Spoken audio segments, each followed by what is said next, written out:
Alrighty, good morning, good afternoon, and good evening, everyone. My name is Nate. I also go by Hockey Boy Nate. It is 4:53 p.m. Eastern Daylight Time, 3:53 p.m. Central Daylight Time. We now officially have a tornado watch that has been issued over the area. A massive tornado watch with very high probabilities of there being a tornado, let alone strong tornadoes. And so I said that we were going to go a little bit in depth prior to the event, talking about what's going to be happening, as well as watching out for those storms that could form first, because we're going to want to live stream from the beginning all the way to the end if we can. So yeah, we got all sorts of coverage here for you all. We could potentially also have a storm chaser going in and out of the live stream as well. Matt is out there today. Whether or not it is the best coverage in the world, that's up to people's, opinion. But for me, whenever we can get footage of stuff that's happening out there and I don't have to pay for it, that's amazing. Of course, Matt does get paid on other instances for overall, product, but we help each other out, and he's going to be out there helping us out here today. One thing that I do want to mention here, or actually go into a little bit more, is the tornado watch. And yes, there has been a tornado watch that has been issued over portions of Oklahoma and a little bit of northern Texas, specifically near Wichita Falls. The probabilities of this are relatively high. The probability of 2 or more tornadoes occurring in this tornado watch is 90%, and the probability of 1 or more strong tornado, which is an EF2 tornado or stronger all the way up to EF5, is a 70% chance. So we have very high probabilities of this actually occurring today, and that seems to be the big primary threat. You also could see some damaging winds, as I said, in excess of 70 miles per hour, even in upwards of hurricane force. And then large hail is definitely going to be another large threat for areas out there. So I highly recommend, if you haven't already, you clean out your storm cellars, because you are going to need them if you do go under a tornado warning. As I say, typically whenever a tornado warning is issued, you need to get underground or get into your lowest, innermost part of your building, particularly a bathroom or a closet with no windows, so you can put as many walls between yourself and the tornadic rotation as possible. And not to mention, one other thing too is that a mobile home will not do it. You have to get into a sturdy building, all right? So the nearest sturdy building that you can find, or a storm cellar, that would be the best case scenario. All right, so make sure you have a plan of action just in case if you do go under a tornado warning. So big thing here, just to revise as to what this tornado watch says. Tornado watch has been issued for portions of central and southwestern Oklahoma, as well as western North Texas. This will be in effect until 10 p.m. Central Daylight Time. The primary threats include several tornadoes and a couple intense tornadoes likely. Widespread damaging winds and isolated significant gusts up to 85 miles per hour is also likely, as well as scattered large hail and isolated very large hail events and upwards of 2.5 inches in diameter likely. So big thing there is that this is a bit of a full force pack-a-punch type system. And this is exactly what we would typically see in May and not in October. That's the other kind of weird thing about it, is that this is all occurring in May and not occurring in May and all occurring in October. So full-fledged activity here that is ongoing here today. Let's quickly go over to the satellite imagery and see what exactly has been happening over here. We have our low pressure system, which is starting to form here across the northern panhandle of Texas. You can see the counterclockwise motion in the atmosphere with this.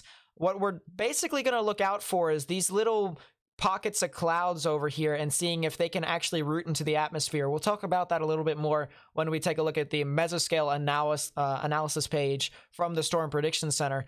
But these little pockets of showers and thunderstorms that are kind of shooting up into the north and east is what we're going to want to watch out for where those strong supercells, those strong showers and thunderstorms that, can produce tornadoes is going to be at. So big thing there, nothing too serious as of this moment, but it is expected to start forming here relatively soon. And so we're just going to have to keep an eye on that as this continues to move about. Just a reminder as to what the risk is here today. If you haven't watched my video this morning, which I do want to say thank you to everyone who tuned into my video. It's been the best performing video in my past 10 videos with over 4,000 views. So I really do appreciate all the people who have watched the video this morning. We do have a 4 out of 5 on the severe weather scale here today. It actually has been elongated a bit further towards the north and east, almost to the border of Mississippi, or not Mississippi, Missouri and Arkansas. And so this is a pretty expansive risk here for severe weather, with the 4 out of 5 indicated in the red, 3 out of 5 in orange, 2 out of 5 in yellow, and 1 out of 5 in dark green. So if you live in these areas, definitely something that you're going to have to watch out for as this continues to move about.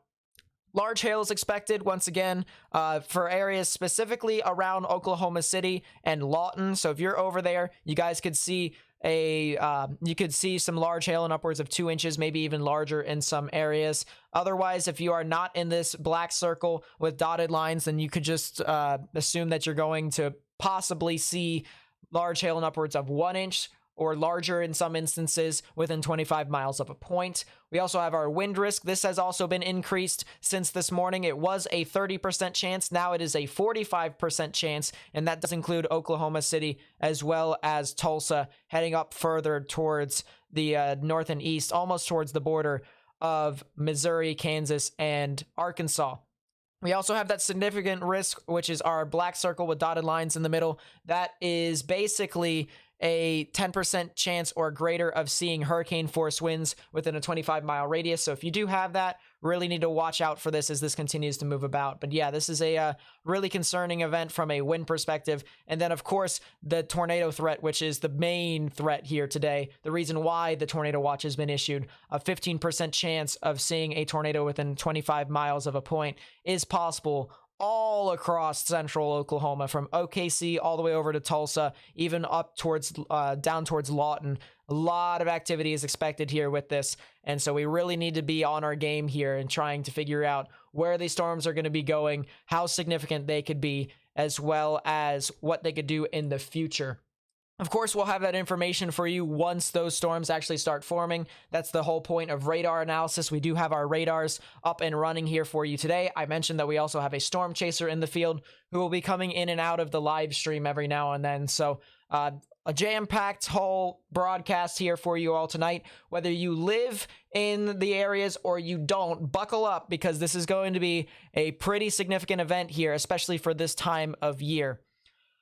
Let's go ahead and take a look at the mesoscale analysis. One thing that I am going to want to look out for in this regard is the convergence of moisture. And the one thing that I typically look for is a lot of these blues, these blue circles right within here. If there's a lot of that, that means there's a lot of moisture convergence, especially blue circles within blue circles, like this is ongoing over here near Lubbock. There's showers and thunderstorms over in that general vicinity for that reason. And so I tend to look for that as well. I also tend to look for areas, if I go over to this real quickly.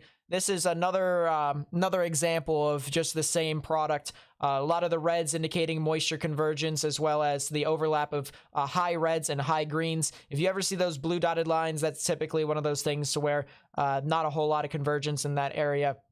And so we definitely have a lot of that over the warned area with the tornado watch. So a lot of activity is expected with this. Let's see. Jasmine, thank you for becoming a member for 5 months. I really do appreciate that. Says, I didn't even see about this event until just now. I've been so busy with university. Yeah, that's kind of understandable, but thank goodness you don't live over here. But yeah, thank you so much for becoming a member again. Once again, if you want to become a member, it's down below near the subscribe button, which if you haven't subscribed, please be sure to do so already. You click the join button, you get bloopers, you get emotes, you get shouted out in the live stream by the sliding text down at the bottom over there where it says Oklahoma City and Fort Smith and yada yada yada, stuff like that. As well as I am going to be uploading a podcast every week, probably every Friday from now on. We'll be talking about all sorts of stuff, and you guys will be able to see the podcast first, and then eventually it'll be open to the general public. But as I said, that's your perks for becoming a member. And not to mention, you get to support me on a monthly basis. So $5 a month, not that huge, because I don't really want to, you know, toil my members or anything. You know, I don't want to like give them a $20 membership, because that's, you know, that's like money grabbing almost, in my opinion. But that's just my opinion. Other people do it because they might have just better content. So who knows? But that's the thing. That's what I got. If you want to become a member, feel free to do so. Now let's real quickly go over here towards that radar that I was talking about earlier. And you can see a lot of scattered showers and thunderstorms here in this area. That's really starting to form, and I'm actually going to put this, you guys might not be able to see a whole lot of it. I'm trying to see what I can do with this.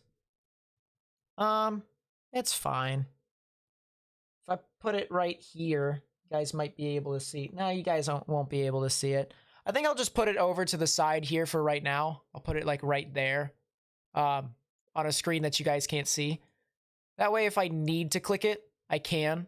And I can go to whatever I need to. But, yeah, there we go. So, yeah, we have a lot of scattered showers and thunderstorms. And this is definitely going to be creating our nice little risk. If these showers and thunderstorms can begin to mature, then that's when we're going to be talking about our tornadoes. But if you guys remember, this is right around where the tornado watch has been issued for. And this is moving into that environment where there's a lot of moisture convergence and a lot of enhanced shear and cape. And that's what's really going to really set this event off.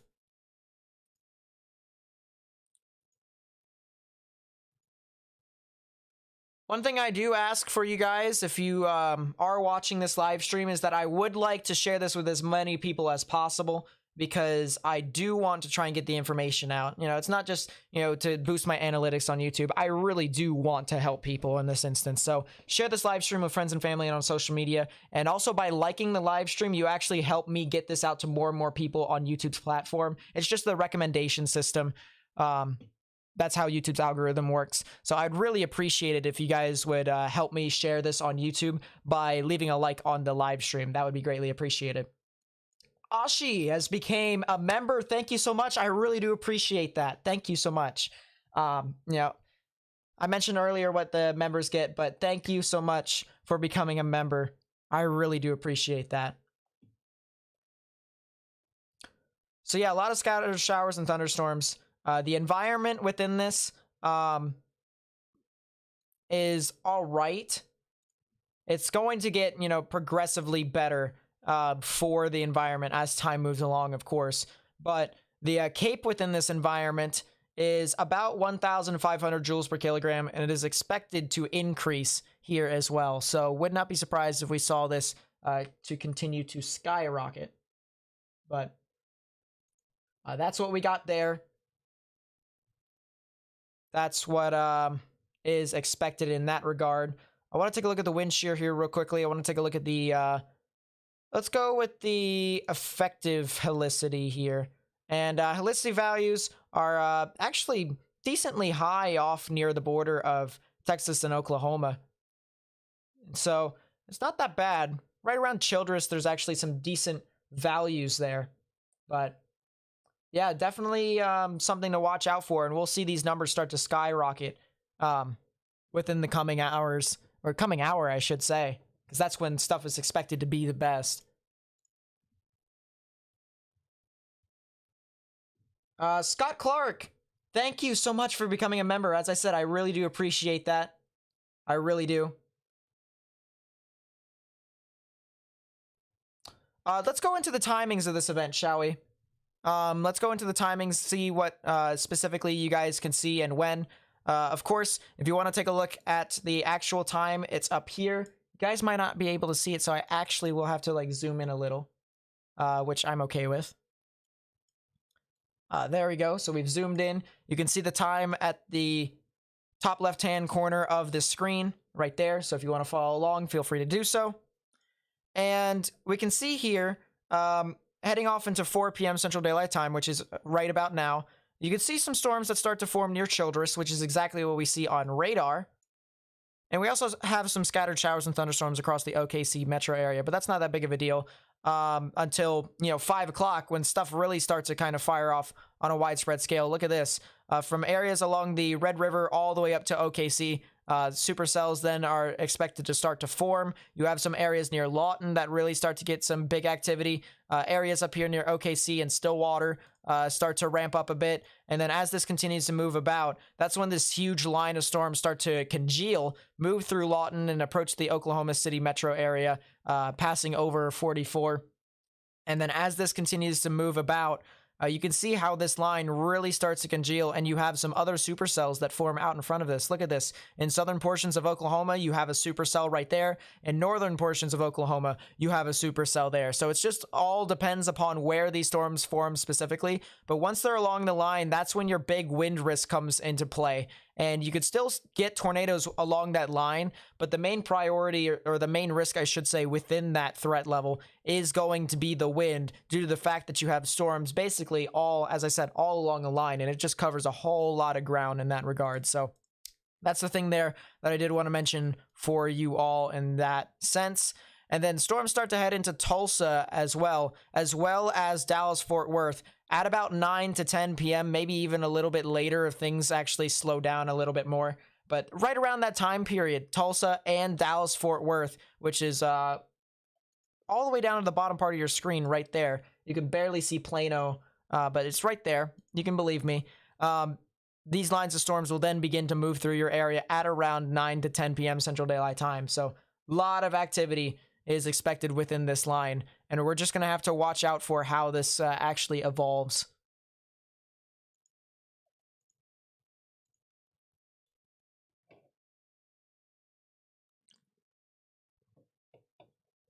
Jacob Burgart has become a member. Thank you so much. I really do appreciate that. Thank you guys so much for becoming members.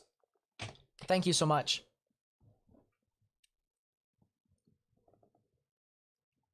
So yeah, a lot of activity here across portions of Oklahoma.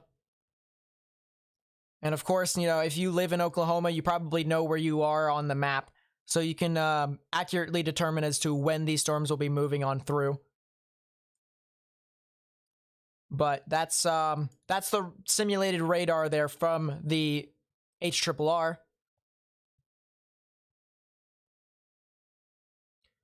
And yeah, a lot of stuff here that we have to look out for. One thing that I am noticing here, is those storms that could potentially be forming near Childress. And I actually want to go ahead and take a look at the satellite imagery, the infrared satellite imagery, I should say. What this basically does is the satellite is constantly looking for heat. And of course, the colder it is, the higher up in the sky you actually are in this sense when you're looking down at the ground like this. So when clouds go higher and higher up in the sky, it ends up getting colder and colder. So the satellite looks at the tops of those clouds to determine as to how cold it actually is. And we'll be able to see that. We'll be able to see that here with the satellite imagery as this continues to move along. And we already have a couple of those cells that are starting to kind of rear its ugly head. That could potentially start to form here soon. So I'm going to be watching out for that really closely. But that's kind of what we're using right now, the infrared satellite, and why we do so.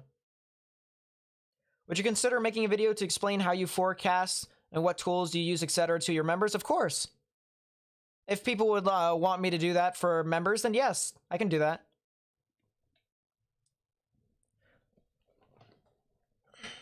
I also do that on Discord. I have a Discord server that I run. So if you have a Discord account, this is keyword if you have a Discord account. If you don't, some people don't, but if you do, I have a Discord server. The link will be in the chat for any of you who want it.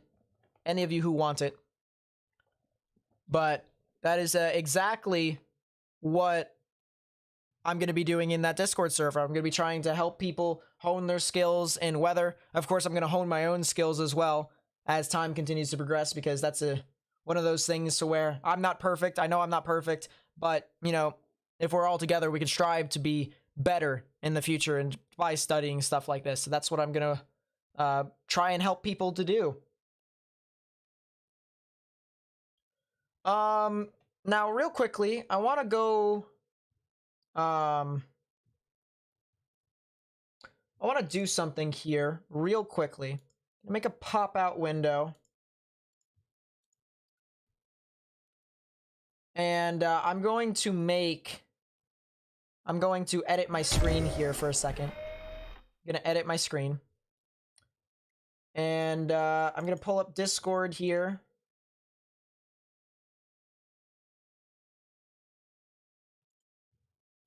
There we go. Pull up the chaser footage so that when he does come in, I will be able to have it. Move that up there. There we go. Of course, I'm going to have to rotate it, but that's fine. Don't really care all too much because that's easy to do. So we'll transform. We will flip counterclockwise. There we are. Make it larger. That's too large.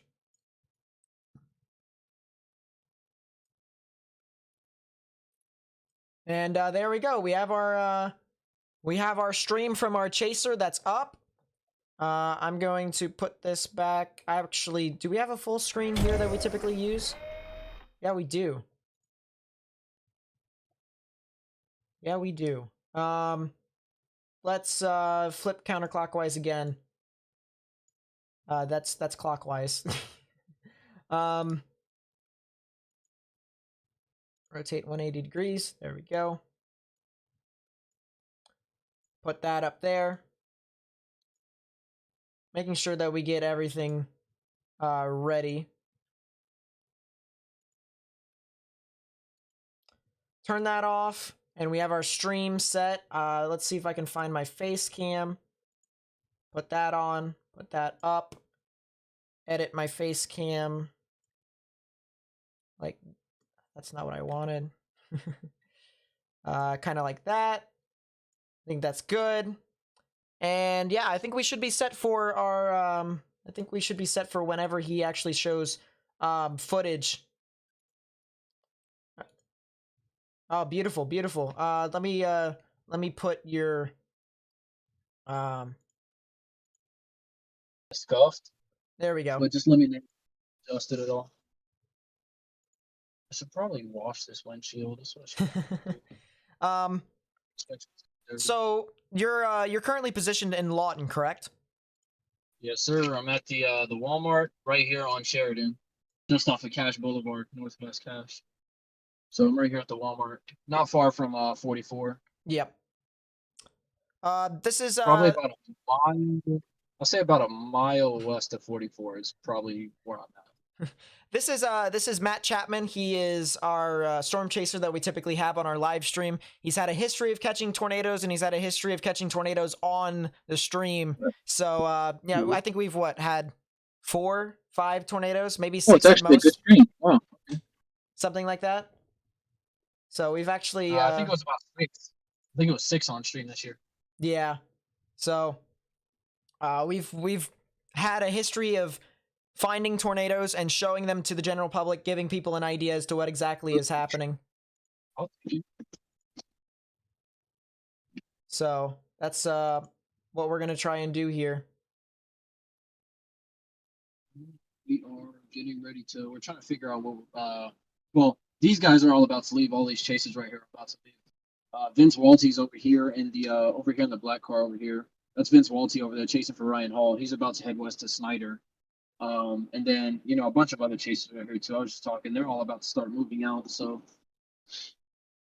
everybody's getting ready to get started on this chase for what's setting up to be a dangerous setup here in the Oklahoma City area, central Oklahoma, western Oklahoma. Yeah. Most significant event. I would say this is the most significant setup since the infamous May 20th, 2019 event. By far, this is probably the most significant one since then. Yeah. It's setting up to be a pretty dangerous day. Supercells are getting ready to start to fire off the dry line. Once they fire, they'll become tornadic for a little while, and then eventually they'll form into a line as they continue to move east. And once they do so, then the event will really become mostly a wind threat, but there will be, tornadoes along the line and then prefrontals as well ahead of the line. So, this is going to be one of those events that's not, done in a few hours. This is going to be one of those events that drags on into the overnight hours. And then there's also the setup for Tuesday, pretty much just northwest of where we are right now. Yep. So active wind coming up for the plains. This is definitely something that was not expected. I'll be honest. I mean, I've been monitoring this setup for a little while, but um, for the plains, typically you don't see events like these. This is one of the more high-end plains events in October in a good Mhm. long while, as far as I can remember. So Yep. setting up to be a pretty dangerous day. So you're gonna hope and pray for the best, but prepare for the worst. So Yep. Agreed. Um, Now, real quickly, I want to talk about just to the chat. I'm going to talk about it real quickly, and then I'll have them. Well, I'll probably ask a couple questions um, towards your way, but we're gonna go over here, and we're gonna discuss the risk here as I try and take that out. There we go. We're gonna try and discuss the risk here with you all. First things first, everywhere in this yellow polygon right here, these yellow polygons that you might be able to tell, give or take, this is all tornado watch polygons, all right? And so everywhere in these areas, you are under that tornado watch that we've been talking about since the beginning of the live stream. Of course, there's a 90% chance of seeing 2 or more tornadoes within a 25-mile radius, or even within that actual tornado watch, I should say. Not 25-mile radius, but within that tornado watch. And then a 70% chance of seeing a EF2 or stronger tornado within your area as well. So that's the big thing there, that this tornado watch, according to the Storm Prediction Center, has very high probabilities of tornadoes forming and very, I'd say, somewhat high probabilities of seeing significant tornadoes forming. So this is the sheer magnitude of this event is very, very much so forecasted to be significant for these areas. Now, the thing of it is here is that there's different layers, more or less, in regards to the actual event. And if we quickly take a look over here at the Storm Prediction Center's convective outlook, we saw that earlier with those outlines with the yellow polygons. This is a little bit better described here with what the risk is. So we have a 1 out of 5 on the severe weather scale indicated in dark green, 2 out of 5 on yellow, 3 out of 5 in orange, and 4 out of 5 in red. And so that's the big thing there. That's the reason why we're all kind of on standby there with that. And so huge risk for tornadoes, huge risk for damaging winds, and large hail is expected to be with this. And the thing of it is with the damaging winds is that winds could be in upwards of hurricane force. So if you can imagine hurricane force winds on land that's nowhere near the coast, there you go. You have that potential there today with this event. So this is more or less localized over places like Oklahoma, like Dallas, Fort Worth, and along the borders of Oklahoma, Arkansas, Missouri, Kansas, and areas near the Red River. Let's go back to the timings here. We're going to constantly go back to this over and over again. But here's the timings for when the models actually think storms will begin to form. Sometime around 4:30 is when they are expecting storms to really fire off, even into 5 o'clock p.m. Central Daylight Time. And then as this continues to progress into the late evening and overnight hours, you can see how storms really start to expand in coverage. It starts to form more into a line from Oklahoma City down towards Lawton, Wichita Falls, and Graham. And this line will continue to push on through further and further into areas like Tulsa and Dallas-Fort Worth at about 9 to 10 p.m. Central Daylight Time, and eventually heading off towards places like Joplin and Springfield by the midnight hours, and even into Van Buren a little bit later than that. So definitely something that we really need to watch out for with our coverage. A lot of areas could potentially be impacted here today, and we're going to try and be on our guard here to get as much information out to as many people as possible. Let's look back at the radar here. We can see that the showers and thunderstorms, the scattered showers and thunderstorms that were near Childress is now starting to move closer and closer into the actual risk area.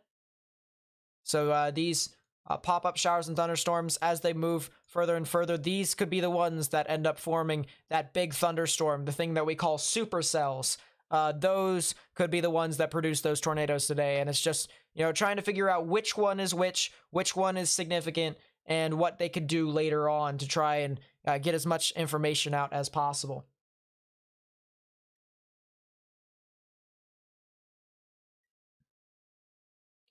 What's the hail threat like for from Lawton, Oklahoma down to Wichita Falls, Texas? It would have to depend. The further north you get in regards to that with Lawton, the higher the risk of there being significant hail. Once you get a little bit further south, the risk starts to go down a bit. But Lawton seems to be ground zero. Wichita Falls is not.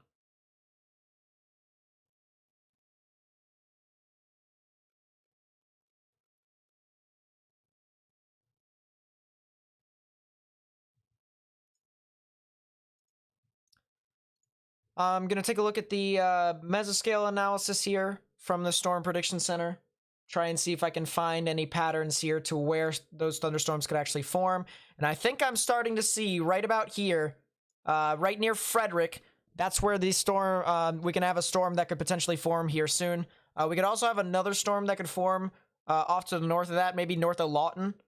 Would not be surprised if we had something along that corridor right there.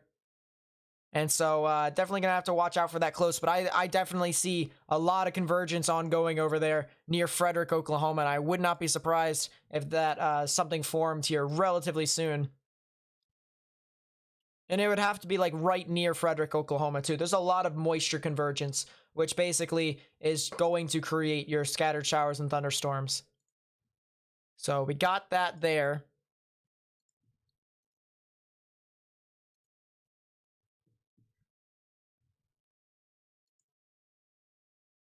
If you guys are new to the channel, please be sure to subscribe, as I do provide live analysis whenever there is significant weather, like tornadoes and hurricanes, and maybe even ice storms if I need to give an update for that.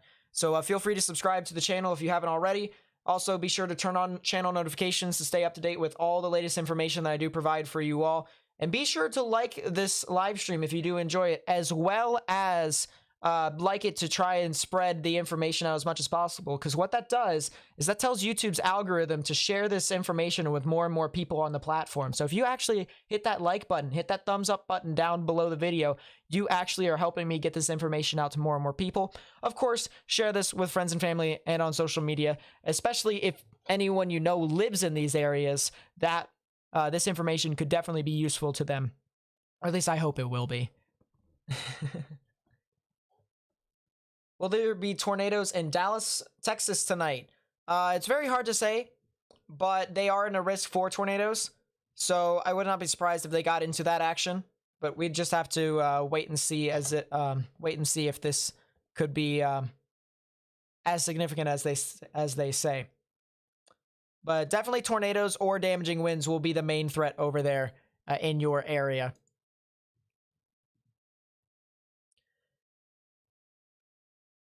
So yep.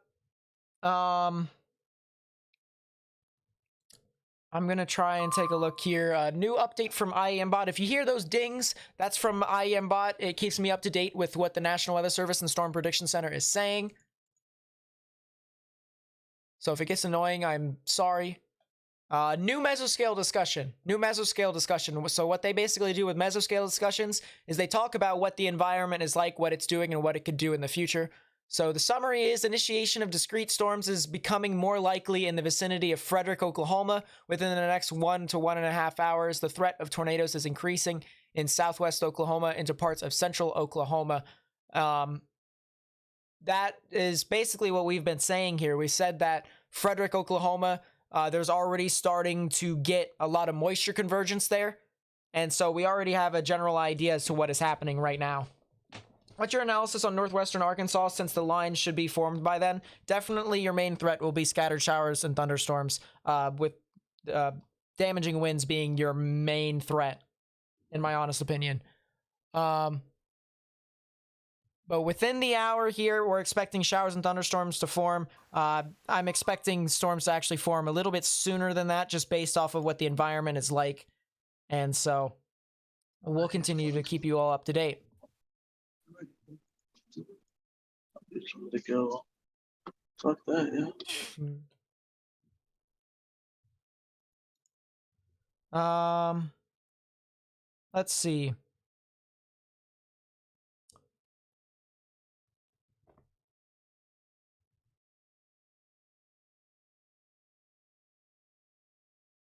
Trying to see what else we can talk about here. within the short period because we just got a lot of showers and thunderstorms in general to look at. Nothing really all too much that's exploding. If we take a look back at the satellite imagery, it does seem as if there's a new batch right here. So this is the area that we've been watching out for. That's the area that we've been watching out for in regards to the moisture convergence. It's starting to move towards Frederick. And yeah, this is definitely going to be the area to watch 100%. You can see, let's actually go over towards, let's go to the true color here, give you guys an idea as to what is looking at or about. You can see giant low pressure system here moving in a counterclockwise fashion. And this low pressure system, whenever low pressure systems come about, they typically try to form severe storms. Whether they're tornadic or not is the real question, but activity is there regardless. And so that's the real area that we got to watch out for as this continues to move about, is these clouds that are shooting off towards the north really quickly, because these can be the ones that form your showers and thunderstorms that could be significant. Can we look at Hildon, Oklahoma area, please? Yeah, just give me a second. I'll pull that up here. I also want to mention here too, if I offend anyone for mispronouncing people's towns' names and stuff like that, as I said, I apologize. Mainly because I do not live in these areas, so I'm just going to try and, do my best with the pronunciation as much as possible. As of right now, Hildon obviously is not really doing a whole lot. You got some scattered clouds across the board, but activity is expected within your area, and I would expect your activity to start to amplify sometime around 8 and 9 p.m. Sometime around 8 and 9 p.m. Central Daylight Time. That would probably be the best in that sense. People are saying 15,000 subscribers. Thank you guys so much. I really do appreciate it. It's actually not the first time I've hit 15,000 subscribers, but then I took a break for a huge month and lost like 100 subscribers. And so I appreciate you guys for helping me get back up to 15,000 subscribers. I really do appreciate it. We've had over 100 subscribers that have joined the channel today. So thank you guys so much for helping me get this far. Let's go full screen. Let's go full screen here. That way you guys can be able to see this a lot better. But let's...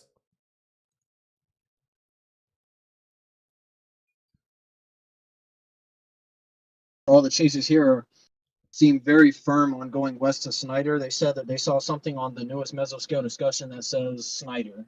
So it actually doesn't say Snyder. It says Frederick, Oklahoma. And what's currently happening is you have a lot of moisture convergence over there, with even some hints of just the infant showers and thunderstorms that are about to cross over the Red River into that general area. So you have a lot of moisture convergence over there, a lot of it. And when I mean a lot of it, I mean a lot of it. So we're not far from Frederick. Never mind, I lied. I thought we were too far from Frederick. Oops. No. Okay. So that stuff is eventually going to head off towards you. So if you want to go to Snyder, that's fine too. But I would highly recommend trying to get out in front of all of that if you can. So that way chaser convergence doesn't become an issue for you. What would be in front? But what do yeah, you mean in front? Like go to Snyder, but like go to the intersection of like, if I can pull this up here, 62 and 183. Like literally sit at the intersection. That was the plan. I mean, that was the plan. I was going to be right there at the intersection anyways. Then yeah, then you can go over there. But do not actually go into Snyder. Unless no, I didn't plan on it. Yeah. And if you do see some showers and thunderstorms that form off near you, then I also highly recommend just taking the east option towards Lawton, because then you'd actually have a idea. You'd have not only an interstate, but you'd also have other road networks that could get you out in front of these showers and thunderstorms.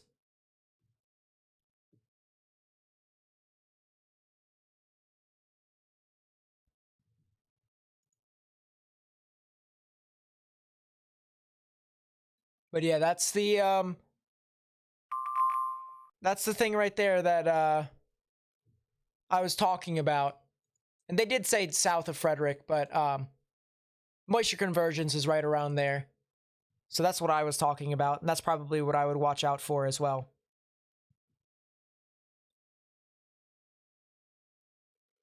But yeah, this is the beginning of it. This is how everything starts to fire off.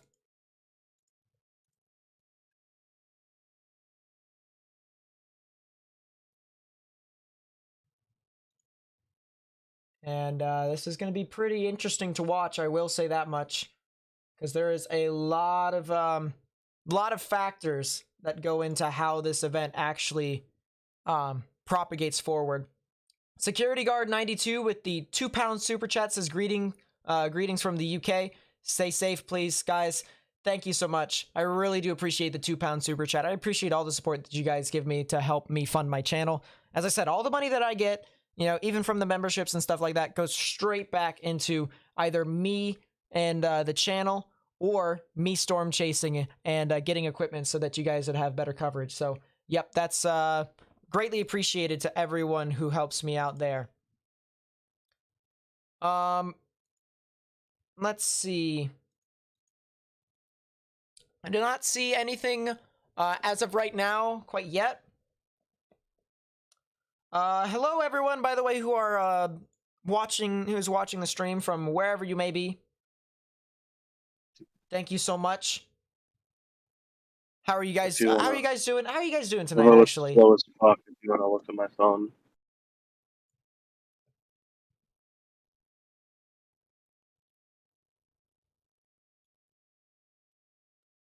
how are you guys doing tonight?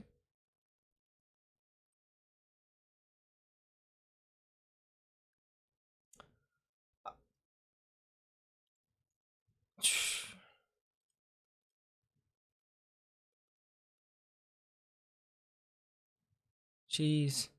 By the way, chat, I know some of you might have actually notice this. You guys see all these dots here with like yellow and green? These are actually storm chasers. These are actually storm chasers. Look at this. So many storm chasers that are out in front of this. Whether they're, you know, recreational storm chasers or actual storm chasers, because Oklahoma loves to do recreational storm chasing. There is a lot of people over here looking at the radar. So, all sorts of stuff that is starting to really fire off, and people are starting to take notice.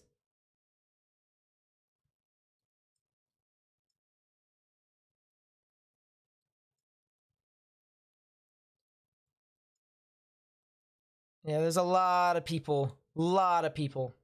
Security Guard 92 with the £2 super chat again. Thank you so much. I really do appreciate it. Says no probs. Happy to help with your funding. Have fun. Yeah, as I said, thank you so much.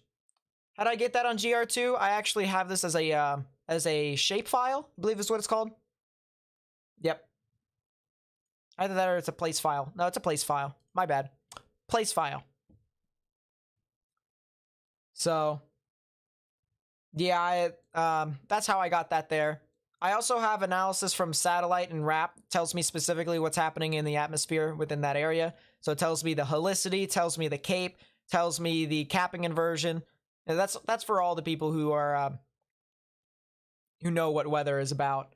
And it tells me the energy too. It tells me the energy levels and the moisture in that area. So that's also really helpful too. Is Ryan Hall chasing today? No, but he has someone chasing for him on his live stream. However, I don't believe he has a tornado yet on his channel that they've actually seen. Whereas, so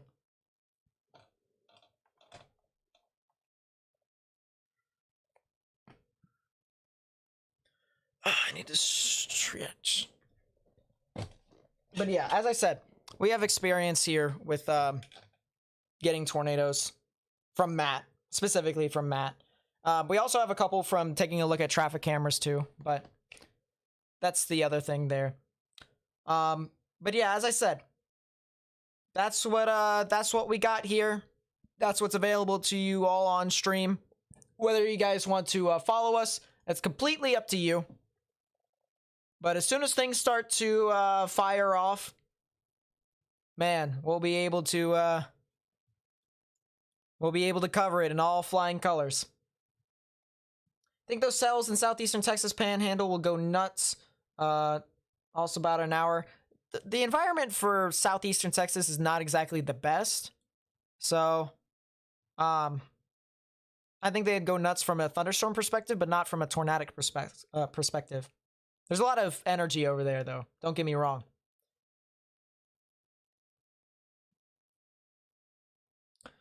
Yeah, I think this is the only time I can actually stretch and stuff like that before we get into the actual activity. You know, because that's when things are really going to pop off and things are going to go crazy. Speaking of popping off, we already have a thunderstorm that really just kind of fired off near Hinton. This is off near the I-40 area. So here we go. This is our first storm, first couple of storms that are really starting to fire off. Let's move over towards the Oklahoma City radar here. Give us an idea as to what's happening with that. I'm going to edit this real quickly, put that down. And look at this. We got our storm that just fired off. A lot of rain with this that's heading through Weatherford and Bridgeport. So whether or not this actually forms into a supercell is the big question here.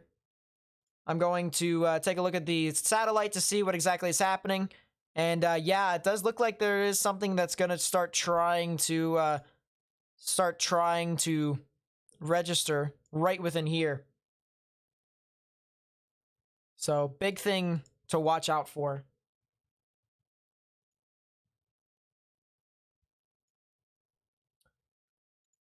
Yeah, it is.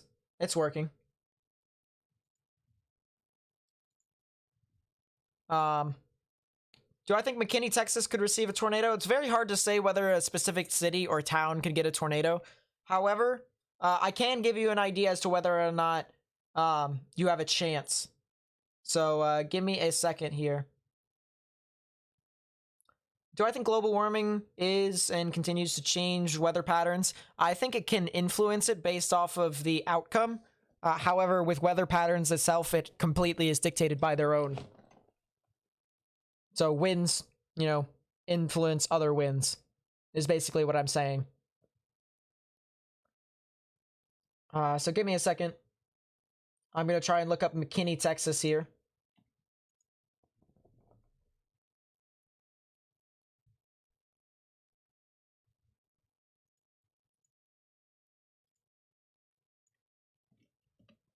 And yeah, McKinney, Texas could definitely see, they're definitely in the risk for tornadoes. So I would not, you know, I would not stray away from monitoring the weather by any stretch of the imagination. I definitely think you need to watch out for this as much as possible.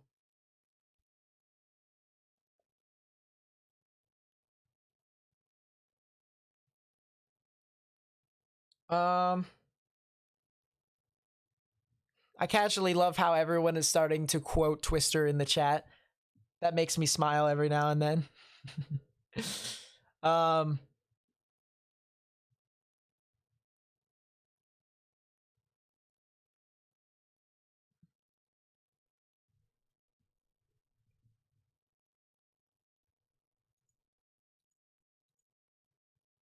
And it looks like,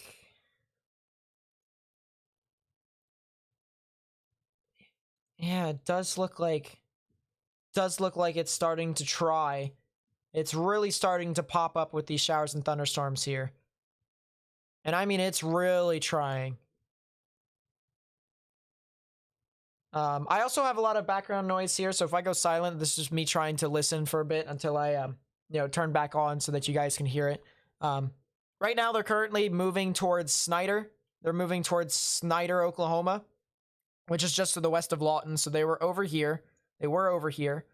Now they're moving into that general area over there. So that's where they're deciding to move as of right now.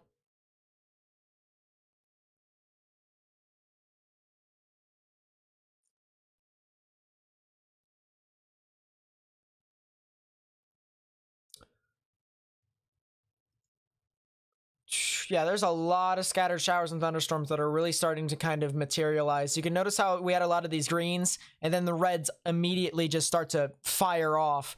And that's exactly what we are monitoring. Seeing if these storms that turn red end up going more than just red and end up starting to become supercellular. But as of right now, There's only a couple storms that I'm looking at, especially the one near Hinton, that actually ends up becoming, or probably will become your big storm. Of course, we still have some activity over here near Frederick. That's the one thing we noticed earlier. But it does look like we have a lot of this showers and thunderstorms right here. And it's all about them moving into the environment. So this is the environment that we were talking about where there's a lot of moisture convergence. There's a buttload of moisture convergence in that area. And since these showers and thunderstorms are moving to an area where there's a lot more, that's where your thunderstorms could start to fire off and become your big significant ones. So it's really one of those things to where we're going to have to see how it interacts with the environment. But if it does interact with the environment in the way that everyone thinks it will, then that's when we can start to see significant tornadoes, or the potential for significant tornadoes, I should say. Let's go through the radar one more time, assuming that we'll only have one more opportunity before we actually start to see those showers and thunderstorms that form. If you want to take a look at the time, it's up here at the top left-hand side of this little mini screen here for the simulated radar. Around 4 to 5 p.m. Central Daylight Time. So right now, it is 4:30 p.m. Central Daylight Time. Actually, it's 4:44 p.m. Central Daylight Time. And you can see that once it starts to flip to the top of the hour, that's when you get your showers and thunderstorms that begin to form right within there. Some near OKC, some near Frederick. And as that continues to progress, this is going to be your tornado threat. These little cells that have all the time in the world to absorb all the energy that's out in front of them, which there is energy in the atmosphere here today.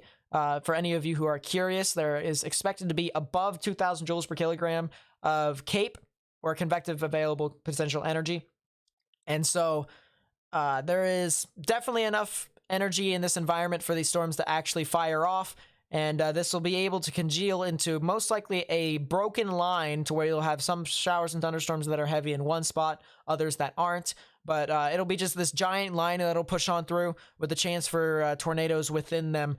And that's the reason why the risk is so expansive in Oklahoma, is because that entire area is favorable. And so Oklahoma City, right around the 7 to 8 p.m. area, the 7 to 8 p.m. time frame to when that is actually going to start to move on through. And then you have areas that are per se near I-35, depending upon where you live on I-35. Of course, the further north you are, the earlier you're going to actually get these showers and thunderstorms. But the main portion of I-35 is actually going to get hit by around 8:30 to 9 p.m., heading down into Dallas-Fort Worth and even as far north as Tulsa. You guys are actually going to be getting the showers and thunderstorms at around the same time period, around 10 p.m. give or take. It could be earlier, could be later, but right around that time frame is when this is actually going to be heading off into your area. And then as this continues to move on forward towards the eastern sides of Texas, Oklahoma, and Kansas, that'll start to cross over towards the Joplin area and even head off towards Van Buren by the latter stages, heading off into the midnight hours. Maybe even past that too. So we're expected to continue to see a lot more activity here. As I said, thunderstorm initiation is going to be probably within the next half an hour, maybe even 15 minutes if those storms that we've been monitoring actually form a lot quicker. But as of right now, we have a general idea as to where the environment is and where these showers and thunderstorms are. And we're already seeing stuff that will begin to form, and we'll have to see if that translates to the ground. But yeah, we have a decent environment for CAPE. We have some good wind shear here. Now, this is all according to the satellite analysis here that I'm currently looking over.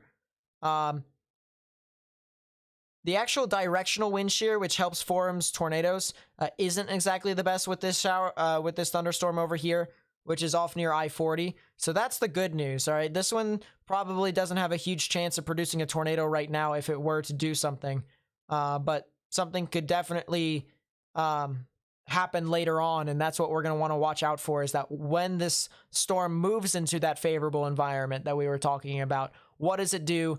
And if it does do something, where is it going to go? Let's go back to the mesoscale analysis here. We still have a lot of moisture convergence out in front of that that batch of thunderstorms that we were talking about. So right about here is that thunderstorm that we were looking for, right around I-40. We also have those other showers and thunderstorms down here near Frederick, Oklahoma. Actually, more or less in the Texas side of the Red River, heading off towards Frederick, Oklahoma. And there's a lot of moisture convergence right around those small showers and thunderstorms too. And that's probably what's going to fire things off as this heads into Oklahoma. And it's so close. It's so close to the point where I would not be surprised if things form, right now. Would not be surprised if things form, 15 minutes from now. Maybe even, 30 minutes from now. Would not be surprised. So a lot of activity is expected here. The initiation is what we're going to want to cover. As I said, we typically want to cover from the beginning all the way to the end because we don't want to leave anything out just in case if things do end up happening earlier than we actually think. But as of right now, definitely a lot to see here from presentation. Live in Joplin, Missouri. What do I think could be getting tonight? I definitely think wind is going to be your major risk, but I cannot rule out a tornado either. I don't think hail is going to be the major risk for you all. But I think damaging winds and hail, or damaging winds and tornadoes, not hail. Damaging winds and tornadoes will definitely be your primary threats over there.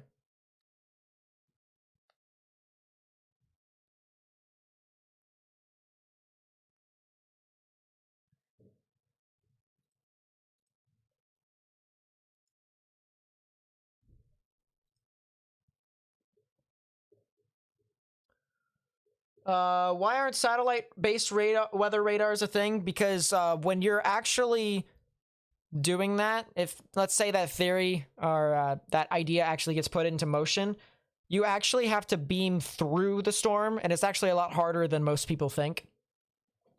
And so it will most likely lead to inaccurate data. So it's a whole lot easier if you put radars at the ground that are closer to the storm rather than satellite radars. That's my hypothesis. I'm not sure if it's actually been tested. Live on a third floor in Tulsa. Should I relocate? I would have a plan of action.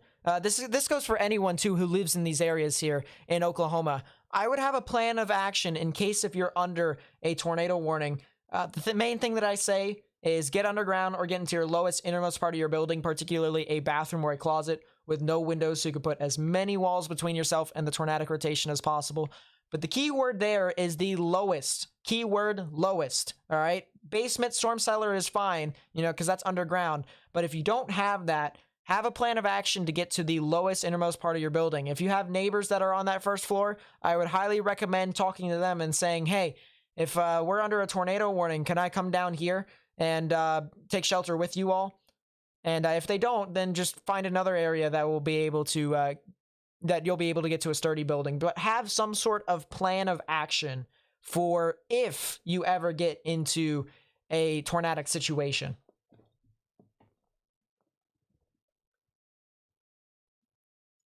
Let's take a look at most unstable. So Cape amounts are not that bad. It looks like this environment out here near Lawton is actually pretty ripe. It's starting to get above 2,000 joules per kilogram, and we're expected to see more and more Cape that'll start to rise here. And as I mentioned in my videos, I usually talk about, how these events come to be in my videos. So if you ever wanted to learn about how the weather works, I make videos off of that. I didn't make one going into it a whole lot this morning. I just talked about the impacts of when these storms will be moving through your area with radar. But the video prior to that, I go in depth as to what I do, what I look into to try and find as to where storms could potentially form, as well as how significant they could be. And so it's one of those things where I like to show my work. I love to do one of those things where if I'm going to convince someone, I'm going to convince people with evidence, right? And that's basically what I do in my videos. So many cells near Fairmont, Oklahoma. Let's see. There's a lot of stuff near Kingfisher and Hennessy. But Fairmont, don't exactly see.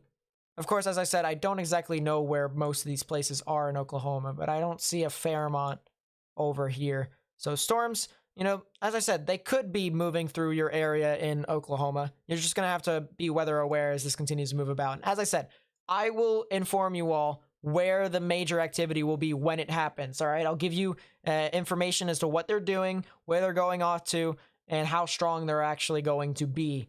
And that's going to be pretty consistent tonight. That's going to happen a lot to where we're just going to talk about where this actually is going to be at. Is the line already starting to try and form? The line itself, probably not. We got a lot of scattered showers and thunderstorms that have just formed in this area, just absolutely blew up. So I'll play a loop here just to show you guys what I mean by this. Actually, I'm real curious as to the enhanced echo tops with this. And yeah, this is starting to form now. This is starting to blow up. So yeah, these showers and thunderstorms are definitely starting to really register here. But did I just lose my thought process here? Yeah, I did. Fun.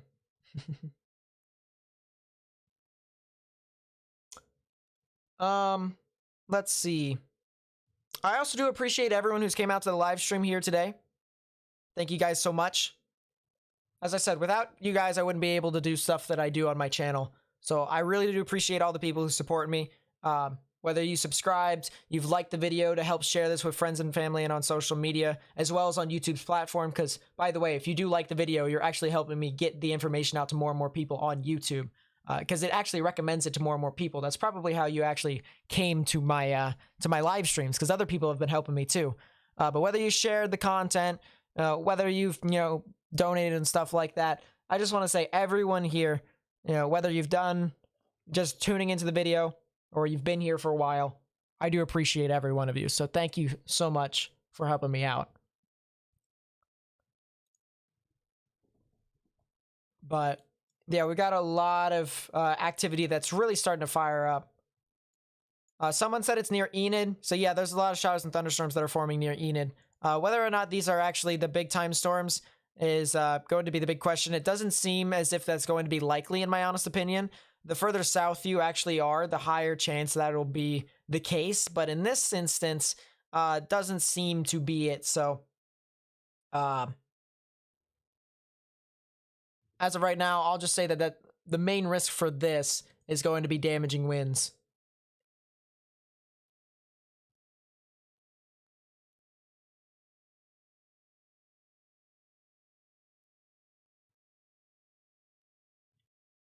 Let's go back over to this other radar here. Let's go to Frederick, Oklahoma. And we can take a look and see these other showers and thunderstorms that are starting to form. And there's one near El Dorado that's starting to really pick up now. We got tops of these showers and thunderstorms. You can see some of these yellow pixels in here. That actually indicates that the showers and thunderstorms have echo tops of about 30,000 feet, which if you don't know what echo tops are, that basically is how tall these actual thunderstorms actually are. So whenever I say echo tops, that's what I mean. And echo tops, as I said, above 30,000 feet in some of these areas, which means that things are starting to kind of progress. Earlier, they were below 30,000 feet, more towards the 25,000 feet general vicinity. Now they're starting to get taller and taller. And whenever you see taller and taller showers and thunderstorms in this instance, that's when you know that thunderstorm activity and supercell activity is going to start to increase.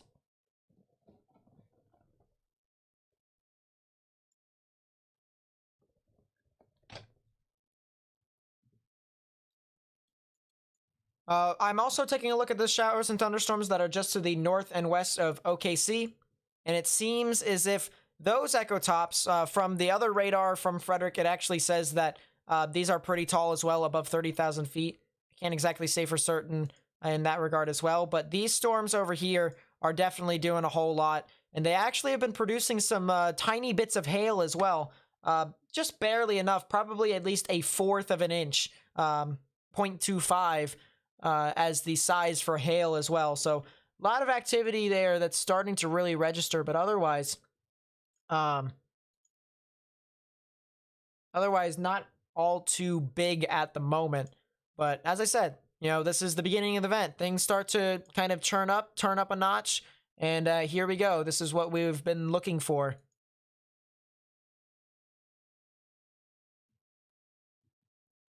What's a supercell? A supercell is basically a pumped up thunderstorm that can produce tornadoes. This is like, whenever we talk about a supercell, it's like a thunderstorm with a mind of its own.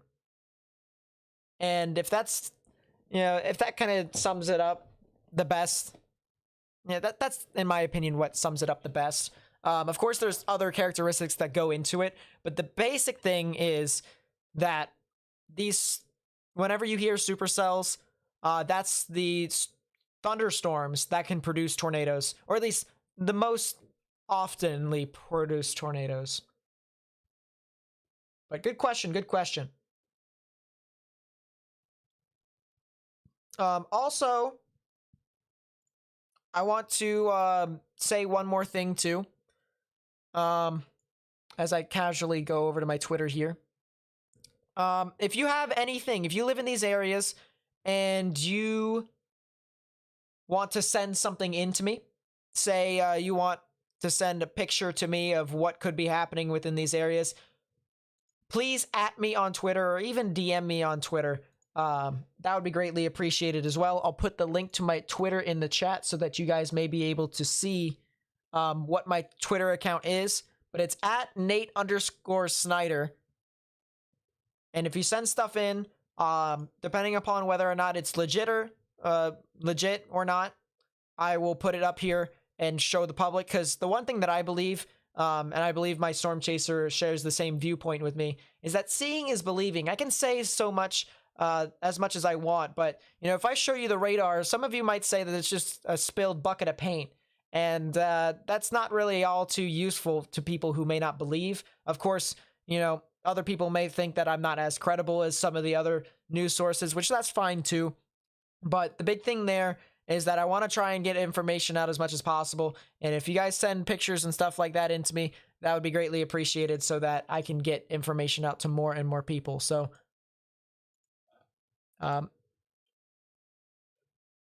yep.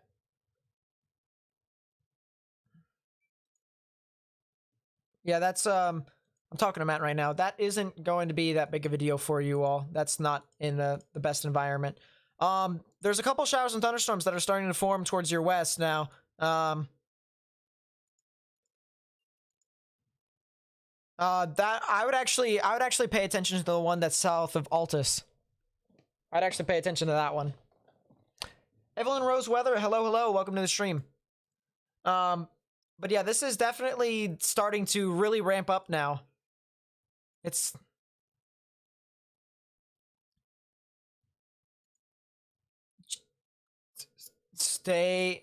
Stand firm. I know you like it. It's coming to you. I'm telling you right now that storm near Elmer is going to be probably the most interesting one out of all of them. Because if I can already see that it's starting to rotate on radar, just based off of just, me using my eyes and knowing what rotation kind of looks like with general flow, this is telling me a whole lot.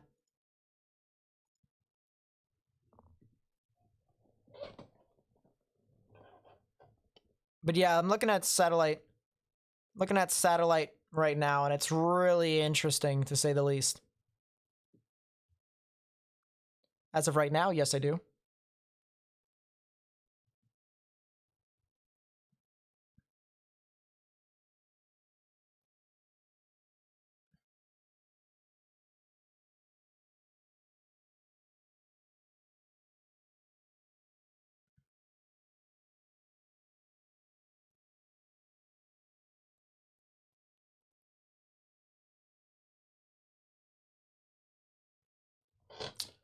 But yeah, that's this is what we're looking at right now. This line right here.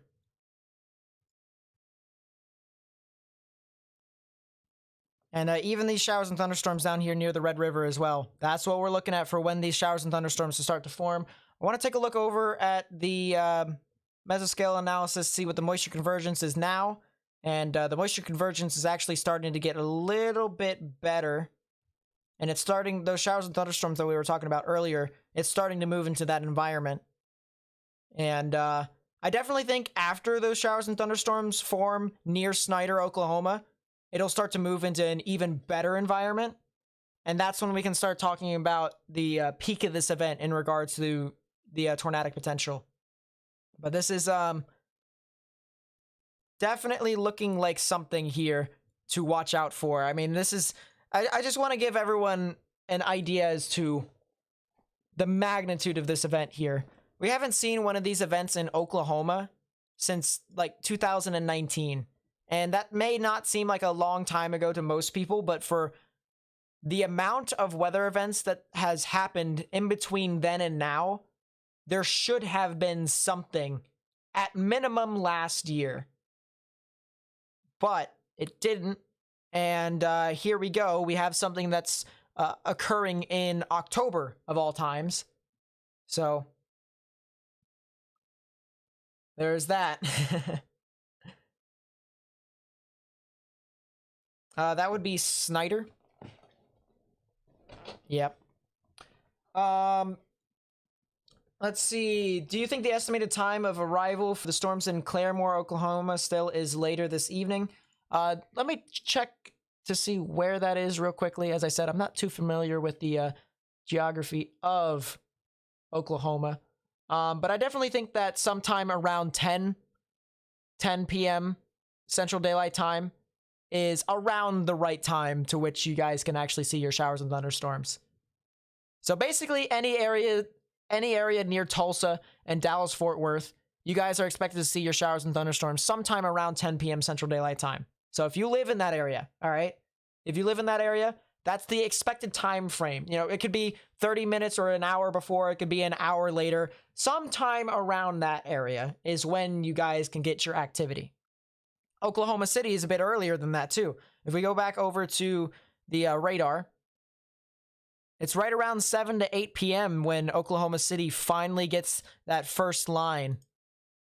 And then the supercells out in front should be within the hour. We've already got a couple of showers and thunderstorms that have begun to form off to the north and west of OKC, even due north of that, heading off towards Perry and Enid. But they'll get that main line, the last bit, by around 8 to 9. Maybe even 7 at the earliest.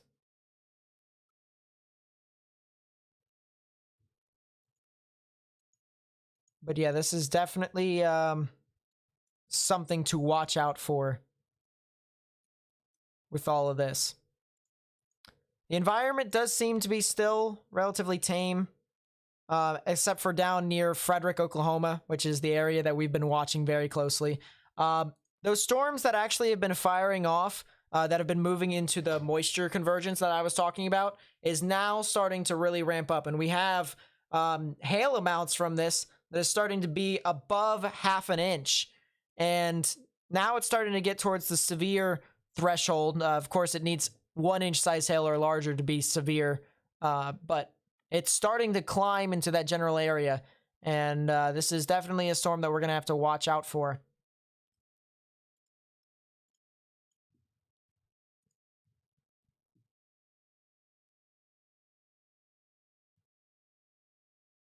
I'm going to take a look at the infrared satellite imagery here.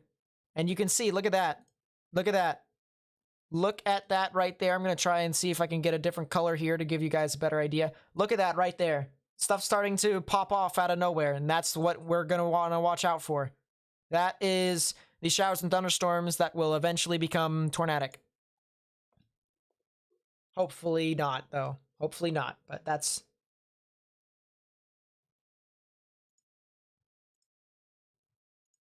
You need to stay where you're at.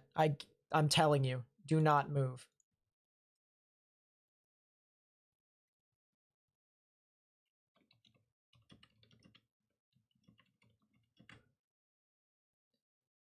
North and east.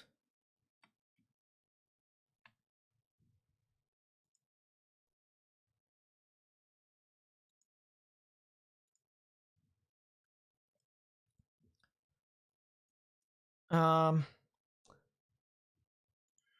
1 second, chat, real quickly.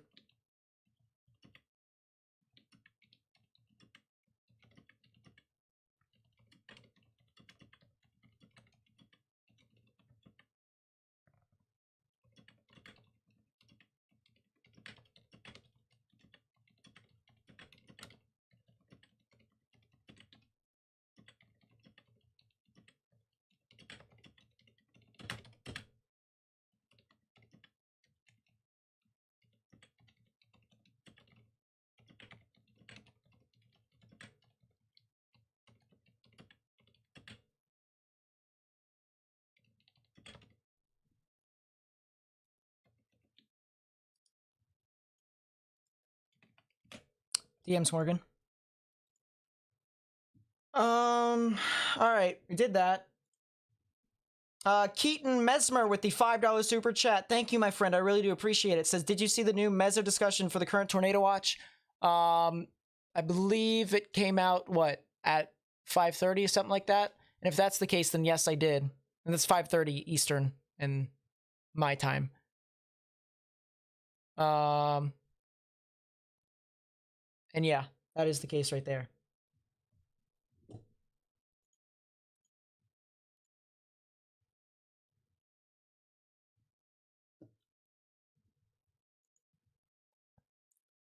Oh. Yeah, the one that's near Elmer is now starting to register. Yeah, it's now starting to go. The thing of it is with this storm too, is, as I said, stay on that. That's the one that I was telling you about, okay? Little bit. We're just east of the 183-62 junction. We're on Oklahoma Highway 54, about a mile up the road, just east of Snyder. So like we're not far from where we originally were going to be. Yeah. And honestly, if we stay right here, that cell is actually going to pass just east of us. So on the track that it's on, that cell, that Elmer cell, is starting to look like it's starting to wrap up possibly. So That's what I was thinking too. And if that thing roots, then yeah. it'll go right over you too. So, it might be just east of us, maybe just south and east of us is what it looks like it'll do. so where are you at exactly then? So, so again, we're on Oklahoma 54, just east of Snyder, just east of the 183-62 junction by about, I want to say by about a mile, maybe two at most. Okay. Just east of Snyder. We're on that. There's like a dirt road out here. The view is gorgeous. It's flatlands for miles. So we ended up just we met up with a few other chasers as well. But we're just gonna sit here. We're facing due west. I mean, this is looking at, I believe this is looking at the El Dorado cell, if I'm not mistaken, is what's right in front of us. So Oh, yeah. I just seen lightning. this looks like the El Dorado storm because the Elmore storm is just a bit to the south, which would be on the left side over that way. So I think this is the El Dorado cluster right in front. El Dorado's of us. actually behind this storm, so no, I think you're looking at Elmer. Possibly, I would not. Yeah, actually, that makes sense. So maybe we're looking a little bit southwest. I want to get right on the patch right there, but I don't want to go too far from that. But yeah, this is our storm chaser that is out here in the field today. He's going to be giving us constant video information as well as chasing these storms. He's had a history of showing tornadoes on the channel here live. So we've been getting information out a lot quicker than most other agencies that may be trying to get the word out. So we got our storm chaser here. He's going to be constantly with us, giving us information. I will say, all right, if people, I will say some people get, in the motion, in the heat of the moment. So I will say from now on, viewers' discretion is advised. I'll probably put that on here whenever I switch on to it. Because there could be the potential for this event to be rather dangerous, and things can go out of hand really quickly. So I just want to tell everyone, viewers' discretion is advised in this instance. Just to give people an idea as to what the environment is like for people who may know about meteorology. The storm relative helicity from 0 to 1 kilometers above ground level is 194 M2S2, right in that area. And that is a significant amount for what it is right now. All right, the helicity is really good for producing tornadoes. The most unstable cape in that area too, the cell near Elmer, is 1,800 joules per kilogram. And the eastbound shear is 74 knots. So we got a lot of activity here with this. And then the other thing too, the flash rate, the lightning density and stuff like that. The flash rate is 4 strikes per minute. So we definitely have some a decent environment here with lightning strikes. Actually is now increased to 8 flashes per minute now. So we've got a lot of activity there. But yeah, the environment is definitely looking better and better for tornadic potential here. The one thing I do want to mention is that it seems as if the line of storms has actually formed a lot earlier than what most models actually predicted. And I think that might be because of the cold front stalling earlier. So that is definitely something to make a note of. Is that what I think it is? Yeah, it's already starting to make that comma head appearance now. So this thing is definitely trying to form here. Let's go back over to the radar. And this is the storm that I was talking about right here. This is south of Altus near Elmer. And it's trying to get that classic comma appearance here that supercells typically have. You have your rain that wraps around as cool air. You have your warm air that wraps inwards. Right in the middle is typically where you would find your tornadoes, right in that hook. And so that is one of those things to where we have to continue to watch out for that. If you see those classic comma heads that are within those showers and thunderstorms, you know that it actually is one of those things to where the environment is rotating and it's favorable for supercells, the strong thunderstorms that we were talking about, to actually form. So big thing there is that we're already seeing that occur here with some of these thunderstorms. Hey Nate, can I just get a word in here really quickly? Go ahead. So say someone who's tuning in just heard what you meant about the cold front stalling. For someone who might not know what that means, is that favorable or not for tornado development? So it would honestly have to depend upon the placement of the cold front, but in this instance, because it has slowed down, it actually has allowed the environment to gather up more energy within the specific area to watch. So in this instance, it actually is not a good thing for people who could get impacted by the system. So good question there.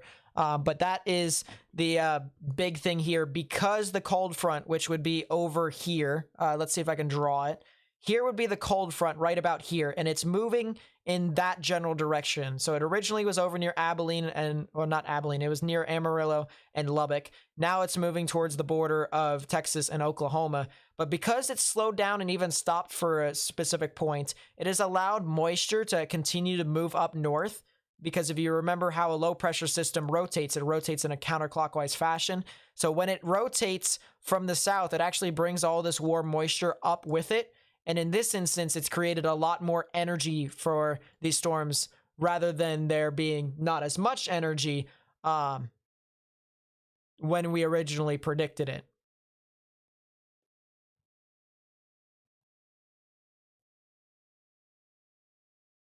So that's the main thing there that I was talking about when I meant the cold front was stopping.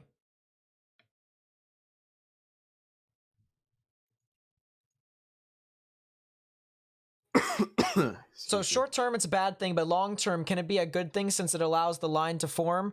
Yes and no. The reason being is because that can also use up the energy. So if it uses up the energy early, then the storms could die out later on. But in this instance, I would just have to say that momentum can carry with these storms, especially if they form early. And if there's more energy that's already formed out in front of the system, then it'll just be, putting gasoline on a fire at this point.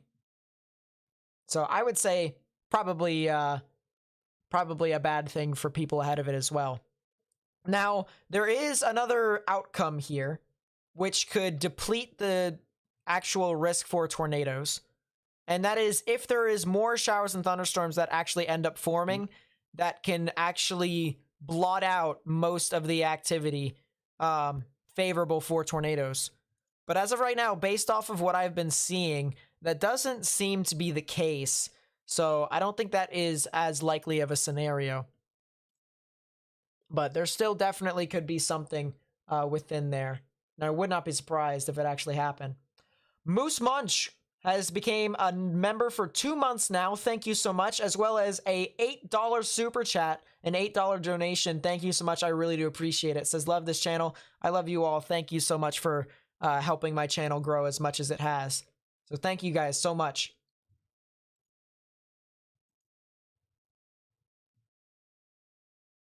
So now that cell near Altus actually is starting to record large hail now, according to the radar. From the satellite imagery, not as much, about half-inch size hail. But from the radar, it actually says that hail could be in upwards of over an inch to maybe even an inch and a half near Altus. So would not be surprised if we saw a severe thunderstorm warning from that cell here soon. I don't see anything from IEM bot saying so quite yet, but that is that cell. That is the cell that we got to watch out for if things were to turn severe. That would probably be it.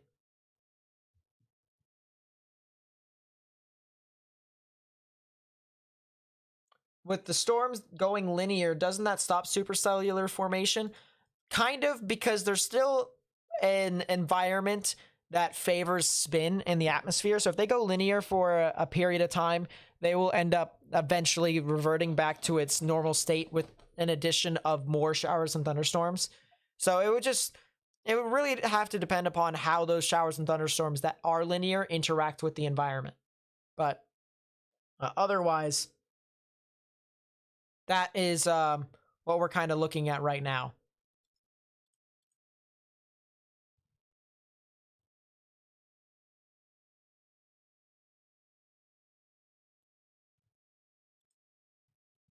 The cell near El Dorado is starting to really kind of pick up a notch here. We got a lot of strong damaging winds here, but I'm looking at updraft characteristics that could help me tell as to whether or not something could be tornadic.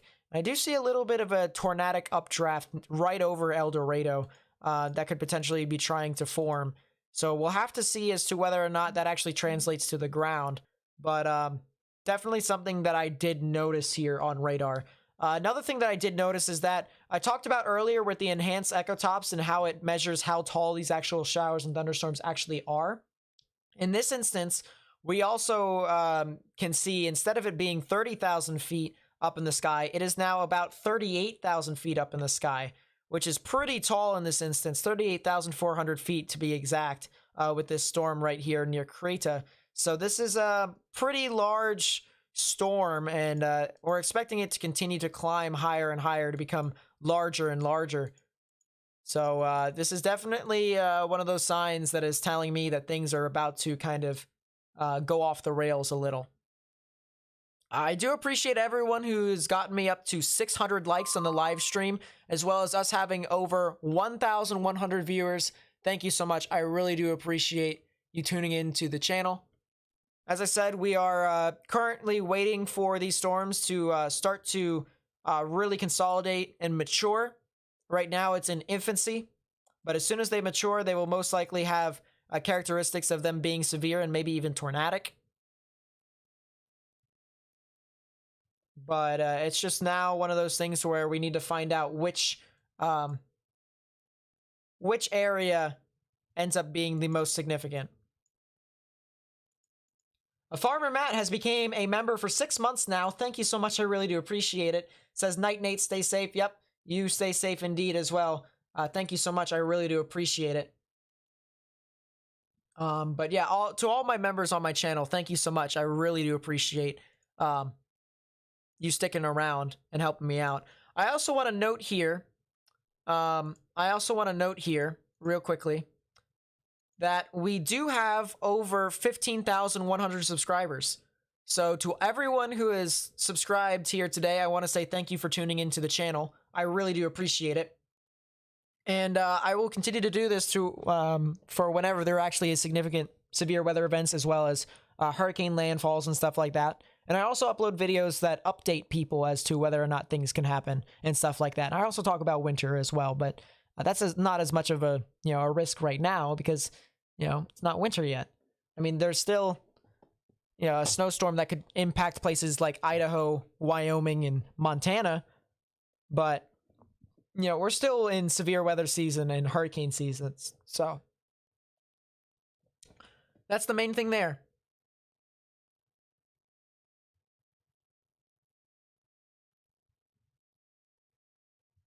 Let us see.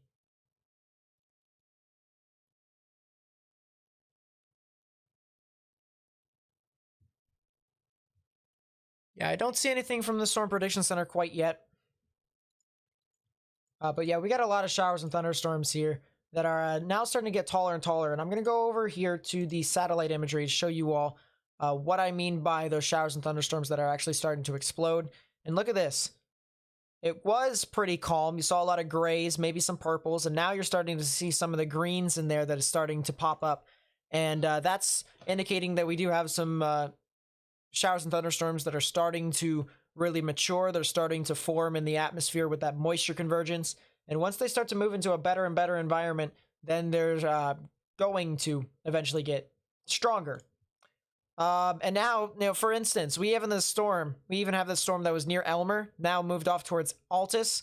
This storm now has enhanced ecotops over 41,000 feet. So these storms are starting to get taller and taller and taller. By the way, ecotops just basically is the height of these showers and thunderstorms. So these are as tall as 41,000 feet up in the sky. So whenever we see the oranges right within that area, that's when you know we're starting to get into severe range. And it already has a little bit of rotation with it too. So would not be surprised if something formed with that is there as well.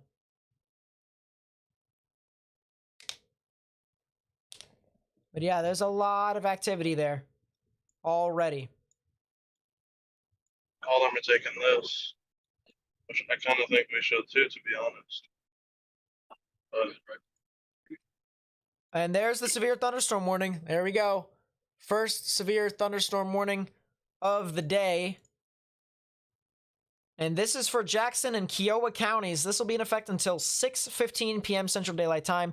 Golf ball sized hail and 60-mile-per-hour wind gusts are possible. So the big thing here is that golf ball sized hail. And that could easily do damage to all sorts of glassware. There's all sorts of stuff that golf ball sized hail can damage. But I've seen it damage actual windows of houses. So I highly recommend that if you're near a window and you are in the severe thunderstorm warning, that you get away from it and try and get to the innermost part of your building. You don't have to shelter as if you're in a tornado warning, but just stay away from windows because glassware could easily break under golf ball sized hail. So there's the thing right there. Considerable damage from hail is possible. And we are expecting to see that as time moves more and more. Do not see a tornado possible tag on this quite yet. So that does mean that the National Weather Service still doesn't think that it isn't of tornadic capabilities as of right now. But it's moving into a better and better environment for it to do so. And so I would not be surprised here if we just saw it, go. So.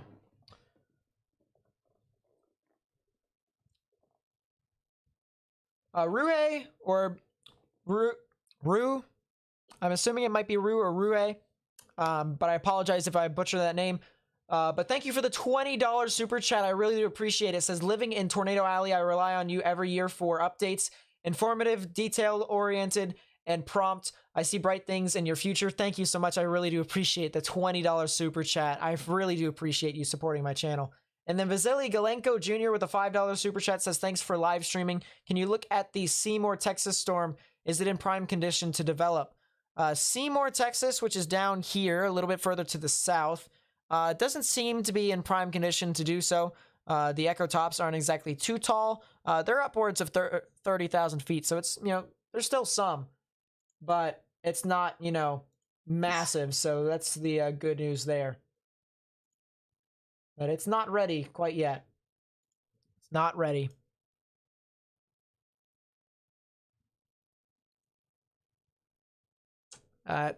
Cassie Young with the $5 super chat. Thank you, my friend. I also really do appreciate that.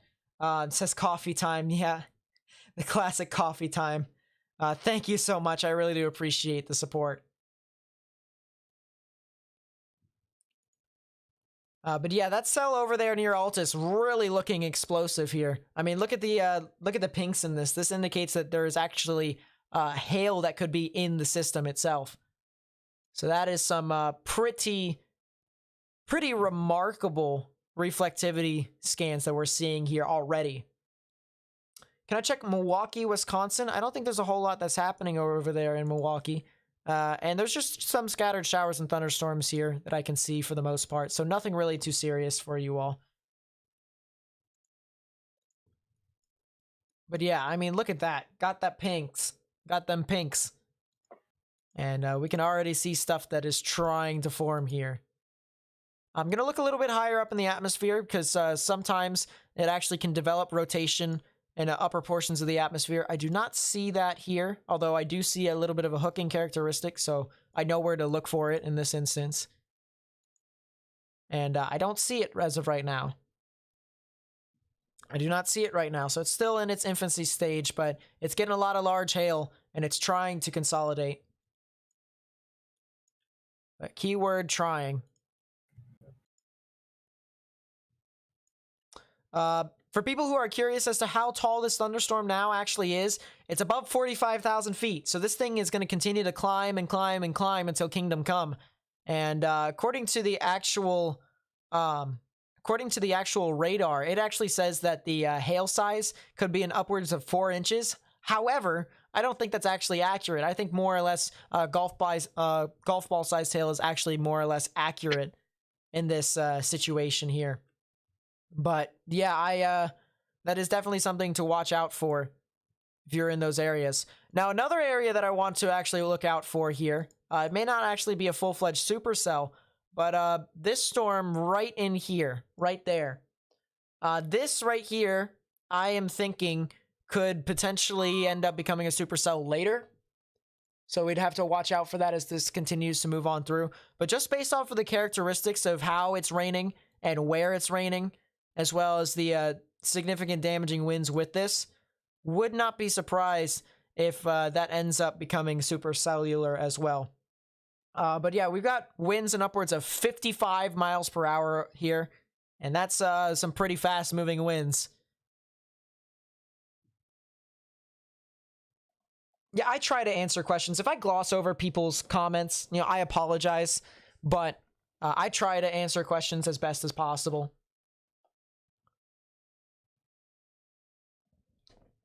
But yeah.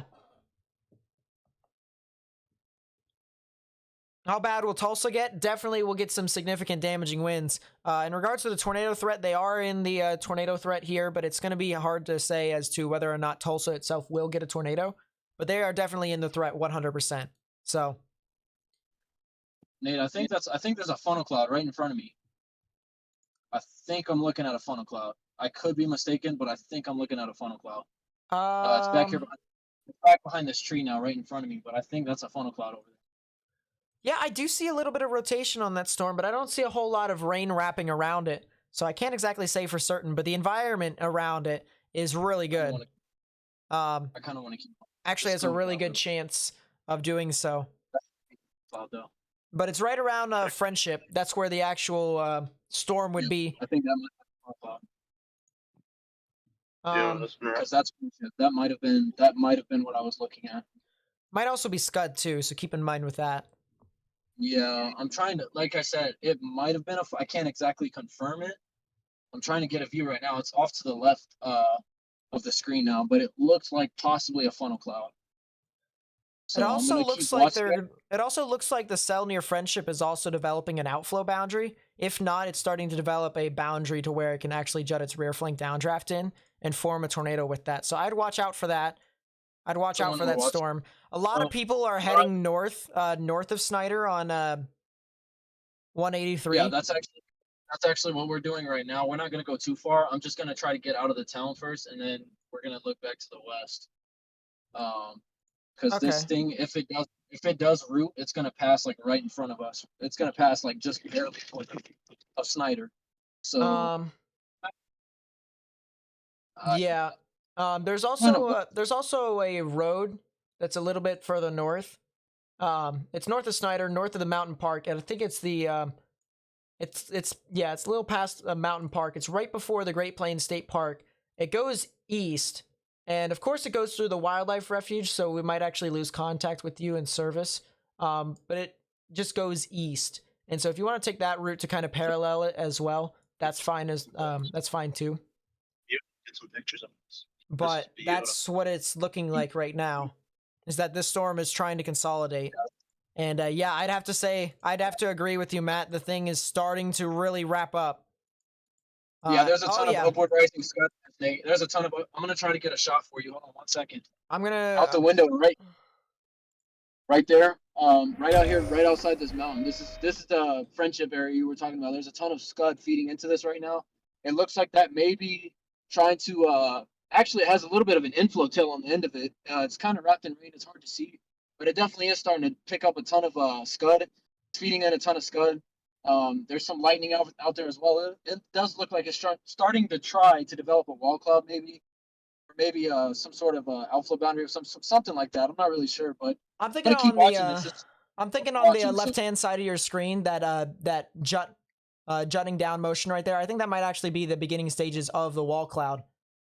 that looks like maybe a wall cloud back there. Now that I'm looking at it, that looks like maybe a wall cloud That's what I'm thinking. back there. Right in there. That looks like a possible wall cloud. So we'll be watching that. I mean, there's a ton of scud back there behind the mountain. That's hard to see too, but yep. But I would makes it hard to see. But I would stay on it. I would definitely stay on it. That's Matt Chapman. He's our storm chaser for the day. He's caught tornadoes for us live on stream numerous times. And he's currently north of Snyder, Oklahoma, which is, for any of you who are curious, is in the southwestern portion of the state. And he's definitely getting a lot of activity there with this storm. And it is definitely starting to rotate. So we'll continue to watch that as things continue to progress. But we definitely have a lot of activity here that is really starting to kind of progress and amplify. So you do not want to miss any of this coverage here as we continue to move about.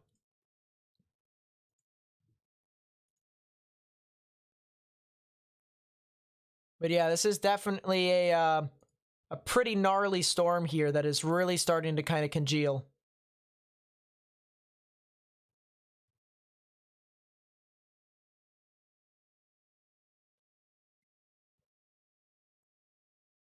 I think we lost a little bit of coverage with him. So we're going to go back over to our full screen here. Take a look at this storm. And first things first, it looks really nice on presentation. I mean, look at this. We got our classic bird wings here with a little appendage that's trying to shoot down. We have a little bit of an outflow boundary because of it actually inhibiting energy in the atmosphere from it. So got a little bit of energy coming from it. Large hail coming from the storm as well. Would not be surprised if we saw something somewhere just to the north and east of Friendship. And this is the cell that we've been watching out for quite some time. So this is definitely going to be something that we're going to have to watch out for as to whether or not this actually ends up forming into a classic cell. But we got something here, and we got our storm chaser on it. If you guys haven't already, please be sure to share this with friends and family and on social media because we're trying to get a lot of information out to as many people as possible. So please be sure to do that. Facebook, Twitter, Instagram, all sorts of areas on social media. That would be greatly appreciated if you would help us out. And then by actually liking the live stream, if you like the live stream, you actually help me get this information out to more and more people on YouTube. That's probably how most of you actually tuned into my live stream. So if you guys would help like the live stream, that would be greatly appreciated. Because we're all trying to get this information out to as many people as possible here. Nate, towards the north of the thunderstorm near Codebo, Oklahoma, there seems to be some rotation happening along that line.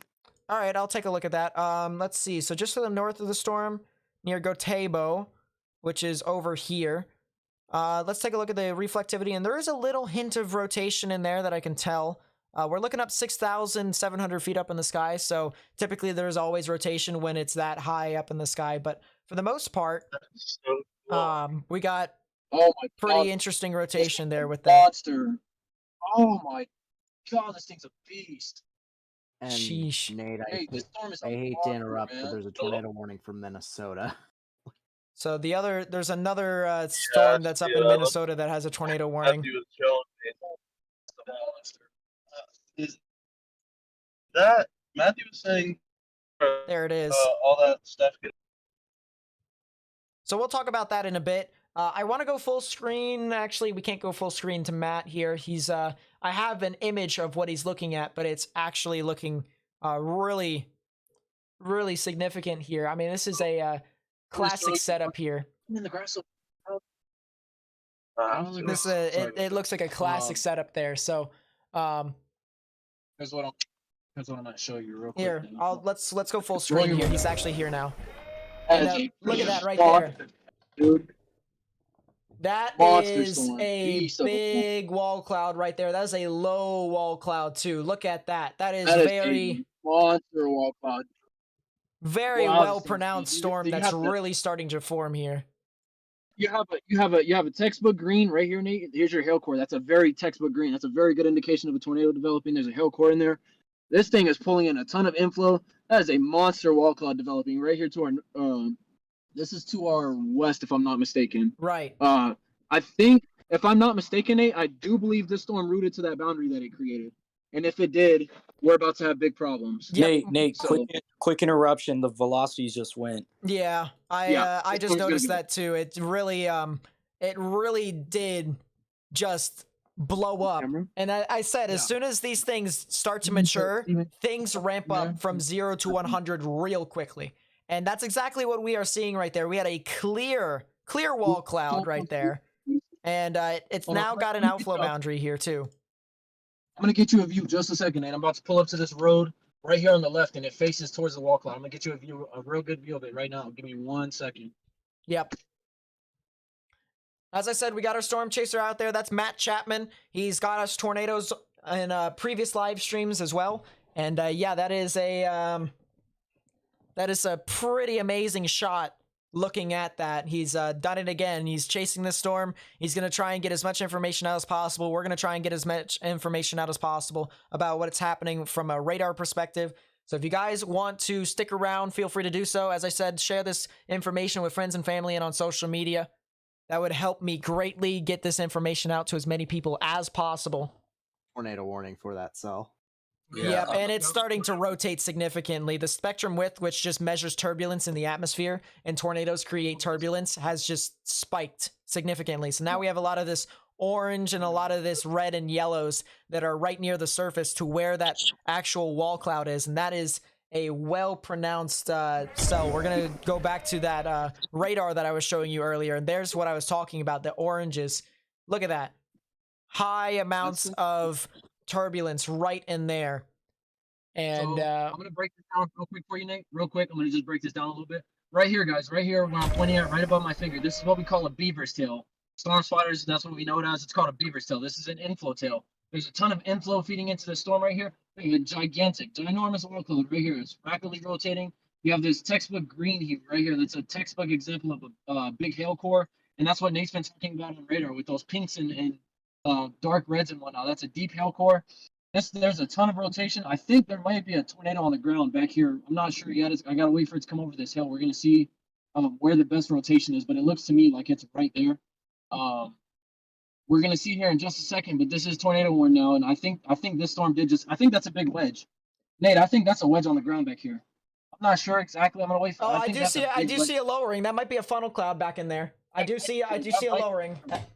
It's like right in the middle. Let's see if I can pull my red arrow here real quickly. That may be a It's wedge on the right ground. there. I'm not gonna. Right there, Chad, Yeah. if you guys can notice, it's right in the middle of that giant wall cloud. I definitely That- see a bit of a funnel cloud right. No, just a little bit more to your, just a little bit to your right of where you were pointing. Right. Oh, you're talking. You're talking Yeah, about right here. I there, see what right there. That's what I'm looking at right now. That's definitely what I would be watching out for if there would be any sort of tornadic development. But this is a massive wall cloud here. Massive wall cloud. Yeah, that's definitely funneling. That is definitely funneling. I can definitely tell that. So that's the official tornado warning. Official tornado warning now for Comanche and Kiowa counties in Oklahoma. That'll be in effect until 6:30 p.m. Central Daylight Time. If you guys live in here, you guys need to go ahead and take your proper precautions. Get underground or get into your lowest, innermost part of your building, particularly a bathroom or a closet with no windows, so you can put as many walls between yourself and the tornadic rotation as possible. This will be impacting places like Mountain View, like Roosevelt, like Cooperton, like Tomstead Reservoir, and northwestern Wichita Mountain Wildlife Refuge. All right, you guys, if you live in those areas, you need to get into your safe space now. There is no time for you to be sitting around to try and look for whether or not this thing is going to produce a tornado on your front lawn. Just assume that it's going to. Be safe than sorry and get into your safe space. That is the big thing there that we want to try and drive home here. I'm taking a look at the radar, and it's starting to, yeah, it's consolidating. It's starting to consolidate. This is definitely gonna, it probably could do something here soon. Nate, Well, from let me my know ex- that. from my experience looking at this wall cloud and the radar imagery, the ingredients to drop a large tornado. Yeah. Let's go back to the radar imagery here and look at this hook here, chat. This is a very well pronounced hook. Classic curling characteristic here with the outflow boundary. Right within there is the inflow. You can see the massive inflow notch. Right about here is where the tornado would probably be if it were to produce one. But this is a very well pronounced supercell with large hail. And this is exactly what we were expecting today. This is the dangerous day that we were talking about here earlier on in the live stream. This is exactly the reason why the National Weather Service has issued a tornado watch for some of these areas, and with very high probabilities with this. So I don't this want is to go a too far though. this is Just real quick, the storms to the north You of know, Oklahoma City out near Perry, they're starting to get their shit together too. So all right. Thank you for telling me that. And so this is one of those things here, guys, where we've been telling you guys over and over again as to what these storms are going to do and whether or not they're going to do it. And in this instance, now we're in the situation to where it's happening right now. All right, this is exactly what we've been trying to warn people about, and it's just one of those things to where, all right, you've heard our warnings. Did you actually, heed them? And so that's the big thing there with that. Now, people have been asking, and I will actually answer this request. I will grant this request. They've asked for a 3D image of the supercell, and I can actually take a 3D image of thunderstorms here just by looking specifically at the amount of rain that is coming out from the actual thunderstorm. And you can see right here the classic characteristics of a supercell. They are super tall in some of these areas. Let's see if I can change the actual color of it here. Super tall, and they also have a little bit of a cave mechanism right here to where it actually eats energy. It's like the energy that's around it becomes food, and it eats that energy right within that little cave area. So right in there is exactly what we are going to watch out for, and whether or not it actually can materialize is the big question here. But if it does end up materializing into a tornado, we might actually be able to see the tornado on 3D as well. So that's the big thing. We have the classic characteristics that is showing us that this is a clear supercell and that this thing has the right characteristics to actually intensify further. But yeah, this is a clear storm. That is definitely dangerous. 100%. Whenever we can get Matt up, The wind, holy. then we'll put it back up here. I was trying to look at radar. I was trying to look at radar and see what it looks like on radar, because I'm honestly having a little bit of a trouble distinguishing. It looks like maybe there was a very distinct wall cloud, but now it looks like it may be dying out for now because it's kind of passing over these mountains and whatnot. But we're getting a little bit south because we are sitting on the path of it. So we're gonna get a little bit south, get turned around. We're gonna look at it again, but just give me 1 second. Are we good? Huh? Are we good? Because I kind of want Yeah. to camp outside of this. Yeah, it definitely looked like the rotation did deteriorate just a slight bit. But it is starting to take its general motion and move over the area that, or the road that you would actually be on. Maybe actually be a little bit further off to the north. So if you want to I start, just dropped south because we were sitting in the path of it, so I dropped a little south to get out of its way. But the actual wall cloud would probably be on the left-hand side, correct? yes, sir, it'd be over here. It's kind of messy now, but it's Yeah. over here. And it definitely looks like it's a little rain wrap too. Yeah, it's definitely messier. It's definitely hard to make out where the wall cloud would be. I would have to say it would probably be right at that shelf mechanism that's right in front of you. Probably be that shelf. Yeah, it's back over here somewhere. But yeah, that is yeah, actually I think the wall cloud might actually be a little bit deeper, so it's like the shelf under the shelf. I think that might actually be the wall cloud right within there. But yeah, there is a lot of activity that's really starting to kind of come together. People are telling me to look at another rotation, which is just off to the north, and it has a little bit of rotation up there too. I do actually recognize that as well. So let's quickly, let's go actually to the half and half screen here. A half and half screen. And we can see that we have the storm over here near Covington, Oklahoma. It's just to the north of Oklahoma City. Has a little bit of rotation near Lucien and Perry. So if you live near Covington and Perry, I highly recommend monitoring the weather because this could definitely become a tornadic storm, one of these classic tornadic storms that we've been watching and looking out for. And if this does produce a tornado, it'll end up being in your area, maybe even a bit further towards the north and east, towards Red Rock and Marland, as well as maybe even Ponca City. So if you know anyone who lives in those areas, highly recommend watching out for that. Let's go back full over to Matt. Nate, this rotation right here in front of me, I mean, just watch it. I'm trying to get it to focus. Just watch it. I mean, it's rapidly rotating right here in front of me. I think this may actually be the wall cloud right in front of me. Yep, I'd have to agree. That Actually, looks... I'm almost positive this is the wall cloud. So if we're gonna see anything, it's gonna pass right in front. It's gonna cross the road right in front of us. Oh yeah, that's prevalent. That's prevalent over everything. That's very, very strong rotation point. Very good rotation right there. That's a clear wall cloud right there, guys. Clear wall cloud.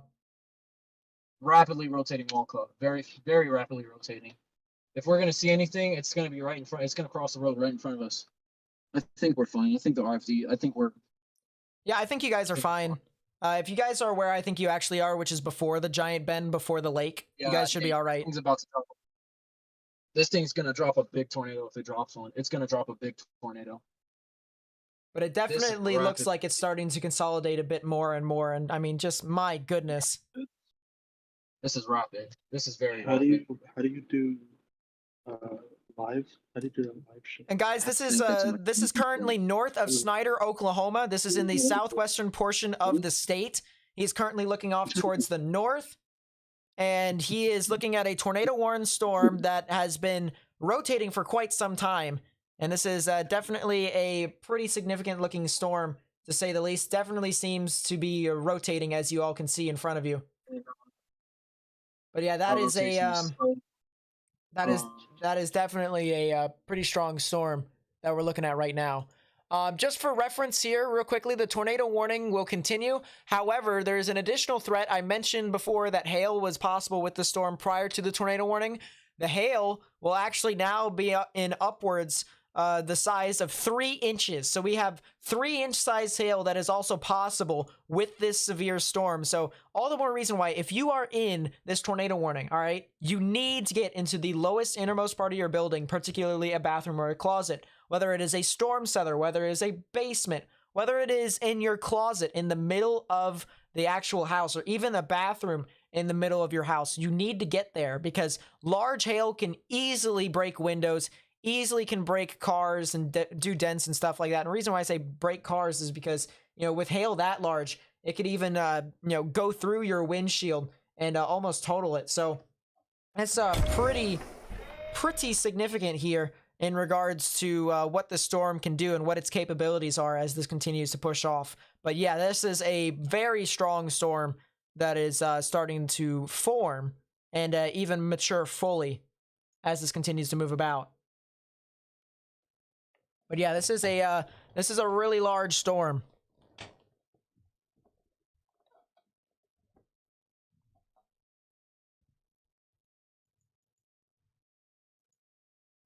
I'm trying to take a look here on radar to see if there's anything else here.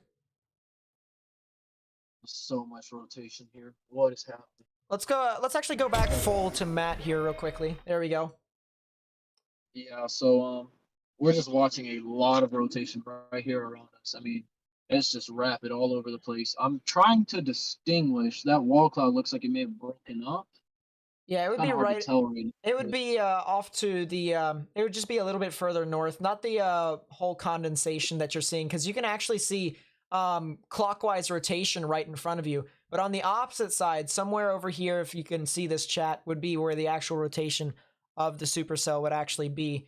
I would start to head back now. I would head back and try and get out in front of this storm if you can. Unless if you want to head towards Cooperton. But yeah, I would head somewhere over there to try and. You want me to get south and then go east? You can go south and go east if you want, or you can keep going. Let's see if I can find a road here for you. There's a road that is right after the lake. So like right before the lake, I should say, that goes east, due east. If you want to head through over there, that's fine too. I don't know exactly where you are positioned. Yell at us. Alright. But it's E1570 road, and it eventually connects up to County Road 49. Okay, 1 second. If you're too far south, then that's fine too. You can just head back the normal way. But Did you say you said 1590 or 16? 1570. 1570. Where's that at? So 1570. That's north. That's north and then cuts east.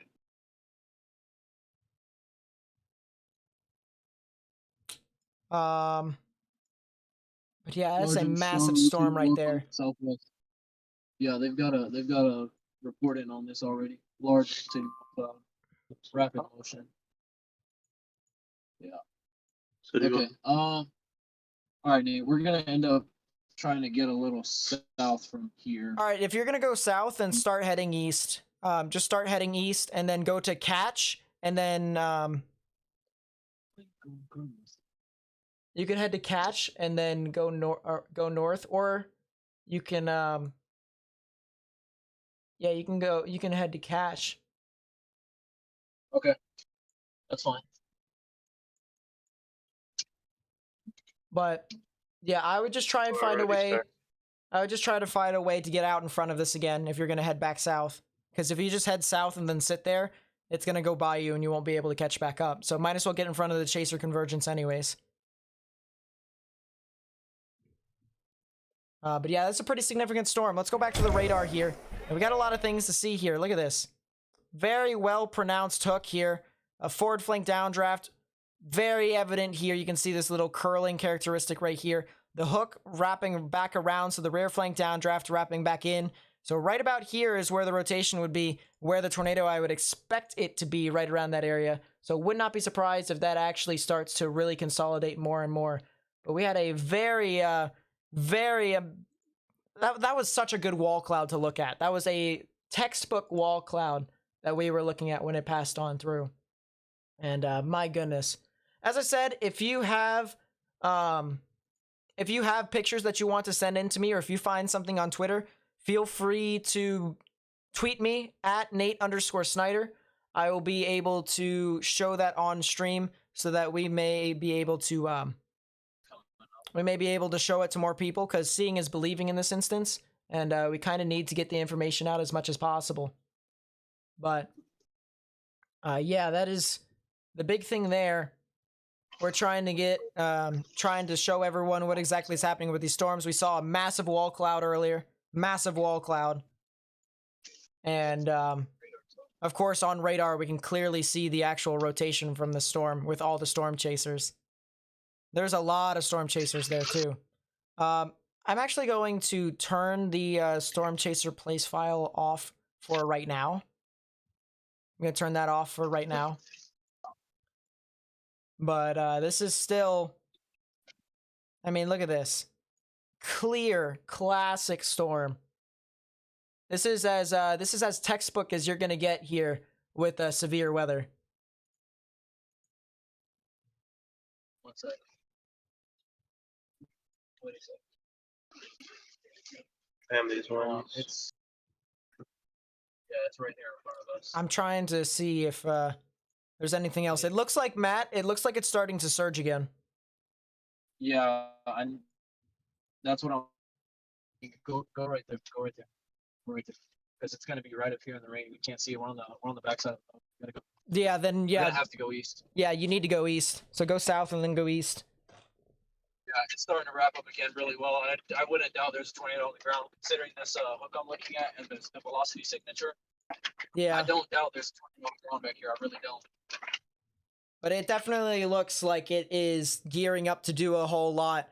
For the velocities, you can see the greens are moving towards the radar, reds are moving away. Right in the middle is where the tornadic rotation would be. This counterclockwise motion is what we would typically look for, and we got that right in there near Roosevelt and Cold Springs. And yeah, this is a clear monster storm that is really trying to consolidate. And yeah, this thing is really trying. It's got its rear flank downdraft going. It's starting to really consolidate now. I think it might even be trying to completely. But yeah, we have enhanced vorticity here. A lot of spectrum width, which is just basically a lot of vorticity, a lot of turbulence, and tornadoes typically create a lot of turbulence. And we got that. We 100% got that. So would not be surprised if something formed here as a tornado. And we're just going to have to watch out for this. If this does end up producing a tornado, we got to watch and see what it does next. But as of right now, it is heading off into relatively rural areas of Oklahoma.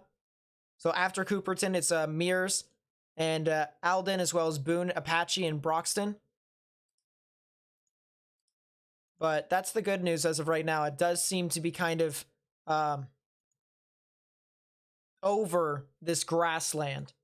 I do not see a tornado on the ground as of right now. I don't see a debris signature. Correlation coefficient seems to be more or less dust that's scattering. But as of right now, it is looking very, very, very, very significant here. I mean, the winds are really starting to consolidate. And this is what we've been watching out for. So guys, we need to share this with more people around YouTube. As I said, friends, family, social media, as many instances as we need to do to try and get the word out as much as possible. And even if you would like to share it on YouTube, hit that like button down below so that we can actually get onto YouTube's algorithm and actually share this with more people on the platform. So if you actually hit that like button, you actually are helping me with that service. And so we need to continue to share this with as many people as possible, because this is a pretty well-defined storm. I mean, you can start to see oranges. These are winds moving away from the radar now. Oranges, and then you got greens moving towards. Pretty significant storm right there. We're seeing winds near Altus Air Force Base of approximately 65 miles per hour, which is well above severe weather capabilities. So yeah, we got a lot of activity that's really starting to kind of congeal. And yeah, spectrum width just kind of went. It's now a ball of turbulence, which means that it's starting to consolidate. And if it hasn't already, maybe even produce a tornado. But this is definitely looking like more and more like a significant storm. I'm gonna look at the look at it higher and higher in the sky.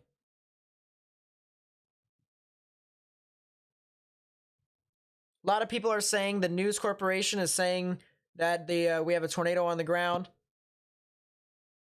I think it's by KFOR. I gotta see.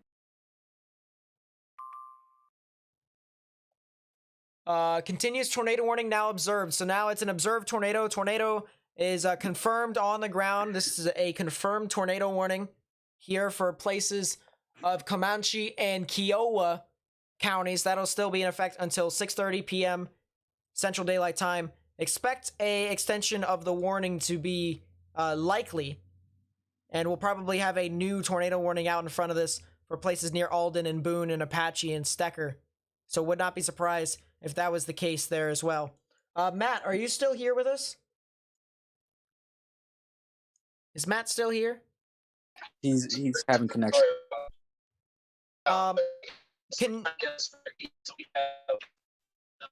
Sam, can you DM Matt and tell him to go up 44 and go up to Elgin, and then go north. Go north on 62, United States Highway 62. Yeah. Oh, by the way, it was confirmed by KFOR trackers. Yeah, so we got the actual news corporations over there. They've confirmed the tornado in itself. Probably a brief tornado in that sense, but yeah, this definitely. I'm not surprised that this was on the ground. But the same thing here that I'm going to be saying over and over again for the other tornado warnings here tonight. Guys got to, actually heed the warnings. Get underground or get into your lowest innermost part of your building, particularly a bathroom or a closet with no windows, so you can put as many walls between yourself and the tornadic rotation as possible. Like, if you live in these areas, all right, you need to be safe. All right, that's the big thing here. All right, you don't need to go outside and stare at it trying to find the tornado, because in some instances it actually ends up becoming obscured in rain.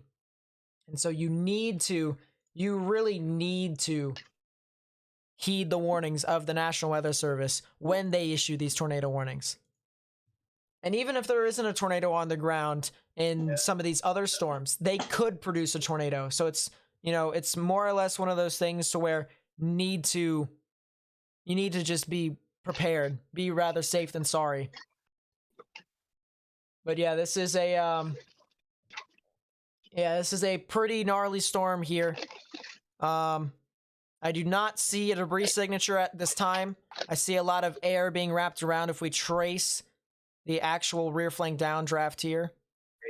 This one. We trace that, go to the correlation coefficient. We have something that might be a satellite right on the outskirts, so it might be a little tornado, but as of right now, it is definitely one of those things to where it at one point was on the ground.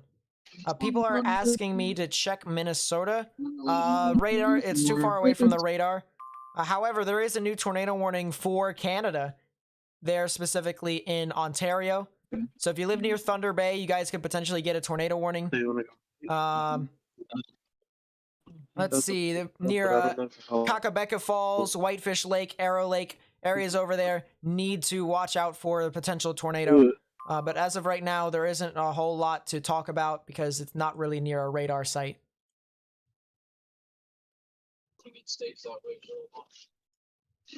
But yeah, this is a pretty significant storm. Yes, Morgan? Just something I'm observing off of radar. Regardless of this storm, Have you regardless of this storm up by Cooperton. Yeah, I can hear you, Matt. Go ahead. So, regardless of this storm up by News Cooperton. of your thunderstorm warning just came out. So they just extended it as a severe thunderstorm warning on the tornado, but destructive 3 inch hail is what they warned it for. But actually, before you continue, Morgan, instead of dropping south and going to 62. Yep, go on to 62. Yes, yeah, go to 60. Keep going on 62 all the way up to Lawton. Keep going to 62 all the way up to Lawton, and then go north. Go up to Apache. Try and get out in front of this thing again. So I'm watching the KFOR coverage, and they're saying that they had a large tornado on the ground at one point. Jeez. I mean, once again, I would not be surprised. Oh, and actually, I would like to say at one point there was a bit of a CC drop, and as of right now, there is a B-word. So I don't know if that has any significance to. Yes. I don't think those CC drops actually were debris, and I don't think that's actually picking up a whole lot of debris, mainly because you also have to realize the environment that's out there. It's not trees, it's more or less grass, and grass is pretty hard to pick up via radar. So, can't exactly use the correlation coefficient until we actually get closer and closer to trees to see debris. But definitely could see some instances to where there could have been a tornado on the ground. Okay, and Nate, I actually have something to ask that I feel like is pretty important. Would you say that even when this thing goes linear, there still is a tornadic threat because of the amount of helicity and stuff like that? Yeah, I would have to say so, because in some instances to where even if the storm goes linear, eventually it goes through a process of recycling, and then it could potentially become tornadic later on. So maybe not for the imminent area that's getting the damaging winds that will be linear, but maybe the area is a little bit further on along the road. Could definitely see something. Good question. Just got a report of a wind gust 3 miles south of Altus. Measure of 79 miles per hour. 79. Significant damaging winds. That was over near Altus. And that was about a half an hour ago-ish. Actually, no, it was about 15 minutes ago. So that was pretty significant damaging winds from those storms over there. And yeah, I would not be surprised if things continue to go about the way that it has. So we really got to watch out for this as this continues to move about. There's your report of the tornado swirls visible at the surface. So some subvortices that actually occurred with this supercell. And we also... Go ahead. I was going to say, we also have some other showers and thunderstorms that are forming near Frederick heading towards Lawton. These are not supercellular yet, but they definitely could be later on once they encounter a more favorable environment. So another thing that we have to watch out for as time continues to move along. So, as I was saying before I was interrupted about 15 times, regardless of whether this storm up by Cooperton will sustain, I'm seeing numerous, and I mean numerous, to several storms south of them that have mini hooks, even if they're just developing right now. So there's a storm that's just south and east of the radar site at Frederick that's hooking. There's another storm down by Dundee in vicinity that is hooking, just to the west of Wichita Falls, Texas. So definitely something to note for areas to the south of the OKC area, as well as to the east. My It's not goodness. just the storm. Let's see. Looking across the board to try and see what else could potentially be here.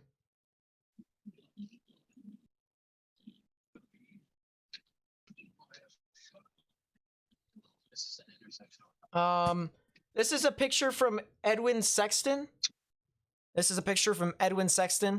And look at this. Look at this massive wall cloud here. You can clearly see how elongated this wall cloud is.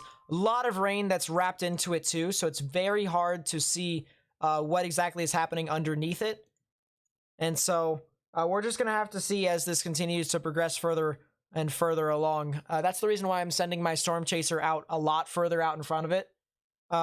That way they may be able to watch it for quite some time, see if there's anything that happens at the surface, and hopefully something will not happen, but it's just one of those things where it'd be something that we'd want to see.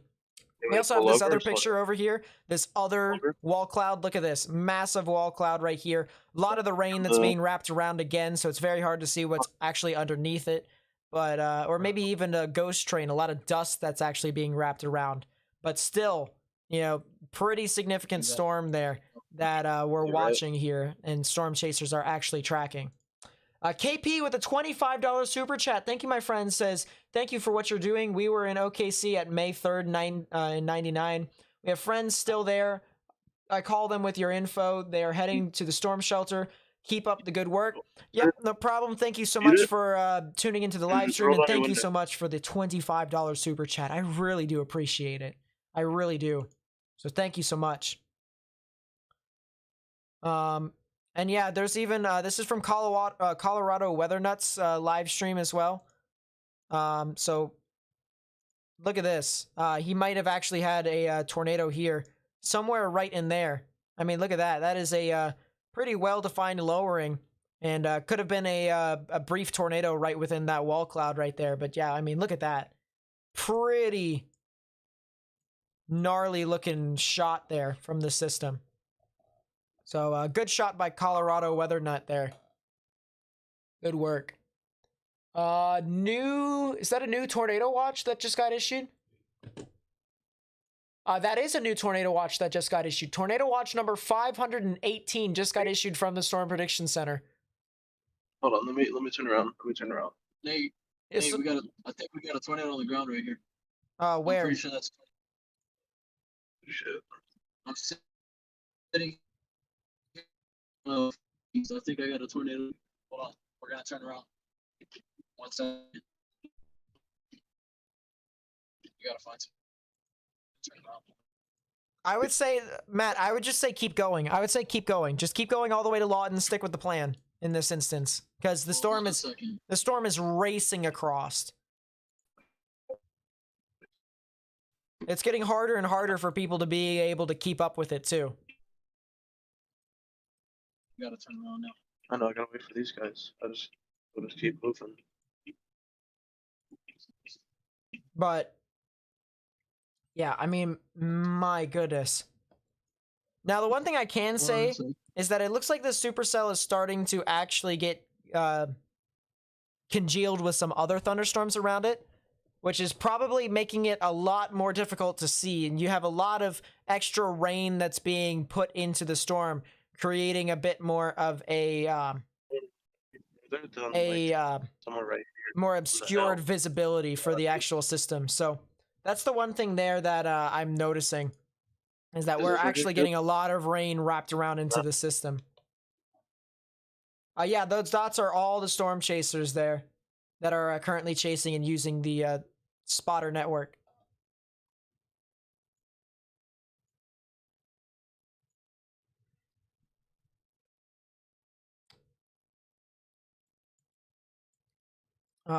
Yeah, Matt, as I said, keep going. Go Apache. As I said, if not, go all the way to Chickasha if you need to. But just get out in front of the system, because it is moving further and further. New tornado warning that has been issued. This is for Caddo and Kiowa counties in Oklahoma. That will be in effect until the top of the hour here. As I said, tornado is definitely possible. It already has had a history of producing a tornado, as well as tennis ball sized hail, which can easily do significant damages to any sort of glassware and even cars. So I highly recommend seeking shelter, as I said, underground or lowest innermost part of your building, particularly a bathroom or a closet with no windows, so you can put as many walls between yourself and the tornadic rotation as possible. So massive supercell here. For people who are curious as to how tall the actual thunderstorm actually is with the enhanced echo tops, we have about 51,000 feet echo tops here, which that's how high it actually expands up into the sky. So very, very tall thunderstorm here. And actually, if we take a look at this on satellite here, you can see what was nothing is now something. You have a massive red area here in southwestern portions of Oklahoma. It is now rooted into the atmosphere. It is made, instead of it going up to the north and east, it is now rooted and more going to an east-northeast component, which will end up tracking it.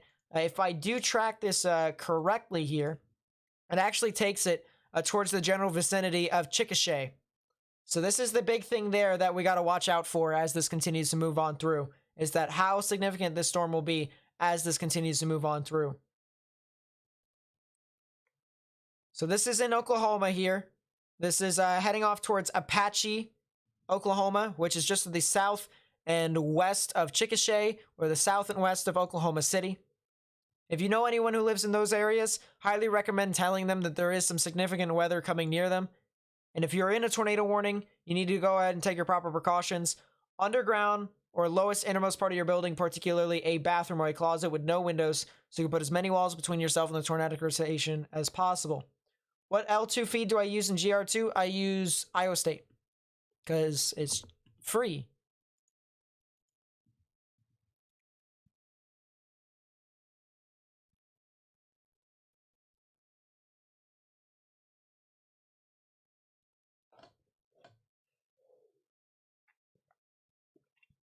Yeah, Matt, head towards Chickasha.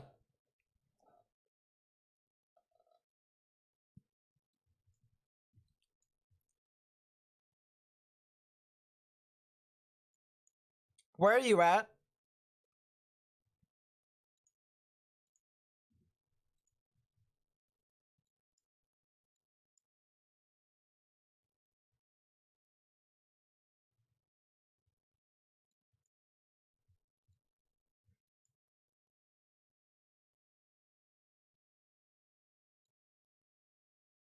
Okay.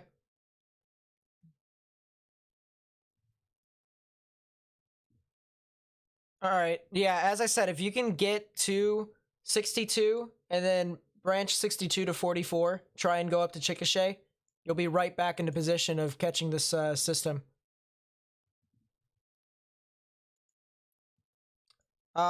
Just had reports of a 70-mile-per-hour wind with this storm. 70-mile-per-hour winds. See if I can get the radar. There we go. There's the radar. I mean, look at that. That is a well-defined hook echo. Well-defined hook echo. Yes, sir.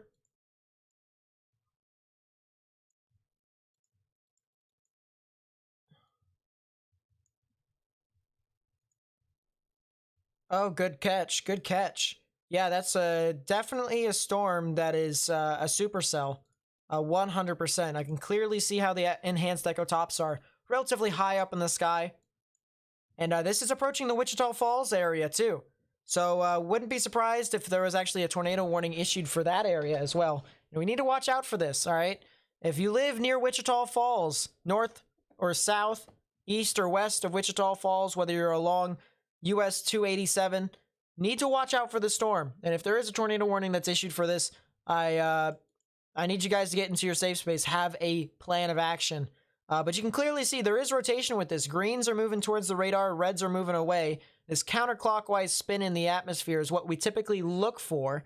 And here we go. We have it right here. So if this thing does form, it will be heading off into the general vicinity of Wichita Falls, maybe a little bit to the north of it, towards I-44 and the airport on the northern side. So if you guys live near the airport, I highly recommend watching out for the storm and being on your best, being at your best there. I use a couple of radars. I use Radar Scope, I use Radar Omega, and I use GR2 Analyst.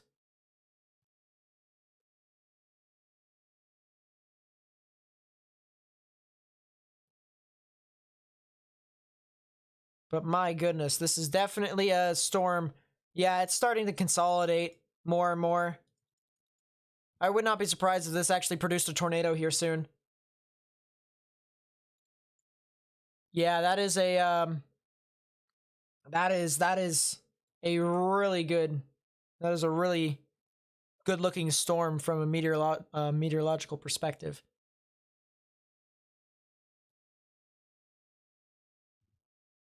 Yeah, I can see that as well. But I know that there's general rotation there. Delta velocity seems to be actually really close to 100 miles per hour. So there is a lot of this, a lot of activity that is really trying to consolidate.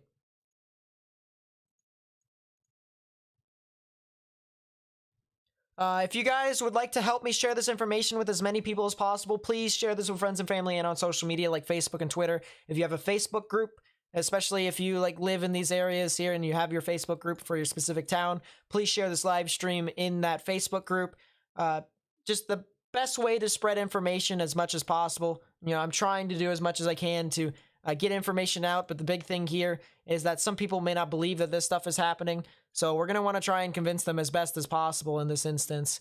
So please share this with friends and family and on social media. And by hitting the like button, it actually helps me get this video out to more and more people on YouTube's platform. So that's just how YouTube's algorithm works. So if you would like to help me in that instance, that would be greatly appreciated. I would really appreciate your help there. But yeah, this is a pretty strong storm, or a pair of pretty strong storms. And let's see if I can see what's happening in the upper portions of the atmosphere with that storm. Doesn't look like too much, but the helicity is still pretty strong. It's not as strong as what's happening up in Oklahoma, but the environment for this thing, it looks like it's starting to go. It looks like it's starting to produce if it were not doing so already.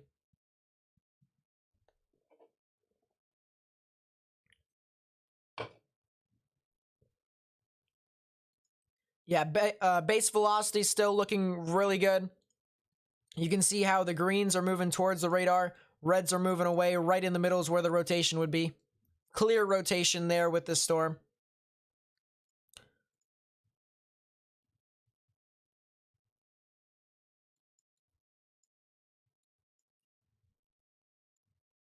So let's quickly take a look at that. And it does look like the Hook Echo is trying to get more well defined. It really is obscured with the amount of rain, so it's almost impossible to actually see. I'm actually surprised that he is actually able to see it, but there's a lot of rain here, and it's very hard to be able to actually see what's happening inside the storm.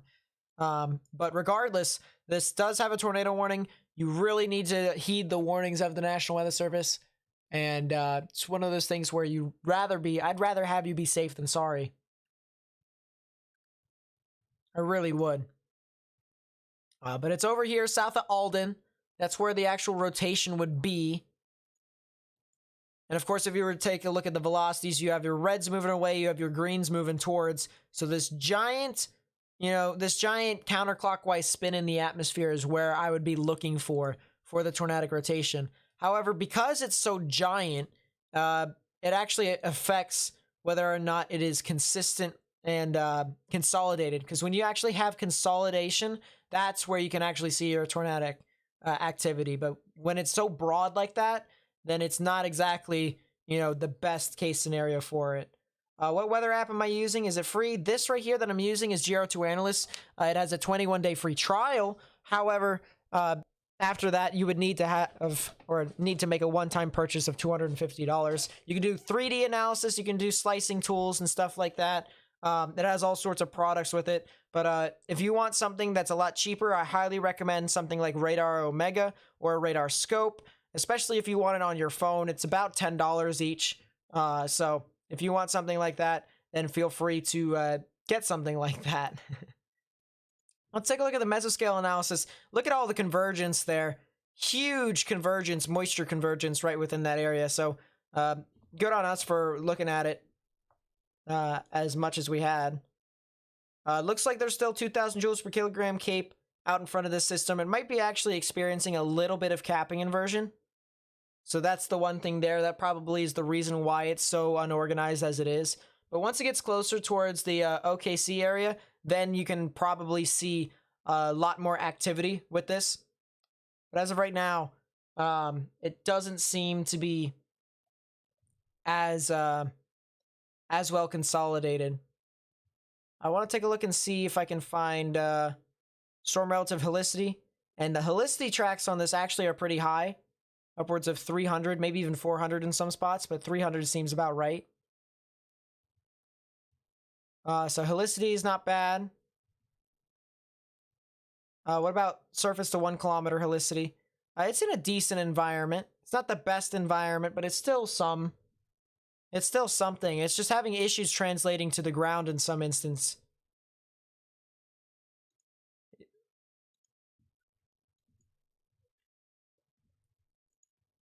Okay. So we're gonna take a look at that again here real quickly. And it still has general rotation with it too, so don't think that, it just isn't tornadic. It still can produce in any instance, but as of right now, it does seem to be a severe storm with large hail and damaging winds. Hail in upwards of quarter size, which would be about an inch. So if you live in Cotton and Wichita counties, I should say, I would highly recommend getting indoors. That severe thunderstorm warning will be in effect until 7:15 p.m. Central Daylight Time.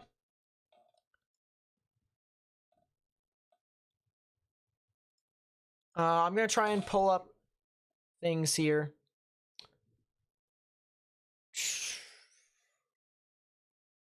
Continues tornado warning. All right, so yeah, nothing really of interest with that I can report. So that's the good news there.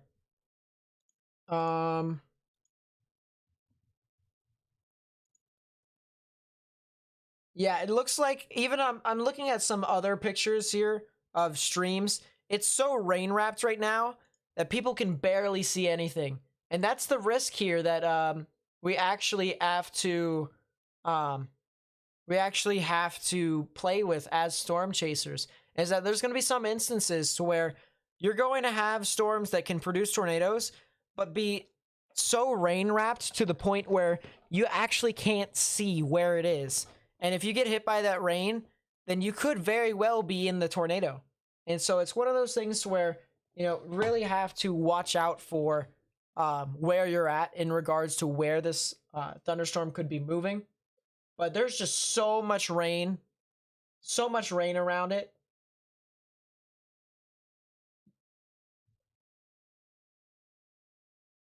That's on Highway 19 and 58, 4 miles southwest of Alden. So that would have to be somewhere over here. Let's backtrack a little bit and see. Yeah, there definitely could have been a brief tornado over there. I would not be surprised. But I mean, as I said, you know, they are really having difficult times trying to figure out as to what exactly is happening in these storms, because there's just so much rain around that it's very hard to see.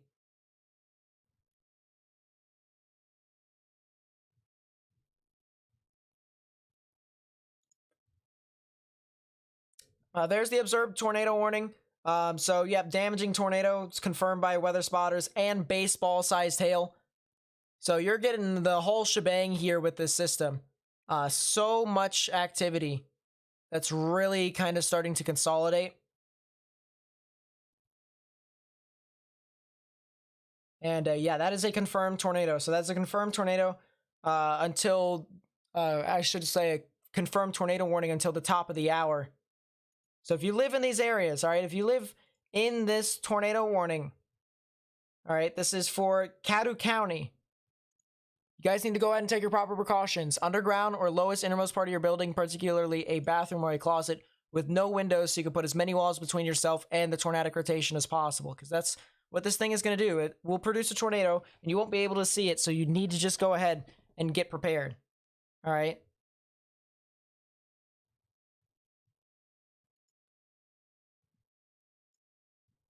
Okay, so that's south of Alden. So that would match up with Petrowski's report.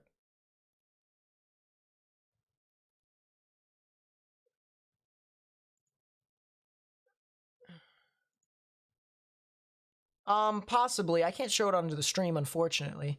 But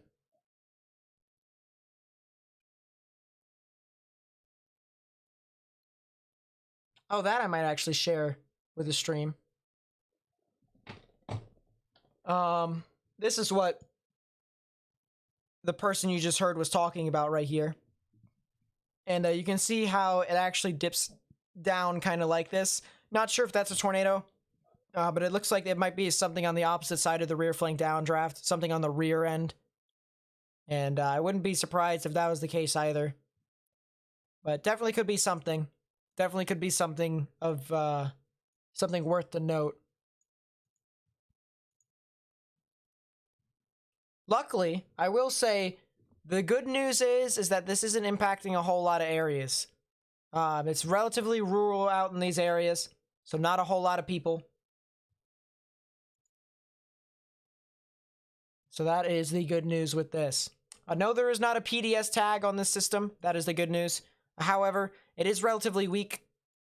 It is relatively weak at this moment. It was strong, but now it's relatively weak. You can see a lot of the reds moving away from the radar, greens and grays moving towards right in the middle. Somewhere in here is where the rotation would be, and it just does not look any sort of organized whatsoever.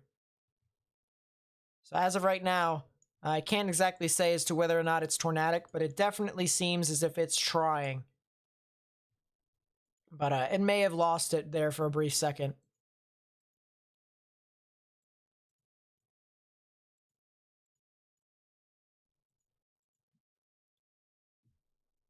Uh-huh.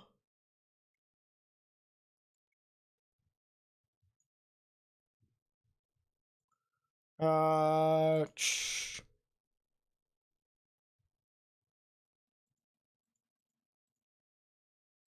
okay. Yeah, I definitely see that there could be something over there. I'll definitely have to pay attention to it. But right now, it still seems to be of infancy at the moment.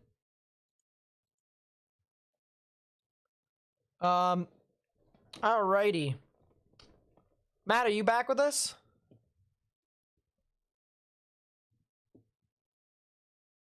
You mind giving us an update as to where your position is?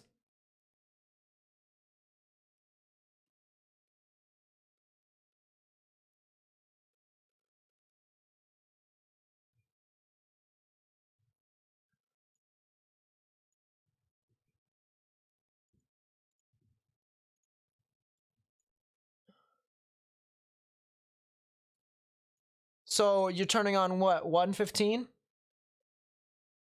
Are you going south?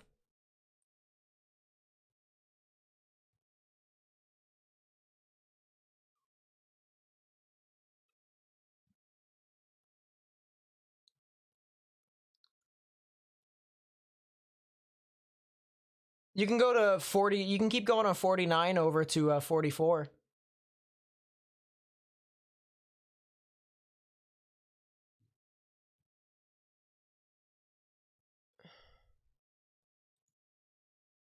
Mesoscale discussion discussing the tornado watch. It's tornado watch 516. Southwest central Oklahoma. Summary: severe thunderstorms. Excuse me. Severe thunderstorms will race northeast across southwestern into central Oklahoma this evening, likely approaching the southwestern Oklahoma City metro by 8 o'clock. Very strong winds and hail are expected along with tornadoes. Leading edge of large-scale forcing is sent spread across the western Oklahoma. Deep convection has finally responded to this forcing, increasing along the surging cold front. Along the south along the dry line, strongest supercells have developed immediately ahead of the surface low over Kiowa County. Larger cluster as it propagates downstream into Caddo, northern Comanche counties. Very strong winds ultimately could evolve with this complex if upscale growth continues. Although in the short term, very large hail is likely, along with the threat for tornadoes. Leading edge of severe should surge into western and southwestern portions of Oklahoma City by 8 o'clock. All right, so that basically what they were trying to say there is that this stuff is, it's just there now, and it's trying to move along in this instance. But a lot of clusters of storms. It's kind of trying to fight for dominance. And the ones that do end up prevailing, those ones will probably be the ones to produce the significant ones. But yeah, definitely a lot of activity, to say the least.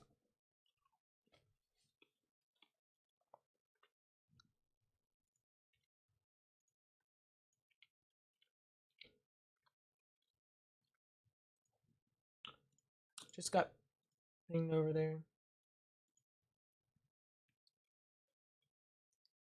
Clayton Ronk with the $10 super chat. Thank you, my friend. I really do appreciate it. Says, keep up the good work. Your friend, AOD. Thank you, John. I really do appreciate that.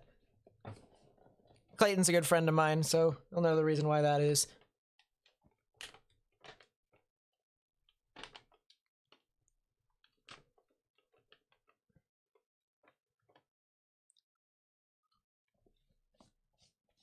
Yeah, but I would say yes, but I would still go up 44 anyways.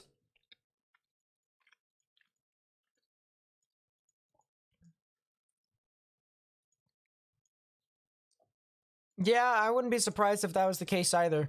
I mean, it looks like the northern storm really is just kind of struggling to really survive because there's so many showers and thunderstorms that are creating a cooler environment around it. And basically, chat, what I'm saying is tornadoes typically like warm environments to actually survive in. It likes that warm moisture, and so if the warm moisture actually gets eaten by the thunderstorm, it becomes stronger. However, if there's actually cooler temperatures around, then it won't be able to sustain as much, and there's just so much showers and thunderstorms, so many showers and thunderstorms that are forming around this system that it's actually getting very, very hard for this thing to be able to sustain. And that's the reason why there's so much rain around the actual rotation, is because there's so many thunderstorms that are just popping up in all these little areas near the hook. Look at this. Thunderstorm right here, thunderstorm right here, more thunderstorms right in here. There's just so much here, and it's just very hard to see specifically. It's just so rain-wrapped. So that's the thing there. That's the reason why everything is so hard to see with this system. There is a little bit of rotation with this. It is starting to try and rejuvenate again. You can see the reds are moving away, and then a little bit of the greens moving towards. Let's see if I can actually get a better view of this with the storm relative velocities, and I can't really. Let's see if I can retry. And no, that just made it worse. So the best thing there is just the reds are moving away from the radar. A little bit of the greens and grays moving towards. Right in the middle, right near Broxton is where the rotation would actually be. And I would not be surprised if something actually formed in that regard over there as well. There does seem to be a little bit of enhanced vorticity there, maybe a little bit of turbulence. So there is something that could be indicating potential tornadic activity. So I would not be surprised if something actually formed there soon. But as of right now, everything is kind of just fighting each other. They're fighting each other for dominance. Clayton with the $10 super chat. Thank you, my friend. I really do appreciate it. Says, here, have another $10. Thank you, Clayton. I really do appreciate it. Aaron Easton with the $20 super chat says, Nate, thanks for covering these storms tonight. You're hoping they stay north of Dallas-Fort Worth. I would hope so, too. I hope they actually don't even impact major areas, major populous areas. Oklahoma City, Tulsa, Dallas-Fort Worth. They can stay away from that. That would be great. I do not want to have to, say, hey, these are heading straight for the city.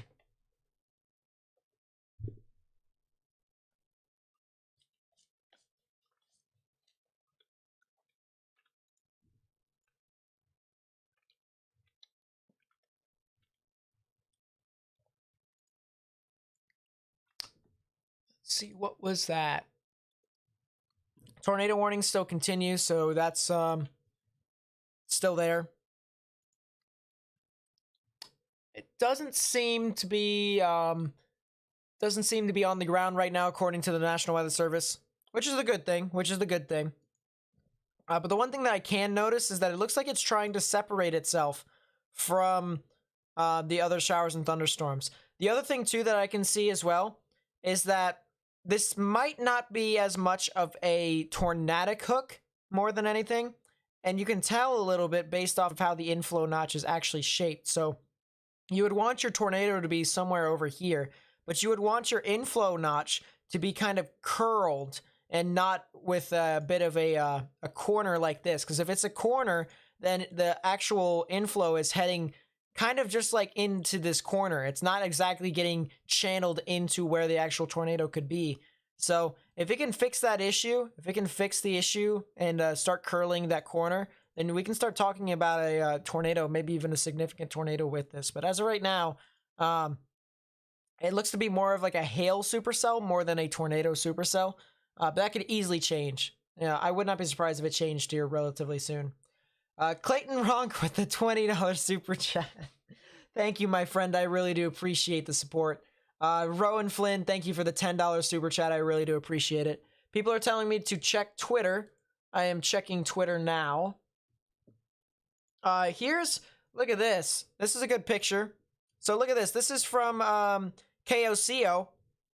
And this shows exactly what I was talking about here. Look at this. All right. We have a completely open air mass here. This is the inflow notch right here. And then look at how much rain. Look at how much rain is getting dumped right where the actual tornado could be. And that's what makes this so dangerous, is that with stuff like this where it's super rain wrapped, you may be looking at this, but if you go in there, you might actually see some sort of tornado. All right. So that's just all that, all that activity could be obscured in rain. And it's just one of those things to where, as of right now, we don't exactly know what is happening in there. But the cool thing about this with weather is that look at how green this is. Look at how green this is. What's happening here is that the light from the sun is actually reflecting off of the water droplets and the hail stones, and it's actually making it super green. And so that's just one of those things where if you have a very strong storm, you'll see that green mint. And it's just absolutely insane right there to see. My goodness. But yeah, that's the one thing right there. Clayton Ronk with the $1 super chat. Thank you, my friend. I really do appreciate it. And then Rowan Flynn with the $5 super chat says, thanks for all the hard work. I really do appreciate all the support you guys have been giving me here. Thank you guys so much. Speaking of support, on a general level, thank you guys so much for coming into the live stream, because we have over 15,200 subscribers now. I really do appreciate it, guys. We even have 942 likes.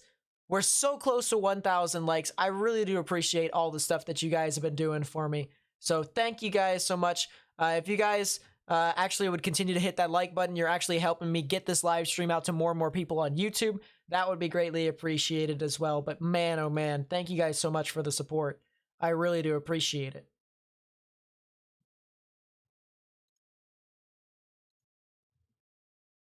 Felicity Reed with the re-membership. So now you've been a member, I believe, for over 6 months. And thank you so much. Thank you so much for being a member of the channel.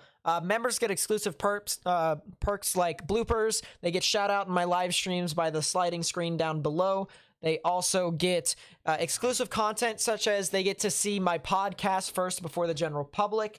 And they get emotes and stuff like that, and all sorts of stuff. So all sorts of cool stuff for members. If you want to pay $5 a month to support my channel, feel free to do so. But thank you so much, Felicity. I really do appreciate it. What's going on near Emporia, Kansas? Storm came out of nowhere. Emporia. Oh, geez. Yeah, that storm did come out of nowhere, didn't it?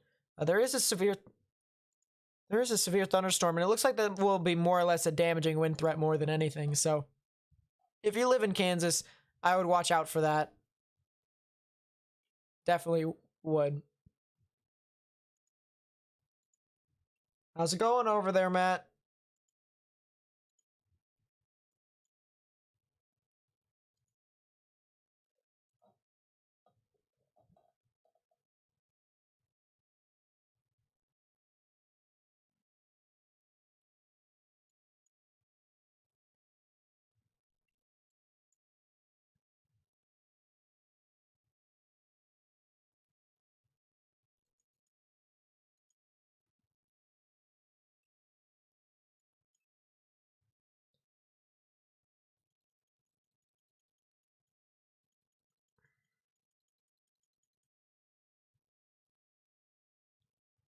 If you can, try and get to Chickasha, and then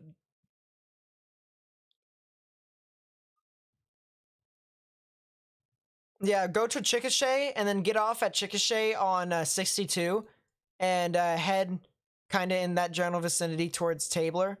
And if you can try and, you know, parallel it, maybe go a little bit further south of Norman to try and avoid traffic. Maybe head towards State Highway 9 south of Norman. You might be able to parallel it as it goes across places like Moore and OKC. Maybe even go further north towards I-40.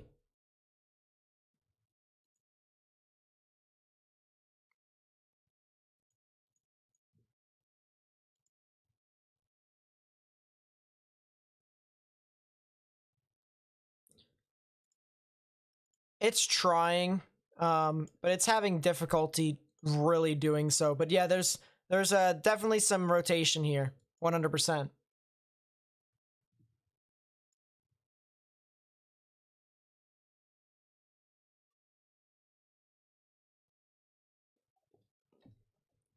Hmm.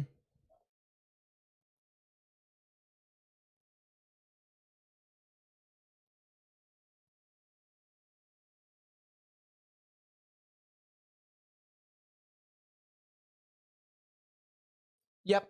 I'll definitely continue to look at radar here. Newbie 38 or newbie number 38 with a $20 super chat. Thank you, my friend. I really do appreciate it. As I said, I really do appreciate all the support. Comes right back into the live stream, or even me and my storm chasing equipment. I'll be able to, you know, make the funds necessary to be able to do that. So without your guys' help, I wouldn't be able to do all this. Clayton Rock with another super chat, $5 super chat. Thank you, my friend. I really do appreciate it. And then Rowan Flynn has become a member for 2 months. Thank you so much. I really do appreciate it. I really do. Can I take a look at Denton, Texas? There isn't anything near Denton, Texas as of right now, so my answer at this moment is no, but later on this evening, I definitely will as stuff approach Dallas-Fort Worth. Severe thunderstorm warning has been issued. This is over in Osage County, and that'll be in effect until 7:45 p.m. Central Daylight Time. I'm assuming that's over near Ponca City. I saw that a couple of times in chat.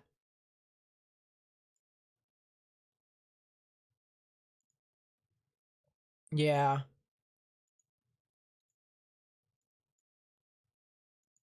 Yeah. But look at that hook, though. That is a really nice looking hook there. It could potentially even turn into a tornadic storm here soon. I wouldn't be surprised about that either. But yeah, there's definitely some rotation. You can clearly see the greens moving towards the radar, which would be over here. Reds moving away. Right in the middle is where the rotation would be. Clear rotation in that area. So, yeah, there's definitely some activity here with this cell near Ponca City. That'll be heading off towards the north and east, eventually towards the border of Oklahoma and Kansas. So I definitely need to consider that as this stream continues to move along and as we head on further into the overnight hours.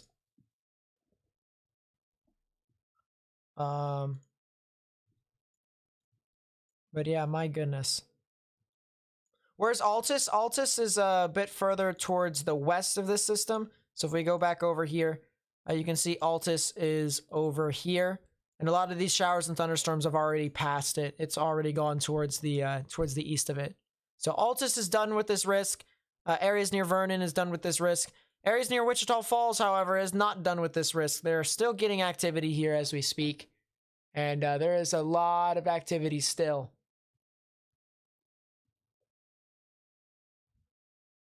Drinking game where Nate says I really appreciate it. There you go, have another drink. I'm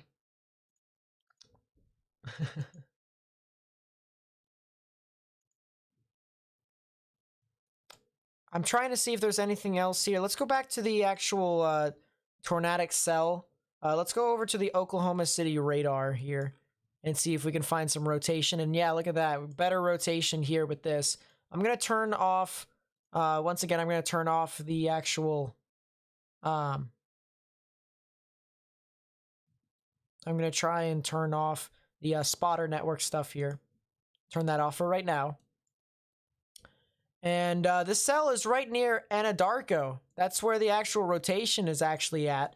And there's actually some pretty good rotation with it too. Let's see if I can find it here. Yeah, there it is. The storm relative velocities, broad rotation here. You have oranges and reds moving away from the radar, greens moving towards, massive counterclockwise spin here. And this is exactly what we're going to want to watch out for as this continues to move on closer and closer to Chickasha. And they're probably going to issue a new tornado warning here soon. It's now observed again. So this is now a tornado that is on the ground as of right now. Has been confirmed. Damaging tornado with tennis ball sized tail. So if you live in these areas again, once again, Anadarko areas near Verdon, you guys need to go ahead and take your proper precautions. Underground or lowest innermost part of your building, particularly a bathroom or a closet with no windows, so you can put as many walls between yourself and the tornadic rotation as possible. And this could be heading off towards Chickasha as well, too. Maybe a little bit further off towards the north of Chickasha, but it definitely will be heading off into that area. And so you really need to watch out for this. It looks like it's starting to fix its issue. So remember how I said it had a little bit of a corner? It kind of went up like this. Now it's starting to fix its issue to where it's starting to curl now.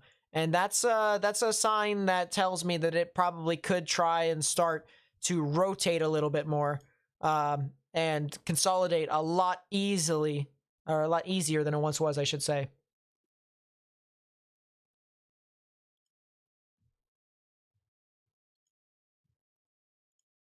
Oh yeah. I feel bad for the storm chasers out there to begin with, because there's just like so much.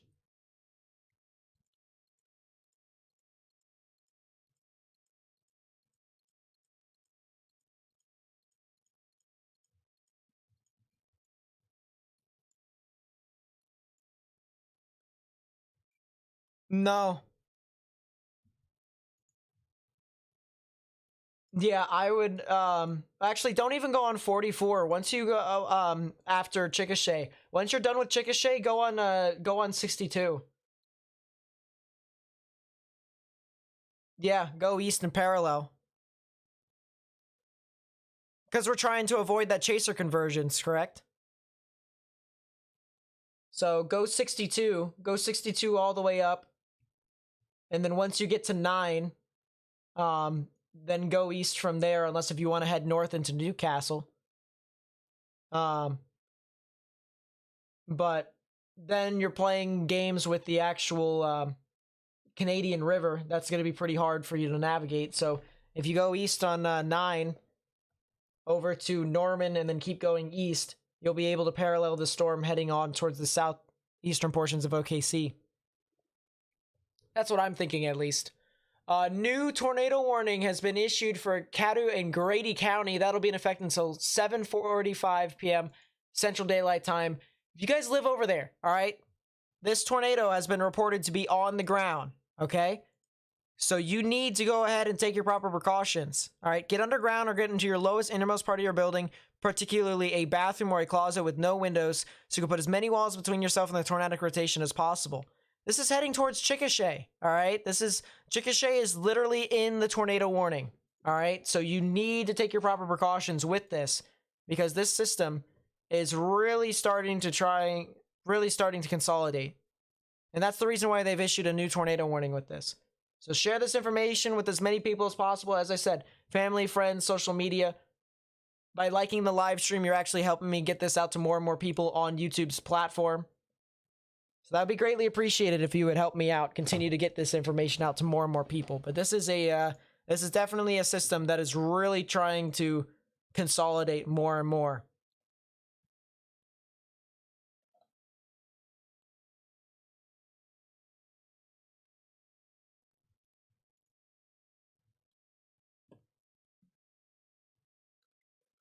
It looks like the hook is now starting to deform again. Starting to become a bit more deformed. Maybe a lot of rain that's starting to actually wrap around the actual rotation. But you can see how it's starting to get that little corner again. And usually when that happens, it's pretty hard for it to really get consolidated. But if I had to guess as to where the tornadic rotation would be, it would be somewhere south of Anadarko. Right about there. If we go back to the velocities, it's about the same thing. Somewhere around there, maybe a little bit further to the east of it. But there is a lot of rain here, and it's making it very hard to actually spot this, and even very hard for this storm to form as a tornado. All this cool air that's really starting to kind of wrap around and choke off the storm. New mesoscale discussion apparently. That was at what, 7:33? So we talked about that earlier. There might be a new one here soon, but will Greenwood, Arkansas get affected by the system? Eventually, I would say yes. As of right now, I don't exactly know when, so give me a second. I'm going to try and figure out where that is. Greenwood, Arkansas. Yeah, it's Fort Smith. Yeah. Yeah, it includes Chickasha, and it even has golf ball size tail with it. But yeah, Greenwood, I would definitely say that they would get an opportunity at these storms, but it won't be your tornadic storms. It'll be more or less your damaging wind type storms as it moves on through.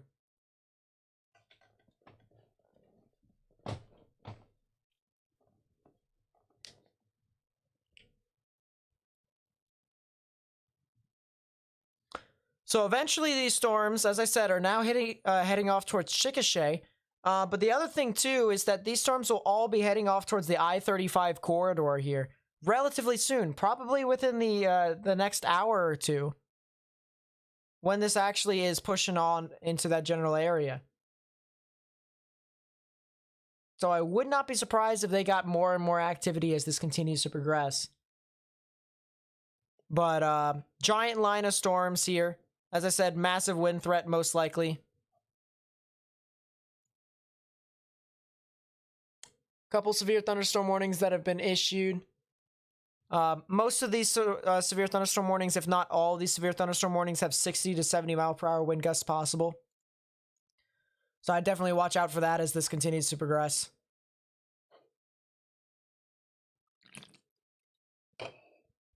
People are saying 2.1 mile wide tornado. I don't believe so.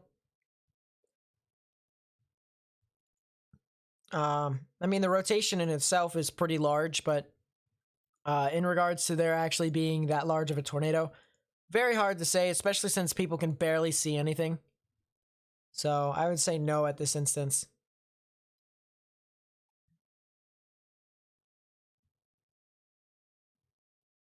Let's see. I'm gonna push this back over here. Take a look at Twitter, see if I can find anything.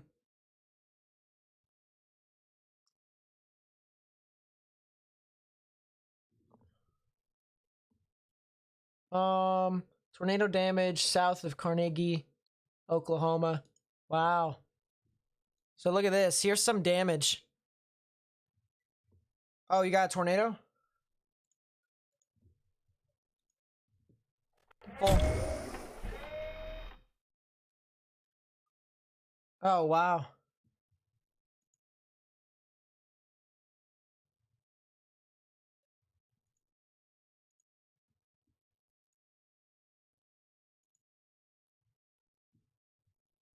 My goodness. Yeah, that's definitely a well-pronounced wall cloud. I will say that much. Pretty big-time storm.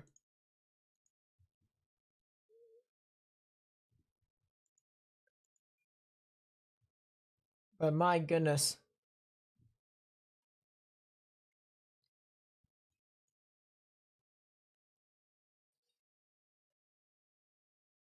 Where exactly are you at?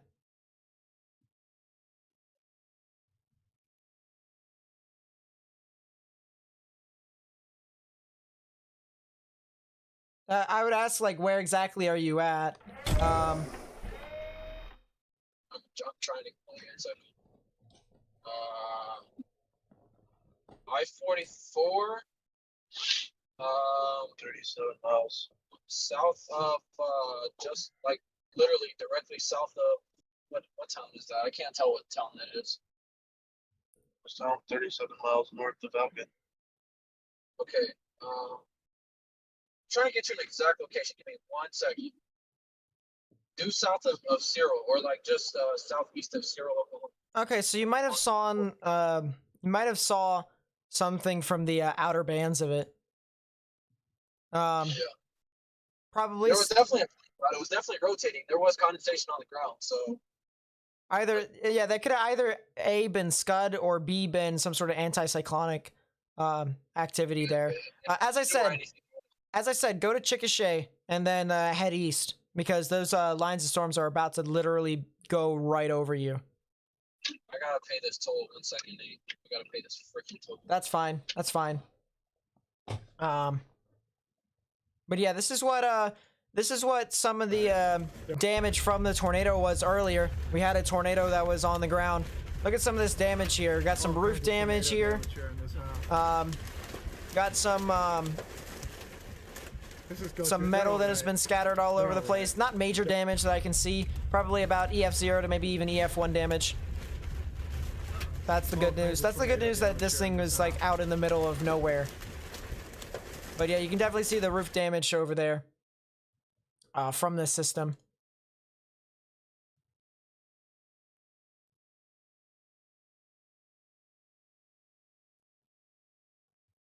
Now, this was recorded from Weather News. Tornado caught down. Still unknown whether this happened. My goodness. Yeah, that was a clear tornado, all right. My, oh my. That might not have been at... I'm not sure if that was the actual tornado. But that is something. That is definitely something if that was the case. But I'm not sure if that was the actual tornado or not, so I can't exactly confirm. But yeah, my goodness, that actually had some pretty well-defined rotation within a very good structure.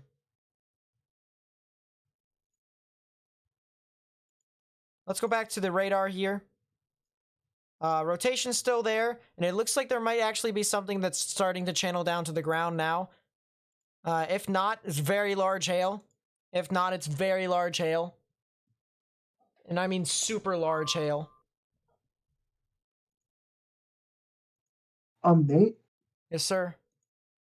north of the supercell, I'm noticing there's kind of like something that appears. I'm not saying it is, but it looks like it's bowing, and it almost is like a quasi bookend vortex type thing going on. I don't know if that is, but do you see what I'm talking about? Yeah. It's south of Calumet and El Reno. That's Yes. that definitely is a bow echo. Massive surging winds that are heading off towards Union City and Yukon. And this is going to be eventually heading off towards Oklahoma City as well. So this is the main activity here that Oklahoma City is going to get, at least the northern side of Oklahoma City. Southern side's probably going to get this tornadic cell here from Chickasha and Verdun. So specifically Norman and Moore, they are probably going to get some activity from that aspect. If not, some very, very large hail.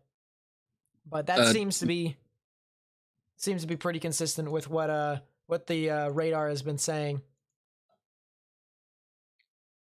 It's trying again. It really wants to. It is trying on velocities. Oh yeah, it's got a lot of hail right in front of it too. So I mean, I'm not sure if that's influencing it by any stretch, but it definitely looks like, in my opinion, it actually probably could be on the ground right now, just based off of what it looks like on velocity. You know, typically the one thing that I've noticed with tornadoes is that whenever you see this kind of bowling characteristic, where it kind of bowls, where you have your southern side, it kind of bowls on your southern side, that kind of tells me that there is a little bit of rotation there with how the winds kind of just jut into the middle of it and create your spin. And that's kind of what I'm seeing here. May not have consolidated fully, maybe for a brief second, but that's what I'm noticing here with this radar presentation. That it might have been briefly on the ground at some point here within the past 5 minutes. But yeah, this is a pretty big storm that's been trying to consolidate. And it's been going for quite some time. It's a long-lived supercell, of course. Well, it looks like an NWS Norman employee reported it on the ground. So, and if that's the case, then yeah, it's, you know, pretty simple reason as to why it's still observed as a tornado. And I think that's the best thing too, because we all have to also realize as well, is that even if it is super rain wrapped, there's going to be some instances to where you're just going to have to assume it's a tornado, that something is in there. Because it's rather be safe than sorry. If you just say nothing is in there, people aren't going to actually, you know, take it seriously, and they might actually not, you know, take shelter. But if you say that there's a tornado on the ground, and even though you can't see it somewhere in there, people can take shelter that way. So yeah, 9 minutes ago, NWS Norman reported that it was on the ground. So yeah, take it as it's on the ground anyway, because there is probably some insane straight line winds coming out of the mesocyclone anyway. right. It sounds like Matt's getting slammed by rain.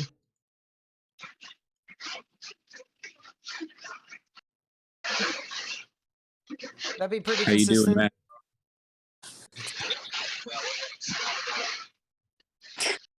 This is in Oklahoma, guys. This is where the severe weather risk is at. For people who are curious about that severe storm up near Ponca City, that actually had a reported amount of 2-inch size hail falling from the sky. So it's not just areas that are approaching Oklahoma City that's getting activity. You can also see some other areas too. So a lot of activity across the board. Matt's getting hit by extreme winds. Wow. Yeah, I wouldn't be surprised. That is a very significant surge in the rear flank downdraft. But yeah, this is still a confirmed tornado. Here, this is for Grady and Caddo counties until 7:45 p.m. Central Daylight Time. We're going to continue to try and look out on this cell as much as possible. It's very hard to see specifically as to what all is happening. Matt's in chaser traffic. That's what's happening.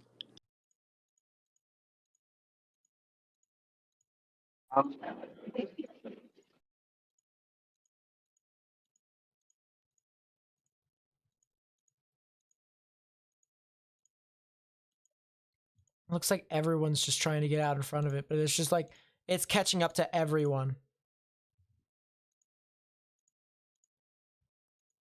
Yeah, it's catching up to everyone. I'm trying to see. I'm trying to see where some of these people could potentially be. But yeah, there's like it's actually it's catching up to practically everyone. There are so many chasers here. That's all these red dots, and they're all getting slammed by all of these rain, all this rain and significant wind. It's trying to ramp up its hail core again too. Might be a storm near Wichita Falls. Can I check it out? Yes, I can. Give me a second. As I said earlier, that cell is probably going to be more of a hail and wind threat more than anything, but we'll double check it. And yep, here it is. It definitely looks to be a bit more of a hail threat as of right now. However, there's this giant... Can I not draw a line? There we go. Massive gust front right there, creating a lot of damaging winds in behind the system. So would not be surprised if this storm actually continues to become a huge damaging wind threat as it continues to move on through.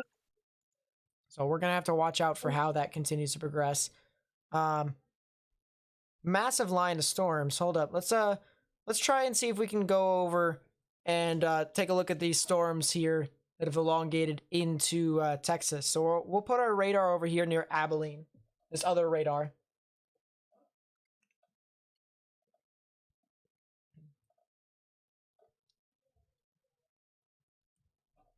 What website this is this? This is a program.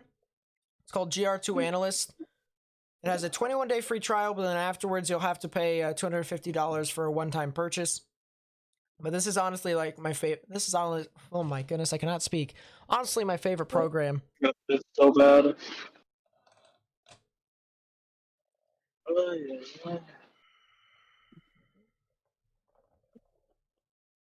Yeah, trying to stretch a little bit, a little stiff. But yeah, it looks like this line here is creating some pretty strong winds across the board. And I think that's going to be the most consistent thing here, the massive wind threat that this risk will pose. I want to take a look and see on the I want to see on the mesoscale analysis to see what storms can probably do what. It looks like the storm that was over near Wichita Falls is going towards a better environment, as well as some larger amounts of cape, but the cap inversion is starting to kind of inhibit a little bit with this system. Looks like there's 1,500 joules per kilogram of cape in that general area.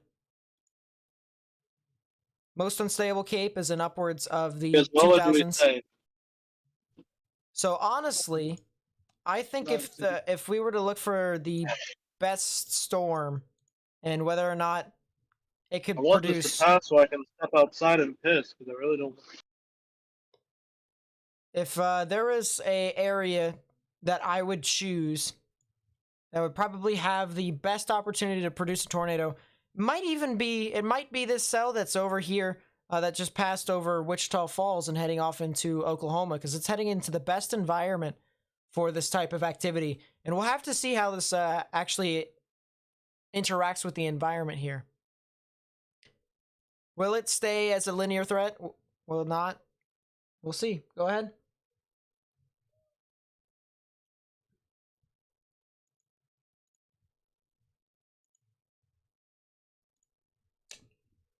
The thing of it is that it doesn't look like that on mesoscale analysis. So I'd have to, try and figure out as to where the cap breaks, in his honest opinion. I think the area that I would probably think that he's talking about is somewhere near Wichita Falls and north and east of it.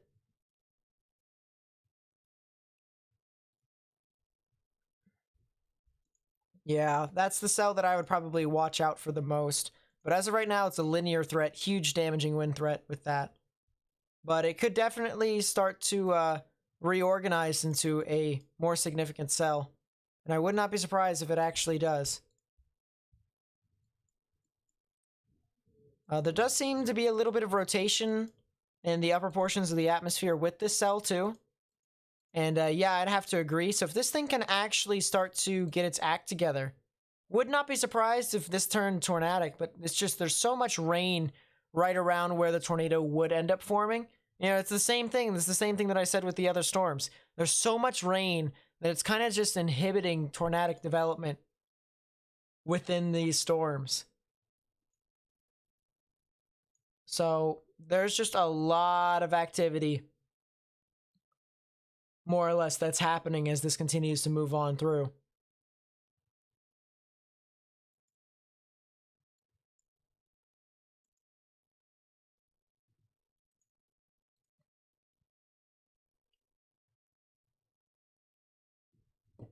Trying to see what else is here. Brennan's Flight Factor with the $15 super chat. Thank you, my friend. I really do appreciate the support. I really do appreciate all the donations. You guys have been helping me out a lot here tonight. So I really do appreciate it.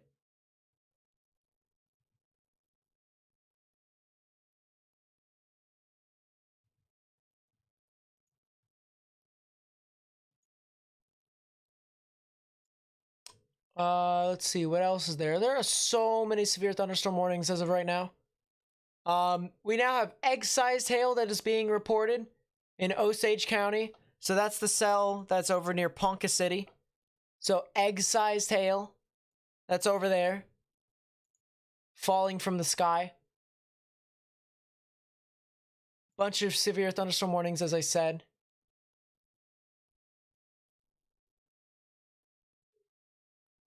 Trying to see. We have a 78 mile per hour wind gust report that was from the Altus Air Force Base quite a while ago.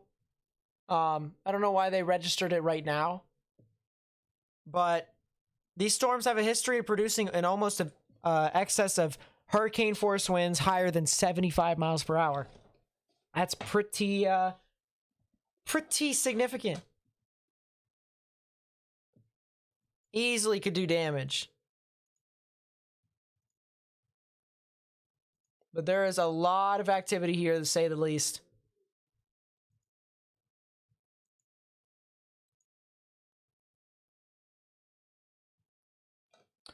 Take a sip out of my lemonade here. What about Lawton? So Lawton right now is about to get hit by a thunderstorm. This doesn't have anything tornadic with it. It'll be more or less a wind and spotty hail threat. So that's the good news for you all. I'm going to turn on my fan here for myself. Tornado warning has been canceled for Caddo County, but Grady is still in effect until 7:45 p.m. Central Daylight Time. So that would include places like Chickasha, Tabler, and Blanchard. So let's take a look at that here again. And yeah, it's passing right through Chickasha right now. It's actually passing to the north of Chickasha. And it's still moving on through. It looks like it'll be heading off towards the Norman areas as well.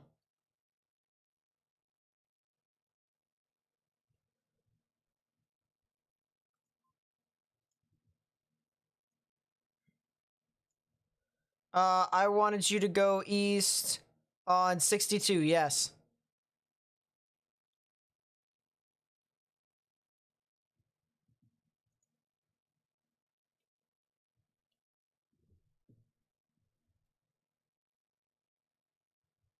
Six two.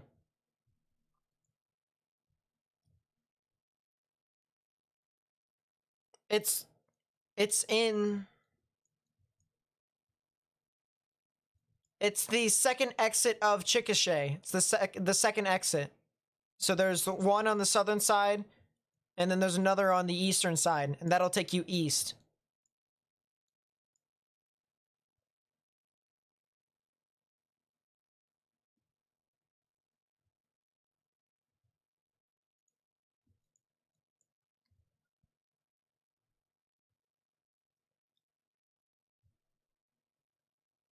search search how do I want to work this?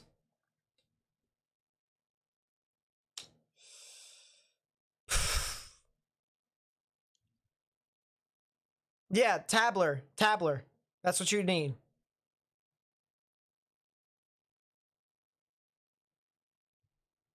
Um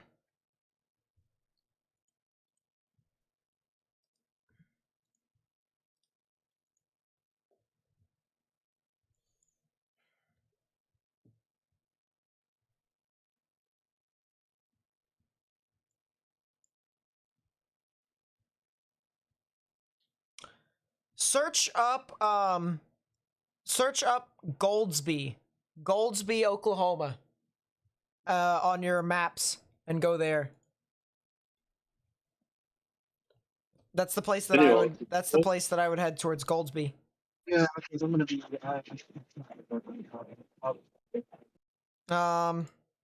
You saw this shit pushing us? Huh? You saw this Just pushing look us? at this God massive damn. line. Look at this massive line here, chat. Extends all the way from Wichita Falls down towards Brady. And would not be surprised if areas here along 35 all the way down to Killeen probably could get some of those showers and thunderstorms. Maybe even further south down to Austin. Possibly. But my goodness, this is... Look at how widespread.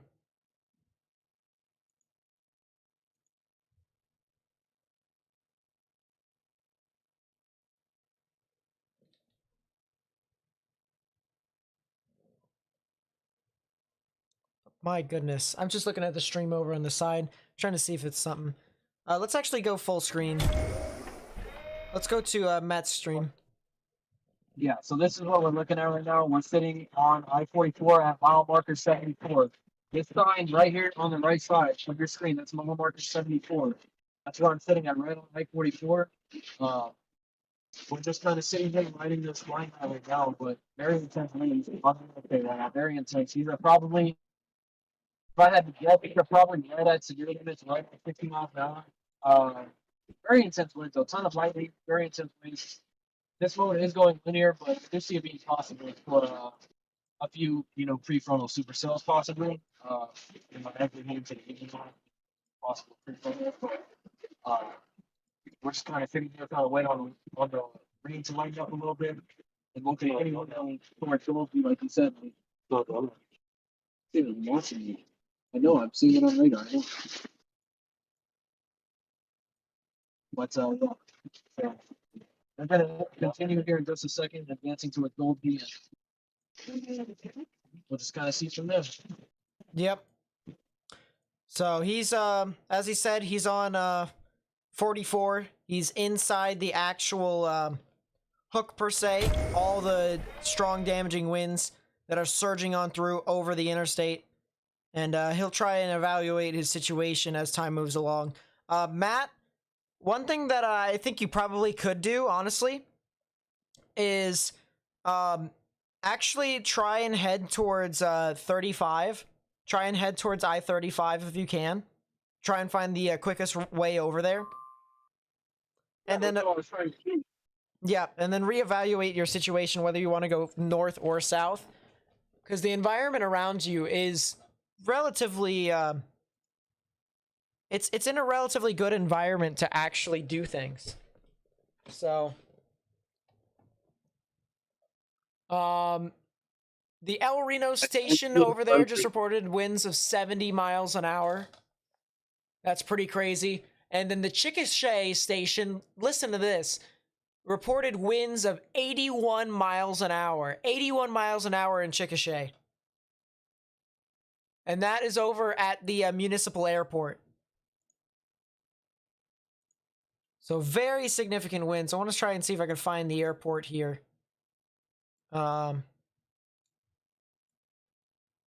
Is it north? Is it south? It's north. It's all the way up there. So this is where the airport was, right in there. And if we go back in time, you can see that was right around where the actual tornadic rotation was. So big time storm that kind of just pushed on through with some significant winds. significant damaging winds. And so, yeah, if you're in Chickasha, you need to continue to stay indoors as of right now. As I said, get into a sturdy structure. That's what you need to do. Best thing to do in this instance is to get into a sturdy structure and stay in it. More wind gusts are getting reported. Mesoscale discussion for 517, which is from northeastern Oklahoma, southeastern Kansas, and southwestern Missouri. A severe threat is now increasing across the Kansas, southwestern Missouri area. New tornado watch may be warranted for this region. Classic supercell wind profile, but some capping still exists. So basically, there is still the risk for a few tornadoes in the area of northeastern Oklahoma, southeastern Kansas, and southwestern Missouri. So we're definitely going to have to watch out for this as this continues to move about. But my goodness, this is a very strong storm.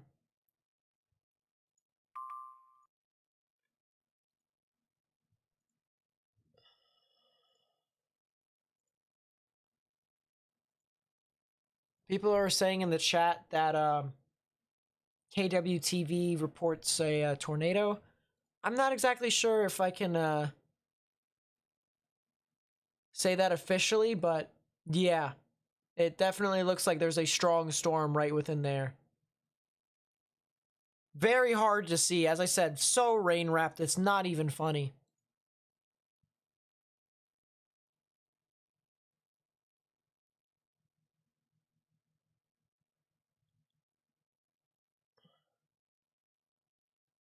I want to see if I can find something else in here.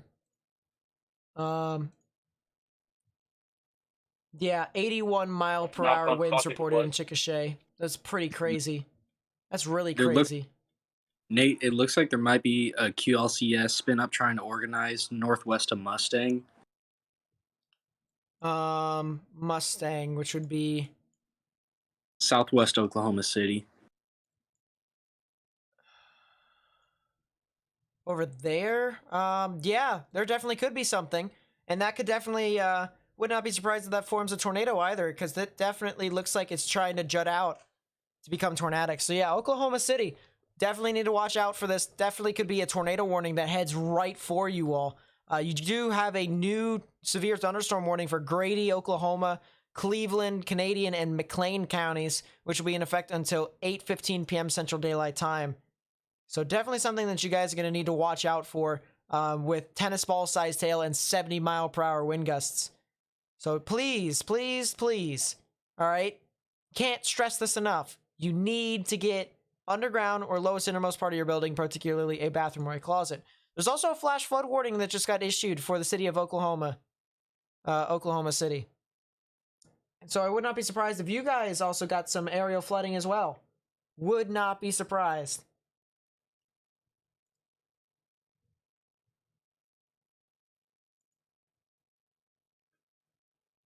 There is so much stuff here. It's not even funny. And this is the massive wind risk that I was talking about. It'll start to turn into a wind risk as you get further and further into the evening and overnight hours. Nate, that tornado might be on the ground near Mustang and the new radar update. Velocity. Let's see.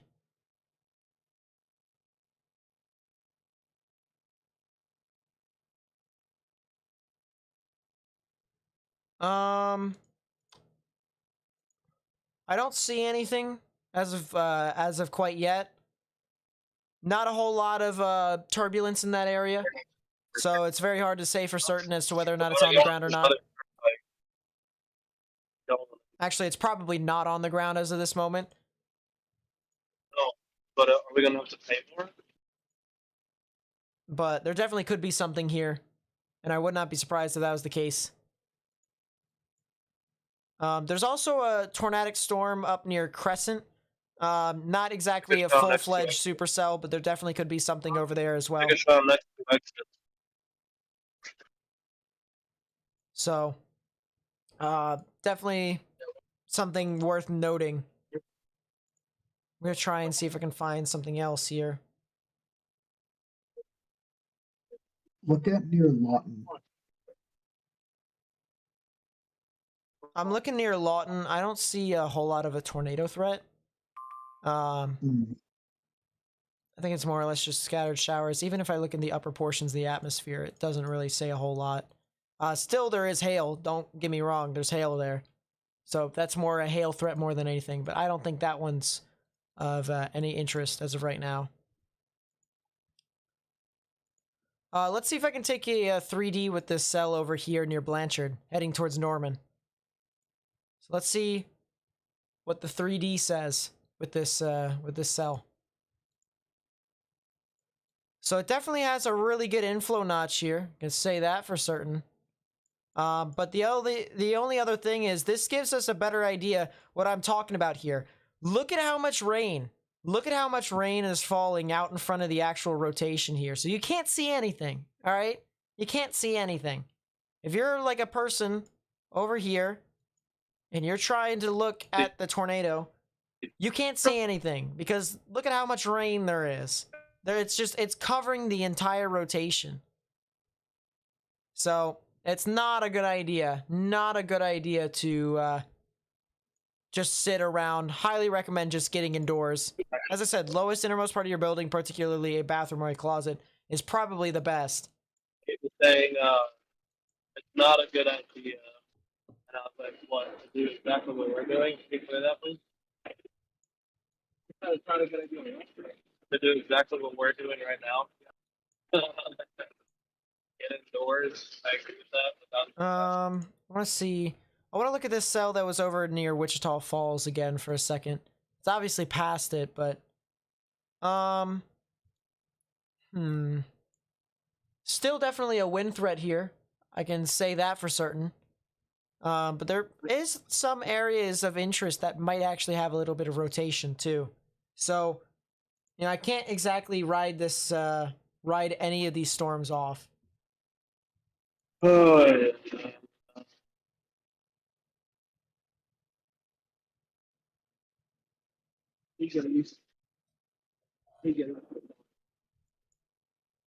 Let's go back to the Oklahoma City radar.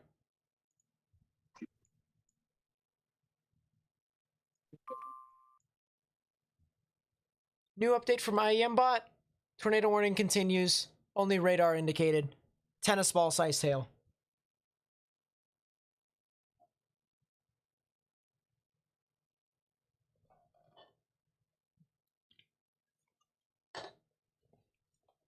Let me search something up here real quickly.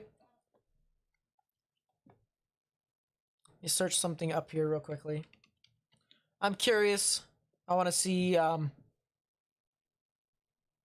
There's a person on there that actually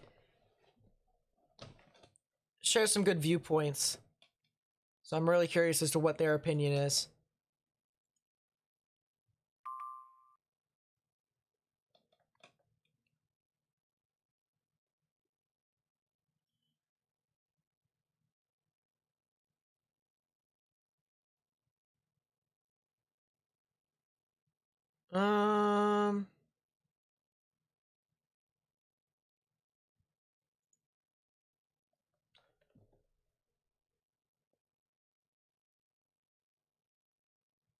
Yeah, I don't see a whole lot from him. I thought I saw something, but his opinion was just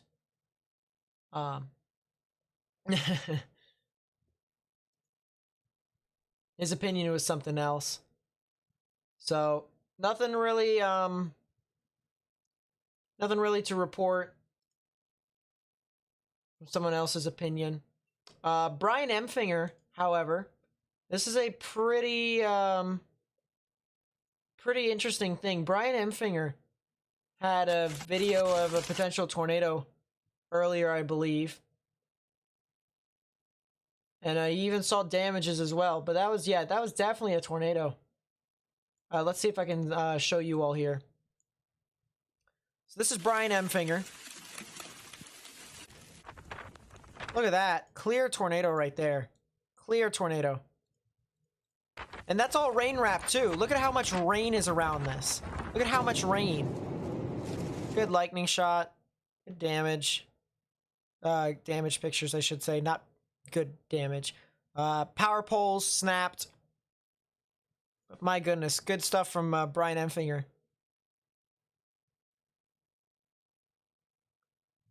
So, really interesting to say the least with what some people got. But this is just, there's so much rain. There is so much rain that it's not even funny.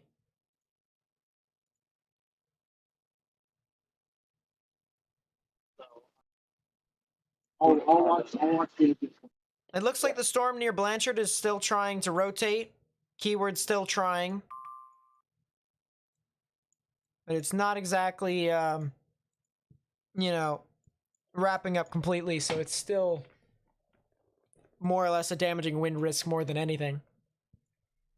The storms that are heading into Oklahoma City, really, really strong looking radar imagery here. We have winds and upwards of almost 80 miles an hour, 1,500 feet above ground level. That is pretty strong. Really strong, actually. I want to see if I can find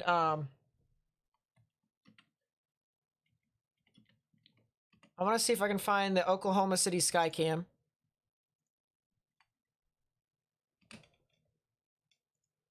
Earth camera. Will this be looking off? Which direction is this looking in Oklahoma City? I have no clue in which direction this is looking at.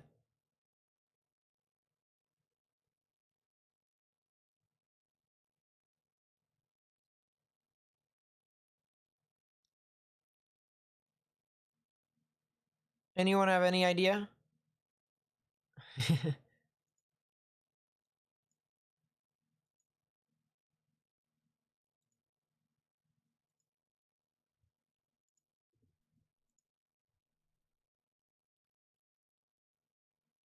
I don't know where this Skycam is looking at.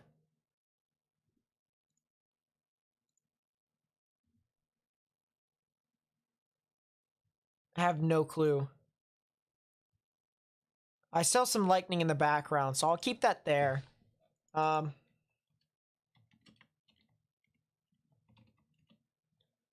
Okay, see sky camera.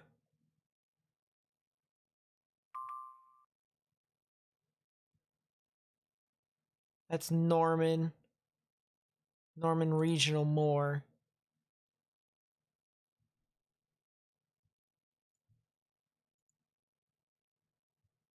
I don't need to sign up for anything. Sheesh. Downtown Guthrie. OKC weather camera 2.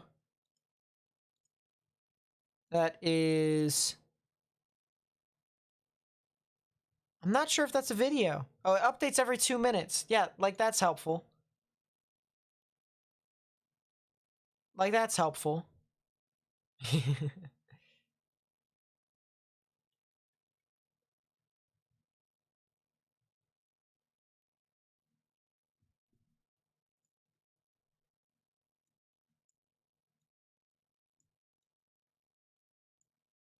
What do you mean I can swivel it? I can zoom in. I'm not sure what you mean by swivel. Oh, the lightning is behind it, so we're looking in the other direction.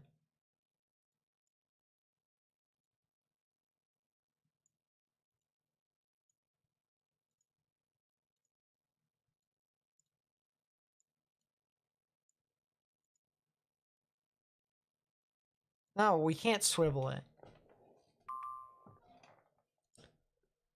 Huh. This storm over here near Bethany looks pretty interesting. I can't tell if there's a tornado on the ground right now. It looks like there is something around there. But I do not believe that there is a tornado on the ground as of this moment. A lot of strong damaging winds that are surging on through here, 100%. But there doesn't look to be any sort of rotation in these areas at the moment. There definitely was something earlier. But now, obviously, it's, kind of linear. All of it's pretty linear, so... Not too much activity there.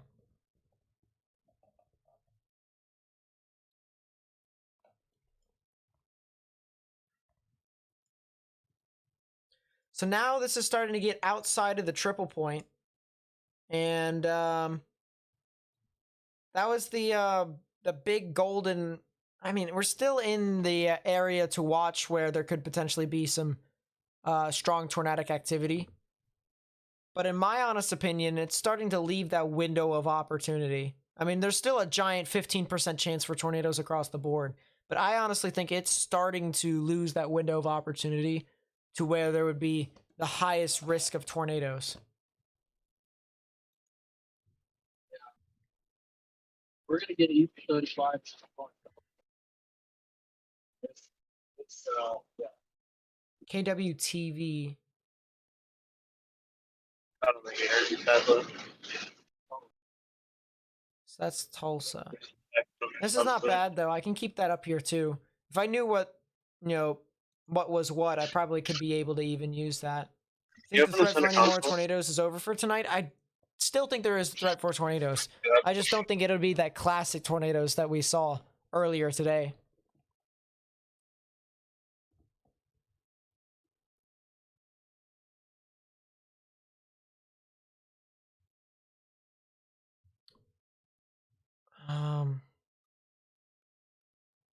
Excuse me.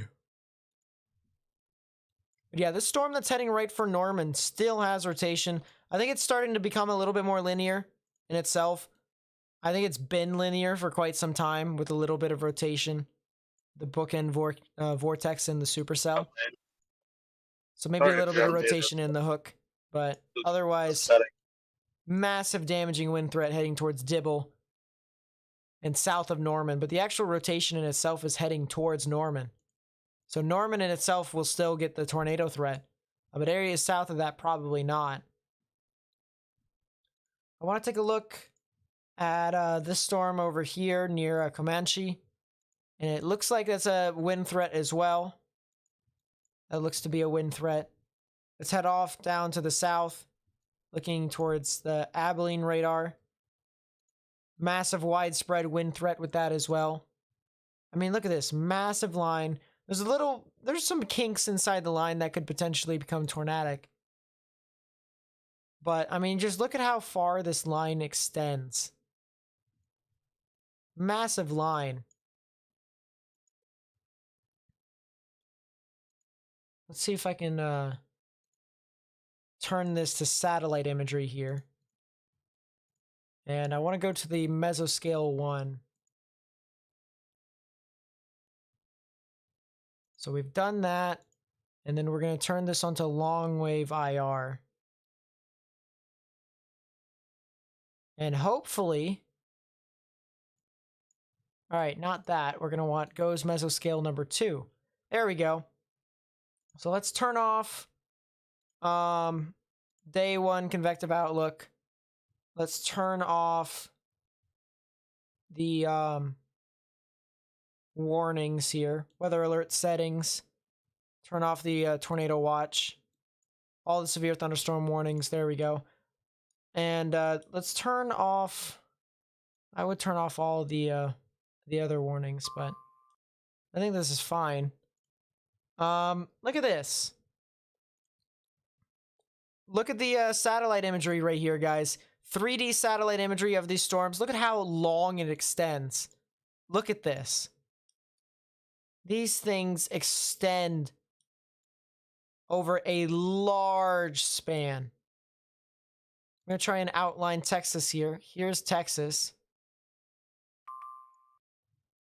Here's Kansas. Terrible drawing of Kansas and Oklahoma. So that's what, some of the states are. Look at the extension of the 3D satellite imagery from Wichita up in Kansas all the way down towards Abilene and even south of Abilene. And this line is just chugging on through a huge elongation of this line. But my goodness. Wow. Look at that. Let's turn off 3D just to show you all, without the 3D imagery. But wow, that's some pretty. That is some really nice satellite imagery, right there. Is that Radar Omega? Yes, it is. It's the satellite imagery on Radar Omega. Also, for people who are curious, there's also a tornado warning up still in Canada. So if you live near Thunder Bay, you still could get some of that activity. There's also 2 counties that still are in a severe thunderstorm watch. I don't think that activity is going to be that significant for you all anymore. And then there's also winter storm warnings. Winter storm warnings and winter storm watches that are in effect for places like Montana, Utah, Idaho, Wyoming, all the way down into Colorado. Lot of activity there. So let's go back over to the radar here. Take a look and see what we got across the board. And it looks like there's some areas here along this line that could potentially have a couple kinks. It could try and jut out. Could try and become tornadic, but nothing really all too significant. However, the area that's heading towards Norman still is tornado warned. New tornado warning here for Cleveland and McLean counties here in Oklahoma. That'll be in effect until 8:30 p.m. Central Daylight Time. Tornado and tennis ball size hail is possible with this. So a lot of activity is anticipated with this storm still. Golf ball size hail has already been reported with this as well. Do you think Tuesday will decrease to a slight tomorrow? No, I believe it'll still stay enhanced.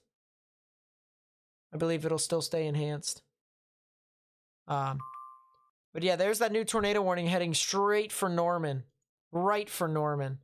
And it still has a little bit of rotation too. Even though it looks terrible based off of character. I can tell right about here is the forward flank downdraft. And so this is where most of the winds would be pulled into the actual storm. But it's just the actual formation in itself right now is too much of a corner. It needs to be curled.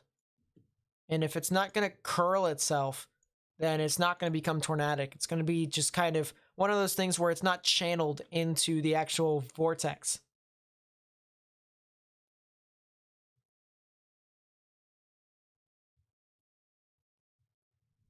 New update here on radar.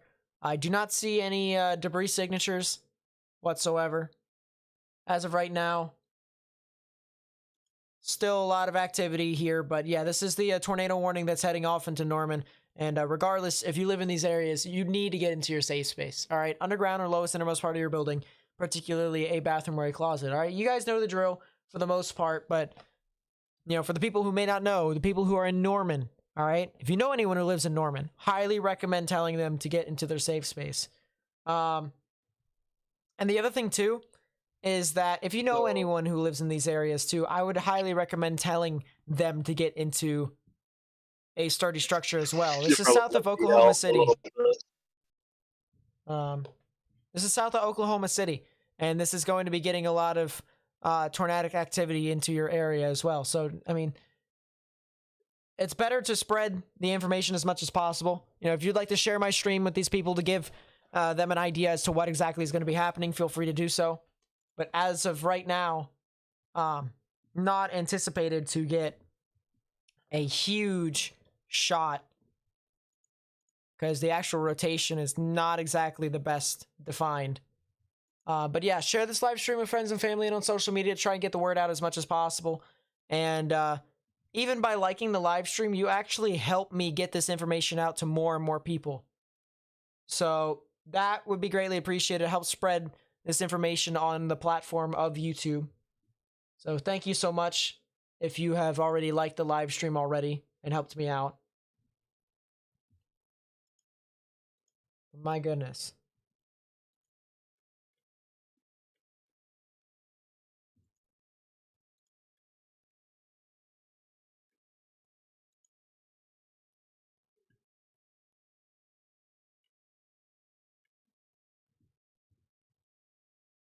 $175 gate to gate? Where? There's nothing of that there. There's nothing gate to gate. That much. I'm pretty sure we all would have saw that already if that was the case, but there's nothing that significant there.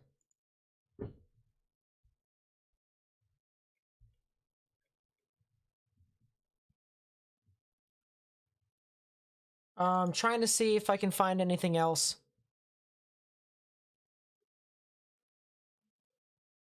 Strong winds, then it calmed down. Yeah, there's a lot of significant winds that was just surging into the storm, surging into those areas. And that's going to be pretty consistent. It's going to happen for quite some time. Is that they're just going to continue to pour into that general area. And it's going to be pretty blinding too. You're going to have a lot of rain. A lot of showers and thunderstorms that's really just going to make it difficult to see. For instance, here's the earth cam there of Oklahoma City. Look at this. All right, visibility is gone. Visibility is gone, my friends. Visibility is gone. You can see barely here the trees right next to my face. They are whipping all over the place. Visibility is gone, and the winds are pretty significant. There is so much rain here too.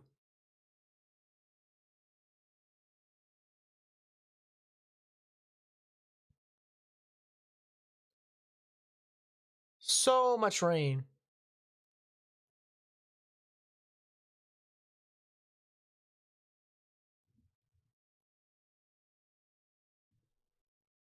Where's Matt? I honestly have no clue as of right now. Honestly, I have no clue.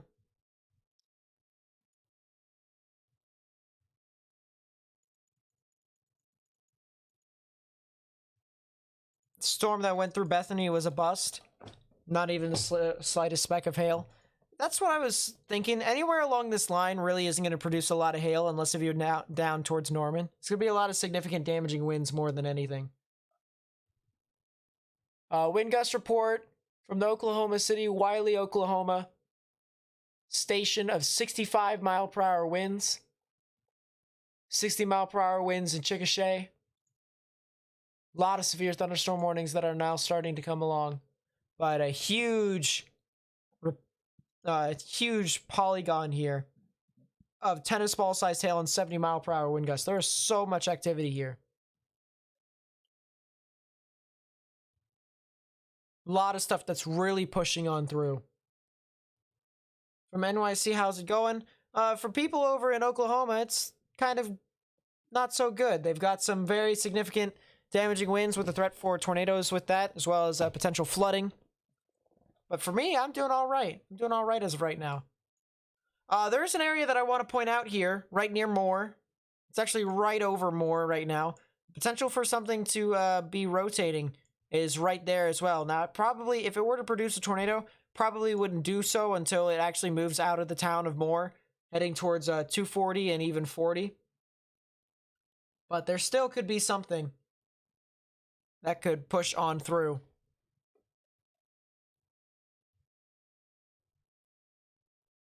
Underwhelming? Yeah, I know, right? The thing of it is that last night I was like, there's no way they put it to a 15% chance for tornadoes because it doesn't make sense. But the event's not over. The event is definitely not over.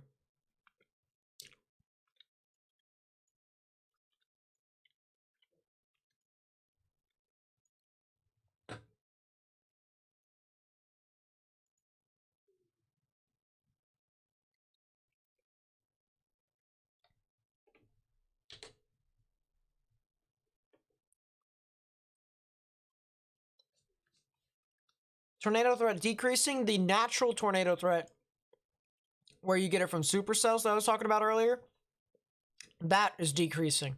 The stuff along the giant lines, however, is starting to increase. So it's like a different tornado threat.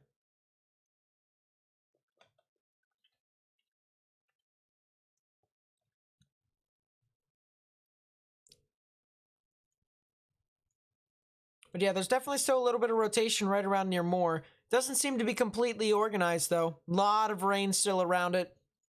It's kind of almost a broken record at this point. You know, there's so much rain, it's messing up the system. You know. And that's what I was talking about earlier on in the stream. I said there could be some instances to where if there is a lot of showers and thunderstorms that form right next to each other, it could deplete the tornadic output of it. And that was a possibility that we discussed as well in the beginning, the beginner stages of the stream. But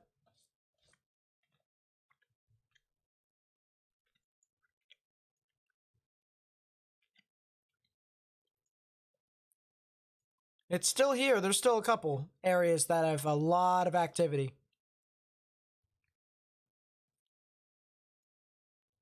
I'm trying to see if there's anything else. Let's start taking a look at these lines of storms that are pushing on through, heading off towards Dallas and Fort Worth. Reports of quarter-sized hail from a National Weather Service employee in Goldsby, Oklahoma. So there you go. More hail, as if you didn't need it already. But massive line of storms that are now kind of just moving along Interstate 20 all the way over to Fort Worth. And a new severe thunderstorm warning, massive severe thunderstorm warning here.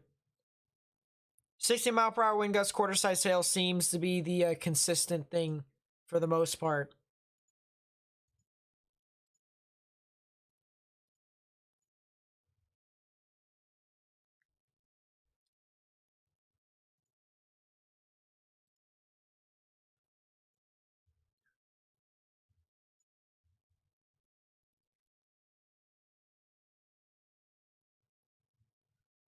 But yeah, I mean, just these lines of storms are just pretty consistent there.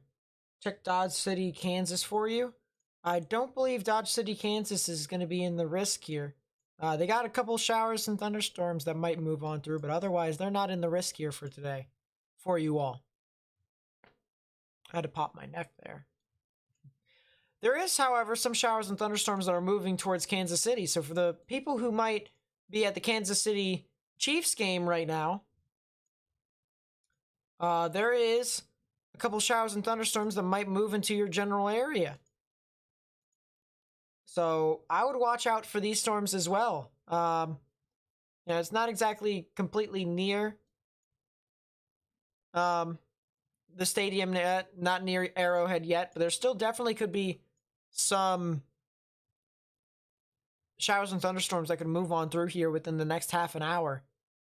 And that could, create some rainy conditions for the actual game.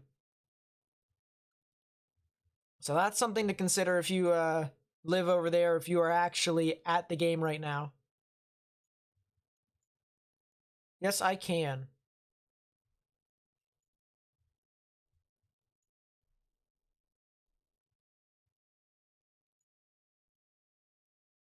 Mm-hmm.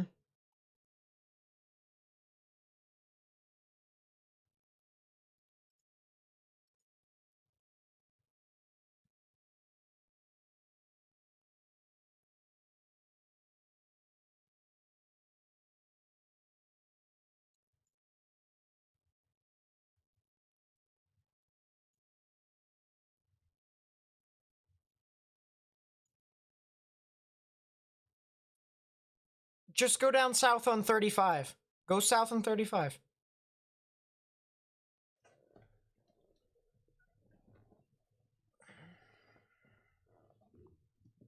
Right.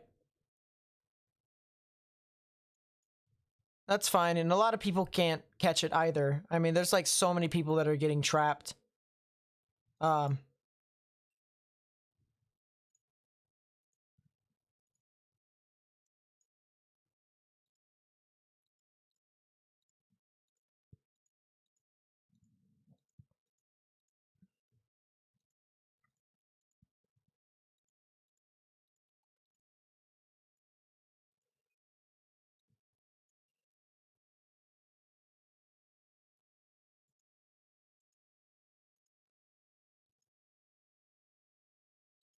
Yeah.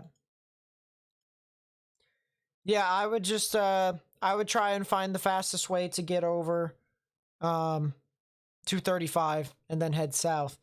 So for people, of course, people did not hear.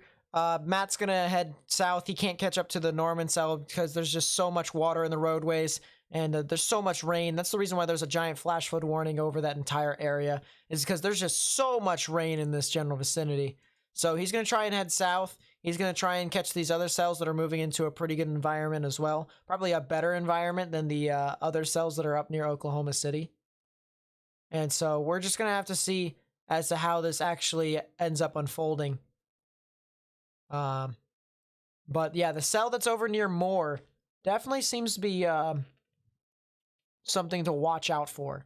It's starting to go right over the radar, so we might actually lose our sense of what exactly happening.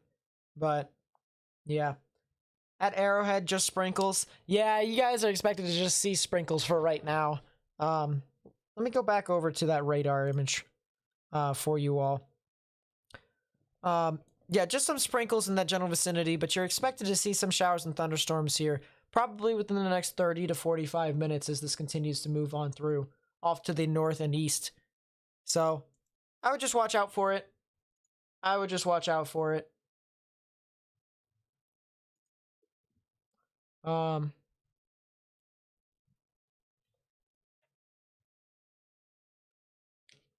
Yeah, I would just watch out.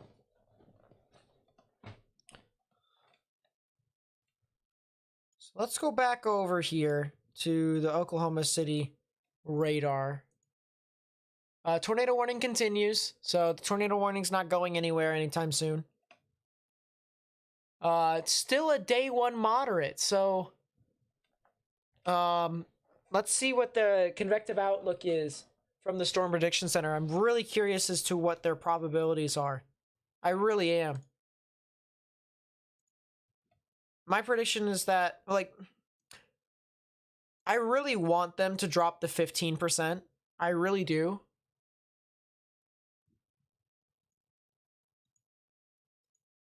That's what I was thinking. That's what I was thinking. There's really no need. Just keep it as a 10%. Nope, there is still a 15% significant risk for tornadoes. Still a 15% significant risk for tornadoes. But,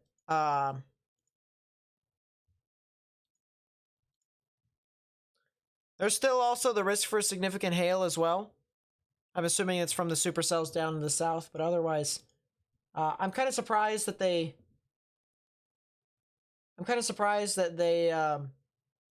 kept the 15%, honestly. I'm really surprised.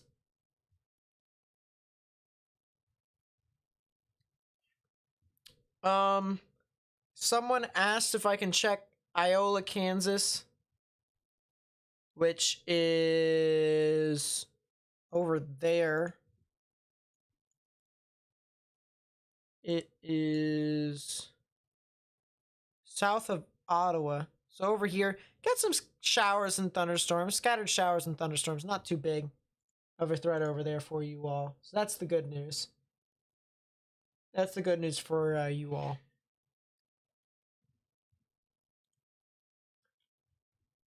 I'm curious. Sheesh.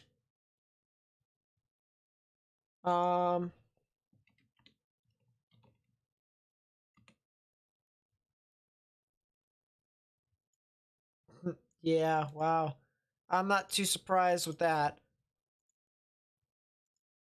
But yeah, I'm really surprised that they kept the 15% tornado risk. Really surprised.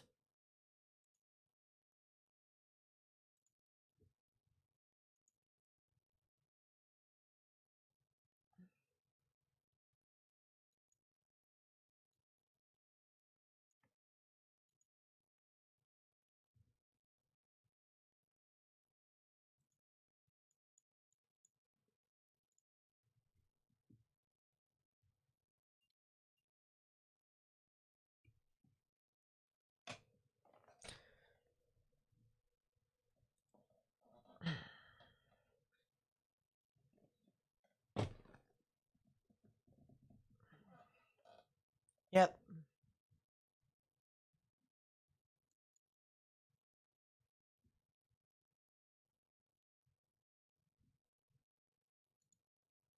Yeah, I don't see this thing. I don't see this being a 15% worthy thing, but you know, better to be safe than sorry, I guess, in this instance. Sherman, Texas, you guys are still expected to see some showers and thunderstorms. It would probably be sometime within the next hour and a half to 2 hours when you guys actually get your activity. But yeah, where do I get the Storm Prediction Center percentages things? Go to the Storm Prediction Center, go to their convective outlook, and their convective outlook would actually show the percentages and probabilities of severe weather within a 25-mile radius. And then I also go to College of DuPage as well.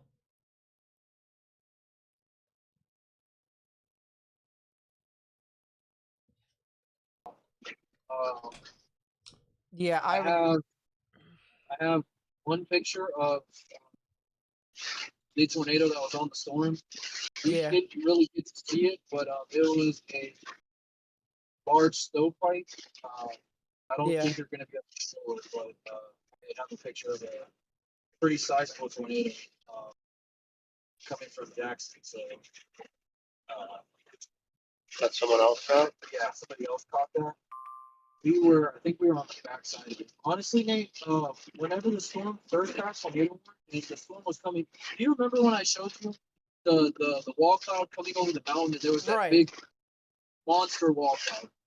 Right. I think there may have been like a wedge on the mountain, so like coming over the mountain at this big. I think. I don't know for sure. I'm not gonna say for sure, but it looks like, I mean, it was rotating pretty rapidly.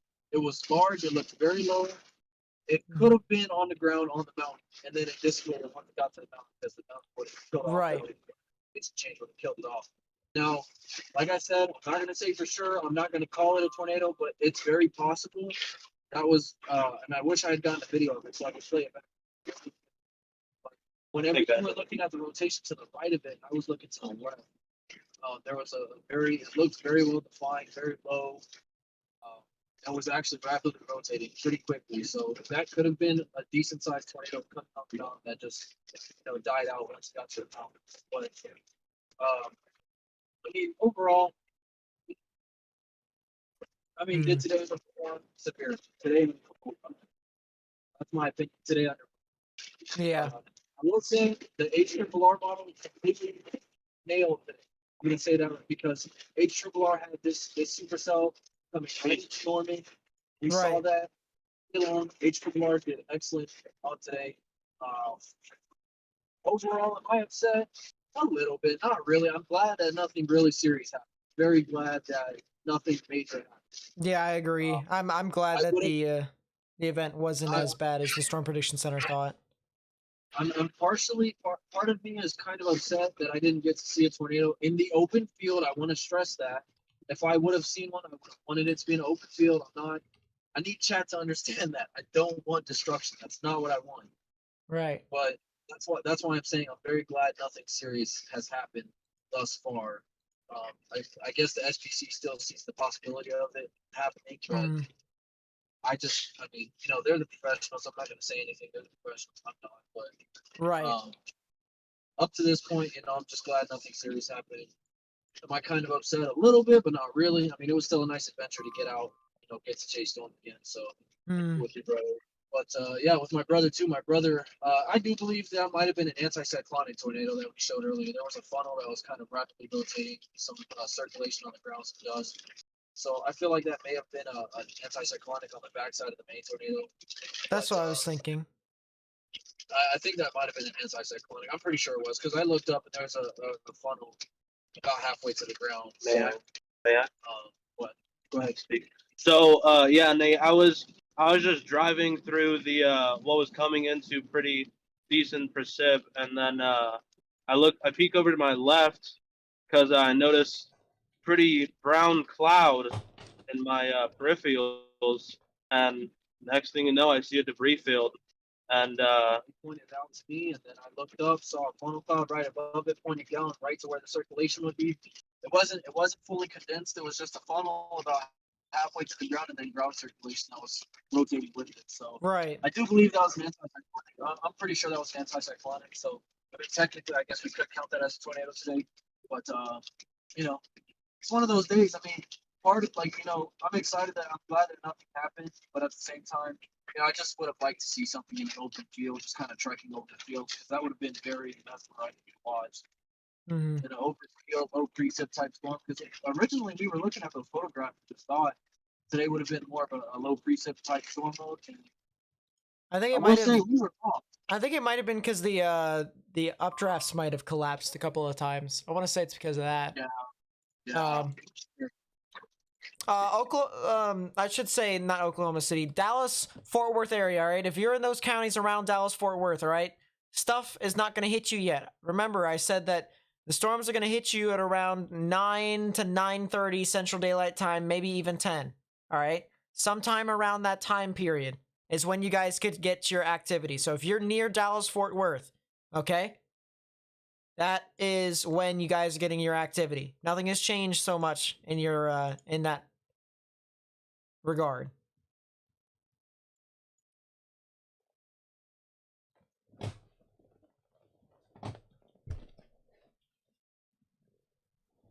Even if you're north of Dallas Fort Worth, nothing has changed. Nothing has changed. So it's still the same. You're still getting your stuff at around 9 to 10 Central. A picture of 3-inch hail from Norman. 3-inch size hail in Norman? Yeah. Jeez. Isn't that pretty gnarly? There looks to be a little bit of rotation over near Hall Park, but the only thing about it is that, as I said, so much rain to the point where there's not really a whole lot of rotation. It's just some at this point. It's just some. So it's not, not super significant in this regard.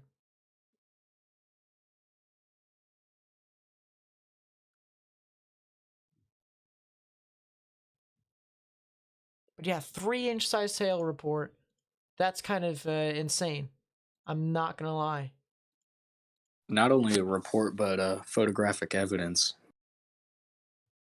Jeez. Where is that at?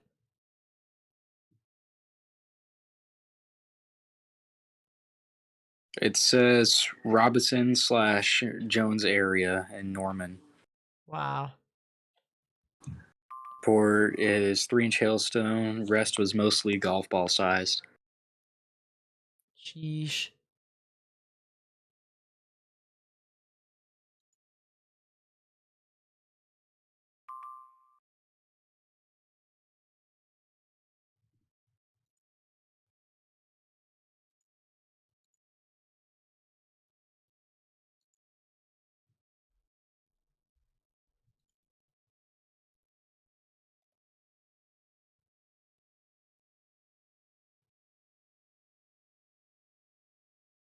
Yeah, a lot of golf ball sized hail. Hold up.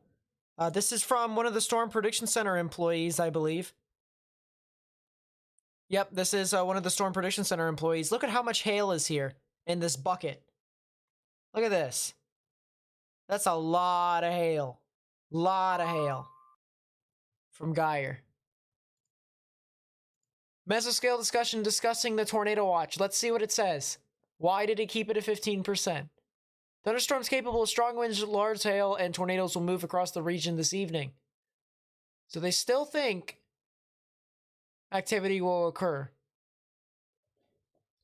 Thunderstorms will be capable of producing very strong winds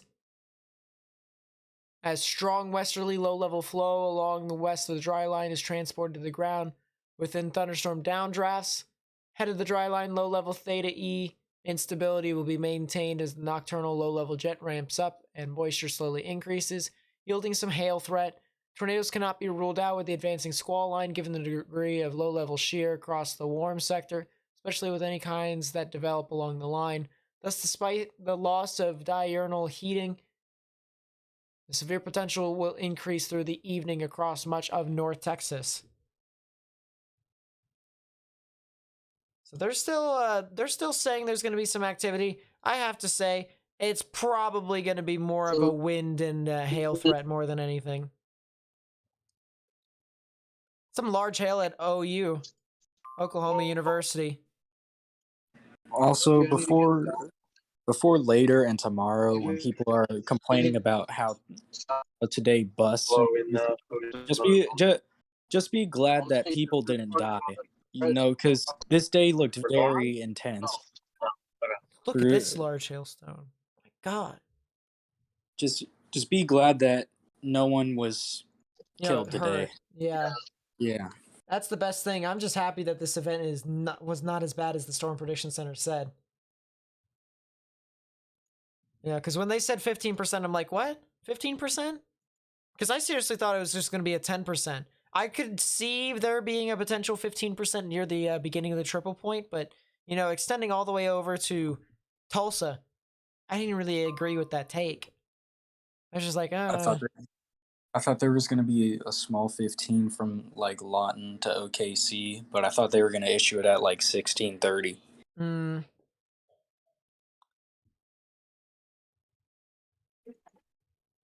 But yeah. 2-inch size wide hailstone. Look at that. There's another hailstone right there. It's about 2 inches wide. Jeez.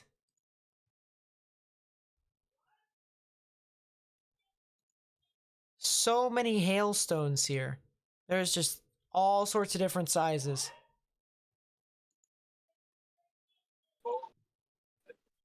But my goodness. I could see a whole lot of straight line winds. I mean, maybe as we continue through the night, maybe there will be some prefrontals that develop. Yeah, look at all these reports, guys, in Norman. 2-inch size hail, 3-inch size hail, baseball size hail. So many reports. They warned the rotation right next to the radar. Did they just issue a severe thunderstorm warning? Yeah, they did. So it should pop up here in a second, because the other severe thunderstorm warning got was expired, I should say.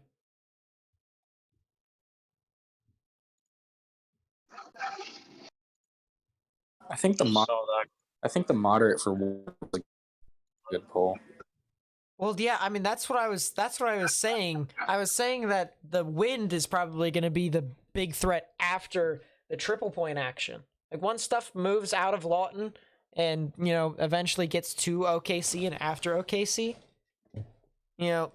wind is probably going to be the huge widespread threat. It's going to be separated into 3 jurisdictions, all right? I said the beginning was going to be tornadoes, the middle was going to be hail, and then the end is going to be wind. All right. So far, we've got the hail down on pat. Tornadoes, I mean, we had, 2-3 tornadoes that occurred in the beginning.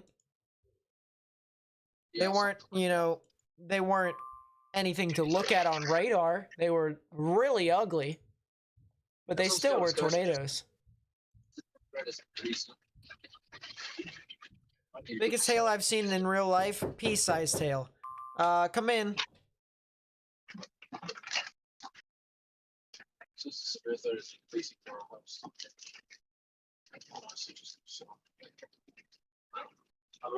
Got myself some food here, so I might. I'm going to turn off my webcam here real quickly to eat.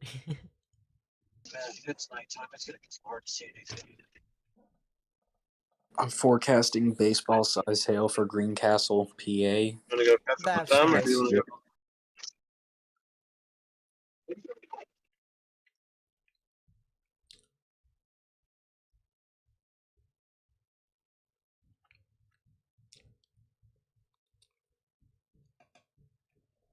Also, I think this event might mess over Tuesday, which is also a good thing. I think the warm sector is still going to be recover.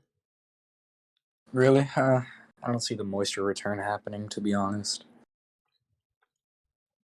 I still think there's going to be an event in Oklahoma. More or less because there's a surface low out in front of the actual low. For real? I didn't even notice that. Mm-hmm. Take a look at the 500 millibar wind shear and just literally watch how it pushes through. Alright. Someone asked if this system has actually, performed up to expectations. From the Storm Prediction Center's expectations, no. From my expectations so far, it's been okay. It definitely could have been a lot worse, I will say that much. But other than that, I'm just happy that it wasn't, as bad as the Storm Prediction Center thought it was. I know. Of course, we're not done. We're not done by any stretch of the imagination. Still got some widespread damaging winds and large hail. Is y'all's restroom open, buddy? Yeah. Thank you. What's happening in Dallas Fort Worth? What the approach to that is? Where was it? Right here? Oh, back there. Yeah. Remember, we had spiked almost 3-inch hail in diameter near San Antonio, Texas. Sounded like bombs going off, hitting the tin roof. Yeah. That's what big hail does. Makes a lot of noise. Does a lot of damage, too. A lot of damage, too. The NAM was a similar setup to today, but a more potent trough.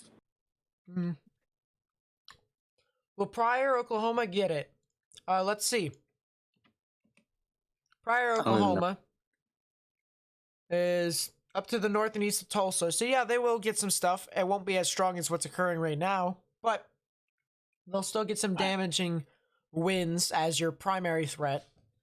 With the potential tornadoes, of course, but I don't think the tornadoes are going to be like the main thing to worry about. I think it's going to be the damaging winds more than anything.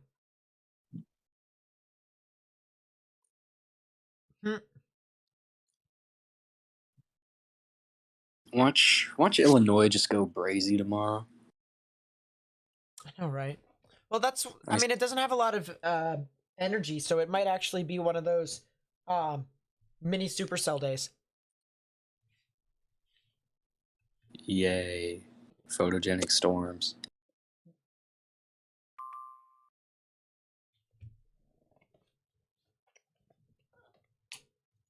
Let's see. Mineral Wells, Texas reports a 57.5 mile per hour wind gust. So, almost severe wind gust. Literally by 0.5.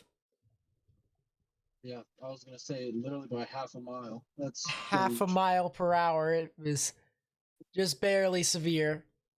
Or just barely not severe, I should say. Then we also got a report of ping pong ball sized hail reported in Dibble, Oklahoma. So yeah, that makes sense. I was just there getting hit by pepper sauce, so that makes sense. yeah, That definitely is not a false report. That makes sense because that's what I was saying. I was getting hit by very small hail. It was very small. I mean, it wasn't even. I wouldn't have. I said maybe a tenth of an inch in diameter, if that. I mean, it was very small. So. What about Louisville? I'm assuming that's Louisville, Texas, in which that's near Dallas Fort Worth, and Dallas Fort Worth will probably get hit probably within the next 30 to 45 minutes, sometime around then. Maybe up to an hour. Hour is probably a more reasonable guess at this point, reasonable forecast. And that's what most radars are saying. About an hour from now is when stuff will actually get to your area in Louisville. But Fort Worth, we'll begin to see some activity in about a half an hour. And then it'll start to get to Dallas in about an hour. So that's the one thing there.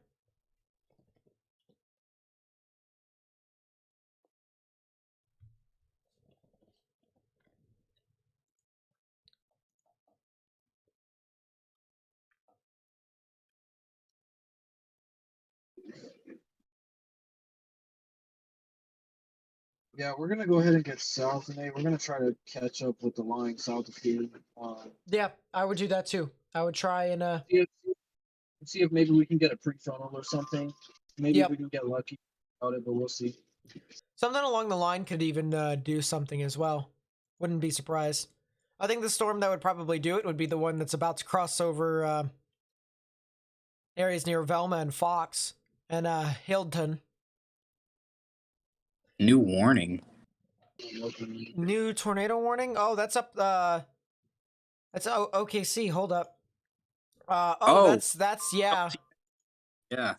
That could be producing a tornado here soon. Yeah, new tornado warning right here.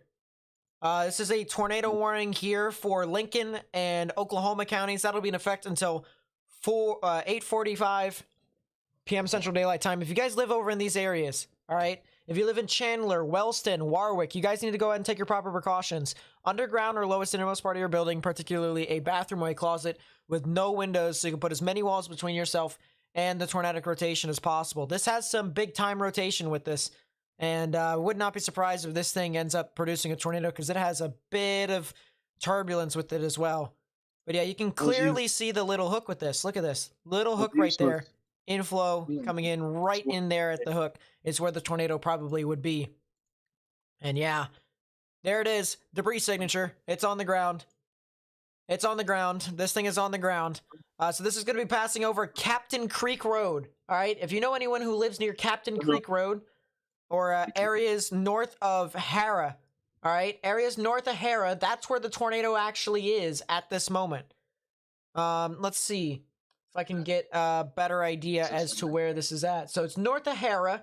The tornado is actually right near, it's just south of 44. So it's right near the intersection of 93rd Street and the Kickapoo Turnpike. All right, the Kickapoo Turnpike and 93rd Street. That is where the tornado actually is.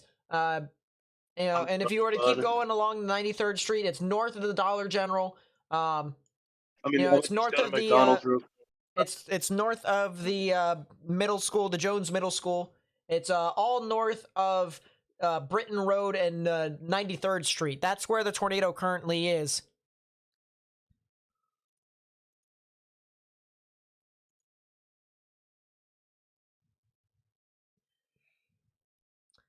I'm trying to see here.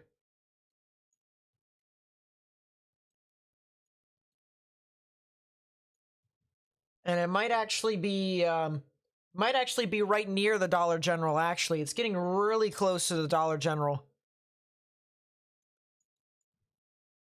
So if you live near that Dollar General at all right, if you live near the Dollar General, that's where the tornado actually is. So you really need to watch out for this as this continues to move about.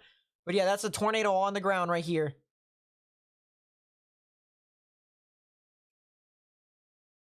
That is a tornado on the ground. Confirmed tornado now by the National Weather Service. Radar confirmed. Lincoln and Oklahoma counties need to get into your safe space. Yep, there's the debris signature. Still there. Still prevalent. Clearly on the ground. Clearly on the ground. So if you live anywhere near that Dollar General at all right, if you live near that Dollar General, need to get into your safe space. All right. 1, 2, 3. 1, 2, 3. Yep, and it's still going. Still has debris. Still going near that Dollar General. So if you just live anywhere near the Dollar General, you need to get into your safe space. All right. There's a Dollar General there right at the intersection of Hara and 93rd Street. Right. There's a Blazes Tribune Equine Rescue over there. There's the Mobile Tire Center, Central Mobile Tire. All right, if you live over there, if you live north and west, actually north and east of the Wolf Living Center at Summit Ridge, all right, if you basically live north of 62, north of Highway 62, and south of Interstate 44, you need to go ahead and take your proper precautions. Underground or lowest innermost part of your building, particularly a bathroom or a closet with no windows so you can put as many walls between yourself and this tornado as possible. Because this is a tornado right here. This is the tornado threat that storms along a line can produce. All right, anything along a line can produce these quick little spin-ups. Still have a little bit of a debris signature. Might have seeded just a tiny smidge. Might have. Let's see how strong it was at one point. So we have winds of 87. Yeah, 87 miles per hour is what I saw on one side, and -3 on the other side. So it had a delta velocity of 90 miles per hour. That the actual rotation itself was a 90 mile per hour tornado. So that one's you know, that one's still pretty strong. Something pretty strong that's going to be pushing on through. So yeah, that's a big time activity there that you need to watch out for. And it looks like it's starting to disperse. It looked like the tornado was that quick spin up. So the good news is that it's kind of went away, but it's going to be going right over State Highway 102 now. So areas basically along 102 is basically where it's going to head on to now. It's well north of the Kickapoo Casino, well north of that. And it's well south of Luther, well south of Interstate 44. But it looks like the actual rotation in itself has actually withered away a bit.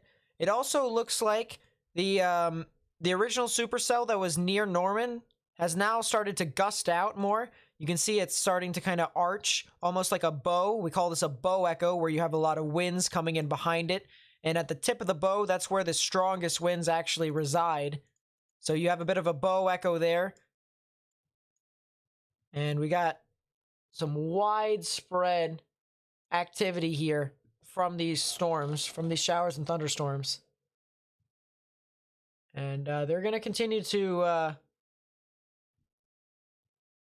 they're going to continue to be here for quite some time. This is the risk that we are going to be continuously getting for the rest of tonight. We're going to get these quick spin-up tornadoes, and they're going to do bits and bobs, and then they're going to go. And then we're going to have another area, another quick spin-up tornado. And all of these is pretty random, too. It happens at random instances, so we really have to be on our game.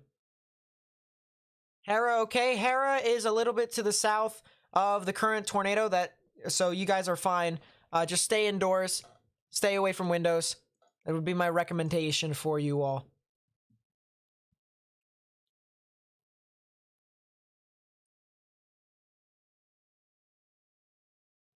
So this type of tornadoes we should be seeing for the rest of the night? Yes, that is exactly right.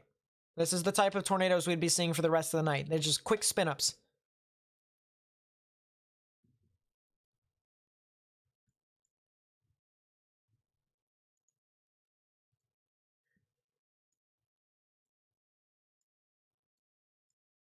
Well, where?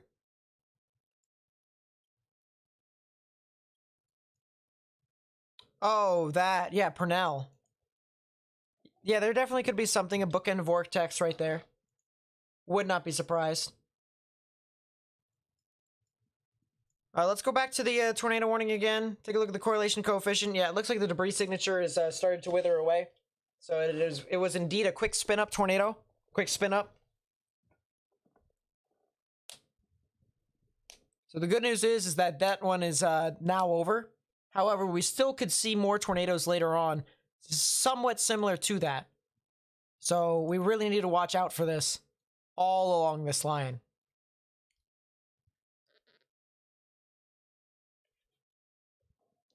All along that line.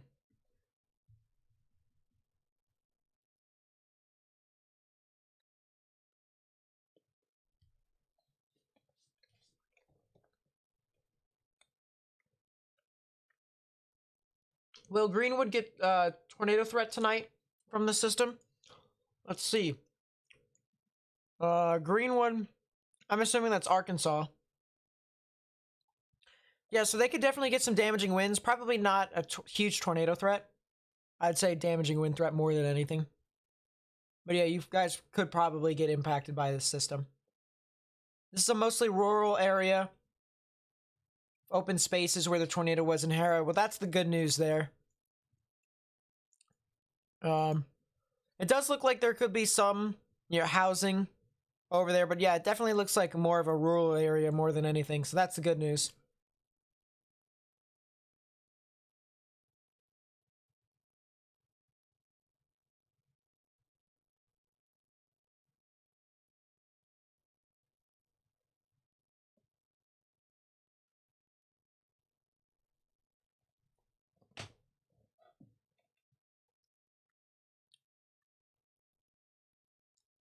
Will Olaf get anything? They definitely could see something, but probably not something super significant. Probably just some scattered showers and thunderstorms, maybe some strong damaging winds.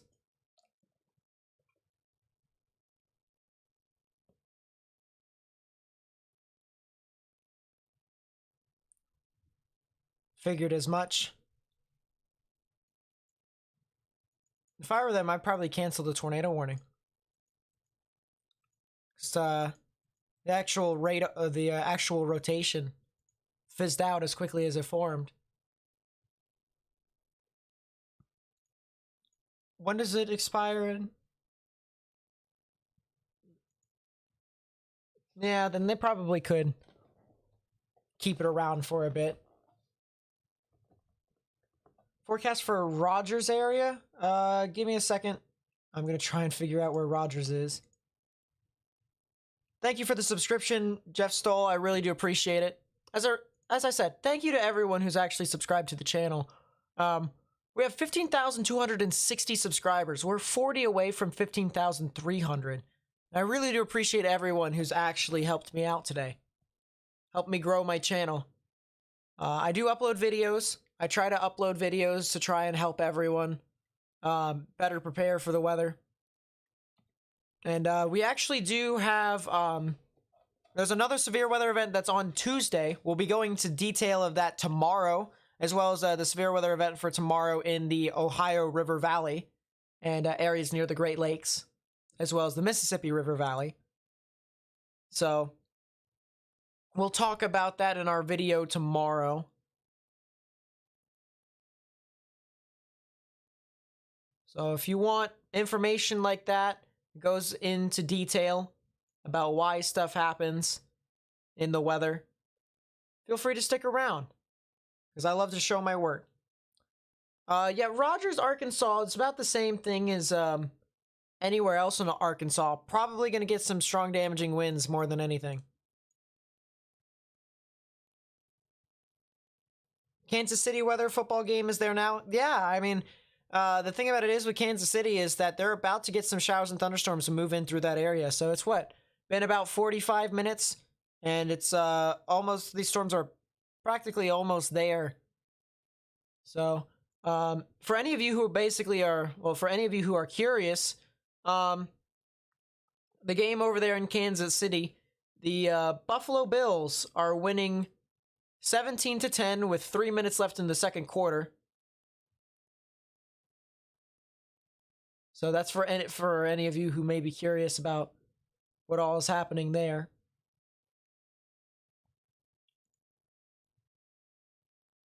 But there's about to be some rain that is going to enter the premises. And that'll definitely do a dent in the play over there. So there you go.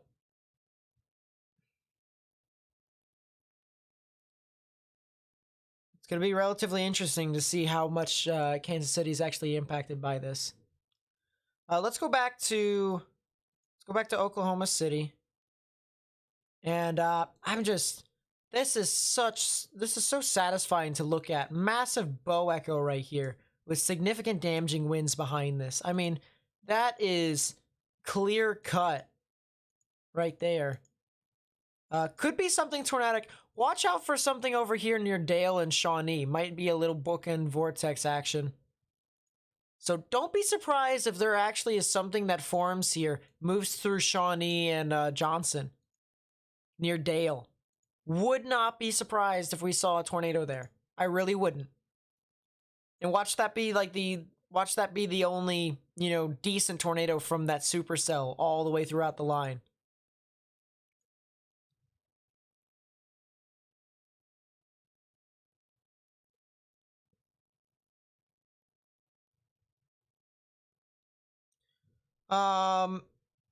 Yeah, I do. The one near Elmore City. That one's kind of interesting. It's not, obviously the strongest thing in the world, but it's still something. So, I guess we're gonna have to continue to watch as to how that actually progresses. I don't think it'll be all too significant here. Looks like it's just going to be some very strong damaging winds. As a matter of fact, the warning says 60-mile-per-hour wind gust, quarter-size hail. So I think that'll be the main threat there. The one thing I do want to take a look at real quickly, let's take a look at Dallas-Fort Worth. Look at how many showers and thunderstorms are now starting to eye the city over there. A lot of activity expected.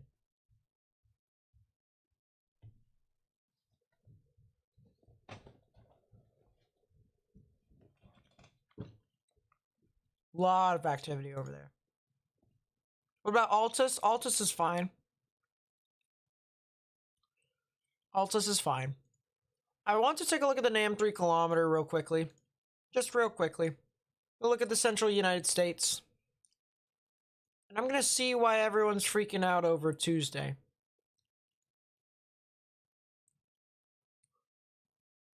Real quickly.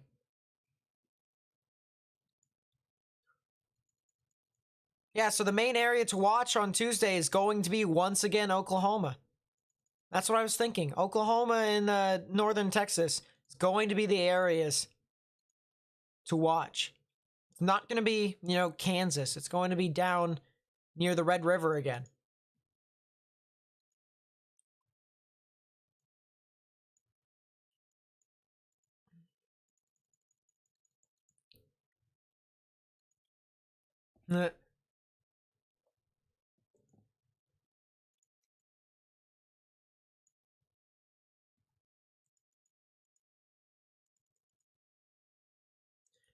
Now this says here, according to the NAM 3 kilometer, that once this moves up past 35, it actually will be encountering a more significant environment in regards to tornadic potential. But if I take a look at the helicity tracks, they're not exactly the most significant. I mean, there is some that's north of Dallas-Fort Worth, which is kind of interesting. But other than that, not really the end of the world.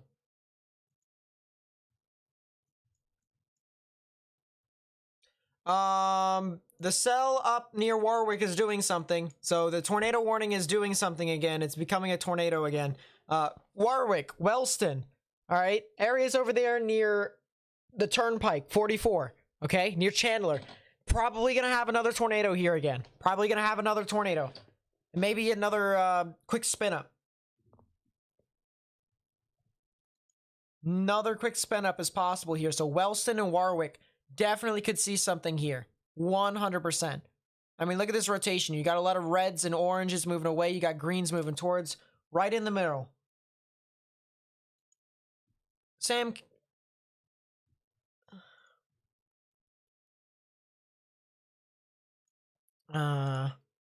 Do that.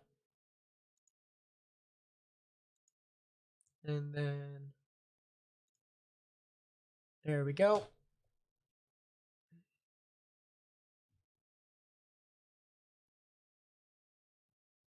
But yeah, this is definitely going to have some rotation here. And it's definitely looking to be really tornadic. I'm going to take a look at the normalized rotation, and it looks like there actually is a good bit of rotation there as well. Getting reports of 60-mile-per-hour wind gusts near Mineral Wells, Texas. A lot of 60-mile-per-hour wind gusts over there. So a lot of activity in that regard. We have a report of another 60-mile-per-hour wind gust near Bowie, Texas, which is just south of the Red River. Why did they extend the tornado watch along the whole system? I'm in the lower portions of eastern Texas. Did they extend it all the way that far south? Hold up, I'm curious. They did extend it that far south. My goodness. I think it might have to something to do with how they're still spinning the atmosphere at this instant. So there is still something. But it's just...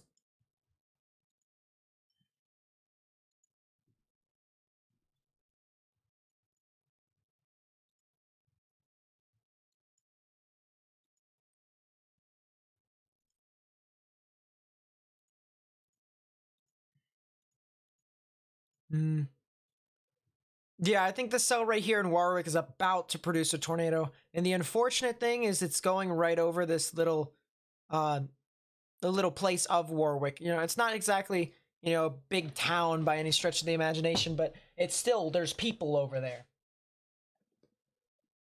So, let's just hope it doesn't produce a tornado, but it looks like it's going to produce a tornado.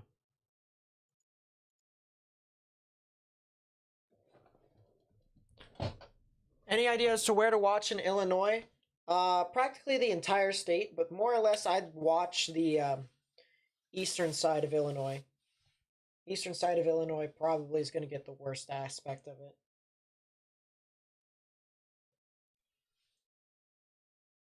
Yep, thank you. I'll see you around.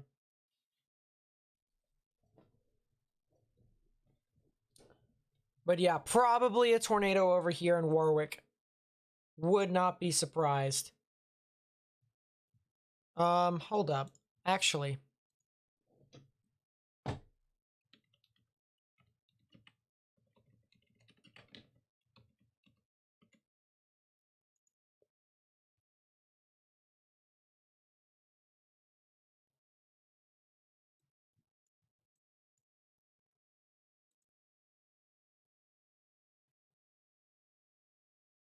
There's a lot of traffic slowed over near Warwick. That's going to be interesting.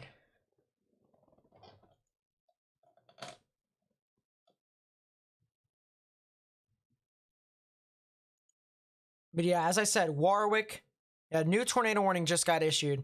New tornado warning just got issued here. This is for Lincoln County, and this is in effect until 9:30 p.m. Central Daylight Time. So if you live in Lincoln County, you need to go ahead and take your proper precautions. Underground or lowest innermost part of your building, particularly a bathroom or a closet with no windows, so you can put as many walls between yourself and the tornadic rotation as possible. Yeah, I wouldn't be surprised if this was on the ground. Would not even be surprised whatsoever.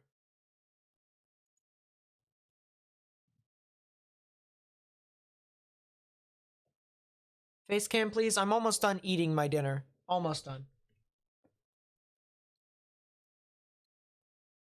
Anything that's happening to head over towards northeastern Arkansas? Not today. Maybe into early tomorrow morning. You definitely can.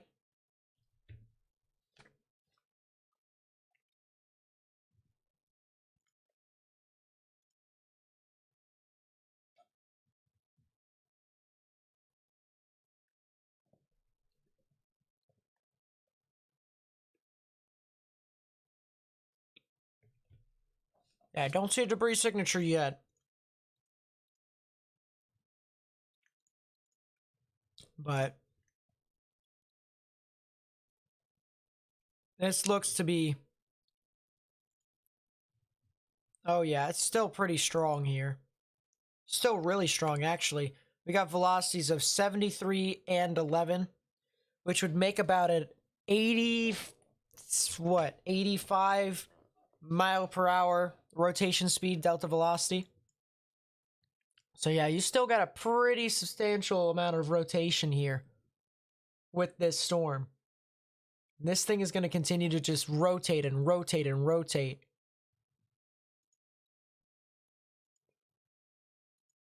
That's some big time rotation right there from that line.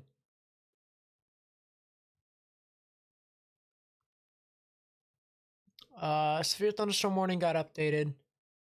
Flash flood warnings across the board.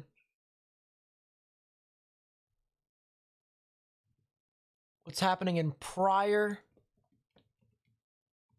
Oklahoma? Same thing. Strong damaging winds is expected within your area in the late evening hours, heading off into the overnight hours. Sometime around 10 to 11, probably around 11 is when you guys can get your activity. Probably around 11. It looks like the rotation fizzed off a little bit. Might have actually produced a little bit of a debris signature, and I actually think it did. Right there. Slight debris signature. Slight debris signature. Yeah, I think it might have actually produced a little brief debris signature.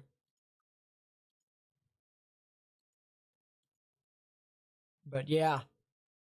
Would not be surprised. Would not be surprised if that was an actual tornado. What happened in Louisville?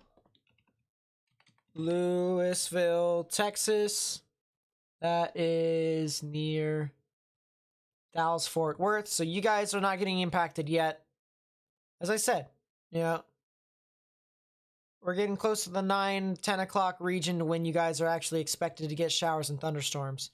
But you guys are expected to get them in about a half an hour or so. It's almost there. It's almost there.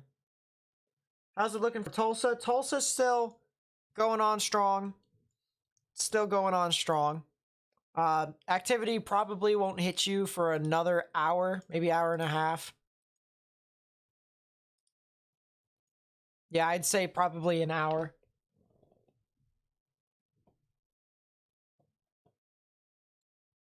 Will Virginia get any of this activity? Probably not.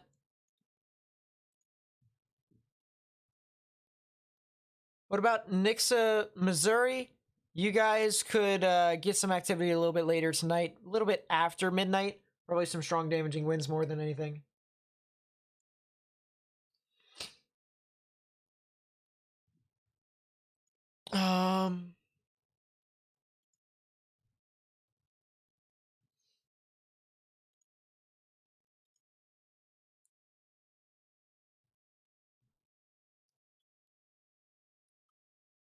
What about the second half of the game at Arrowhead? I believe there are still some showers and thunderstorms over there. Yeah, there is. Let's see, 14 frames. And it looks like the second half at Arrowhead's probably going to have some showers and thunderstorms across the board. Arkansas, same thing. You guys are going to be getting some significant damaging winds as your main threat sometime after midnight. And here, I'll even show you guys what I mean. We're going to go over to the NAM 3 kilometer. NAM 3 kilometer. And let's go to South Central United States. There we go. Go to the reflectivity. This is the simulated radar right here. And if we look at this and how this continues to progress, you can see how those lines of showers and thunderstorms actually push on through. It actually goes to, Dallas, Fort Worth at around 10. And continues to push off along areas near Joplin, Springfield, all the way down towards the border of Oklahoma and Arkansas, up and down, even down towards Texarkana, a little bit past midnight towards the 1 and 2 o'clock hours. So yeah, definitely had some activity over there that's coming into your general area. Would not be surprised.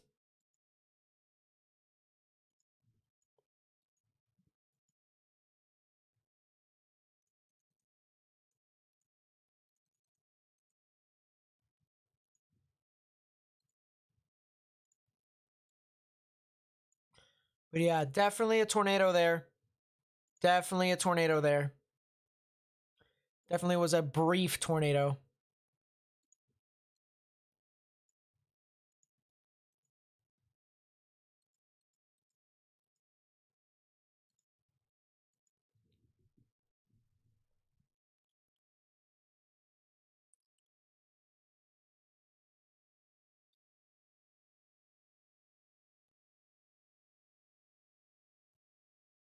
How about them boys? I heard they were headhunters out there today.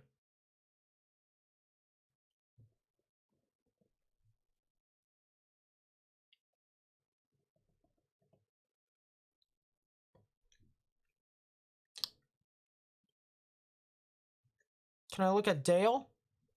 Yeah, give me a second. Let me see if I can find Dale.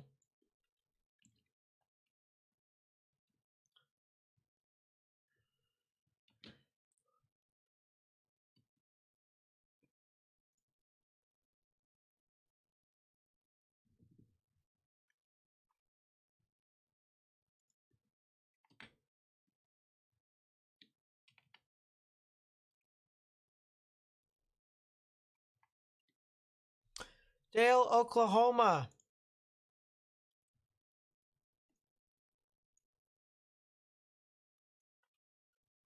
That's south and east of Hera. So Dale is still getting some strong damaging winds, but it's starting to get to the end of it. Starting to get to the end of it. So that's the good news.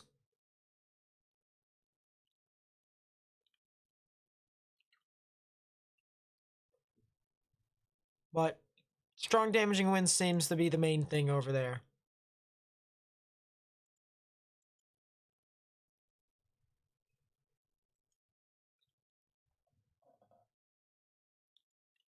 New severe thunderstorm warning.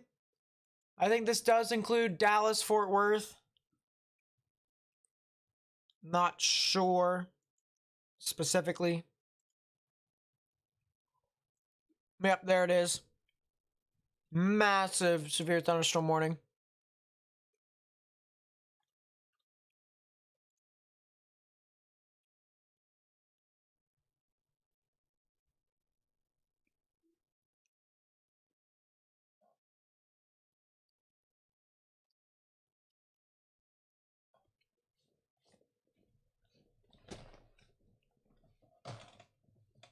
I'm gonna sip my lemonade here real quickly, but massive severe thunderstorm warning. Look at this. 60-mile-per-hour wind gusts, quarter-size hail expected for the city of Dallas and Fort Worth.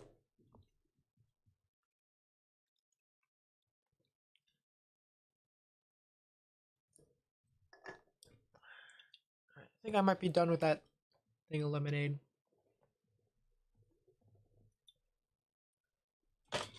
Might need to get another one, and I think I probably will.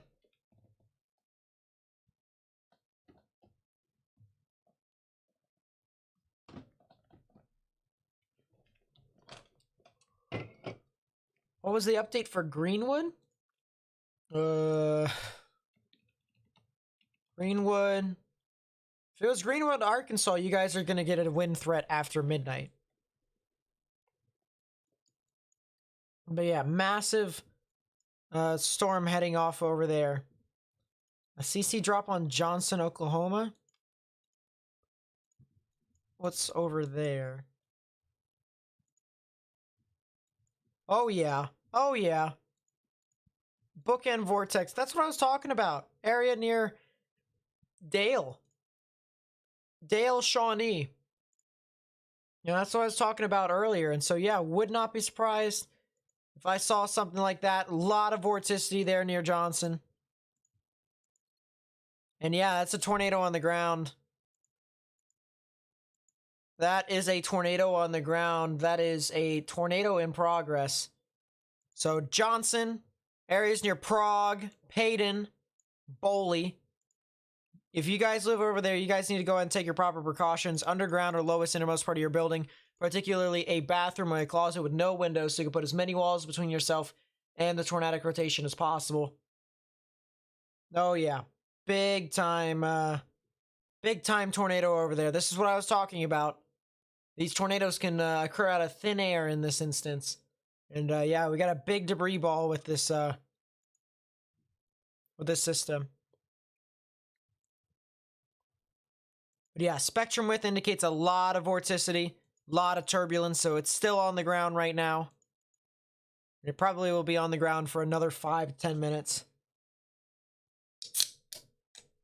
But yeah, Johnson and Prague. If you live in Prague specifically, guys, gotta go ahead and take your proper precautions. Good news is that Johnson actually isn't a large populous area. That's the good news right here. But here's the tornado warning that just got issued. Seminole, Lincoln, and Pottawatomie counties in Oklahoma. That is in effect until 9:30 p.m. Central Daylight Time. And yeah, that's the big time risk there. And the debris ball just got larger. Debris ball just got larger. This might actually be one of those tornadoes that lasts for a bit. 50 on top of 72. That is a 123 or 122, I should say, mile per hour delta velocity. That actually is EF2 to I believe almost EF3. if that was translating to the ground, but that's not the case. We have to wait for the damage if that ever comes out. Can't pre-rate. But big time damaging winds here from this tornado. Big time tornado here. And a huge debris ball as well. Let's actually measure how large this debris ball is. It's about 3/4 of a mile wide. So, 3/4 of a mile wide. That's not super large for a debris ball, meaning the tornado probably would be about half that. Maybe even, a fourth of that. But still, pretty remarkable debris ball there. Pretty well pronounced as well. And yeah, the debris ball is still there. Still a tornado on the ground in progress. Clearly a tornado. Looks like the actual vorticity is starting to decrease. The actual turbulence is starting to decrease. So the tornado is starting to weaken as well. But yeah, that is still a tornado on the ground as of this moment. Still a tornado on the ground.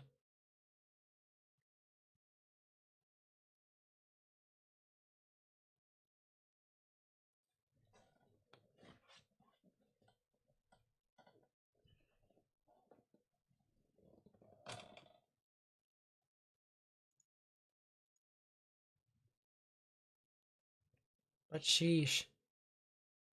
What should you do? You're in McKinney, Texas. Try and get to a sturdy structure if you aren't in one anyways, because this is going to be heading. These lines of storms that are heading through Dallas Fort Worth are going to be heading off into your area. So it's more or less just getting into a sturdy structure. But this stuff will be coming into your area in about 45 minutes.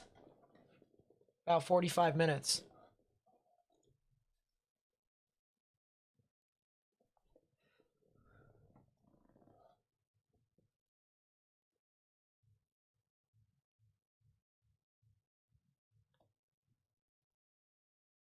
What was the biggest event I've ever live streamed? Ida.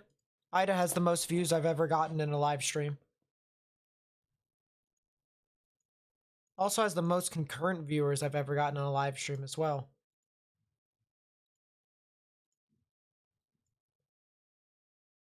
But yeah, that cell right there near Johnson easily still has tornado. And it looks like it's starting to fan out. Looks like the tornado is actually starting to dissipate.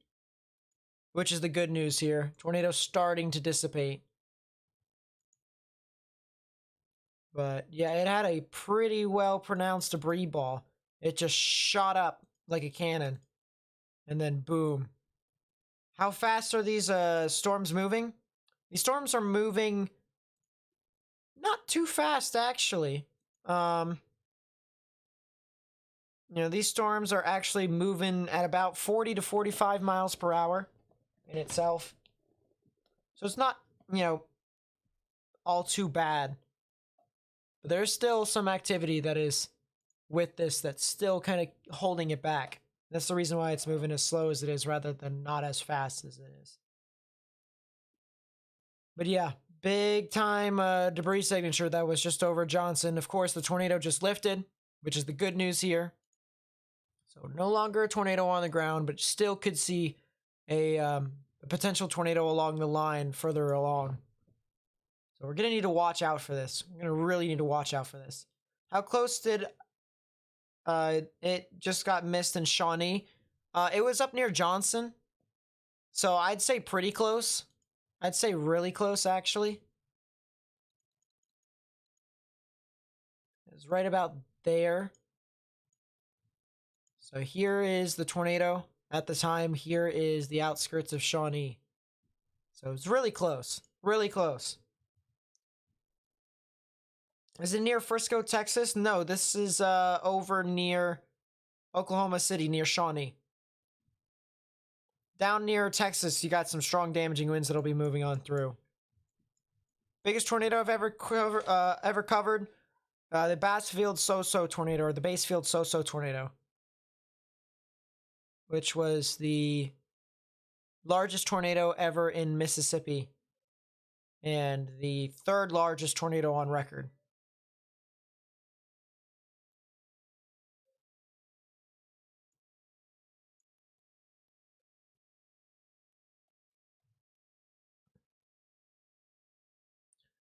Is a storm that's going to be in Denton, Texas, going to be tornadic? They definitely have the potential to be tornadic, but I think it's going to be more of a damaging wind threat more than anything.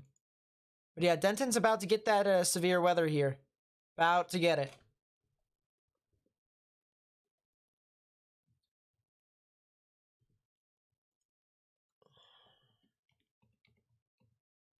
Update on Pryor, Oklahoma. Same thing as I've been saying before.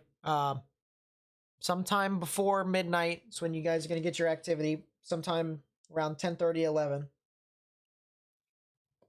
Same old, same old. Will there be any tornadoes in Pryor? That's a little bit harder to say, just based off of how unpredictable the tornadoes that are currently going about right now are. So I'll just say there's a chance. There's a chance for tornadoes.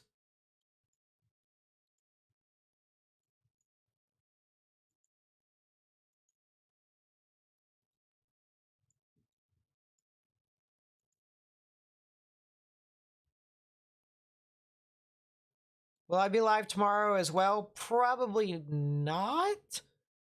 I've got something else to do during that time period. But I could definitely be live on Tuesday. Any tornadic activity expected for Dallas, Fort Worth? There definitely is a chance, but by looking at radar as of right now, it all seems to be relatively straight line. So I would say no, but I would not be surprised if something decided to form along the line at any point. So I'll continue to keep you guys updated. Will it be tornadic when it hits Tulsa? As I said, it's kind of hard to say whether or not a specific area is going to get a tornado, but they definitely do have the chance for it. Probably still have the highest chance of getting some stuff rather than some other areas in Oklahoma.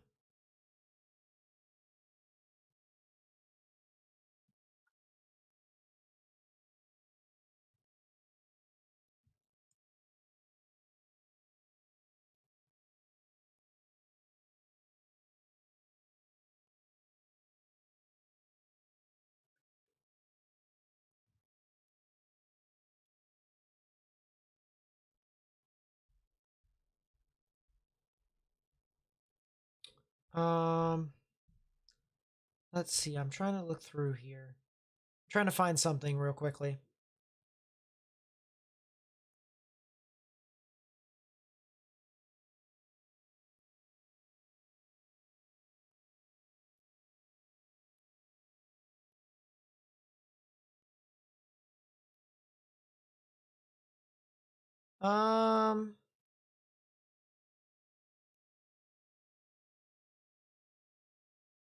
Tornadic weather in Illinois heading northeast for tomorrow? Yeah. It would be in Illinois heading towards like Lake Michigan, as well as Indiana and Michigan. Just joined any big tornadoes today? Not big tornadoes. There's been a couple, quite a few, and then there's been quite a few spin up tornadoes as well that have been kind of wreaking havoc as of late. We just had one about, what, 10 minutes ago, 15 minutes ago, so.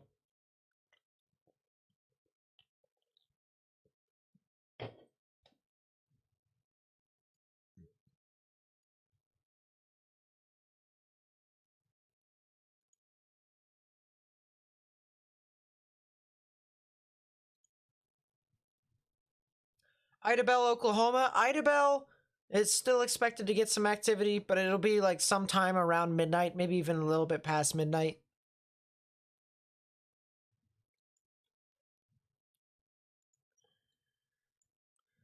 These storms are now starting to approach Tulsa Once they do pass, once they pass Dallas, Fort Worth, and Tulsa, then I'm probably going to end the stream for the evening. Probably will. because I do, believe it or not, actually have school tomorrow. But I still want to cover this stuff as well. So here's Dallas Fort Worth. They are starting to get that activity now. And lot of stuff there. A lot of stuff that's kind of pushing on through. I want to double check real quickly Oklahoma City. Yeah, all the tornado warnings except for the one near Prague just got canceled. Don't see any debris signatures whatsoever, so it's fine.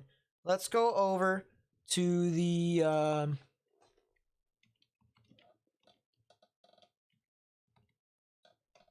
Fort Worth Skycam.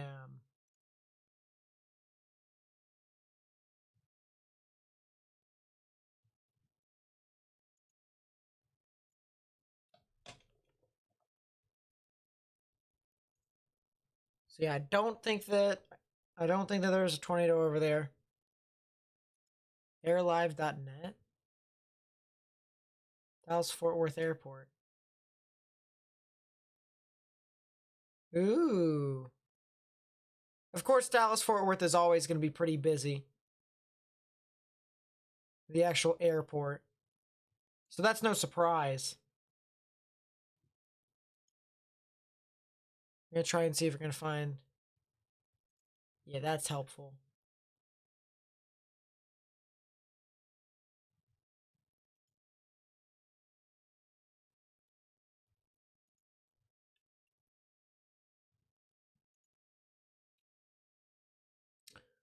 Fort Worth Stockyards. I'm going to turn on my face cam. I finished up my dinner. Already. So I'll put that back in there.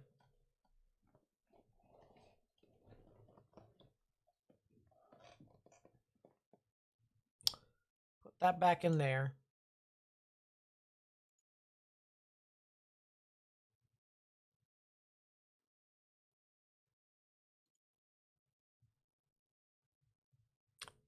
Don't see anything over there. Dallas Lake Cliff Tower.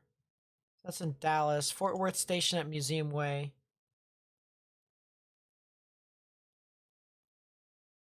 That's interesting. Dallas Skyline.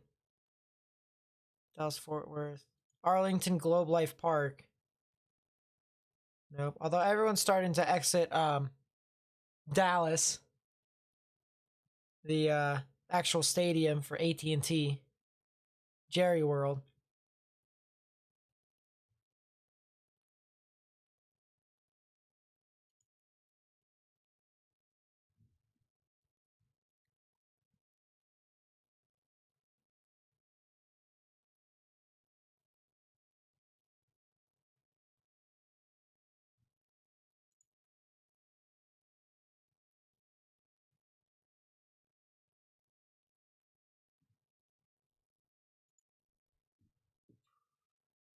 So now we're just taking a look at the Dallas-Fort Worth skyline. I'm trying to see what else is around here. Trying to see if there's anything else that I need to say.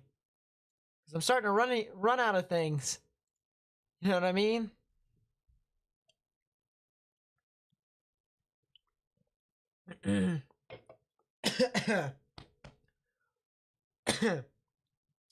What about Tulsa? You guys are about to get your showers and thunderstorms here. They're about to move over your area.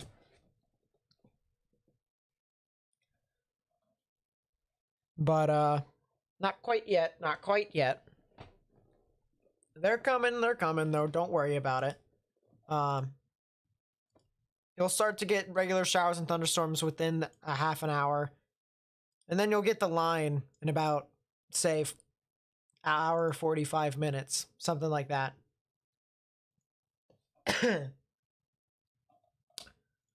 at Oklahoma City real quickly to see if this tornado warning still is pretty consistent. Still has a bookend vortex over there, so I would not be surprised if it still had the capability of producing a tornado. And it might be trying to do so here soon, so let's watch out for that. We'll come back to that there in a second. Let's go back to Fort Worth. Let's go back to Fort Worth. And Denton's about to get hit. Is this it's a small... Yeah, it's a 70 mile per hour wind gusts. expected for Denton. Excuse me. My lemonade went down the wrong pipe, and now I'm coughing all over the place. So yeah, Denton, McKinney, areas north of that, you guys could get some strong damaging winds across the board. So would not be surprised if you guys had some wind damage, down trees, power lines. I just basically recommend that you stay away from windows in this instance. Highly recommend that. Try and get a Skycam for Tulsa. I do have a Skycam for Tulsa here somewhere. Yeah,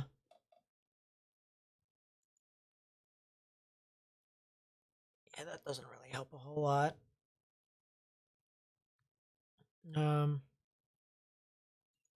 Tulsa Tower.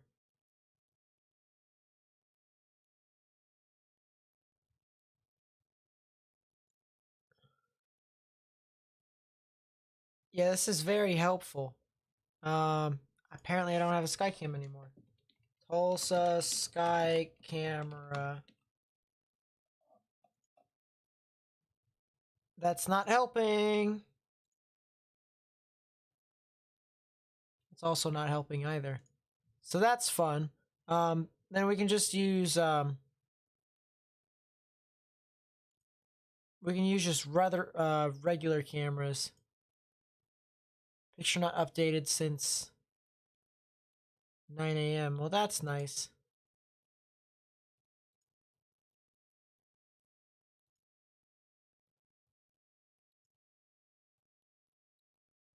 I'm trying to see if I can get a good camera here for you all. Thanks for saying the stream is not available. Well, I really appreciate that. No, I don't. Ooh. Look at this. This is off on the eastern side of Tulsa. Activity is possible over there. Would not be surprised. So I'll remember that for later.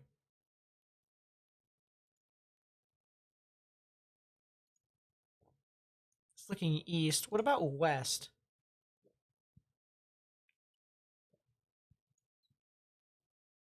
That's not bad either. So I guess we're just gonna have to wait and see when stuff actually comes into Tulsa.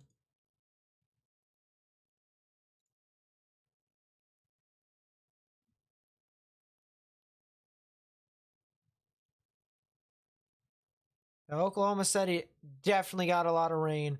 Any active tornadoes? As of right now, no. Yeah, as of right now, no. Could be something a bit later. Would not be surprised if something later happened. As of right now, no.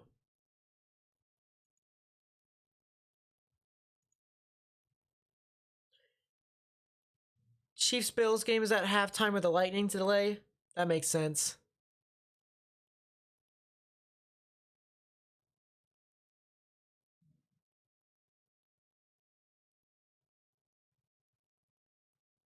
That makes sense.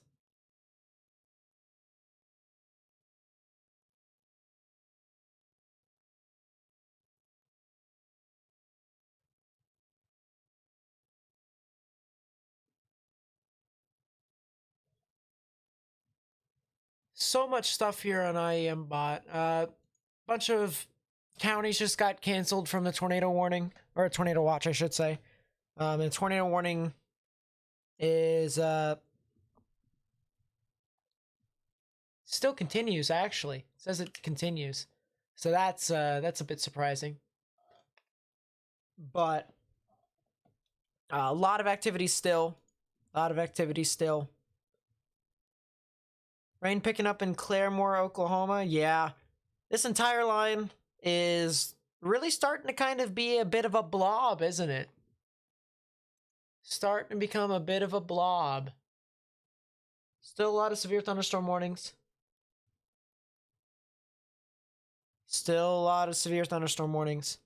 Rotation near McKinney? I don't believe so. You guys are in another severe thunderstorm warning, though, for 70-mile-per-hour wind gusts, so I'd watch out for that. And just stay indoors. As I said, stay in a sturdy structure. And you guys should be all right.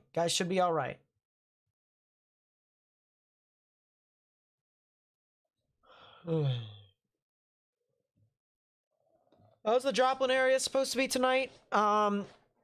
It's gonna be more or less a damaging wind threat more than anything for you all. Not exactly a huge tornado threat. But, yeah, it's still expected to get some strong damaging winds. Can't rule out, you know, chance for a tornado, but I think the damaging winds is going to be the main threat. And that'll occur sometime around or after midnight.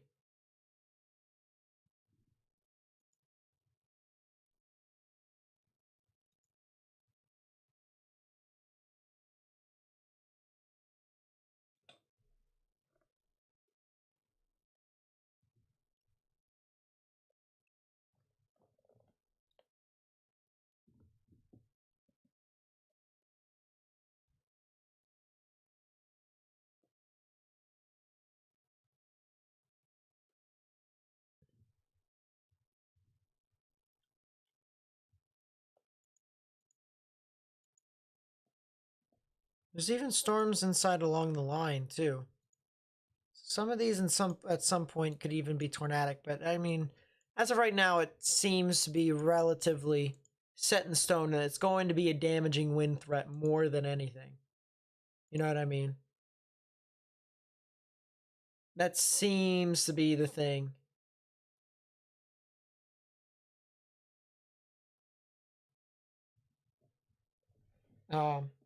So yeah, for people who are curious about the Kansas City Chiefs game, there's this storm that's right next to Kansas City. It's actually just to the south and east of Independence.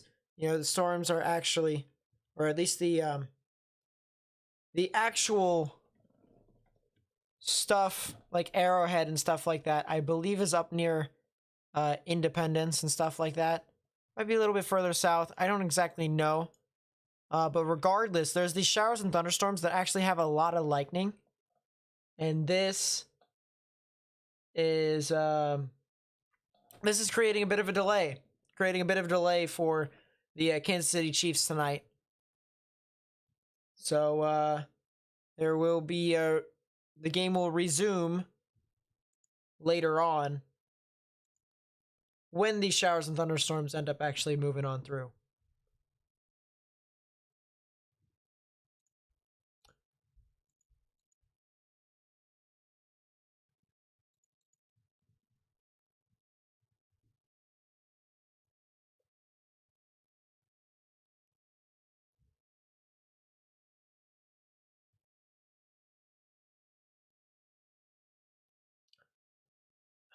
Looking through Twitter to see if there's anything else here.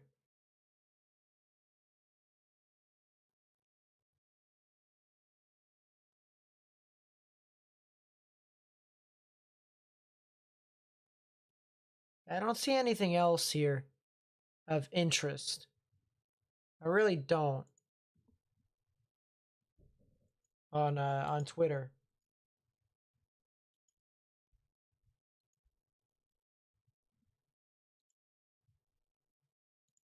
But yeah, I mean, if I didn't know any better, I'd share the game of Kansas City with you all. I'd watch it with you all, but I probably would get taken down.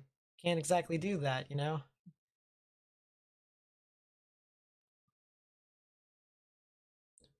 How's it gone? Been out for a bit. Tornadoes has just been quick.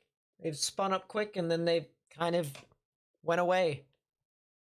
A lot of bookend vortexes and a lot of damaging winds. But no long tracks. We were expecting that earlier in the day, of course. But because there was so much activity, it just kind of not happened.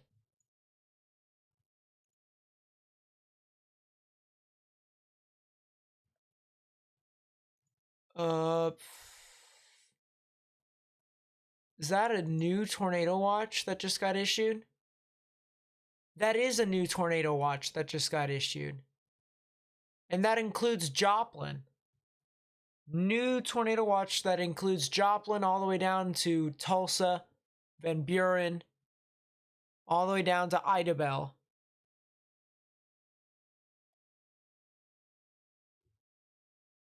But sheesh, that is a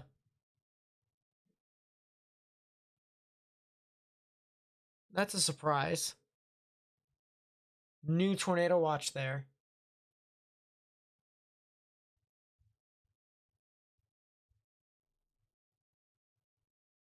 Sheesh. One thing I do want to say here, real quickly, is I do have a Discord server. I'm not sure many of you people have noticed. Not sure if you guys have noticed, with Nightbot saying it in the chat. But I do have a Discord server. If you would like to join it, I have a link in the chat for you all. I have a link in the chat. All right, feel free to join it. I'm in it. I talk a lot in it. I have other people who talk a lot in it as well. I'll be giving you guys updates earlier than what I usually do for Twitter and YouTube. So if you want to hear my thoughts, if you want to learn about the weather, stuff like that, join the Discord server there. Guarantee you. All right? It'll be pretty interesting. One thing that I do got to say is that when you do join, head over to the rules, all right? Accept the rules. Accept the terms of service if you agree to the rules. But that's if you agree to them. All right. So, yeah, as soon as you hit that check button, then I think it's pretty well so, or pretty much so understood that you've read it and you're not going to be an issue in the server. Thank you to everyone who got me over 1,200 likes on the live stream. I really do appreciate it. Thank you guys so much. Thank you guys so much for helping me out here. Tons of RVs and mobile homes in Oklahoma and North Texas on I-35 and across 380 Denton. Yeah, I mean, people who are over there need to get to a sturdy building. Sturdy buildings is the only way they're going to be able to be fine. But yeah, look at this. Massive line of storms that's just pushing on through.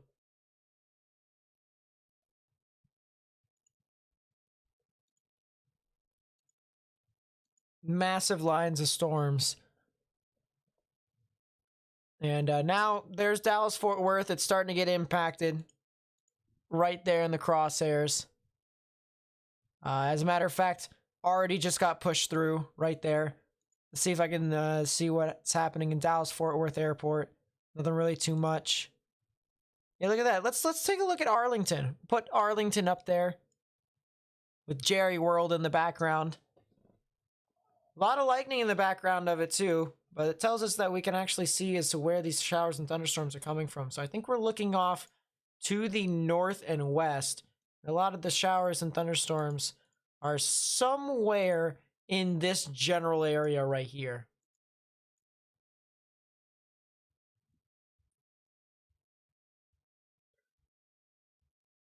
Am I going to school for meteorology? I plan to go to school for meteorology, but as of right now, I'm going to another college that's cheaper to get my beginner classes out of the way. So that I can go over there and then I can just do my meteorology classes and get out. Know what I mean?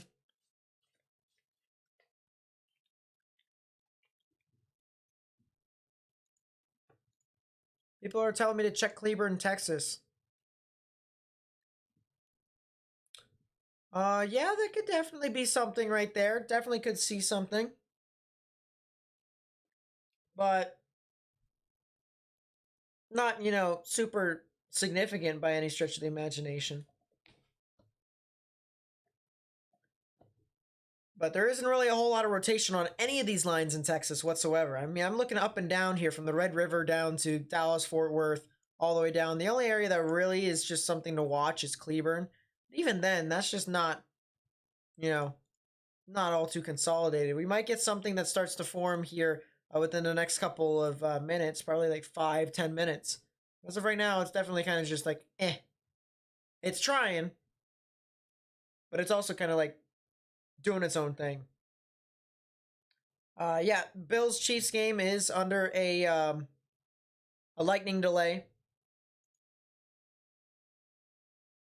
That'll be the case mainly because a lot of showers and thunderstorms over there. that just recently passed. A couple of which produced a lot of lightning strikes, specifically to the south and east of Arrowhead. But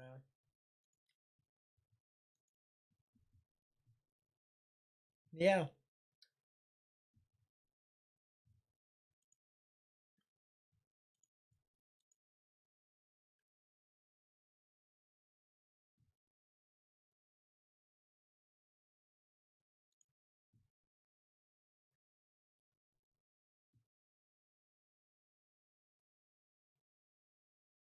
Hmm.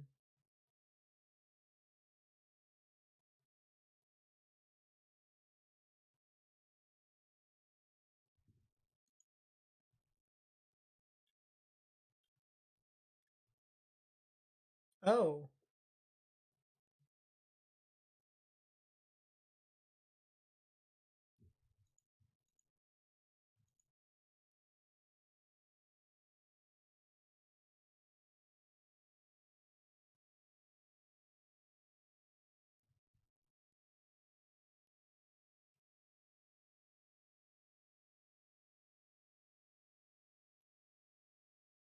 Sheesh.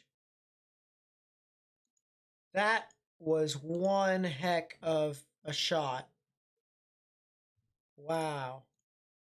I just saw a video of a tornado. My goodness. She was driving through the rain, and there was this literal vortice that went right in front of her. Oh my goodness. It's gotta be one of the craziest things I've seen this year. It literally passed right in front of them. I can't show it on here. But oh my goodness, what a shot. Probably one of the craziest things I've seen on video. Tornado warning. New tornado warning here for Creek and Okfuskee until 10:15 p.m. Central Daylight Time. So new tornado warning here. And then a new tornado warning for Johnson County. So there's the other tornado warning. Couple tornado warnings here. A couple of them. Look at this. So let's take a look at the one near Tulsa. This is the bookend vortex that we would typically look out for. So here it is again, producing another batch of rotation. Maybe even a brief debris signature. If not a debris signature as of right now, a new tornado that just formed. New tornado.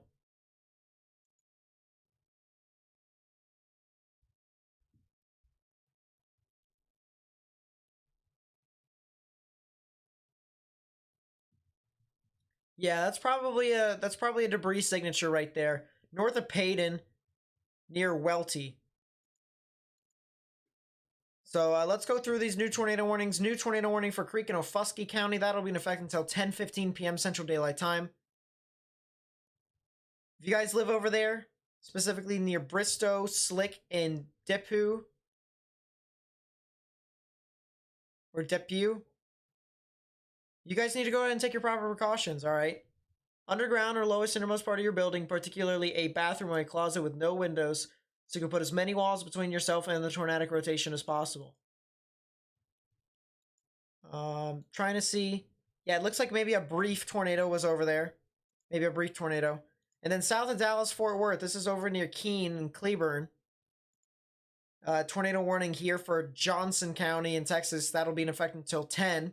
So the top of the hour. And this will be heading around near Keene and Joshua at around 9:30. Cross and Timber at around 9:35. Alvarado at around 9:40. And Venus at around 9:50. So if you guys live over there, guys need to go ahead and take your proper precautions. Underground or lowest innermost part of your building, particularly a bathroom or a closet with no windows, so you can put as many walls between yourself and the tornadic rotation as possible. I don't see a debris signature with that one. There is a chance for it to have a brief tornado, but I do not see a significant thing right there from that. Bailey, hello, welcome to the live stream. Nice to see you. Nice to see you.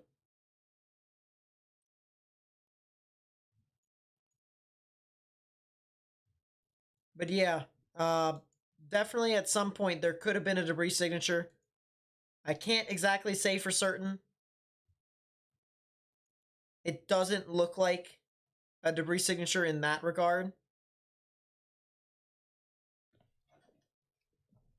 It might actually look like there might be a little bit of rear flank downdraft mechanism in there, which would in turn, create a little bit of space. That's the reason why the correlation coefficient drops in that specific area, but I don't think it's actually, it might not actually be a debris signature, but regardless, you need to treat it as if there is a tornado anyways. I mentioned the areas before, Keene and Alvarado. That's where the storm is going to be heading. That's where the storm is going to be heading. You guys need to heed these warnings, all right? When the National Weather Service issues a tornado warning, you need to go in the underground or lowest innermost part of your building, particularly a bathroom or a closet. All right? So that's the big thing there, is that tornadoes can form at any time when they issue a tornado warning. It's just whether or not you actually heed the warning itself. But yeah, it definitely looks like there was a bit of rotation there. And it definitely looks like there could maybe have been like a brief spit up. I'm not ruling it out. But I'm using some of my checks here to see if that was actually debris. And I don't exactly see my checks checking out. Looking at the ZDR, don't exactly see the debris in that sense. See a lot of updraft characteristics around it for the most part. Nothing really too much in that regard. Hello, Kiara. Welcome to the stream. Hello, hello. Kaylee, hello, hello. Welcome to the stream as well. OPW, welcome to the stream. Hello, hello.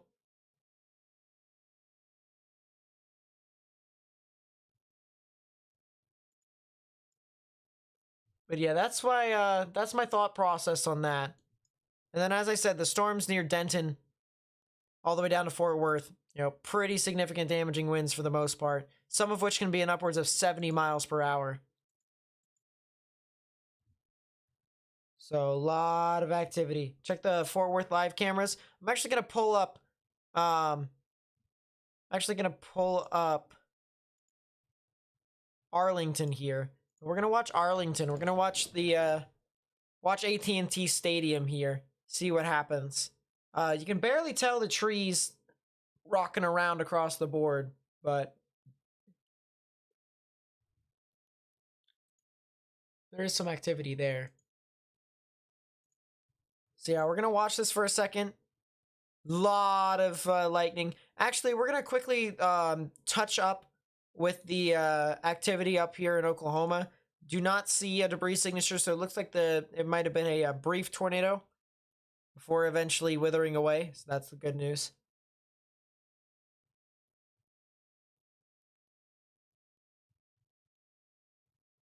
Is the Cleburne tornado heading towards Mansfield?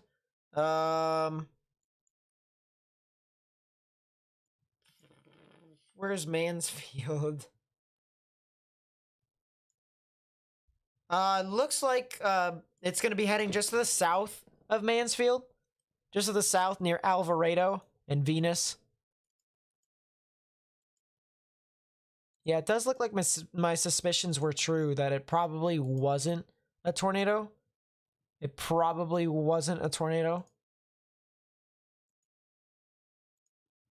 But there definitely was rotation. There could definitely have been a spin up within that time period in between scans. All right, I'm not discrediting that, but based off of that one radar image, probably not at that time. But there definitely could have been something in between that. All right, let's go back to AT&T Stadium.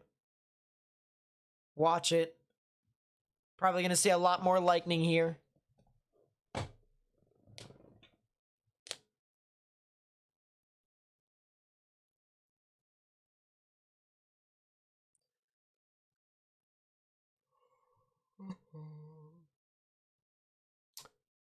Dallas-Fort Worth, next rad finds 58.7 mile per hour winds. And then the Dallas-Fort Worth ASOS station reports 70 mile per hour winds as well.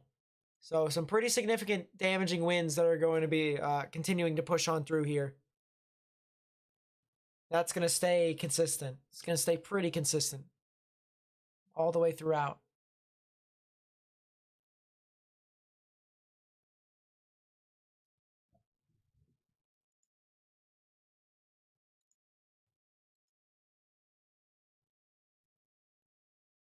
Sheesh, a lot of lightning. The AT&T Stadium might disappear because of the rain. It definitely could.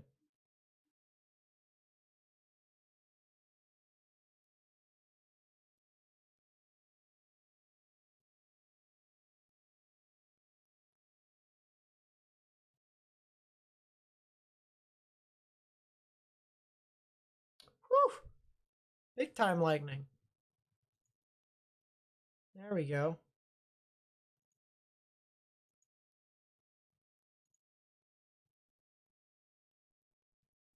As I said, thank you to everyone who's subscribed to my channel. As I said, we have around 15,260 subscribers. We actually have 15,263. So I appreciate everyone who's actually subscribed to the channel. I really do appreciate it. We're trying to expand this channel as much as possible. Try and get the information out to as many people as possible when I upload my videos. So I really do appreciate it when you guys subscribe and help support my channel, whether you share the video, whether you like the live stream, whether you subscribe, stuff like that. You know, I really do appreciate it. And even if you just watch to watch, I'm fine with that too. I'm trying to get the information out to as many of you as possible. But, yeah, Dallas-Fort Worth is definitely getting its activity here.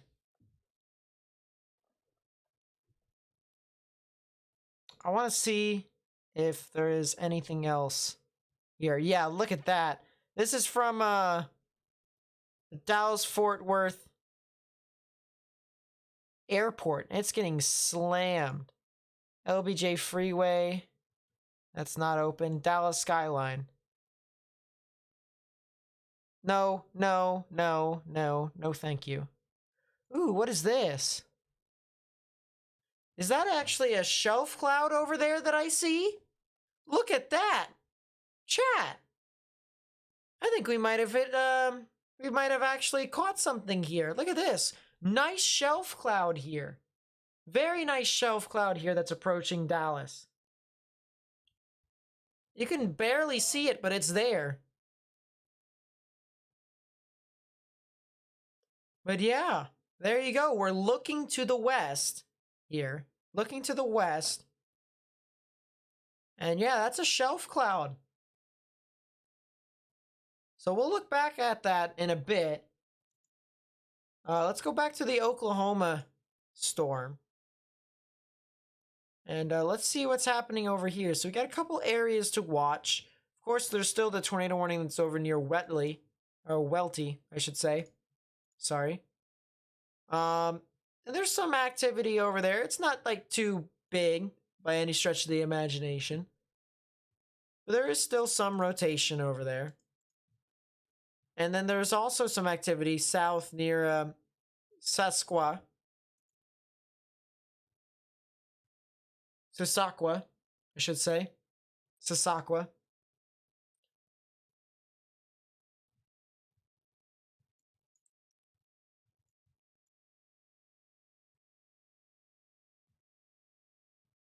But yeah, I mean, the rotation itself is not exactly, you know, all too big. It's just a lot of strong damaging winds.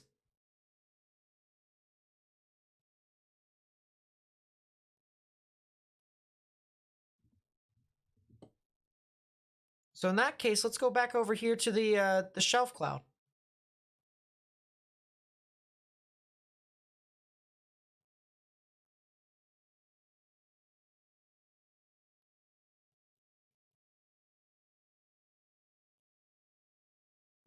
Can't see it. It's barely visible. You can barely see it, but if there's some lightning that shows about, you'll be able to see it.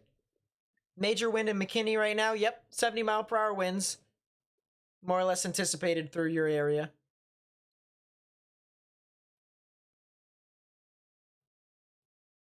Definitely anticipated.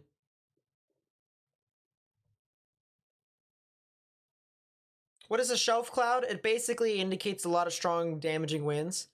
And what happens is you have where the sky is pretty flat and then it just juts down and you have this entire line that looks like kind of like a shelf. And so that's what we got. We got this little shelf cloud right here. And you can barely see it, but it's there. It's definitely there. Buildings are now purple now. Thought they were green. I don't know. Dallas does its own thing.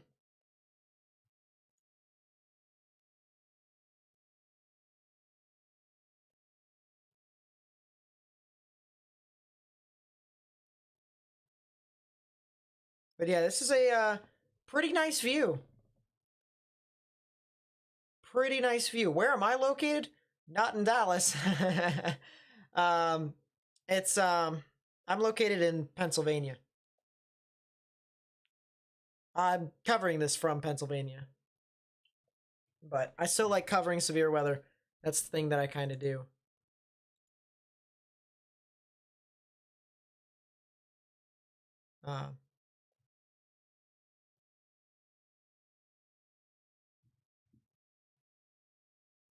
People said they can resume the game at 11 in Arrowhead. Sheesh. That's going to take forever, isn't it? It's really going to take forever.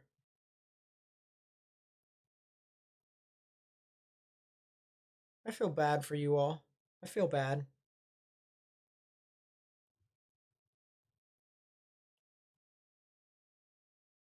Updates the tornado warning, updates the severe thunderstorm warning, and new severe thunderstorm warnings have been issued. Oh, also guys, I decided to buy something new for my room. I thought it would look cool, and because you know my channel is built based off of kind of like a podcast live stream ish, you know, almost kind of like a show, but I'm still giving you guys weather reports. I thought that maybe, you know, so with my setup, I thought I should have a clock as well. Now that's in UTC, all right? That's not in Eastern Daylight Time, not in Central, not in Mountain or Pacific. That's in Universal Time, which is 4 hours ahead of Eastern Daylight Time. But it helps me get an idea as to what areas are what. But I thought it was pretty cool to get something like that. And I definitely like it. I definitely like the idea of having it around. Looks pretty cool, not gonna lie.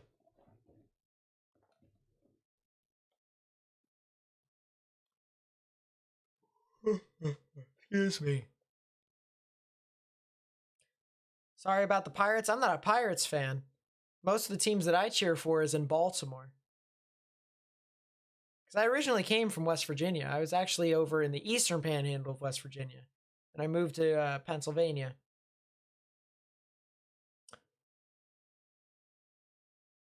So let's see if the shelf cloud is starting to come more into view here now.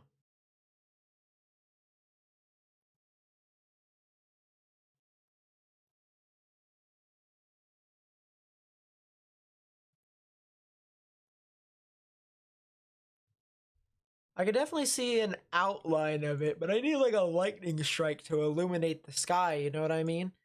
Like there's only so much that the actual city lights can do. But yeah, I see the shelf right within here.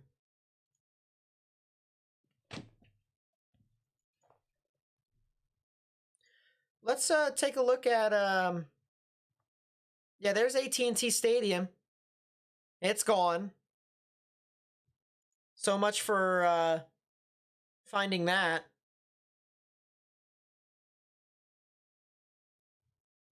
Visibility for AT&T Stadium, yeah, gone. Goodbye. So I guess we'll have to see once that gets closer and closer. Yeah, there's Dallas again. Dallas skyline.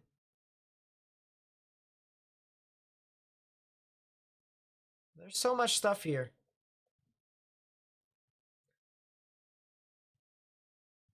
So let's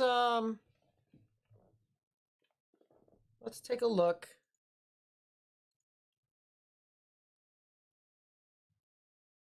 I'm making you yawn. I'm making myself yawn. It's just we're kind of watching storms here. Dallas Fort Worth, 70-mile-per-hour wind gust report with that line.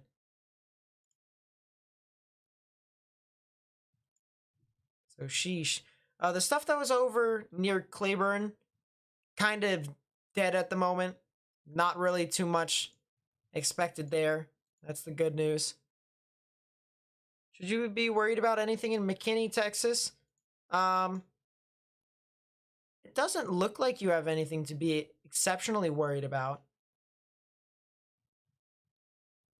I'm not gonna lie. Anytime a storm, stuff starts to rain near my house, can't help but, feel pretty tired and want to take a nap. And I'm sure I'm not the only one that feels that way. You know what I mean? Now, of course, if there's like tornadoes and stuff, then, not as tired. But, just regular passing showers, super gray, makes me super tired.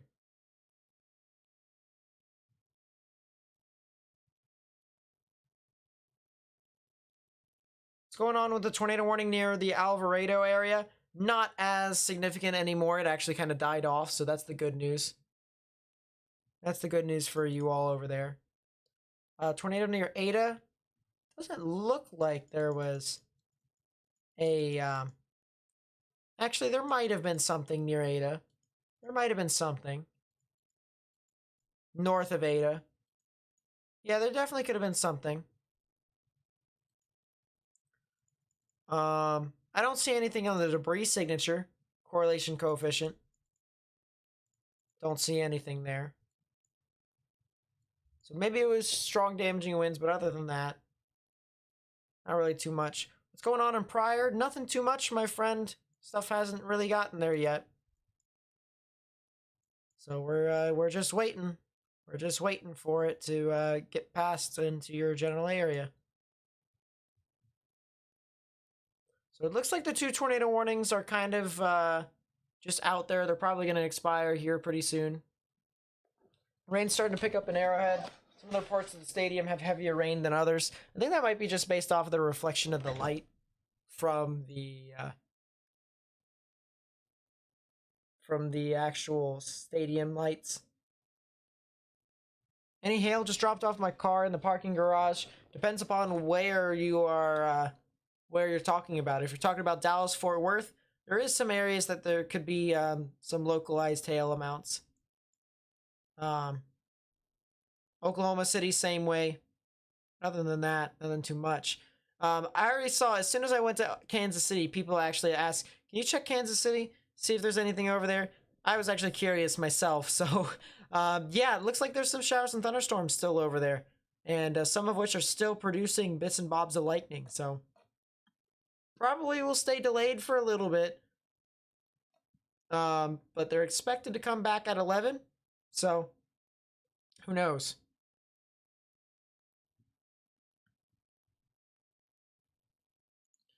Any rotation near Allen? No. No, I think the line that's pushing on through Dallas Fort Worth doesn't really have a huge opportunity to get that. Whew, look at that shelf cloud in the background. A lot of lightning with that. Let's see. Can I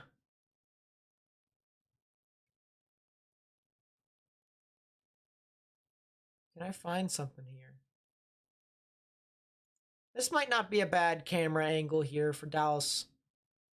Dallas. Might have to use this instead.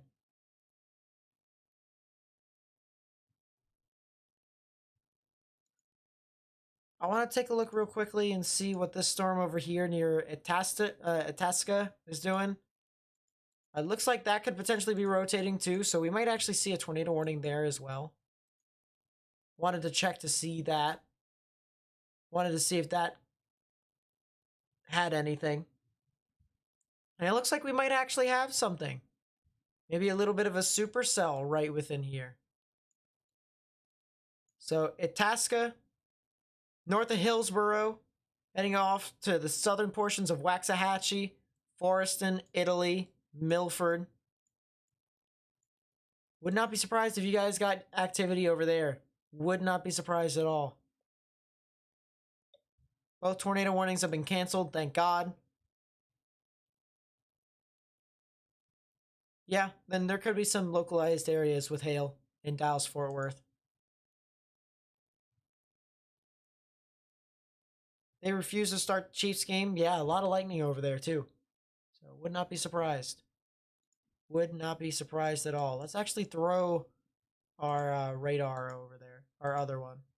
And yeah, a couple areas of lightning here, you can tell across the board. So not surprised they're not starting that game. Not surprised at all.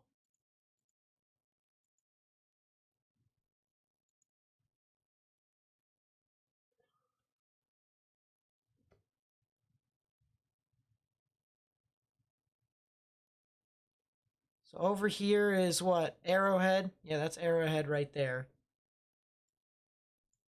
And yeah, there's still a couple showers and thunderstorms that are producing lightning. So can't exactly say that that's going to be done and over with anytime soon. But we still have this storm right here near Covington that's going to possibly do something. I guess we'll have to see. We'll have to see if this thing ends up registering into something later.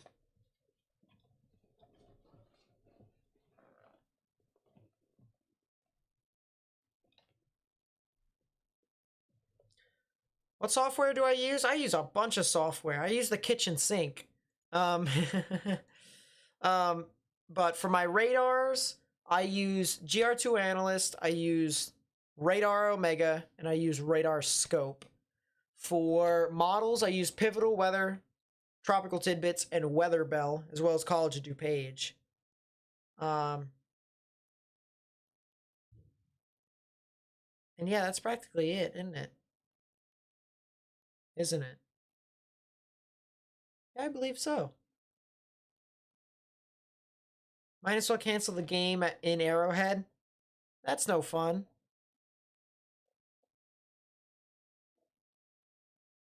Keep going until it's over. Why not?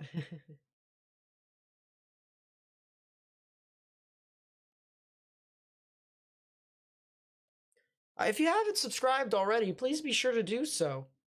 Because I do upload videos whenever I can to try and update everyone as to what exactly could be happening in the future. So there's going to be severe weather on Tuesday, well, tomorrow and Tuesday. So I'll be uploading a video tomorrow talking about that. I'll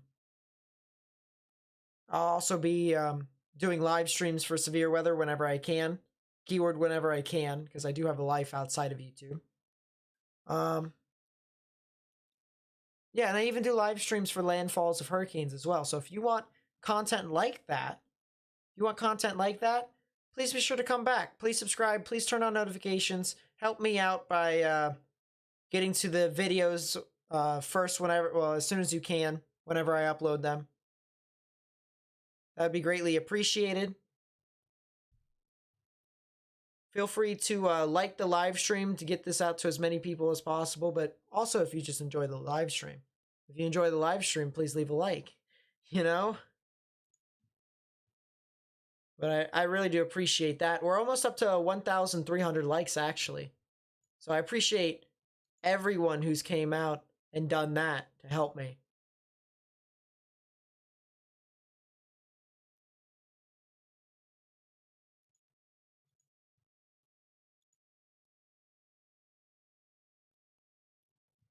And yeah, speaking of goals, you know, we're almost up to 15,300 subscribers. That would be pretty cool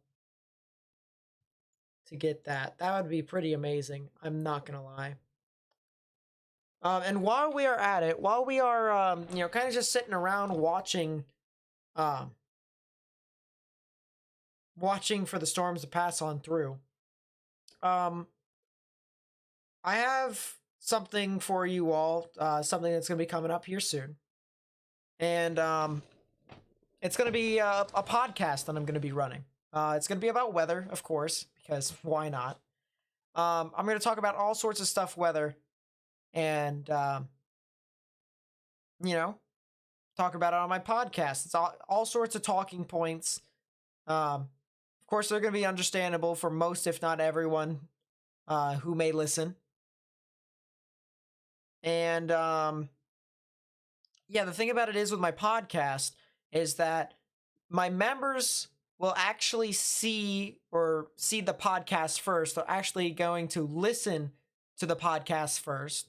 I'll probably upload it every single Friday, and it'll be uploaded to YouTube, unedited, completely unedited there. So that way you guys may be able to hear it first. That's just like a perk for being a member, because you spend $5 a month to support my channel. You get emotes. You already get shout out, in the live stream, with the scroll text right below. As a matter of fact, I'm shouting out people right now with that scroll text as well. Yeah, you get emotes. You get special badges and stuff like that. But another perk is you get exclusive content, and you get to see the content first that's not a weather forecast. So you get to see the podcast first, and then over the span of a week, I will actually cut the live stream into specific portions. I will cut the live stream into specific portions and release it gradually to the general public for them to watch. So, if you want to see the podcast before anyone else, feel free to become a member. Only $5 a month, but you get a bunch of stuff for it. I don't want it to, be super expensive. Some people have like $10 a month, $20 a month, $50 a month. I'm like, no. All right, no. No one needs to do $50 a month just for people to see, content. It's kind of like, I'm like, that's a lot of money. All in all, eventually that's about $700 that you spend for just, watching things, And so I was just like, well, $5 a month, you can get all sorts of stuff. And that's what members can do. So yeah, if you want to see the podcast first before the general public does, become a member. That's a new perk for members. And I think for the first video or two, I think it'll just be me saying stuff, but then eventually we will have special guests that will join the show. We'll talk about all sorts of stuff like that, interview them a bit. That'd be pretty interesting. Hopefully I'm going to be talking to all sorts of different people, maybe YouTubers, maybe storm chasers, stuff like that.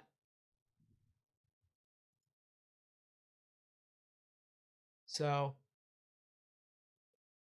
there you go. A bunch of reports of tornadoes that are coming in now. Bunch of reports. So my goodness, let's back up a bit. Yeah, there's the report of a tornado near Shawnee. Look at that. Emergency management, law enforcement, National Weather Service employee, all sorts of stuff. Cool things there. Sandra General with the $10 super chat. Thank you, my friend. I really do appreciate it. Zaitlin has became a member. Thank you so much. I really do appreciate that.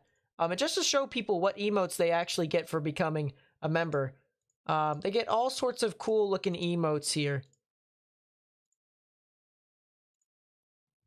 All sorts of cool looking stuff. Now, that may not be, the main thing that'll attract you, of course. But, emotes are emotes. And I even have an extra emote slot, so I might actually put another one in there somewhere. But yeah, thank you so much, Zaitlin, for becoming a member. Carly with the $10 super chat. Thank you so much. I really do appreciate it. It says, thanks for the coverage as always. Thank you for tuning into the live stream. And then Carly has also became a member as well. Thank you so much. I really do appreciate that. And maybe eventually as well, some of my members actually said that I should actually conduct a video or a live stream of how I actually approach forecasting videos. and how I actually approach forecasting weather. And so I'm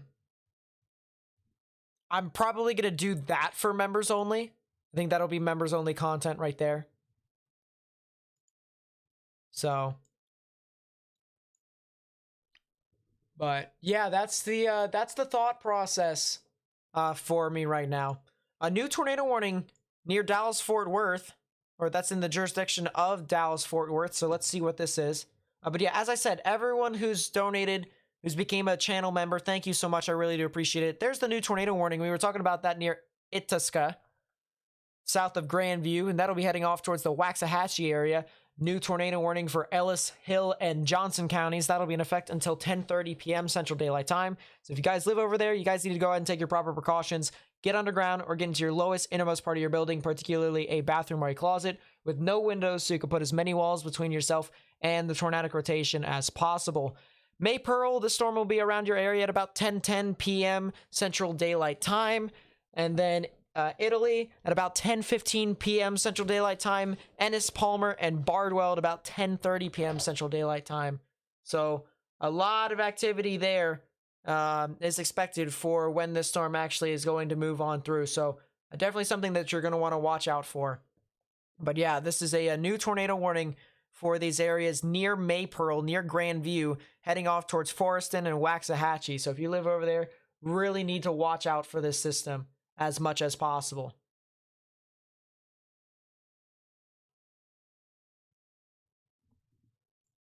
Let's see. The velocities on this system aren't exactly the best. I'm kind of confused as to why they warned it now rather than before. Actually, never mind. I think I know why. The reason being is because there's actually a bit of vorticity that is being picked up by the radar there, according to the spectrum width, bit of turbulence, and a little bit of consolidation right within that area is definitely what I'm seeing here. So I would not be surprised if it did produce a tornado then. Would not be surprised.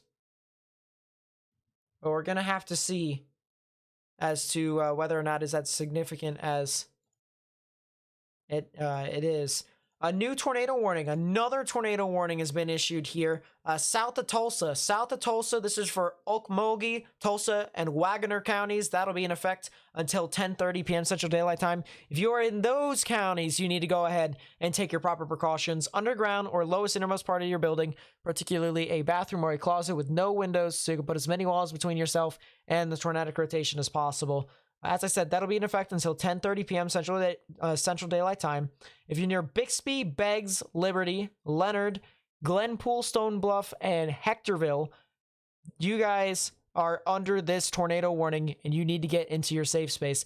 The velocities here for this system actually are kind of not that bad. It's actually not that bad. A little bit of spectrum width there, turbulence indicated by spectrum width, so a lot of activity that is being shown there near Beggs. It'll be heading off towards Winchester and Liberty. So if you live near those areas, highly recommend watching out and getting into your safe space. Sturdy structure, lowest innermost part of your building, particularly a bathroom or a closet with no windows, so you can put as many walls between yourself and the tornadic rotation as possible. But yeah, there's definitely still a lot of activity that is anticipated. Still some activity here. Looks like the storms are now starting to move through Tulsa. Starting to move through Tulsa, Oklahoma. It's starting to get about that time. And it's around 10 p.m. You know, didn't I say right around 10 p.m. it was going to go through Tulsa? So there you go. Flights delayed at Dallas, Fort Worth, and Love. That's expected. Plano's okay for now, I believe. I believe they are as well. Hold up. Let me go back to Dallas, Fort Worth. And Plano is expected to still get these showers and thunderstorms. They're kind of moving through their general vicinity at the moment.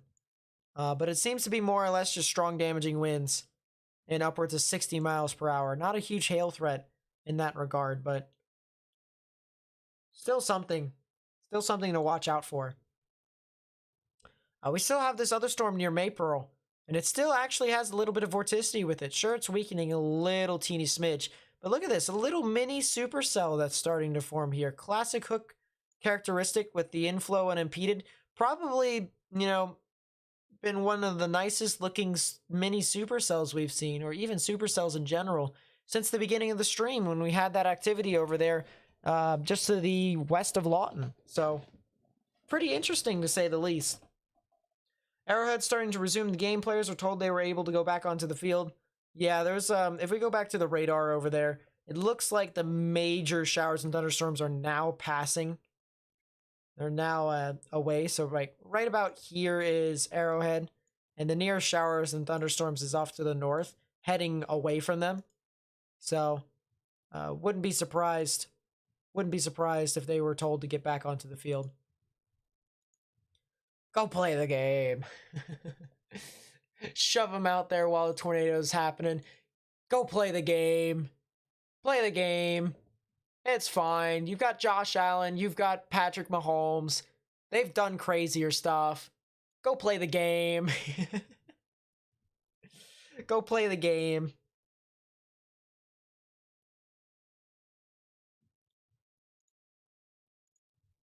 So let's go back to that storm over there near Maypearl. This has definitely been one of the better looking storms of the day. Another thing from IEMBot. Reports of wind damage. Wind damage in Pontotoc County, Oklahoma. So this is 3 miles southwest of Bing. Power pole damage at Old Highway 99 and County Road 1510. Law enforcement reports 30 feet of wall removed from a business and found on State Highway 3W. Another damaged building located west of Ada near County Road 3530. So, wow. Pretty strong wind damage there. Pretty widespread, too, according to that report. But my goodness.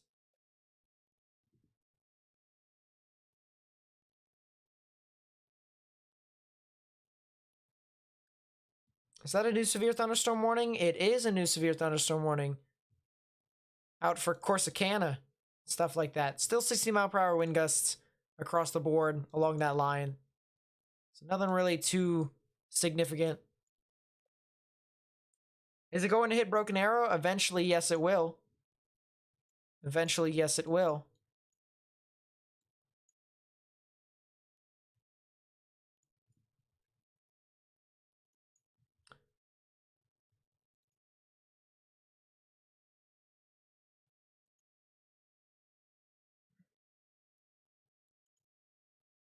But yeah, we still have 2 tornado warnings here. Still have 2.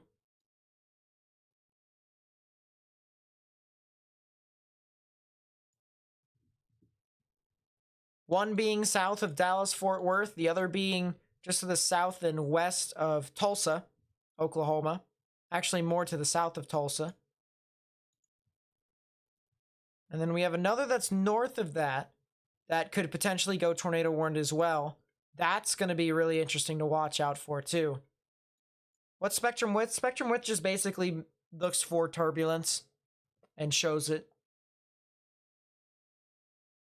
Beggs, Oklahoma, tornado tightened. That's what I was thinking. This storm might be actually getting a little bit better organized. And yeah, that does seem to be the case there. So would not be surprised if that thing ended up producing a tornado here pretty soon. If you live near Winchester, if you live near Liberty, Preston, guys got to go ahead and take your proper precautions. Once again, tornado warning, underground or lowest or innermost part of your building, particularly a bathroom or a closet. Could definitely see a tornado. Definitely could see a tornado still from this. Still severe thunderstorm warning. New severe thunderstorm warnings across the board. There you go. More and more and more. Did the Tulsa storm disappear? Nope. They're just not severe warned at the moment, which is the good news. When will this hit Springfield, Missouri? Sometime after midnight. Probably around 1:30 or 2. I'm guessing. Sometime around 1 to 2, I'd say.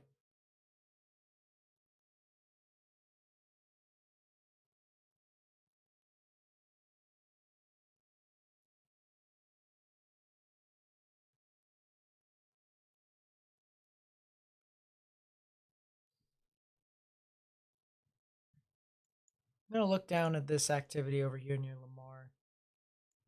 It doesn't look like it is as strong as it once was, so that's good. Just a quick glance. But yeah, that storm over there near Winchester. Definitely something that I really want to watch out for. Could be a potential tornado with that.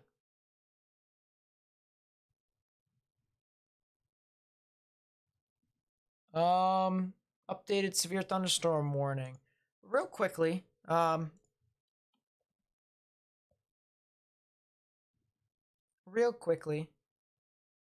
want to take a look at storm reports for today. There has been 6 tornado reports. 6. So, sheesh. Barely on the fringes of a tornado outbreak. Barely. Where did my Discord VC go? I don't know. Is it still there? Oh no, it's not there. I don't know. I'm just, I guess, alone over here. People kind of realize that the event is starting to deplete a little. But still there, still activity.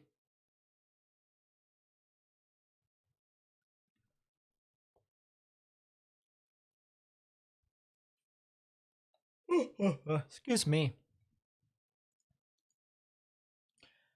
I gotta say, though, I am really excited for the podcast on Friday. Once that gets released to my members only. And then, of course, as I said, you know, it'll be divided into specific stuff. But I'm really excited for my podcast. Really excited. Be talking about all sorts of stuff. I've got all sorts of talking points.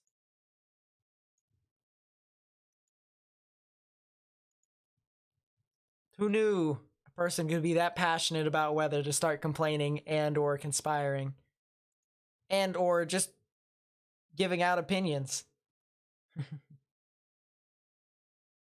Little CC and Istica, I saw that earlier. I couldn't exactly tell if it was an actual debris signature. I thought it... Yeah, I couldn't tell if it was an actual debris signature. I thought it was maybe a little bit more of a dust swirling around. But still something. Still something to be tornado warned about. I do agree about that. So... But yeah, I am so excited for my podcast whenever that comes around.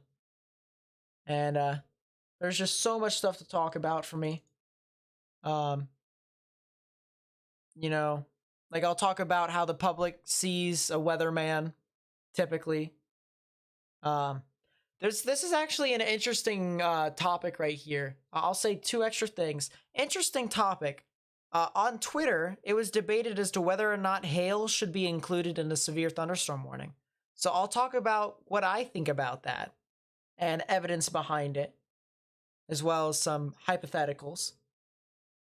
And then another way is how weathermen and or governmental officials could better communicate weather warnings. You know what I mean? And so that's going to be really interesting too, because I have a bunch of ideas. I got a couple ones. I got one that I definitely think will work 100%. It would just cost a lot of money.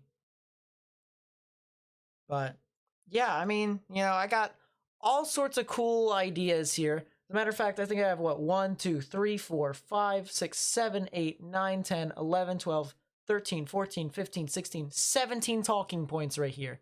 And I'm going to be doing 3 or 4 per live stream or per podcast.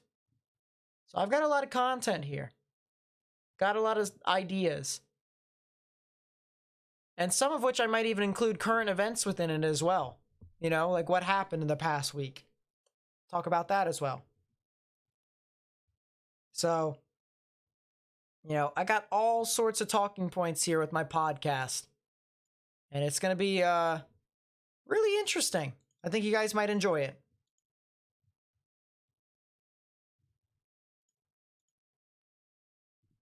So if you would like to hear stuff like that and you're already subscribed, if you want to become a channel member to get that content before other people, feel free to do so.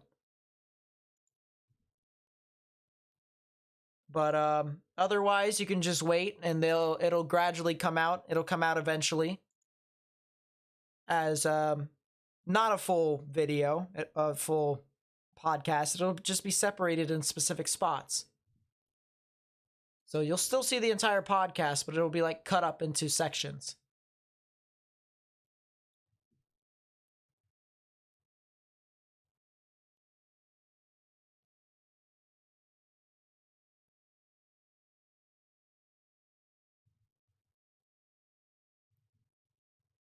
Looks like the cell that's heading towards Bixby and Liberty, as well as Winchester, south of Tulsa, still is kind of hanging on to a little bit of tornadic rotation. But it did kind of wither away a little bit. It was pretty broad rotation at the time. And still is pretty broad. So, can't exactly say for certain.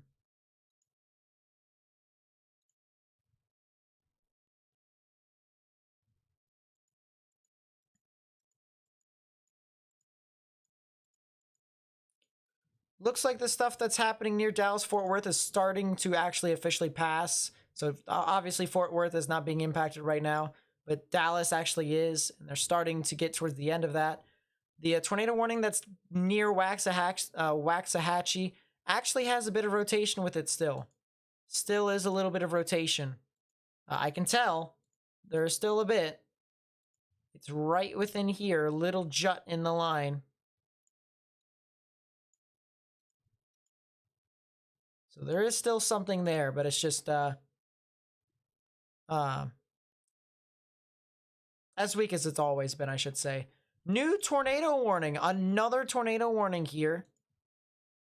And this is right on the border. This is near Lamar. So I was looking at this earlier, but I kind of concluded that there wasn't a whole lot. However, there is a tornado warning for Hughes County in Oklahoma until 10:45 p.m. Central Daylight Time. Now, they say it's radar-indicated rotation, but the radar is relatively far away, so I'm not exactly sure. This seems to be from Norman, and they seem to have the best radar off of this. So, yeah, definitely can see a tornado warning here for areas near Lamar, specifically in Hughes County until 10:45. So, if you live in these areas, underground or lowest innermost part of your building, particularly a bathroom or a closet, with no windows so you can put as many walls between yourself and the tornadic rotation as possible, is highly recommended.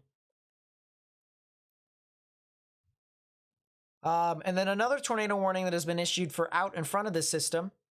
Another tornado warning. This is for McIntosh and Pittsburgh counties. That'll be in effect until 11 p.m. Central Daylight Time, so the top of the hour. Locations impacted include Eufaula, Canadian, Hannah, Rayford, Scipio, Vernon, Crowder, Indianola, Arrowhead State Park, Lake Eufaula State Park, Vivian, and Onapa. If you guys live in those areas, you guys need to go and take your proper precautions. Underground or lowest innermost part of your building, particularly a bathroom or a closet with no windows, so you'll put as many walls between yourself and the tornadic rotation as possible. All right, so big thing there. Got to heed the warnings of the National Weather Service. Don't mess around in this instance, because there definitely could be a tornado in this. And where you'd find that tornado is it's kind of like a little a hornet. All right, you got the little wings right here. You got the little stinger that's right here. It's like a little bug. All right, so you got wings. And I like to call it, you know, a hornet. That's what it looks like. Right at the eye of the hornet, right at the head of it, that's where the tornado could potentially be. So if you live in areas near Lamar, Scipio, Hannah, Dustin. Highly recommend you guys go ahead and take your proper precautions and get into your safe space now, especially if you live near the Indian National Turnpike. All right, so just definitely need to watch out for that as that moves off towards the north and east. Sandra General has became a member. Thank you so much for becoming a member to the channel. I really do appreciate it. Thank you so much for becoming a member. We actually have, fun fact chat. As of right now, we actually have 48 channel members on our channel. That is amazing. So thank you to everyone who has became a channel member. As I said, that's $5 a month. But 48 channel members, my goodness, that's amazing. Thank you so much to all the people who supported my channel. And even, you know, the subscribers. You know, I really do appreciate all you guys' help. We're even 8 subscribers away from 15,300. You know, we may be a small channel right now, but you know, eventually, you know, we'll be able to cover as many showers and thunderstorms that could become significant as possible. We could be one of the better, more well-known, because you know, my confidence level in the channel is already pretty high. We could be more of the well-known YouTube channels here on YouTube, covering severe weather and even just regular weather. So that would be cool. That'd be greatly appreciated if we can get there. And haven't been able to climb this high without your guys' help. So thank you so much. Thank you so much.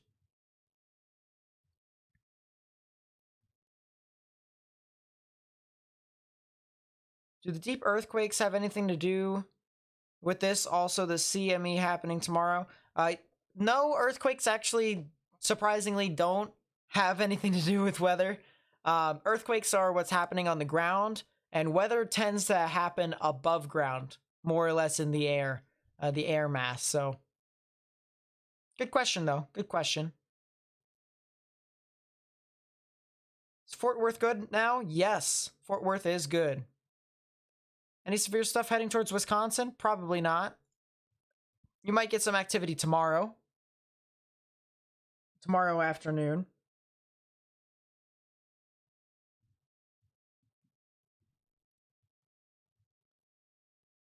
Yeah, so it looks like stuff is still sitting around, still doing its own thing.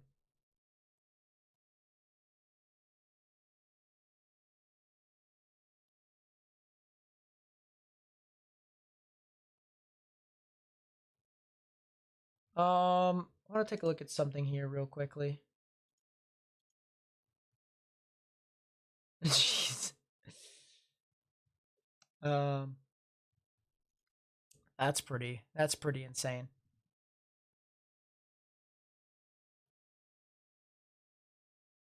Thank you. All the cool emotes and stuff. There's the new tornado warning. Another tornado warning has been issued here for another area of rotation just near Bardwell. This is for Ellis County, and that'll be in effect until the top of the hour. So another 30 minutes until that actually does dissipate. Most of this activity, thank goodness, is happening south of the actual metro areas. But regardless, lot of stuff that is anticipated to move on through. You're in Bixby, Oklahoma, and sirens are going off. You're scared. You are in a tornado warning, so I highly recommend getting into a sturdy structure. Because this is going to be heading off into your area. It's actually near Liberty and Winchester. And it'll be heading off towards your area here relatively soon. And if you're curious as to where it was, it's basically the actual tornadic rotation is just to the east of the Duck Creek Casino.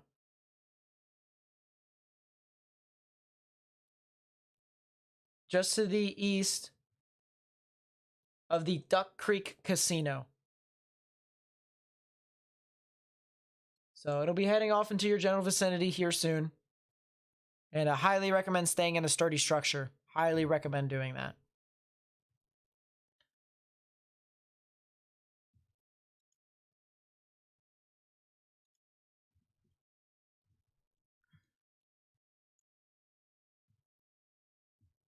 I didn't have to work, I would go out and chase, but I have work. Seems legit. Isn't that always the limiting factor? It's just work.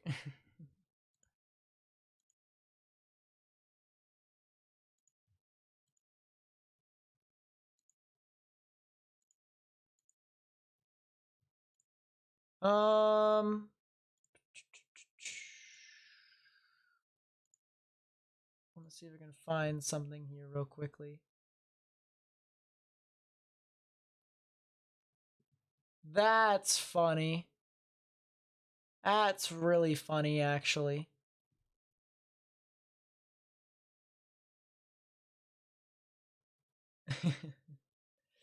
I just wanted to see something. That's pretty interesting. Arkansas update. Still expected to see some significant damaging winds that'll move on through your area, but other than that, nothing too big. Prior, same thing. However, storms are getting closer and closer to you, so we actually have a radar here. And you're just getting scattered showers and thunderstorms at the moment. Now, I'd still watch out for these storms. They could potentially go up into your area and become severe, cause trees to fall, wind damage across the board and stuff like that. So I'd watch out for that. Is Ennis, Texas going to get hit with a tornado? Ennis is in a really interesting situation because they're in a tornado warning. There is rotation, so at any point there could be a tornado that could drop. So I highly recommend just being rather safe than sorry, because I would tell anyone else this, even if there wasn't a tornado. Get into the lowest innermost part of your building. So if you have a basement or a bathroom that is on the ground floor of your house, you know, at the bottom floor, the first floor, if you have a basement or a bathroom, I would just go in there for right now and wait for the storms to pass. That would be the best thing there. Best radar presentation of the night, in your opinion? There was a couple. There was the one that was over near Istica about 30 minutes ago that had some pretty interesting characteristics. But I think the one that took the cake was the Supercell that was near Lawton, Oklahoma. Actually, near Snyder, Oklahoma, I should say. Near Snyder, Oklahoma. And that one looked pretty amazing. I mean, Matt caught the Supercell. He caught a wall cloud. We saw the wall cloud together, and we even saw a funnel cloud in that wall cloud. It's really amazing footage that he got there. So, yeah, it was pretty nice to see. Pretty nice to see.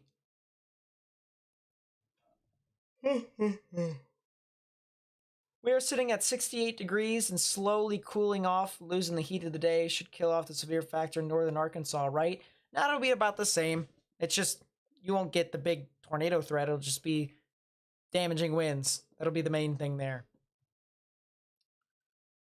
My goodness, there's so much stuff here. Delayed report of large tree branches broken in Denton County, Texas, in Denton. Which is expected. Was expected, I should say. Currently in Muskogee, what do I think? I think you guys are getting a lot of activity. I'm sorry. No, for real. I think you guys are definitely going to get slammed by some of these big showers and thunderstorms. 60-mile-per-hour wind gusts, maybe 70 in some spots. Would not be surprised. And it's on a pretty widespread scale, too. But I definitely think Muskogee will be right in the center of it. Sirens in Tulsa, can you confirm? I personally cannot confirm. However, there is a tornado warning that's just to the south of Broken Arrow, and this might actually be producing a tornado here. Actually, yeah, I think that it might be actually producing a tornado. Might. It's hard to say. I'm using my verification process and it doesn't have that as a debris, so might be some powerful rear flank downdraft winds, but could be a tornado near Bixby and Leonard, more or less towards Leonard, I should say. Leonard. That's where it's at. And just to say specifically as to where it is near Leonard, it's near the Lake Bixoma Park, the Lake Bixoma Park, right there in that general area. That's right where the tornado probably would be, more or less.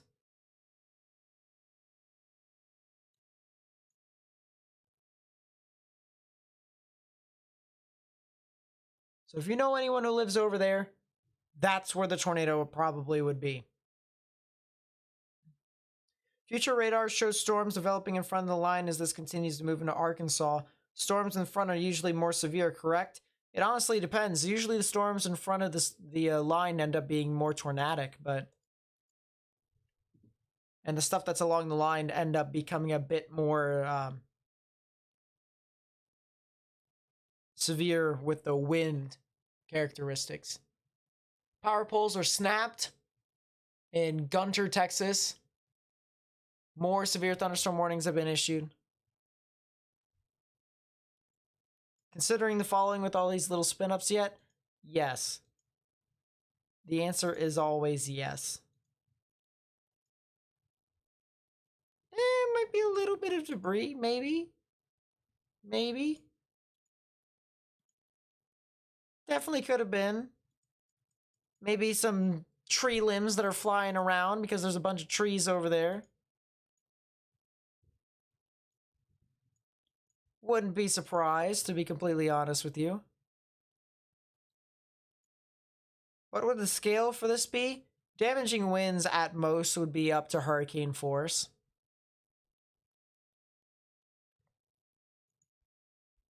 Observed tornado. So this has now became an observed tornado. Is this radar indicated or is this spotter indicated? Regardless, you know, that might have actually been a bit of debris there. Yeah, there it is. Radar confirmed tornado. There you go. So I guess my hunch was right. That was a bit of debris there that was spawning off of this. There you go. Good call. Good call. But yeah, Leonard, really need to kind of get into your safe space there, my friends, because you do have a tornado that is kind of on the ground right next to you all. So if you live over there in Leonard, especially areas near the Arkansas River, highly recommend getting into your safe space, underground or lowest innermost part of your building, particularly a bathroom or a closet. If you are in Bixby, specifically near State Highway 67, all right? You're near State Highway 67. If you are in downtown Bixby, you guys are fine, all right? You guys are in the clear from this actual tornado. If you are south and west or south and east of Bixby, you guys are not. If you are south and west of Bixby, you guys are in the clear. But south and east of Bixby in Leonard, definitely think you guys are not in the clear. I mean, you got a tornado knocking on your door. Can I look back at Ellis County? Yes, I can. Give me a second. Let's go back over there. These lines of storms are now starting to approach Ennis. They still have a little bit of rotation with them, but they don't seem to be all too consolidated. Don't seem to be all too consolidated there. So I don't think it's going to be anything majorly significant if it does form over there. That's the good news. I do think it'll be some very strong damaging winds, however. But from a tornadic perspective, does not seem to be the case. There is some spotty hail within there, so if you hear some thumps along your house, just realize, might be because of the hail as well, but it could also be because of the wind damage and how tree leaves and sticks and branches will be flying all over the place as well. So take that into consideration. What program am I using right now? I'm using GR2 Analyst with a custom color table. It's my own custom color table that I created. But GR2 Analyst has a 21-day free trial, and then after that has to pay a one-time fee of $250. Now, however, as much as that sounds pretty bad, as bad as that sounds, all right, you get a couple cool tools that you can use here with GR2 Analyst. For instance, we have cross-section, which allows us to take a slice of a storm if it allows me to take a look at it. Don't I love GR2 Analyst? There we go. Cross-section. Look, we can take a slice of a storm, give us an idea as to what's happening within it. Look, I can even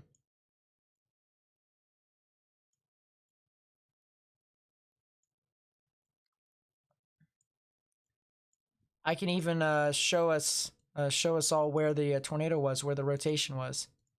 Look at this. Here we go. There's the rotation right there. There's the spectrum width. There's the vorticity drop. Correlation coefficient. There's the debris. Just barely any debris, so pretty cool. You can also see it suspend up in the sky sometimes. Pretty high up in the sky. You can also see 3Ds. Yes, you heard me correctly. You can take 3Ds of storms. You can see how large they get. You can see inflow notches. You can sometimes even see tornadoes. So all sorts of cool stuff there. All sorts of cool stuff. You can customize. You got all sorts of programs, maximum expected hail size, stuff like that. You can even put stuff on top of it, so you can customize it however way you want. Lot of cool stuff. The rotation over near Leonard seems to be weakening. That is the good news. But at the same time, it also looks like it may be starting to try and reorganize. Just slightly. Just slightly. And if this does continue, it'll end up heading off towards Broken Arrow and New Tulsa. So we'll have to see as to the longevity of this system as it moves on forward. New tornado warning here. New tornado warning for McIntosh, Muskogee, and Okmulgee counties. That'll be in effect until 11:15 p.m. Central Daylight Time. So if you guys live in those counties, highly recommend going ahead and taking your proper precautions. Underground or lowest innermost part of your building, particularly a bathroom or a closet with no windows, so you can put as many walls between yourself and the tornadic rotation as possible. Now, I'm kind of curious as to where this tornado warning is, because I'm looking at the radar and I can't exactly pinpoint it. It might be this thing over here near Henrietta. Might also be this thing over here near Coweta as well. And it is the thing near Henrietta. It's pretty hard to see because the radar actually kind of cuts it in half. So let's go over to Oklahoma City's radar and we can see the rotation. And there it is. We have the reds moving away. We have the greens moving towards. That's your winds, by the way. And so right in the middle, the counterclockwise rotation is where we would typically look for all of that. It's very hard to see because of how high we are up in the sky. But otherwise, we do have a little bit of rotation. We do have a lot of tornado warnings at the moment.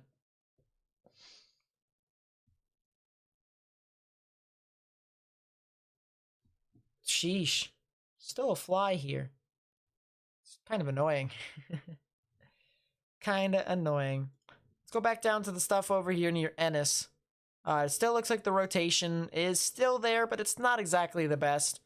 Still more or less a damaging wind threat. So Ennis, you guys should be in the clear, more or less. What about Joplin, Missouri? You guys eventually will get some showers and thunderstorms, but it'll be more a damaging wind threat rather than a tornado threat.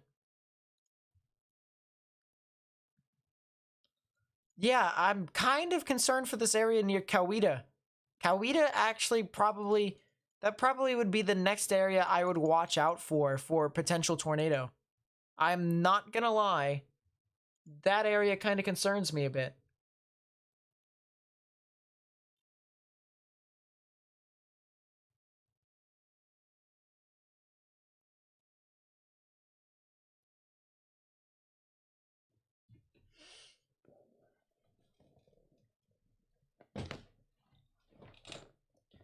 How bad do I think the tornado risk in the Ohio River Valley will be tomorrow? It'll be mini supercells, so I don't think it'll be like significantly bad, but I still think that there could be some activity.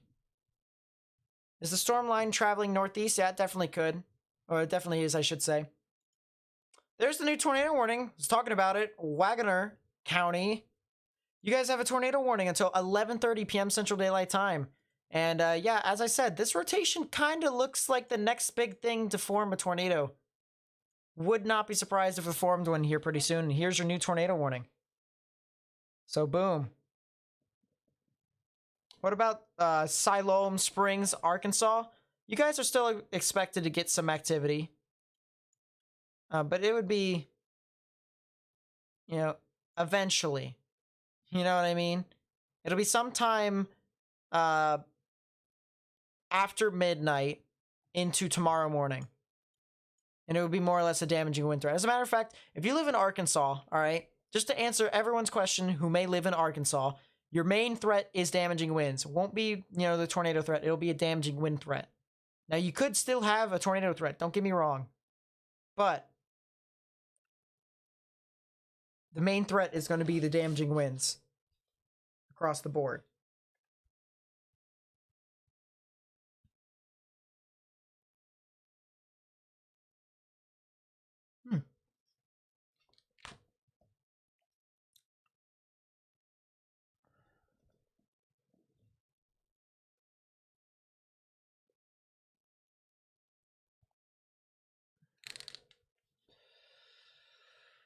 There we go. Okay. Is it over Ennis, Texas right now? Your rotation actually has already passed you all. So the wind is, you know, just passing through your area. Yeah, this might be the significant tornado. It could definitely be a significant tornado if things actually start to go the way I think it will.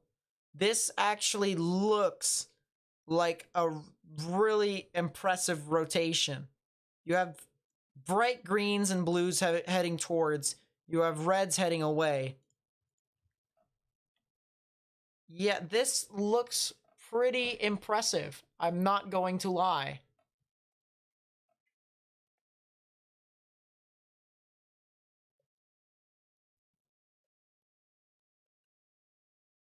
Getting kind of tired? Of course I'm getting tired. Give me a second. I'll be back.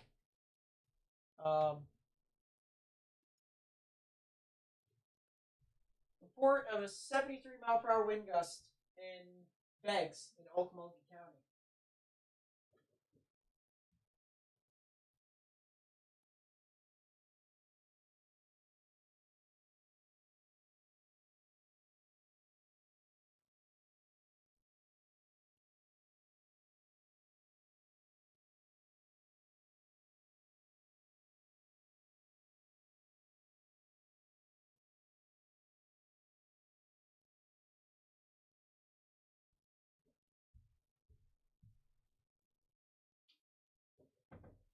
There we go. All right. Got that. But yeah, that thing is probably going to go, and it could definitely be a significant tornado. This thing could definitely... Oh yeah, that's a debris signature. Goodbye.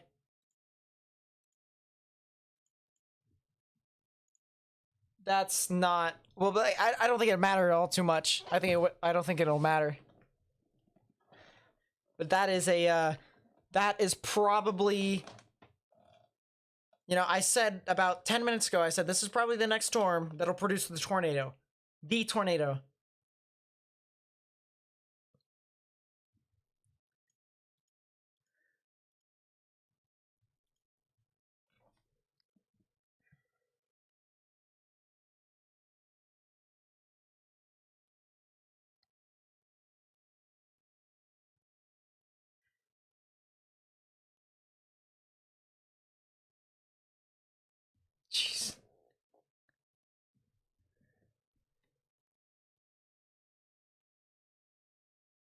Yeah, gate to gate on this one is one. Huh? Did it just update? Yeah, that's new. So we'll be able to see it here. There it is. Yeah, ball game. That is very strong. That is very strong.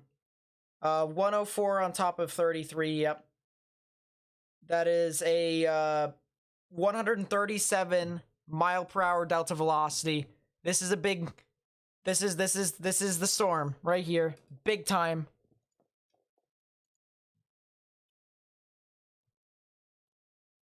Observed tornado now by yeah, just one observed. There it is, right there. I mean, that's ball game. You know, we've been covering this. I'm not sure if there's any other weather YouTubers actually out there that are covering this right now, but I think we might be one of the only ones. So we need to get this information out to as many people as possible. You know, share this with friends and family and on social media. And if you live in these areas, all right, if you know any friends and family who live in this area, highly recommend sharing this with people, because this is a very significant, this is a significant tornado. This is on the ground. And according to radar, this is a pretty strong tornado.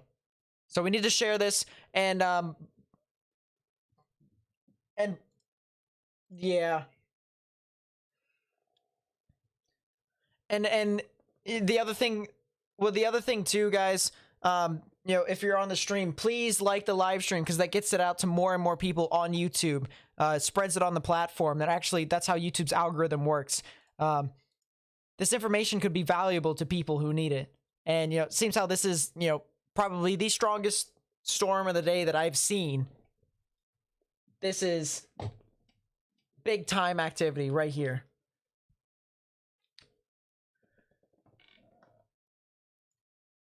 I mean, my goodness.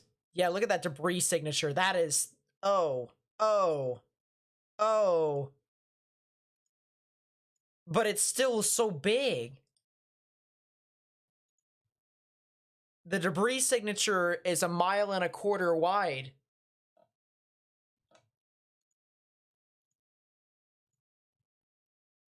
But this one's a large one. That's the thing. 1.25 miles wide.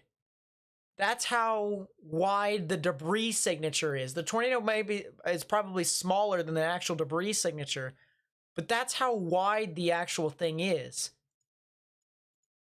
My goodness.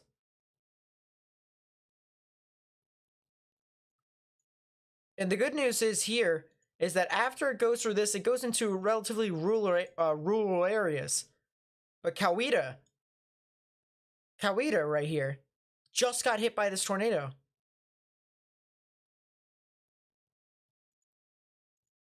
Oh yeah. Oh my god, look at that giant debris signature on CC. That's huge. 1.5 miles wide. 1.5 miles wide debris signature. Oh yeah, ball game. PDS tornado warning for this thing, as it should. I mean, my goodness, this thing is huge.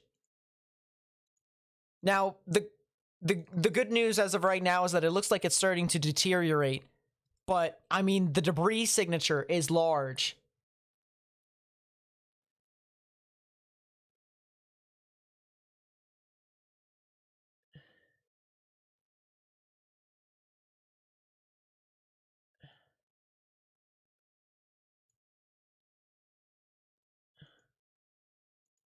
My goodness, that debris signature is huge.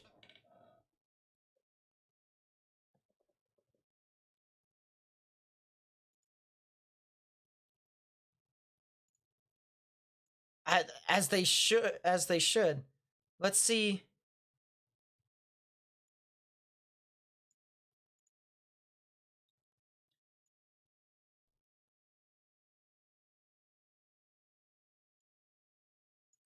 I can't see anything in the 3D chat for any of you who are curious. I want to take a cross section.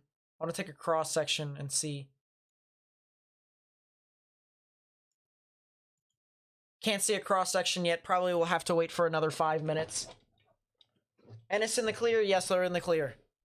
I'm currently focusing on a significant tornado right now, so if I can't get to other tornadoes, I apologize. Looks like the rotation actually has diminished a little bit, but the debris signature is so big.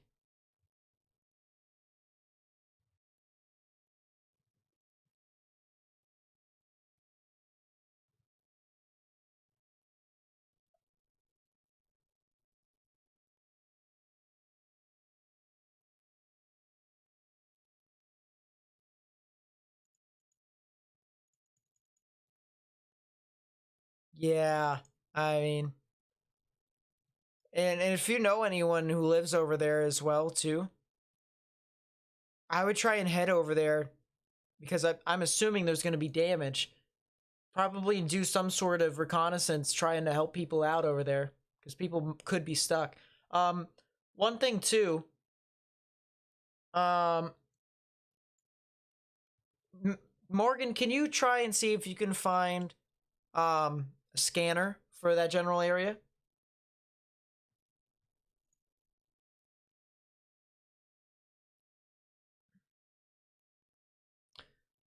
This is a Wagoner.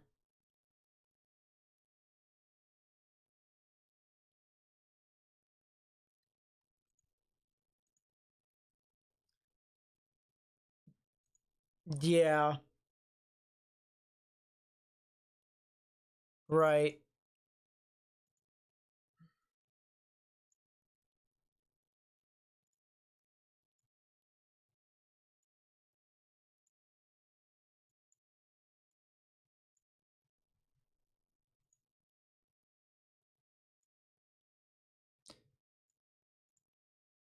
Oh, the cross section is being a pain in my rear right now.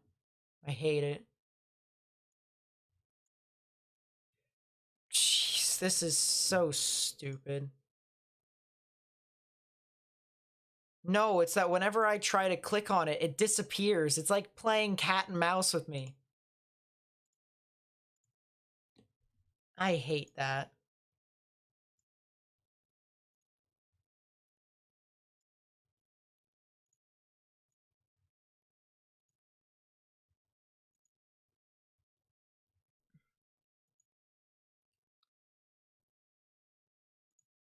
Yeah, I'm still waiting for that cross section here to try and see. I'm gonna take a look and see how high it actually spans up into the sky. Looks like the debris goes all the way up to about what? This looks like 3,000 feet.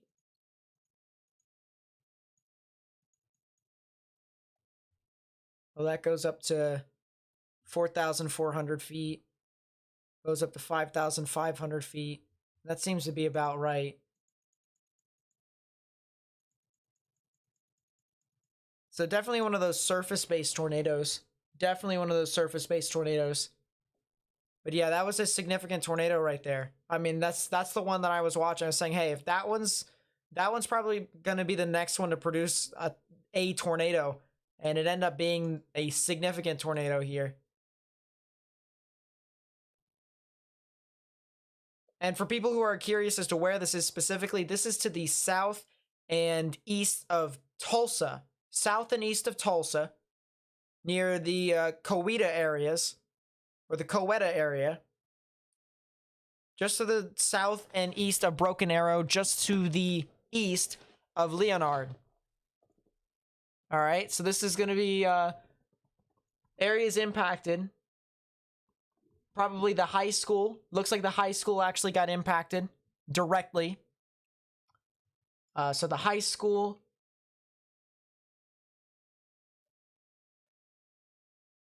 I'd say, yeah, the high school definitely looked like it got impacted. 100%. I don't know where the medical center is. Oh, it's over there. I don't think that got impacted. I think it might be fine. Yeah, I think it did. I think it is fine. I think it's the high school that got directly impacted. Right, right. I agree. Yeah, just right by the high school. Areas near the First Star Bank, Dreamers Coffee and Smoothies. Areas near the Tractor Yard, the Coweta Assembly of God Church, Slope Junior High School. The junior high school and the high school is actually right next to each other, as well as the intermediate school.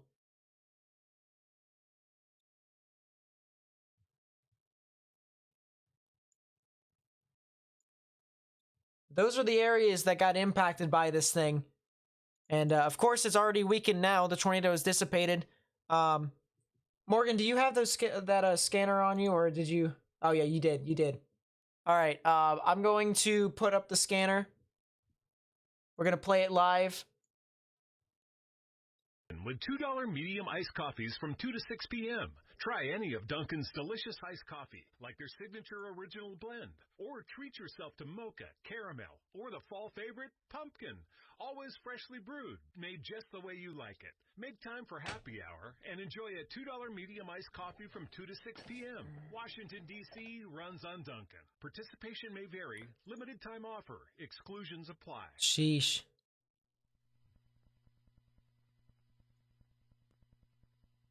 All right, we're connected.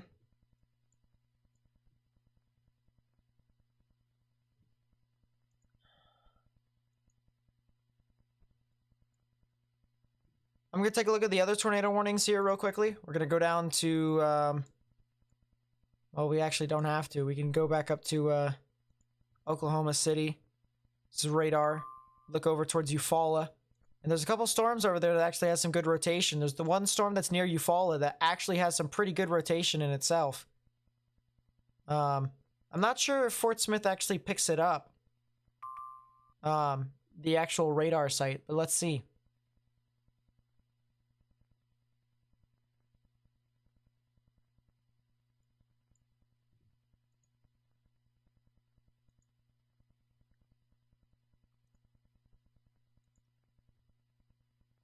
Downloading the data, so it's going to take a little extra second. We're already getting reports out of Coweta.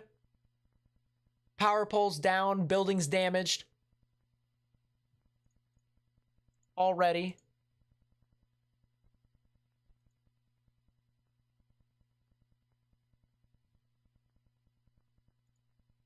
Yep, there is indeed damage there already. That's from Jeff Petrowski. Keep these people in your thoughts and prayers, guys. Yeah, 100%.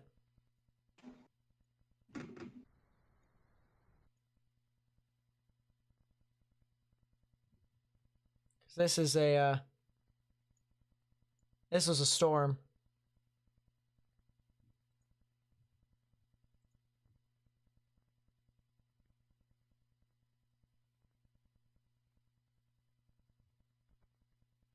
The other storm near Eufaula still looks like it could potentially be doing things, and that actually is a supercell too. That is a straight up supercell that's producing some tornadic conditions. So that's another storm that could potentially be tornadic as well.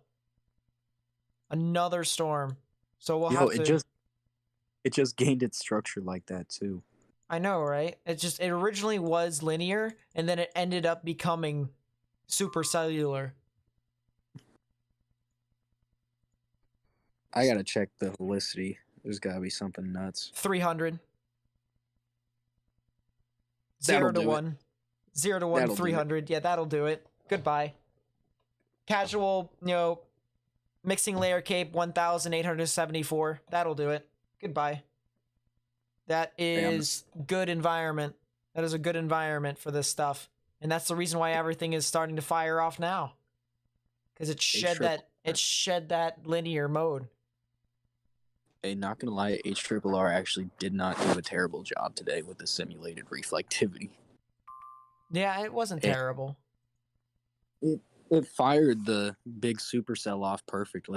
There could be another area, another tornadic area here soon that is going to be basically just barely to the just barely to the east of the current tornado warning that was over near Wagoner. It's actually going to be in Wagoner County still. Probably a new tornado that's going to form just to the south of Enola and Mazzy. Oh yeah. Yeah, see that's probably going to go here soon. That probably would be the next storm to produce a tornado here from radar. So we're getting rapid fire tornadoes here right now. Rapid fire. Dang, this is what we were concerned could happen earlier. Just decided to go off later tonight. Yeah, and this is the reason why I decided to live stream still. You know, because I knew that there probably would be some more activity that was possible here. Is that new one an embedded supercell? Which one? The one up by the radar site, the new one by southeast of Enola. Yeah, it's embedded. Yeah. Although I don't actually think, well, it might not even be an embedded supercell. It might be a quick spin up caused by overlapping. Looks cool on reflectivity. But yeah, definitely a really concerning situation for people near Enola and Mazzy. Really one of those things where things can spin up really quickly, potentially become tornadic. So we need to watch out for this. New tornado watch has been issued. 5:20. This has been issued for areas like Texarkana, further down towards Tyler and Shreveport, Louisiana. So definitely need to watch out for that if you guys live over there. Not as high of a probability for tornadoes over in your general vicinity, but still, tornado is possible. You know, we've had multiple tornadoes here in the overnight hours already.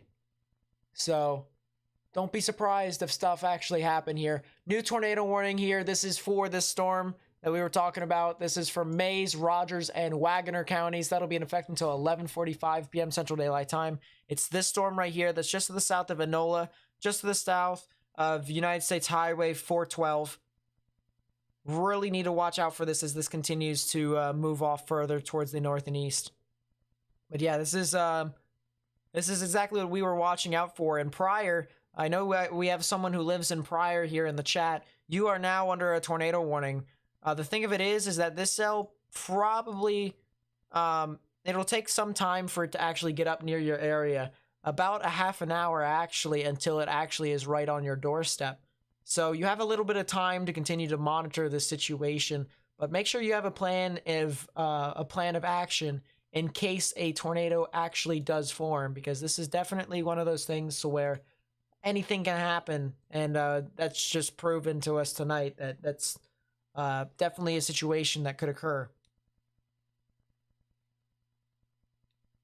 But yeah, we've got a multiple tornado warnings here, and a history of tornadoes as well. We got a bunch of people over in Coweta. A lot of buildings damaged and power poles down.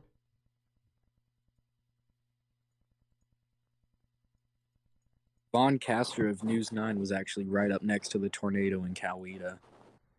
Sheesh. It looks very intense.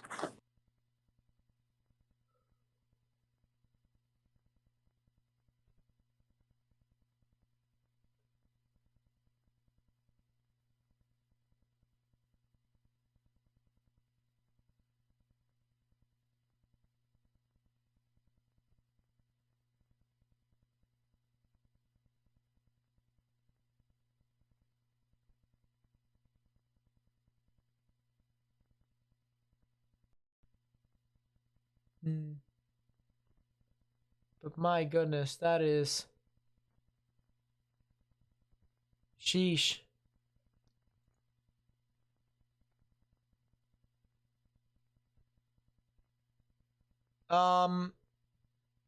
KTUL News, Storm Chaser. This is Derek Massingale.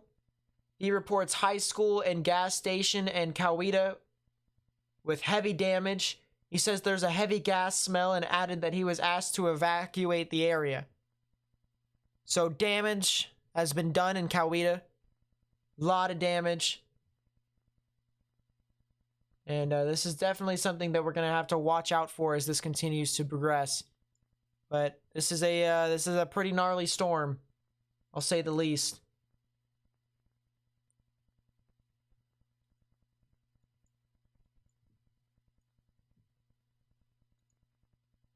We'll look back over at the Texana storm and the Eufaula storm. Still a supercell over there. Definitely some rotation still left over. I still wouldn't be surprised if a tornado formed in that. I really wouldn't. As a matter of fact, no, that's inflow. Never mind. I was about to say there might be something over there that could indicate a potential tornado as well. But my goodness. As I said, if you are in a tornado warning, all right, if you are in a tornado warning, I highly recommend you guys go ahead and take your proper precautions. Get underground or get into the lowest, innermost portion of a building, a sturdy building, particularly a bathroom or a closet with no windows, so you can put as many walls between yourself and the tornadic rotation as possible. So if you're in a, if you're in a mobile home, you need to get into a sturdy building. You're in Coweta. Is it safe to come out now? Yes, as of right now, you guys are fine. But please be careful. Make sure you have shoes on, all right? If you are going to explore the outdoors, I highly recommend putting on shoes and maybe even support efforts of relief. I would definitely support efforts of relief within those areas. And you might need a gas mask as well. Might need a gas mask if you have one. But yeah, there's a lot of tornadoes. Here. I would recommend if you were in Coweta and your house is not damaged, just go ahead and stay in your house. Yeah, I would stay in your house as well. But if you are going to go out, try and help support the relief. But if you're told to evacuate, get back out, go back into your house.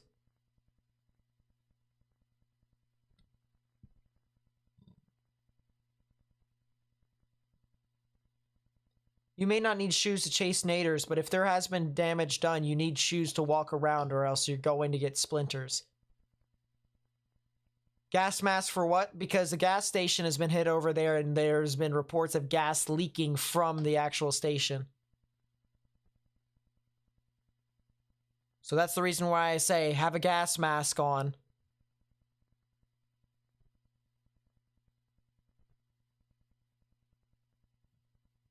But my goodness, that is insane.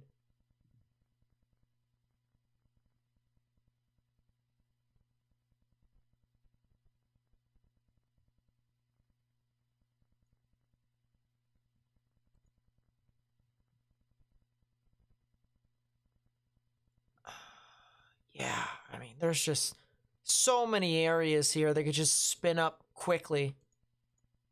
And it's so unpredictable in that nature. Sandra General with the $50 super chat. Thank you, my friend. I really do appreciate that. Says, wish I could have purchased subs for others. Hope YouTube adds the function soon. Throw that link up so people know that they can support. Have a safe evening, everyone. Prayers sent to all. Looks scary out there. Thank you so much for the $50 super chat. And yeah, I really do appreciate that. Thank you for becoming a member today. I'm assuming what you meant is that you could be able to purchase memberships for other people. YouTube should honestly do that. I honestly agree. But yeah, whenever that does happen, I'll be able to let you all know. But thank you so much for the support. I really do appreciate that. Thank you so much. What's happening with Joplin? So Joplin is still getting some showers and thunderstorms in your area. It's not significant by any stretch of the imagination as of right now.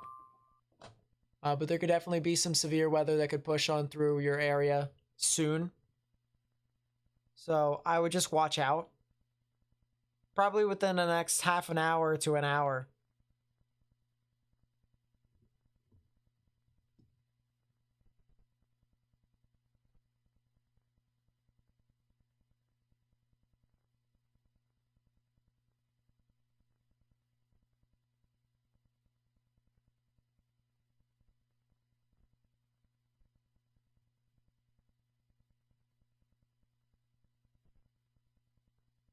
But yeah, my goodness.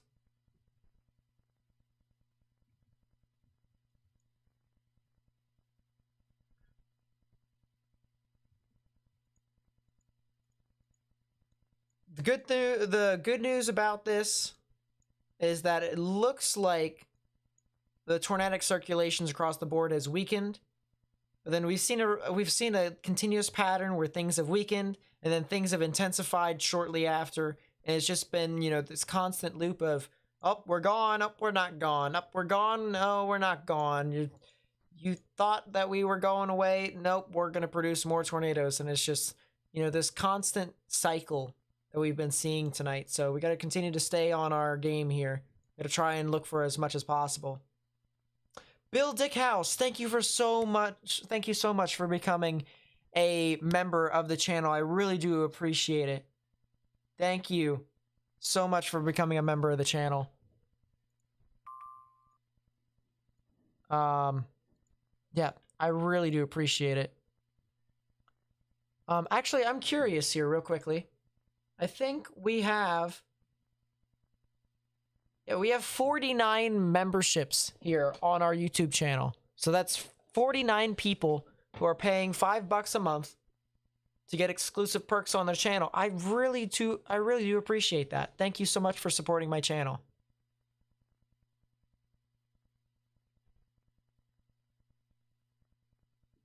How does Cassie pronounce the thing that's not pronounced Miami? Isn't it Miami? Miami. Miami. Is that what it is? So Yeah, Miami. it's Miami. All right, Miami.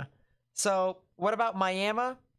Well, I still can't believe you pronounce it like that.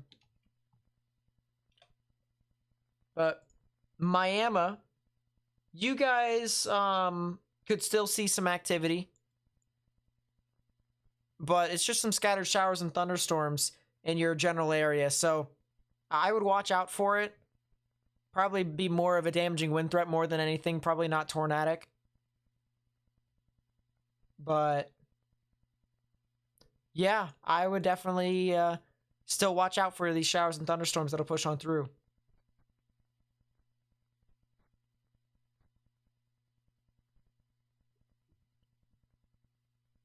Yeah, coming from another southerner, I still don't understand how it's pronounced Miami. Y'all gotta fix that.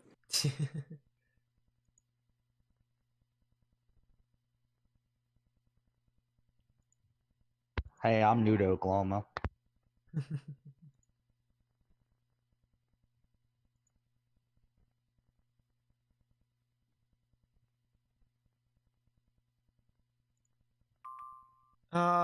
New tornado reported? What? Is that true? I don't see it. Yeah, I don't see it anywhere. I don't see a tornado reported. But yeah, my goodness. Yeah, still radar indicated. These 2 tornado warnings. The one near Enola and Pryor, that one has weakened significantly. I will say that much. But the other one that's near Eufaula and Texana, as well as Warner, that one seems to be the biggest threat here as of right now. It consistently has had tornadic rotation, still has had a risk of producing tornadoes. So we really need to watch out for this as this continues to move about.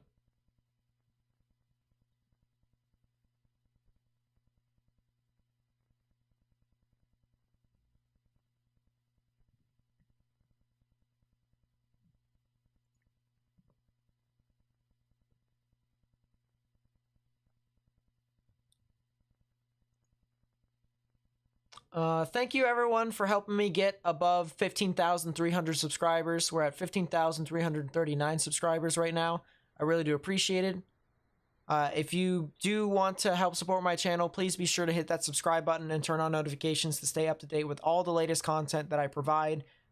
It'll be mainly about forecasts about weather. So whether or not it has something to do with severe weather or tropical weather or winter weather, I'll be sure to provide that there for you all.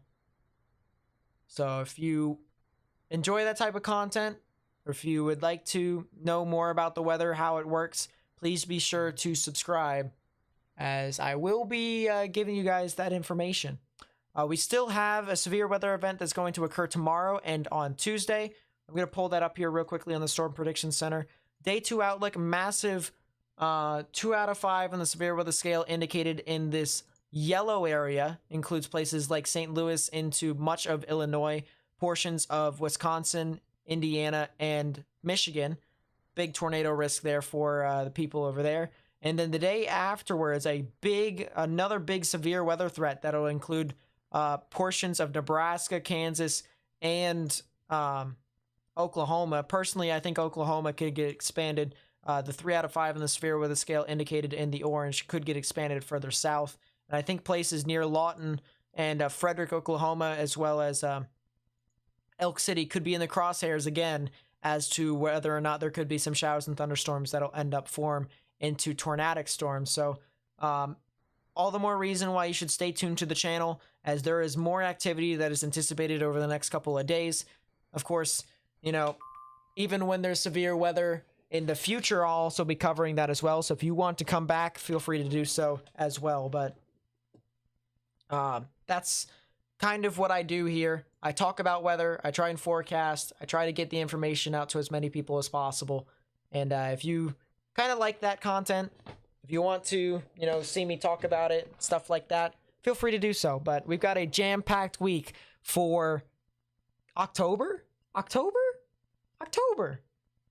Who thought that you would get severe weather in October? You know? You typically think that's when you start to get your cold shots. You know, it starts to get below 70 degrees, not 85 degrees. You know? You would think that it would be, you know, sometime around April and May when you get this stuff, not October. So, I cover this all year. So, you can safely bet that I'll be covering this next year. All the severe weather next year that'll be occurring into these areas as well. So, yeah.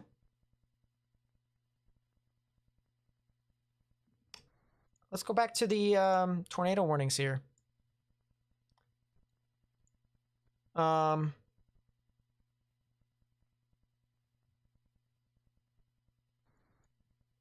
It still looks like that one cell that's over near Eufaula is the area of greatest risk here.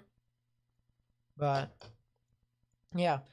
Coweta High School hit, kind of ironic because I was driving past there when Nate started questioning the National Weather Service and their 15%.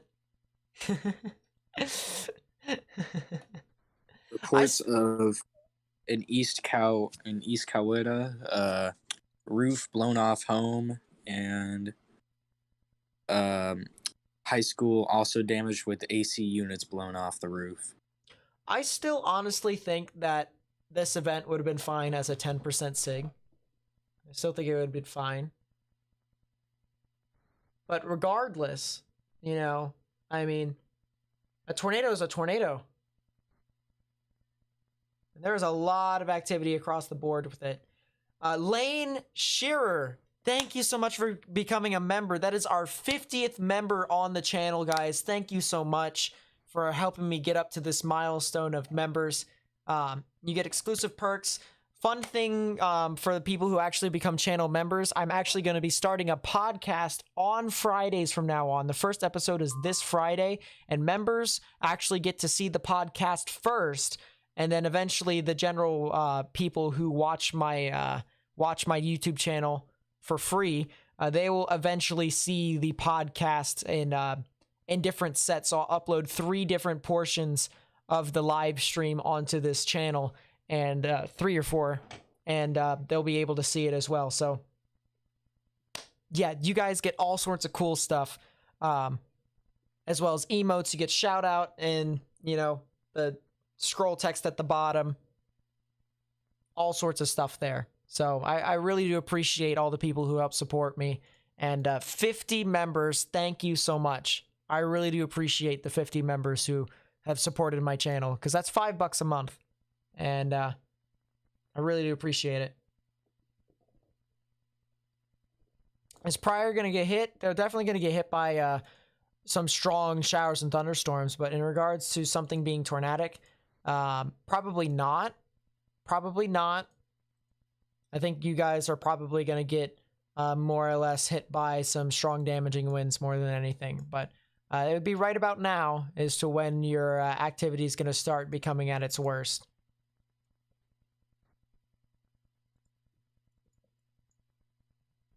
I haven't heard anything from the what's its face. I'm still listening to the Wagoner fire. I don't hear anything.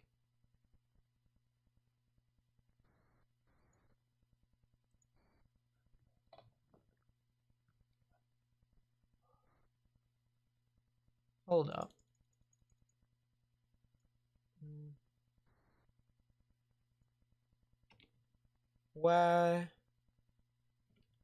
Wagoner.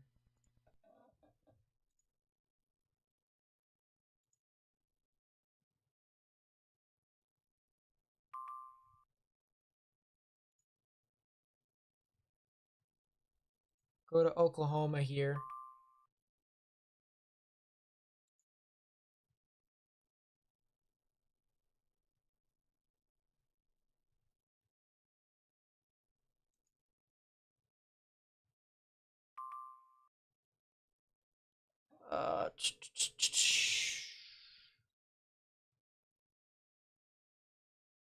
Broken Arrow, another weather radio. There it is.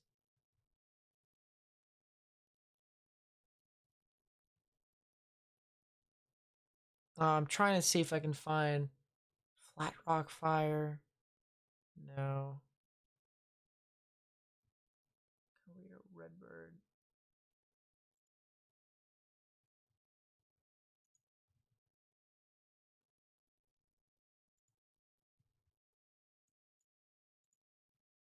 Let's see if anything happens in there. Turn that down. Miles Emmett, thank you for the 4.5 pound super chat. Thank you, my friend. I really do appreciate it. Thank you so much for the support to the channel. How is Sallisaw, Oklahoma doing? Give me a second. I'm going to pull that up here for you. Sallisaw, Oklahoma is going to be getting some activity here relatively soon. So I'd watch out for that here in a bit. Ooh. Yeah, that storm near Warner is actually starting to look a lot better organized. So there you go. But yeah, Sallisaw is definitely going to start getting into some of this activity here pretty soon. I'm going to continue to live stream here. I'm really interested in this storm here near Warner. So I'm going to continue to live stream. I'm going to keep going. I know I said I would stop after storms pass through Tulsa and Dallas-Fort Worth. But this cell right here is a supercell. This is the strong thunderstorm that could produce a tornado. I really don't like that it reorganized like that. It's yeah, keep an eye. People in that in the path of that supercell got to keep an eye out. Yeah. How long have I been on? For 7.5 hours. I've been live for quite some time. 72-hour live stream? Oh. No. Leave me alone. How do you become a member? He's gonna need a lot of coffee. That's true. I am gonna need a lot of coffee. How do you become a member? Good question. So when you go to the video here, whether you're on phone or you're on computer, down here there's going to be a little subscribe button. You don't see it because, you know, this is obviously my channel. And then right next to it there's a little join button. You click that join button, and then for $5 a month, You click the join button again, you get your exclusive perks and stuff like that. And as long as you have your notifications on for my channel uploads, you'll be able to get that exclusive content whenever you want to, as early as you can. So yeah, that's how you become a member if you want to. As I said, $5 a month. I try not to make it super large because I see people who are like, oh, $20 a month to become a member. You know, you get exclusive content there. And I'm like, does it have to be $20 a month? You know, like, I don't want people to spend too much money. $20 a month just sounds a lot. Sounds like a lot.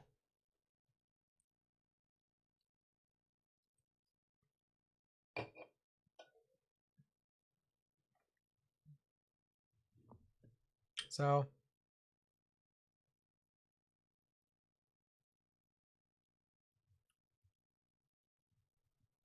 what direction are these storms moving? They're moving to the north and east, or at least the ones up near Pryor.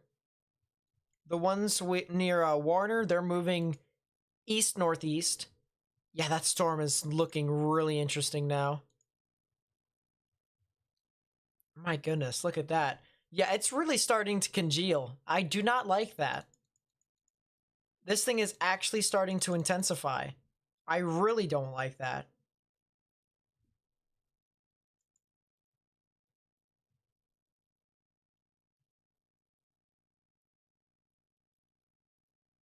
Are you on Fort Smith or Tulsa for the Supercell? I'm on Fort Smith.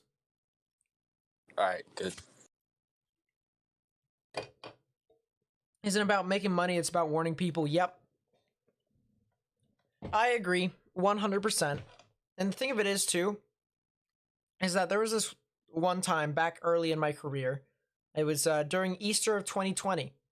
And I live streamed for 36 hours. At the time, in the beginning of the live stream, you know, I may have had 800 or so subscribers. Well, actually, I was around 1,000. And then I ended up having... No, I had 800 subscribers. And I ended up getting 1,800 subscribers after that.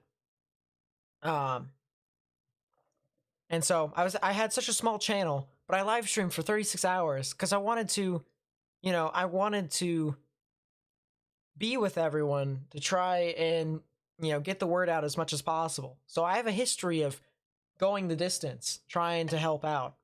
Yeah, that's the reason why I didn't end the live stream today, because I was just like, I want to continue. That was also a really fun stream, though, with the OG crew. That's true. By the way, this is lemonade, not alcohol. It was indeed 19 years old. He cannot legally drink. Exactly. Yeah, that storm near Warner is really starting to get concerning. It is starting to congeal, and this might be the next storm to do it. Jeez, vorticity and turbulence is starting to spike. Yeah, this is not... That's not good. Spotter says homes east of the high school in Coweta have been damaged. Pretty significant damage, too. Also says the high school is damaged. More information coming in as we speak. Oh, yeah. I think the storm in Warner is now on the ground. I think it's, yeah. Turbulence just shot up. And whenever turbulence shoots up, you know you might have a tornado. And in this case, that definitely seems to be the case.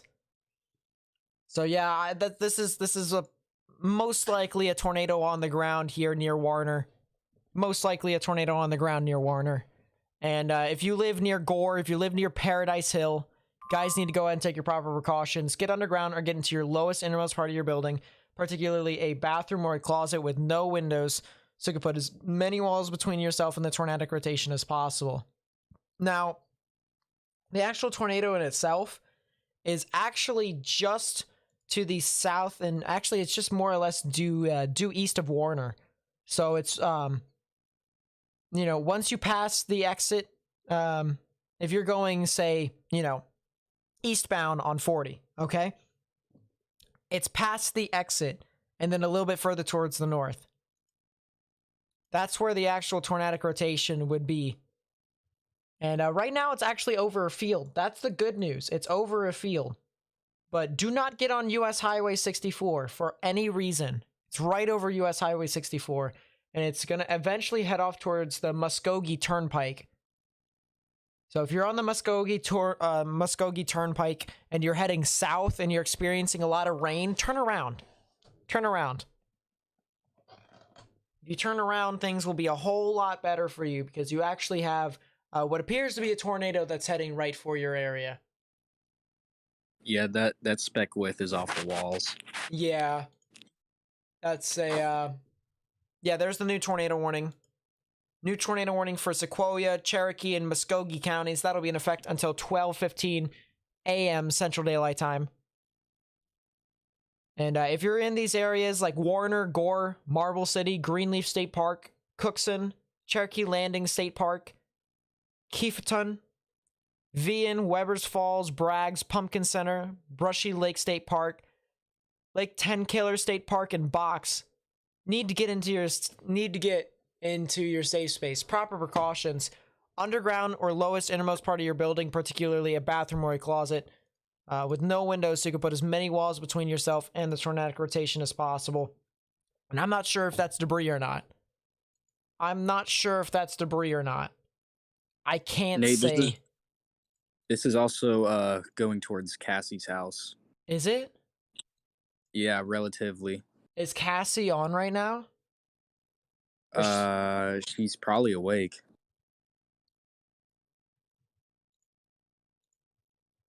Does someone mind telling her that this stuff is heading towards her? I'm DMing her. If that's the case.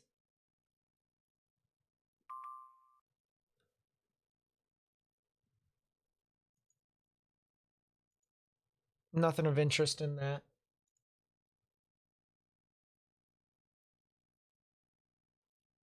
But yeah, that is a pretty strong signature right there, and that might be debris. That might be debris. Actually, I would not be surprised if that is debris. That might be a debris signature. But the spectrum width is very strong right now. Potentially strong tornado here for this system. I see 43 on top of 70. So that's a 113 mile per hour delta velocity. That's how fast the actual rotation is moving from this scan right here. Things, of course, can change. But, sheesh. Yeah, going right for the communities of Nochi Town and Paradise Hill. I'm going to try and see, power outages. Because I know there are power outages here. Only 557 customers without power over in Wagoner. Over 1,000 people in Hughes County actually has no power. Almost 2,000 people are without power in Pontotoc. Grady, over 2,000. So there's definitely some areas that are without power. But not really a whole huge threat here. Alright, next frame downloading here. Yeah, that's a debris signature. 100%. Tornado on the ground. Yeah, that's a tornado. 100%. We've been thinking that it was on the ground. That is exactly what it is. It is 100% on the ground. We have our evidence. The debris signature is still there. I had to look at the ZDR one more time just to see if this was actually debris, and I can tell because I had a low ZDR with this. Yeah, this is a tornado on the ground. And it's a pretty strong one at that. So 70 on top of 47. That's a 117 mile per hour delta velocity storm. I believe that is an EF2. I believe that is an EF2 if that was to actually translate to the ground. But yeah, this is on the ground. 100% correlation coefficient, debris signature. I just did all my checks. It still has a debris signature. It might actually be... Oh, it's going through trees right now, so it's still picking up debris. But it might be going through a cycle right now. But regardless, it's on the ground, 100%. Paradise Hill, Redbird, Smith, Gore, areas near Evening Shade, Dry Creek, need to get into your safe space. Underground or lowest innermost part of your building, particularly a bathroom or a closet. All right, if you know anyone who lives in these areas, I would highly recommend telling them that this stuff is happening. Or even sharing this live stream with them. Sharing this live stream on Facebook, Twitter, and like a Facebook group or a Twitter group. If you live in these areas, you know, this information could be helpful. Because this thing is 100% on the ground. 100%. All right, just based off of the evidence I have right here. Just based off of the tools. I've never been more confident that this thing, that a tornado is on the ground today than this. And it still has a debris signature. Still has a pretty defined debris signature here. It is rain wrapped. That's the other thing too. So not only is it nighttime, but you won't be able to see it because it's wrapped in rain. So if you thought that you might see it because of some lightning shots, good luck with that. You probably won't see it until it's literally right on top of you. And that's not the best case scenario for you if you are trying to find the storm. So I highly recommend just staying safe rather than sorry. Because this is definitely a storm that could do some dents. Got some good news. Cassie is up and aware. All right, that's good. That's good. It's really good, actually.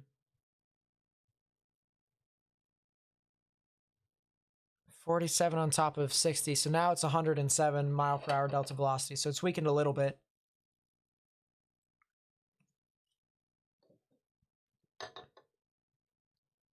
Yep, it is in mostly rural areas. That's the good news. But there are some areas that actually have some houses and potentially even mobile homes. So I got to continue to warn as much as possible with that, if I can.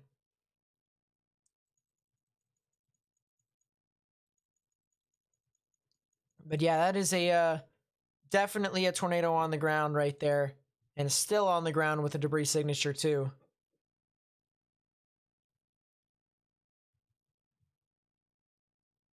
Yeah, still on the ground. Another debris signature.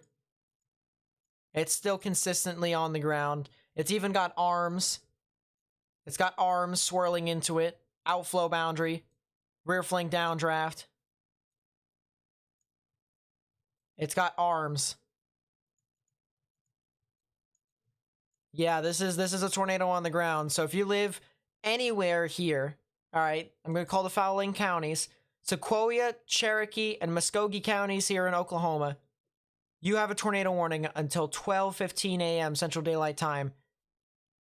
This is on the ground. All right. Paradise Hill, get below ground if you can, or interior room. Yeah, I mean this is coming right for you. It's about to be right on top of you. This actually has some very strong rotation with it too. It's been consistent too as well. It's been consistently on the ground for quite some time. So if you're in Paradise Hill, you need to get to a sturdy structure, and you need to get underground or into the lowest innermost part of your building, particularly a bathroom or a closet. I am curious, real quickly, because I saw Paradise Hill.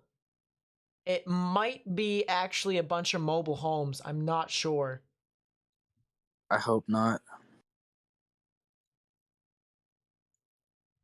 It looks to be a bunch of mobile homes, if not one-story houses.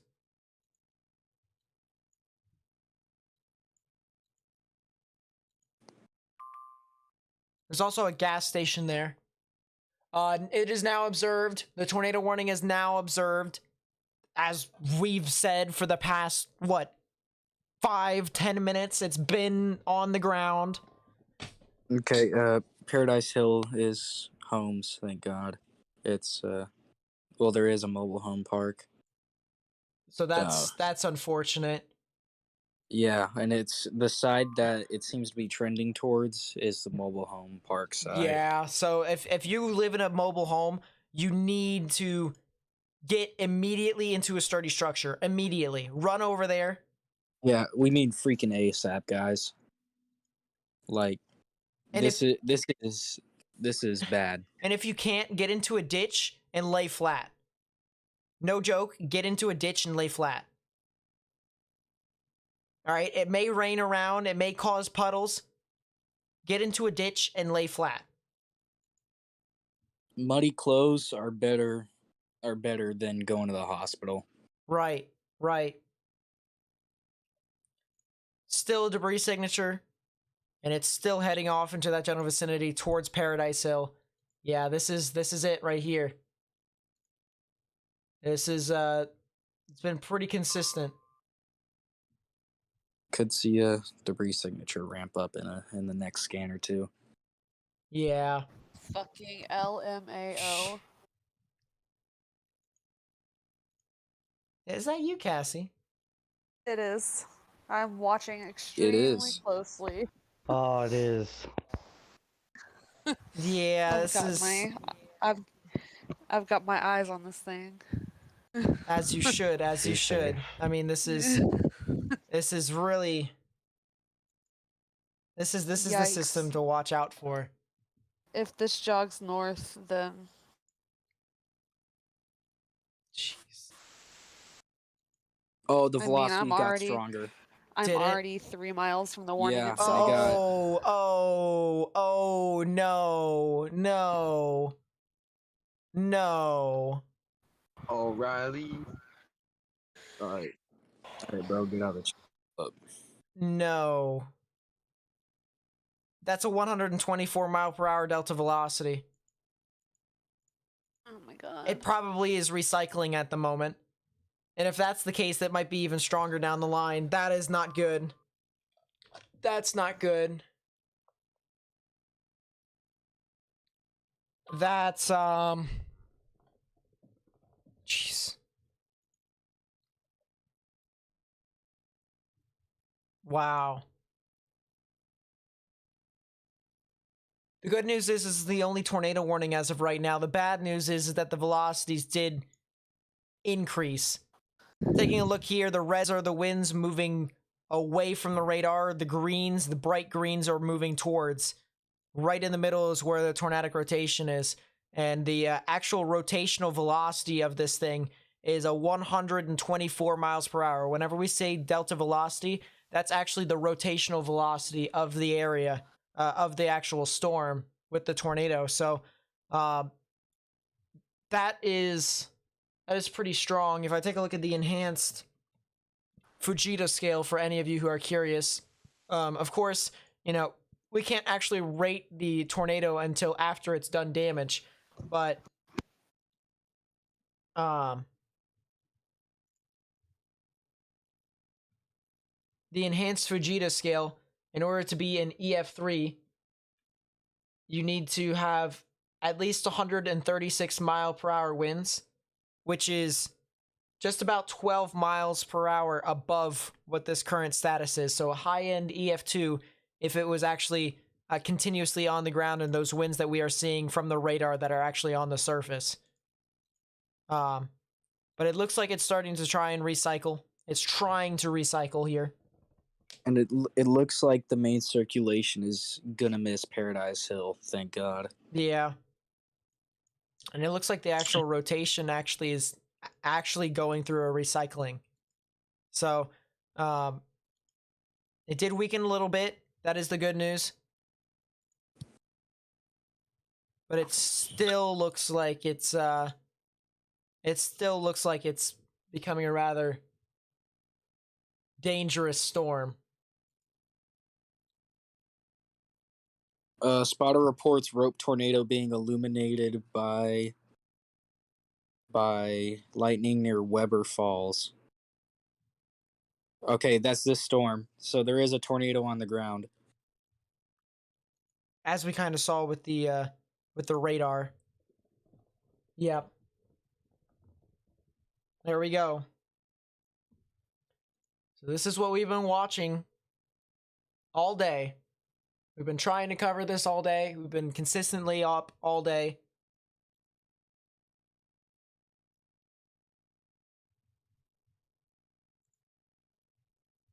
Ooh, what's that?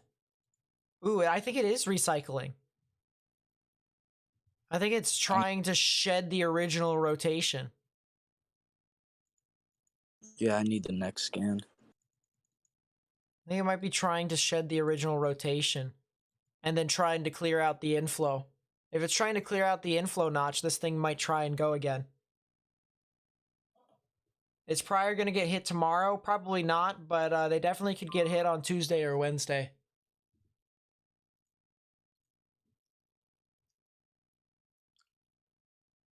But wow.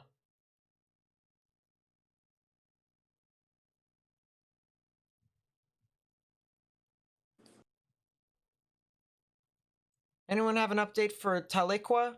Give me a second. I'm going to try and see if I can get that information out here for you. Does Dallas have a tornado at the moment? I don't believe so. I think Dallas actually is out of the risk at the moment, and yes, they are. Let's just ask Cassie, how's Tahlequah right now?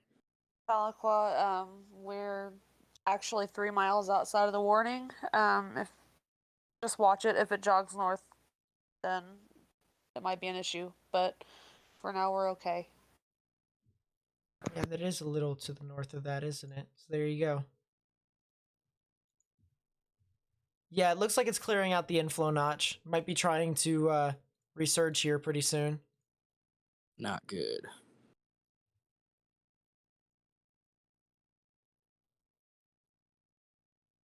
Now, zooming out here, trying to see where this actually will head off. It looks like the actual supercell will go in between Siloam Springs and Fort Smith, somewhere in between there, probably near the Dutch Mills area, and eventually towards the Interstate 540 general vicinity, somewhere near or south of Fayetteville. So, And University of Arkansas is in Fayetteville, so. yep. We have a new tornado warning here. New tornado warning in the southeastern portion of Oklahoma. This right here is for McCurtain County, and that'll be in effect until 12:30 a.m. Central Daylight Time. And we're actually getting National Weather Service Shreveport into the action now. So, it's officially starting to move into a new area, completely separate from what was originally the big severe risk. So yeah, there we go. We have our new tornado warning in those areas. If you live in McCurtain County, highly recommend go ahead and taking your proper precautions. Underground or lowest innermost part of your building, particularly a bathroom or a closet with no windows, so you can put as many walls between yourself and the tornadic rotation as possible. So Wright City, Golden, areas north of Broken Bow, highly recommend getting into your safe space. Springfield, Missouri seems to be okay. As of right now, yes. But you can expect them to get some activity a little bit later on from these showers and thunderstorms. Would not be surprised. Super active day for freaking October. Yeah, I agree. This is October, guys. And by the way, we're not even done, all right? If you guys subscribe and turn on notifications, I'll upload a video tomorrow and even potentially upload a video on Tuesday, as well as a live stream on Tuesday, talking about another severe weather event that's going to occur on Tuesday right here, all right? Just to give you guys a general example, this dark green is a 1 out of 5 on the severe weather scale, this yellow is a 2 out of 5, and this orange is a 3 out of 5. And they're predicting this 3 days ahead. This can change to where there could be even higher risks than this. So that's the thing, all right? It's not just today. You also have tomorrow, which has your severe risk for Illinois, Indiana, and Michigan. But then you also have another set of severe storms that could come around on Tuesday. And you might even have some activity on Wednesday. There's just so much stuff happening right now in October. You're not going to want to miss it. Please be sure to subscribe and turn on notifications to stay up to date with the weather, because some of this, if you live in these areas, could get pretty significant, could get pretty serious. So we're going to continue to inform you guys as much as possible. If you want to stick around even for next year's severe weather season, feel free to do so. But we got all sorts of activity here to cover. So I want to talk about two things here. First off, there's two areas of new rotation that I'm going to want to watch out for. One over near Spavinaw. There could potentially be some rotation that could start to form over there. That is just to the north and east of the rotation, actually on the northern side of the severe warning. And then there's another that is basically along US Highway 412 alternate, right near Oaks and Kansas, Oklahoma, near Locust Grove.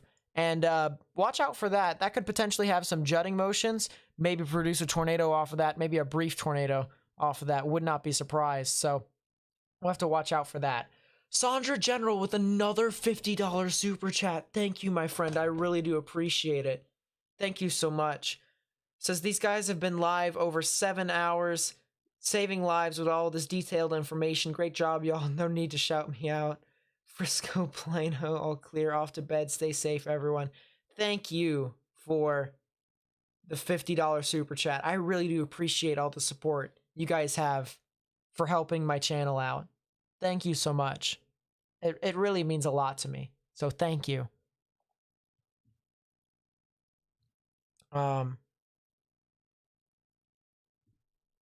Sheesh. Wow.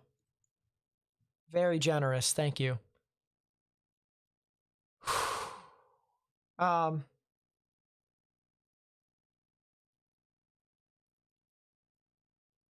yeah, there's a lot of activity here. Is it still on the ground? Good question. I'm going to go take a look here real quickly to see if it's still on the ground. It does not look like it at this moment. That is the good news. But it might be trying to recycle. Now, it's having a very similar look to what the storms earlier in the day did, where it has this kind of corner type-esque appearance to the supercell. Usually what you want to have with a supercell is if we go back to when it actually had the tornado, you can see that it actually had a hook to it, kind of curled around, kind of like that. But what's happening here is that now it's actually starting to have a bit of a corner to this, to where it's kind of getting wedged into an area that's not where the tornado is. And so it's getting very hard for this thing to end up trying to form a tornado now. But I've also seen, storms like this end up, regenerating rather quickly as well. So I would not be surprised if something forms with this too. But we're going to have to watch out for how this continues to progress. Looks like the RFD is also gusting out a little bit. That's what I was thinking too. So.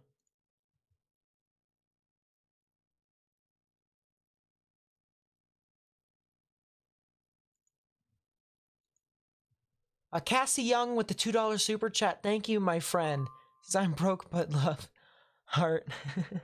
It's fine. You don't even need to do that. Thank you so much for the $2 super chat. I really do appreciate it. Thank you so much.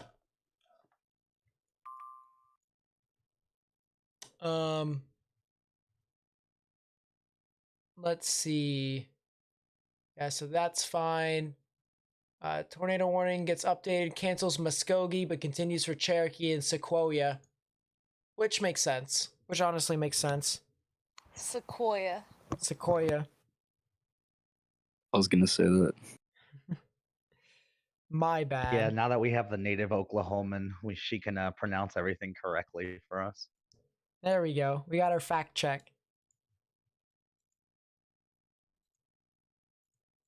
But yeah, definitely really interesting storm that's still alive. And it's still trying to do all it can to be tornadic. Excuse me. It looks like the supercell storm that did produce the tornado about 20 minutes ago It doesn't really have a whole lot of rotation in the upper levels of the atmosphere, so I don't exactly know what it's doing right now. It has some rotation, but not enough to translate to the ground. So it could be trying to wither away, and I think that's exactly the case here. I think it's starting to die. It looks like it's starting to run out of real estate. I'm looking at the enhanced ecotops, and it doesn't look like it's sustaining a whole lot. It looks like it's losing a lot of cape. I'm taking a look at the environment here, and the mixing layer cape is 1,300. That's not enough for supercells. So yeah, that thing is starting to diminish again, turn into a wind threat. You need, for instance, cape to be in upwards of at least 1,800, maybe even to 1,600 in some spots. But to have 1,300 joules per kilogram cape, that's just not a whole lot. So that's the good news. That supercell is starting to die out. Looking off towards the north, we still have this other supercell here. Or not exactly the supercell, but this massive line of storms that's still pushing on through.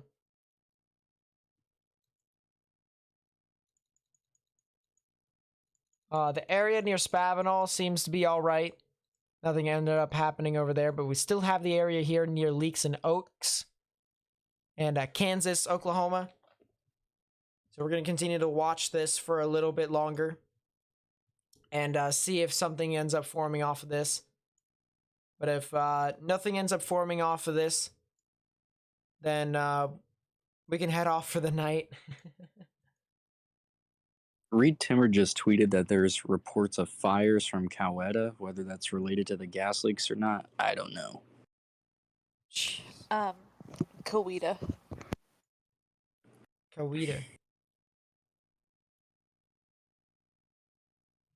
Go to bed, Cassie. Thank God there's nothing happening in Miami, Oklahoma. That's true. We Although were someone discussing already, that earlier. someone asked about Miami earlier. Yeah, So- Nate brought up, he was like, the place that's not Miami, how's it pronounced? And we're like, Miami, according to Cassie. Cassie, is it Muskogee or Muskogee? It's Muskogee. Okay, what I thought.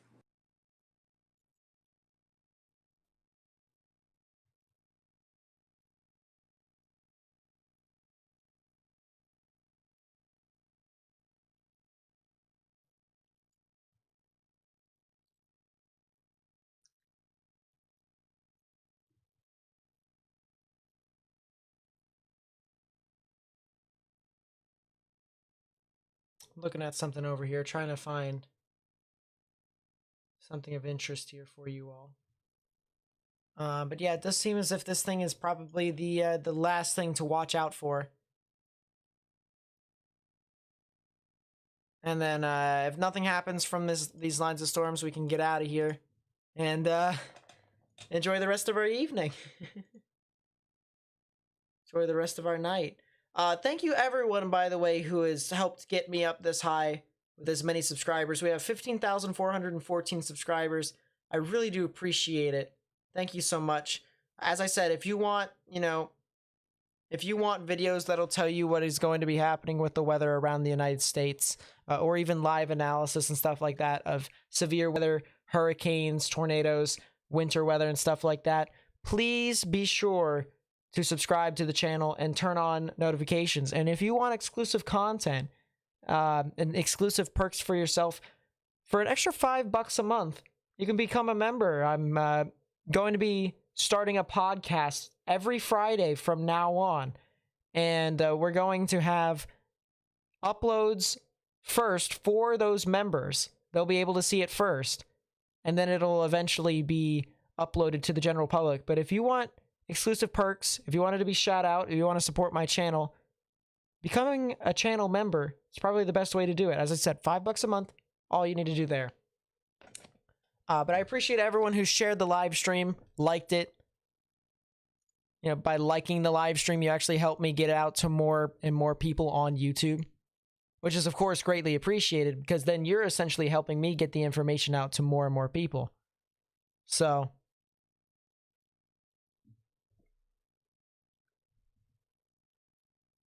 The sirens are going off in Tahlequah.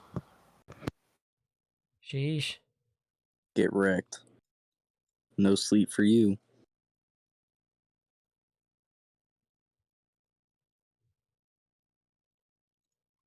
I'm gonna go back to the Fort Like Smith radar. for the first time in the 8 years that I've lived here, they tested the sirens yesterday, and then today they sound them at the wrong time. I'm getting a nice wind, rain, lightning event right now.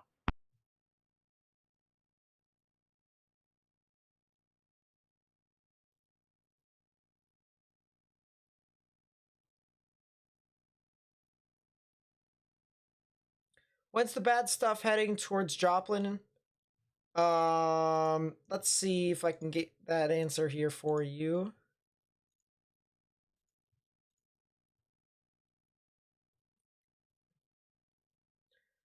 Probably within the next hour. Half an hour. Probably half an hour, I'd say.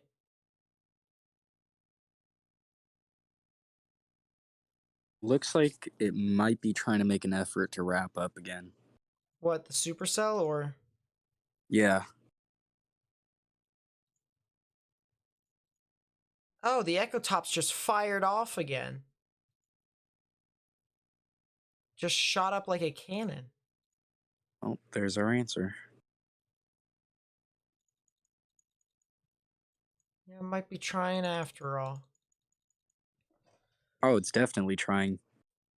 Hold up. Jeez. Let's see if I can find a ZDR column with that. Oh, maybe. I think there might actually be a ZDR column there. Tornadic updraft.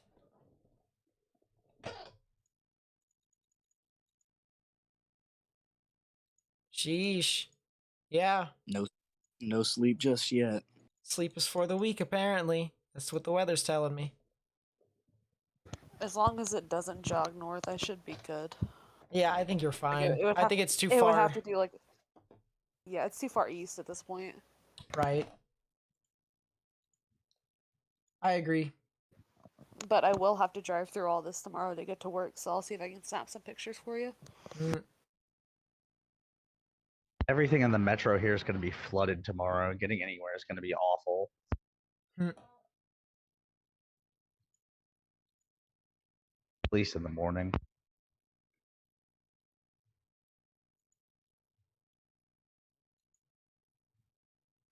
Sheesh.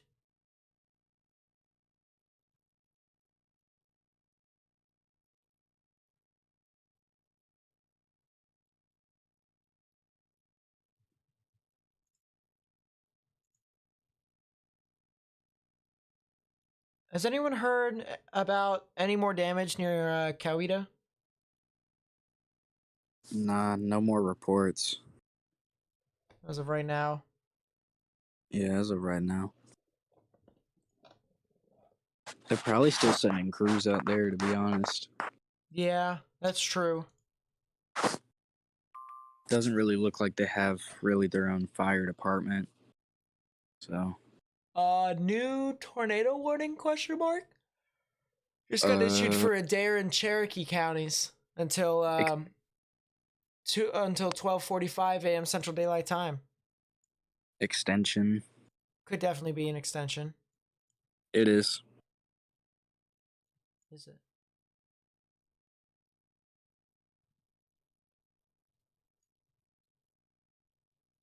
Sheesh. Oh, yeah. Oh, wow. Look at the inflow now. Oh yeah, this thing is definitely starting to ramp up back again. So the big thing here is that this is a new tornado warning. All right, this is for Adair and Cherokee counties until 12:45 a.m. Central Daylight Time. Now this is heading straight for areas near Dry Creek, near 10 Killer, near Welling, near Rocky Mountain. So if you live in these areas, you need to get into your safe space immediately, underground or lowest innermost part of your building, particularly a bathroom or a closet with no windows, so you can put as many walls between yourself and the tornadic rotation as possible, because this seems to be trying to do it again. This seems to be trying to reformulate itself, recirculate into a tornado. And yeah, it seems as if the vorticity and the turbulence is starting to spike with the spectrum width as well. And that's not good.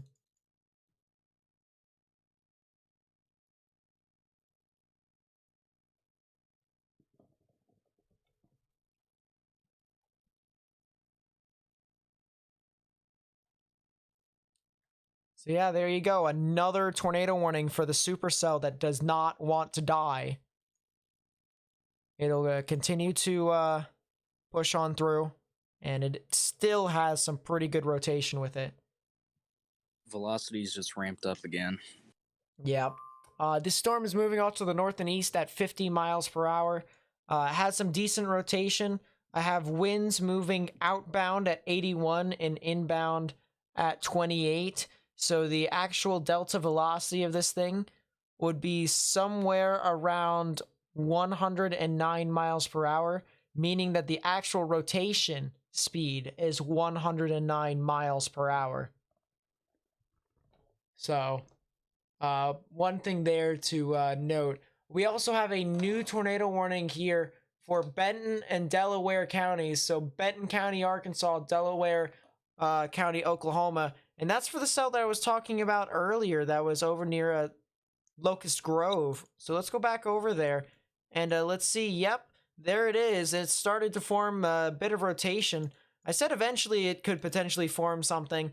And in this case, it ended up doing so here over the span of 10 to 15 minutes. And so a new tornado warning here. As I mentioned, this will be in effect until the top of the hour for Benton and Delaware counties. So if you live over there, specifically around Jay, Colcord, Maysville, Gravette, as well as Kansas, and the Lake Yucca State Park area, highly recommend going ahead and taking your proper precautions. Underground or lowest innermost part of your building, particularly a bathroom or a closet with no windows, so you can put as many walls between yourself and the tornadic rotation as possible. This will be heading off towards the Jay and the Sycamore areas, as well as Maysville, and then eventually off towards the Southwest City vicinity. But there is a bit of rotation with this storm. Of course, not as strong as the other storm towards the south, but regardless, there is still rotation nevertheless. So really one of those things where we need to watch out for it anyways, and continue to just heed the warnings of the National Weather Service. Rather be safe than sorry. Get underground or get into your lowest innermost part of your building. Anything in Okmulgee anymore? I don't believe so.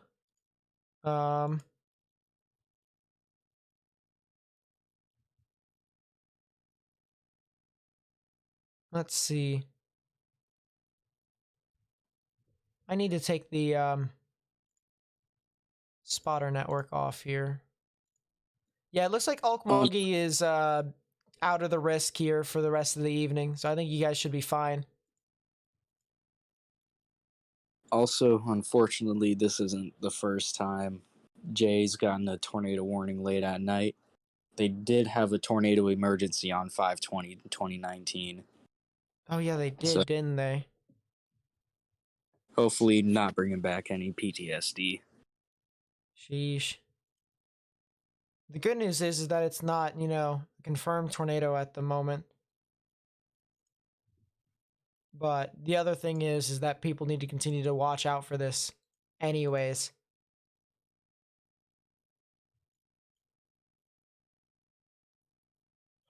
Oh. Excuse me. Debris ball. Tornado on the ground, Jay. So never Oh, mind. There you go. You had to say Oh, something, no. Sam. You had to say something. Tornado on the ground near Yucca and Jay. That is indeed 100% a tornado. That's the confirmed tornado from the National Weather Service right there as well. That's when the pink turns from, or the polygon turns from red to pink. And yeah, that is a confirmed tornado warning. It's still expected to head off towards Jay and Sycamore. If you live in those areas, you won't be able to see this storm. A, because it's night, and B, it's because it's rain wrapped. So all the more reason why you just need to take our word for it. It's going to be heading off into your area within the next 5 minutes. So you need to get into your safe space. As I said, underground or lowest innermost part of your building, particularly a bathroom or a closet with no windows, so you can put as many walls between yourself and the tornadic rotation as possible. But yeah, this definitely is a tornado on the ground. Definitely. I've been jinxing a lot of things today. I should probably stop talking. For real. But yeah, this is that's another tornado. That's another tornado.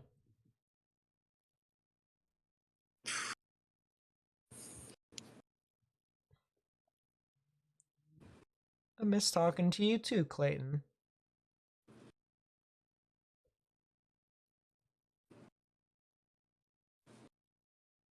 Yeah, that's the northern storm. That's the one that's just due east of Tulsa. Going towards the community is Sycamore. Right. Debris ball has gotten a bit larger. However, the actual density of the debris ball has gone down a bit. Yeah, I see that too. So that might be the good news. May have been a quick spin up, but it still looks like it's on the ground just based off of velocity presentation. So I would not be surprised if it's still there. Can I do a 3D of the tornado on the ground? I cannot, mainly because it's rain wrapped, so I wouldn't be able to see a whole lot. Well, down south, storm southeast of Tahlequah looks like it's trying to recycle again. Reorganize. I think the best radar in this instance that we need to use for that would probably have to be Tulsa. So I think we'll just have to stay with this. But yeah, I mean, look at this. Definitely some pretty good rotation. You got greens moving towards the radar, reds moving away in 2 different spots. Specifically near 10 killers, where I would expect the rotation would be the most prominent. So we definitely need to watch out for that as this continues to move about. I'm not a fan of how it's getting elongated. I've seen this happen a couple times where... Yeah, I've seen that happen a couple times today. Yeah. So... It does look like debris is fanning out on the J storm, so... I don't know. It's still pretty compact.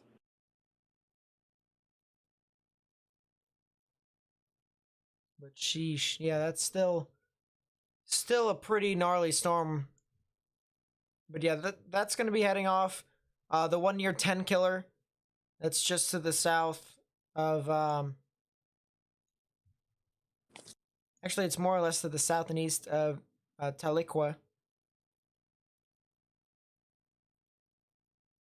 That's going to be heading off into areas near Eldon and Christie, as well as Barron. So if you know anyone who lives over there in Oklahoma, highly recommend telling them to take their proper precautions and get into their safe space. Underground or lowest innermost part of your building. Because this storm has had a history of producing tornadoes. And this thing has lasted for quite some time too. This is the Supercell. The Supercell that just won't die.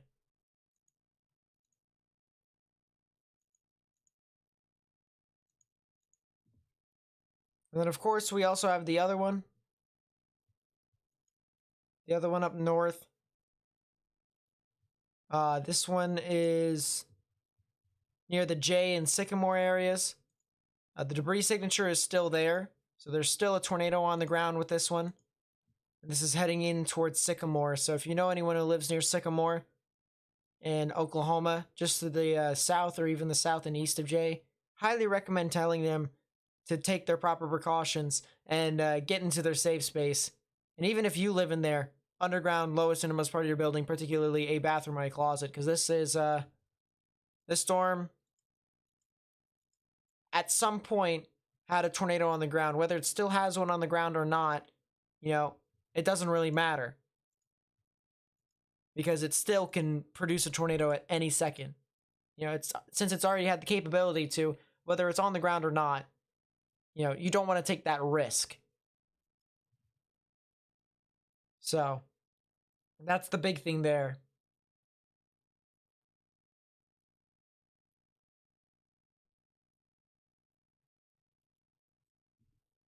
Where am I from? I'm from PA. That's where I reside, more or less, which is kind of the reason why I butcher most other places' names. I butcher a lot of names because my accent messes it up. There you go. But yeah, I mean, it still looks like the storm is still producing damage. Debris signature is starting to fan out a little bit, so that is the good news. The storm near J and Sycamore. But regardless, it still has a debris signature, so it still could potentially be producing a tornado. The other one near Eldon and Rocky Mountain and 10 Killer, that still has some pretty good rotation with it. It's not super organized at the moment, but it still has some rotation. So we're just going to have to continue to watch for it, see if it consolidates. But other than that, it does look to be pretty good storm from a meteorological perspective. Just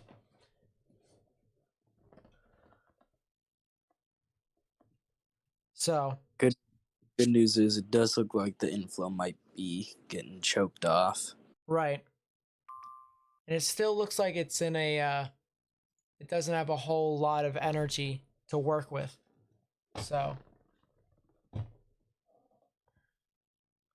but the helicity is the wind shear is just making up for it. It really is.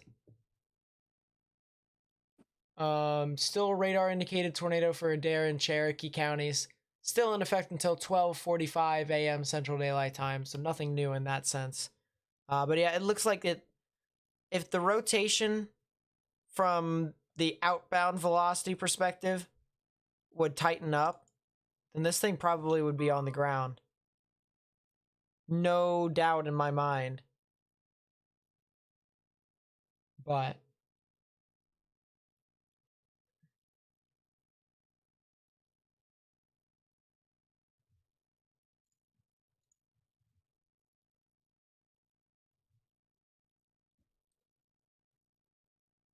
do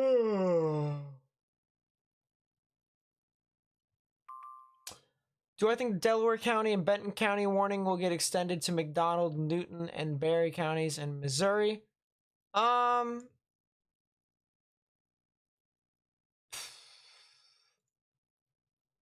Yeah. McDonald already has a severe thunderstorm warning. Of course, there's also a storm that has had a history of producing tornadoes as well that's heading off into that general area, so something to watch out for too.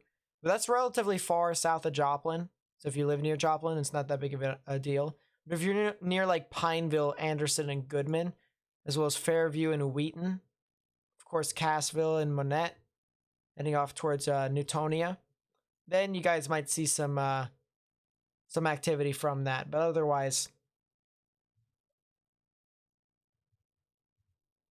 if you're near Joplin and Carthage and Jasper, guys should be okay from that tornadic storm.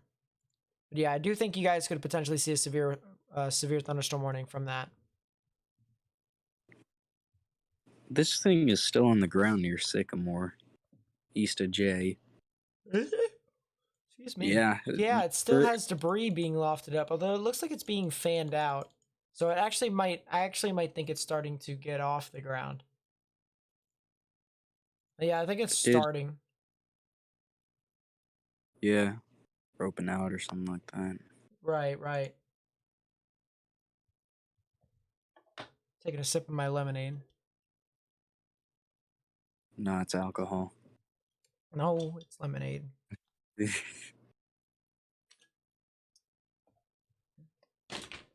Getting another can here. Because I'm parched.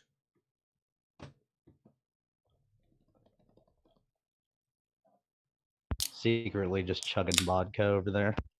Yeah, sure. Sure.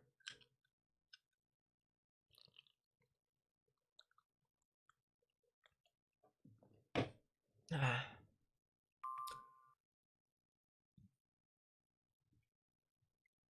radar confirmed. But yeah, my goodness, there is a lot still here just with these two storms. We've been tracking this from one side of the state all the way to the other here. Basically covered the entire span of Oklahoma within a span of 8.5 hours. So there you go. A lot of stuff there. What about Jane, Missouri? Give me a second. Let me look that up. Jane, Missouri, which is located over there near Pineville. You guys could potentially be impacted by the system that has had a history of producing a tornado. So I would watch out for that as well. I definitely would. It looks like just based off of general motion, it might move off just a bit to the north of you. But I wouldn't take that chance. I would still monitor the weather excessively until it passes over you. So have a plan of action in case if you need to get into a specific shelter. At least I would too. Yes, it is Minute Maid, Anna. It is. How was that football game today, by the way? I hope you enjoyed it. Hey, Minute Maid's goated, Nate. I I'm know. from Houston. I need sponsorship from them because I've been drinking Minute Maid on my streams constantly. I really like their apple juice. Honestly, it felt good to see a massive supercell in Oklahoma. Thank God it didn't produce a large tornado. I mean, I'm just glad it was over sparsely populated areas for most of its life. So now they have a confirmed tornado warning now for McDonald County in Missouri, which will be in effect until the top of the hour, till 1 a.m. Central Daylight Time. My goodness. So yeah, they're gonna extend that, and they're gonna say that storms that have had the capability of producing tornadoes in the past could potentially do so in Missouri now. So there you go. What's happening in Fort Smith? You guys are just getting scattered showers and thunderstorms, honestly, so it's not that huge of a deal for you all, luckily. That's the good news, at least.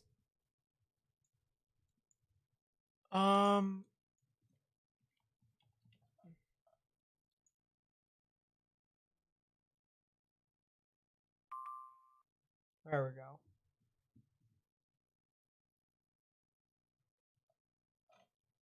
Yeah, Fort Smith, not expected to see some significant damaging winds. But if you're in places in Missouri, then you could. So make sure you get to a sturdy building if you can. As I said, always have a plan of action, all right?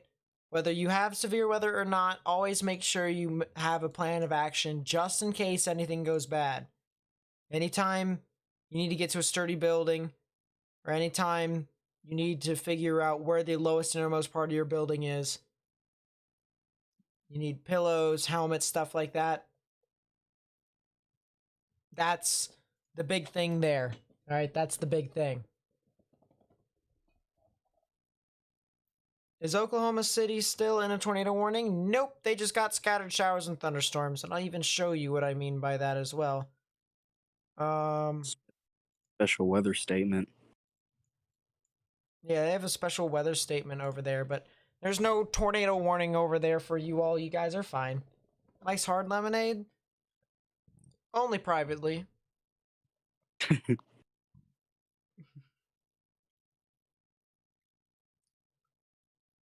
When is Michigan going to get bad weather? Tomorrow.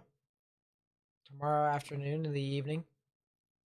Here's the radar for Oklahoma City. You can see these scattered showers and thunderstorms, but there's none of these yellow or red polygons around, similar to what it is over on the eastern side of the state.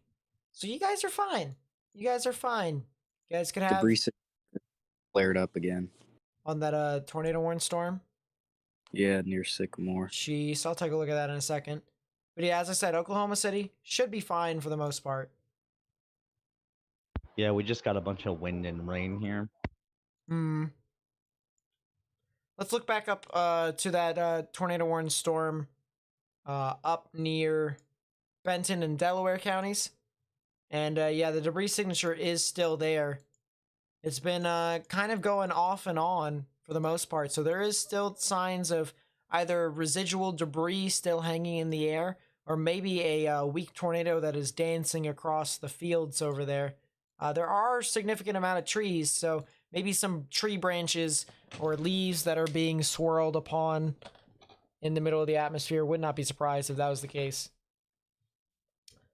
I shared this in a huge weather Facebook group earlier, and hopefully people from it joined. Sorry I was late today. That's fine. Thank you so much for helping me out and share this information with as many people as possible.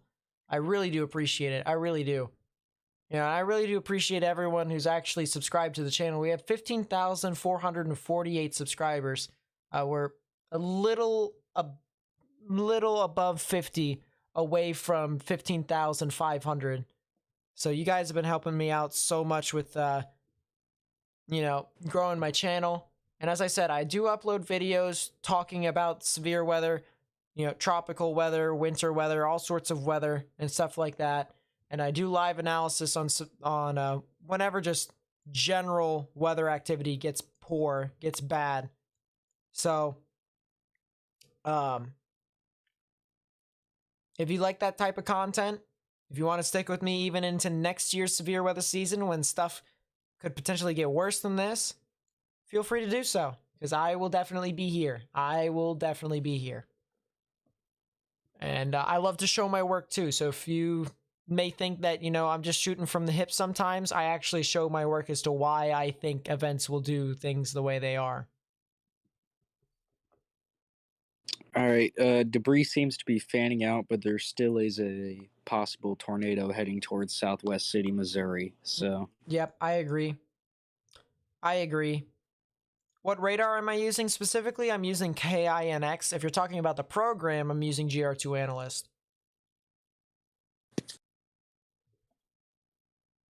Can I say the word Arkansas? Yeah, Arkansas.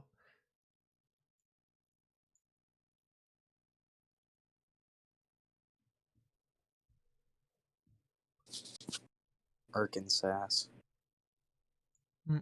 Arkansas. This is why we don't have nice things. You just lost 8 subscribers now.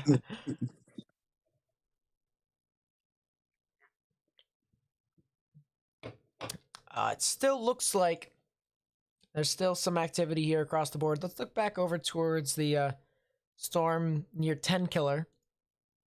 And it looks like the rotation kind of has withered away a bit. So that's the good news. The bad news is that there's a new area of rotation along that same storm, and it's towards the rear of it. So we might see a little bookend vortex from this in the rear side. And could still definitely produce a tornado. I don't think it's over yet. By any stretch of the imagination. Recommend weather tracking apps. Personally, I think the best ones are the ones that you, of course, have to pay for. But I think the easiest ones and the best ones to get are for almost $10, either Radar Omega or Radar Scope, and that's on your phone. On computer, it's different. They cost different, and it depends upon all the stuff. But if you want it on your phone or mobile device, Radar Scope or Radar Omega is the way to go, easily.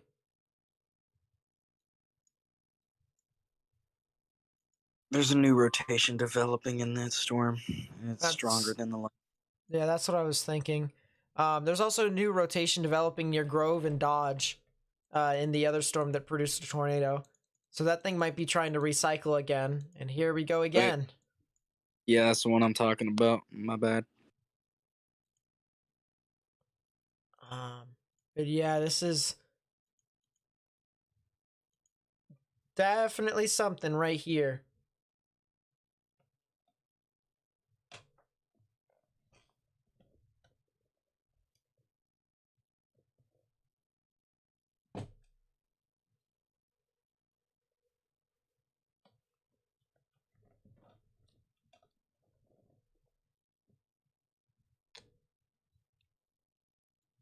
Going to bed. Looks like it's going to be dying out over here just west of Texarkana, Texas. All of you be safe. Well, you are in a severe thunderstorm warning, so just keep in mind. Keep that in mind. But otherwise, you know, there's the line of storms that'll be pushing on through near you. But otherwise, if you are going to go to bed, make sure you stay safe. And hopefully I'll see you around.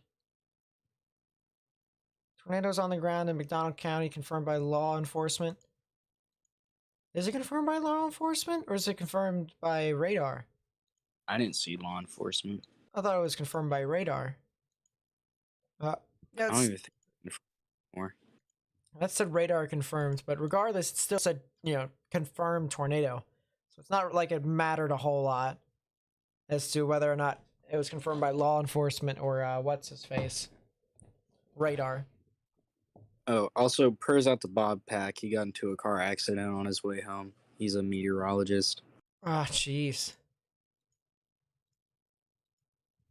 Sheesh. Yeah, I'm praying for him.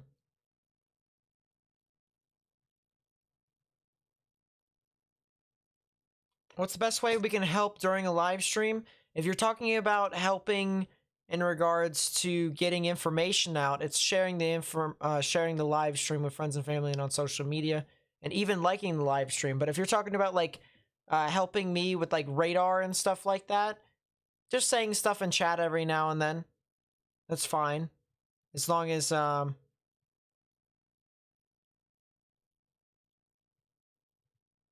it's not like super repetitive and spamish.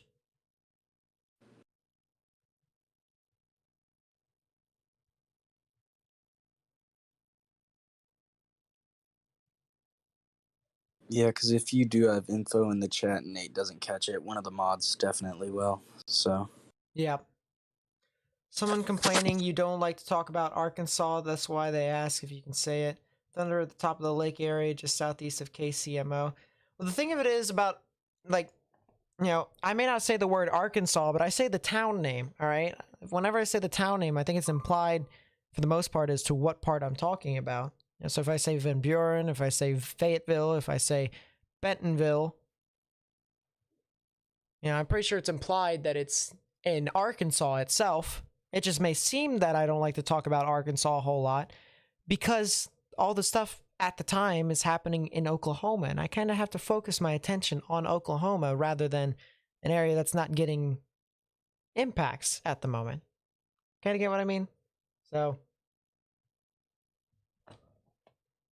I apologize if you think I don't talk about Arkansas. It's just I'm going to talk about an area that's getting activity more than an area that's not at the moment.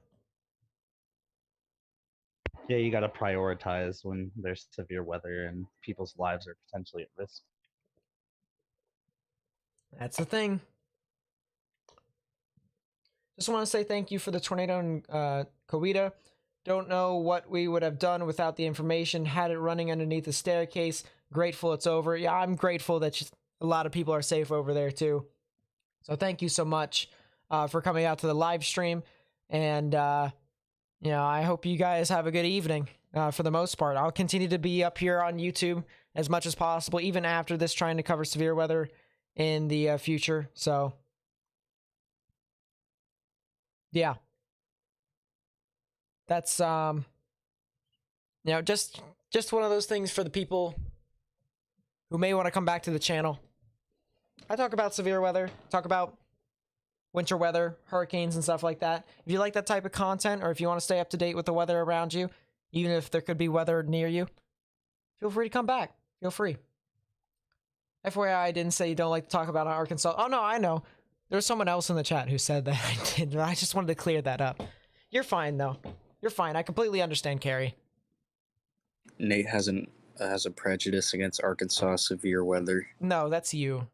that's you. No, it's Maryland for me. Maryland shouldn't exist, in your opinion. Yep. Just kidding. Love you.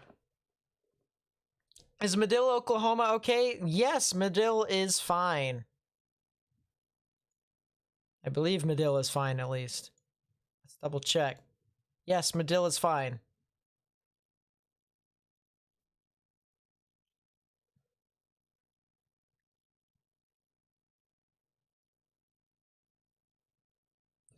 Dalton, what's up? Hello, hello. Welcome to the stream. Is this track going to be the week for the Northern Plains? I wouldn't say the Northern Plains unless if it's Wednesday-ish. I think that could definitely be when the activity could start ramping up over there. But yeah.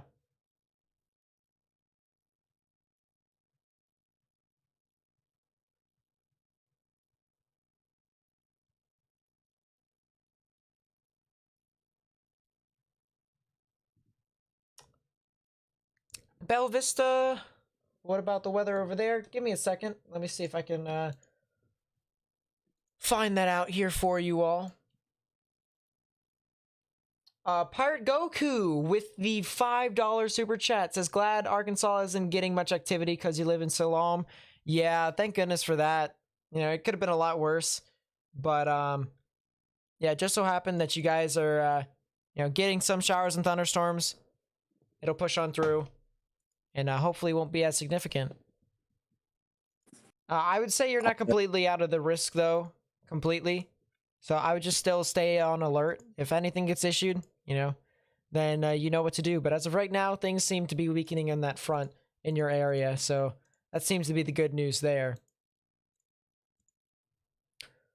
All that matters is that as we know of right now, no one died today. And that's a big win in my book. Yeah. Especially with the way it looked earlier today. 100%. It could have been a lot worse than it was.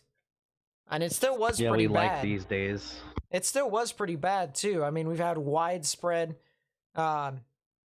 severe weather and tornadic activity. It wasn't just tornadoes. It was also damaging winds that knocked over trees and power lines across the board. So, we had a lot of activity here. And I'm just glad that no one was seriously impacted. But yeah, Bella Vista seems to be outside of the tornado warnings and the severe thunderstorm warnings. Keyword outside. So it doesn't look like you're going to be directly impacted by them. But you could still see some damaging wind gusts in upwards of 50 miles per hour. Would not be surprised if that was the case. So I would continue to watch out if it continues to move into your area. But as of right now, you guys seem to be all right. So someone in the chat said that the fire in Coweta seemed to have been started by a lightning strike. Jeez. Talk about extreme. So they also said there was like sheet metal, rock, and insulation seen south of the high school as like debris. Yeah, that's pretty crazy. I mean, obviously, I don't want to ever see damage, but because the damage has already happened, the meteorologist in me and or weather enthusiast in me kind of wants to see what the tornado actually did to the area. Because my curiosity, what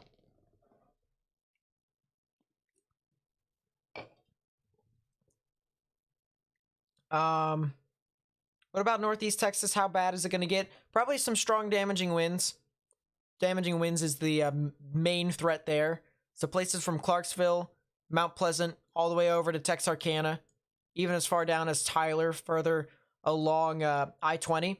It's going to be mainly damaging winds. I don't foresee anything really tornadic in your general vicinity.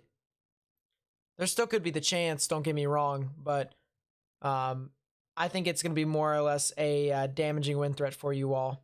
Will San Angelo get any severe weather over the next few days? Probably not. Probably not, in my honest opinion. But you guys could potentially see some scattered showers and thunderstorms.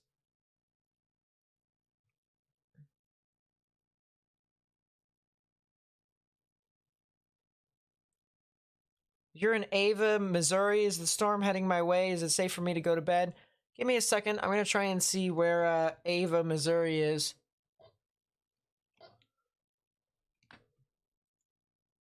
Ava, Missouri, which is located just to the south and east of Springfield. So these storms can still move on through into your area. They can still move off into your general vicinity. Some of which could be severe at the time. So you can still go to bed, but I would highly recommend turning on notifications on your phone and the emergency alert system.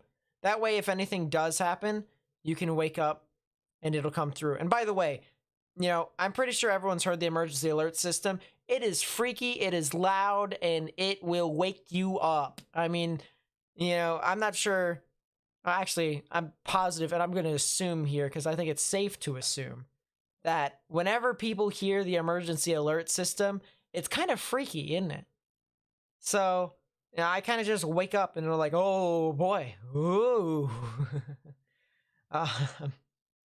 So if you get woken up by the emergency alert system, then you'll probably know what to do in that instance. Will Joplin and Carthage get hit by that tornadic storm? Probably not. Joplin and Carthage are a little too far north to get hit by this, Jasmine.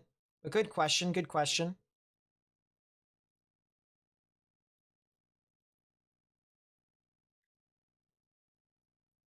Can these storms please wind down so we can all go to bed? I know, right? No kidding. Like a couple other YouTubers went to bed, what, 2 hours ago? 3 hours ago? Just let it die. Let it die. Yeah, they just won't die. And with Nate's luck, they're gonna go to die, and there's gonna be like a major earthquake somewhere or something. Who knows? They'll have to cover the major earthquake. Do I have perms to speak since it's like dying down and stuff? Because I've been sitting here for hours. Every now and then, if it's meaningful to the conversation and or weather. Yeah. Oh, my butt's sore from sitting here so long watching the stream. Oh yeah, I've definitely enjoyed the stream. It's really professional. Well, I appreciate that. I appreciate that. How's Rogers, Arkansas looking? Let's see. Rogers, Arkansas. It's right near Bentonville. So you guys are, you guys still can potentially get a storm. Might not be fully severe, but it could definitely have damaging wind gusts and upwards of 50 miles per hour move into your area. So I'd watch out for that if you can. Carrie Dane with the $2 super chat. Thank you, my friend. I really do appreciate the support. Thank you so much. Lowell, Arkansas. Let's go take a look and see what could potentially be happening over there. Lowell's right next to Rogers. So there you go. Same thing that I just said before. You guys still could see a thunderstorm. It was severe, but now it's not. Could definitely produce 50 mile per hour winds within your area. We could use more western Kansas outbreaks where no one lives.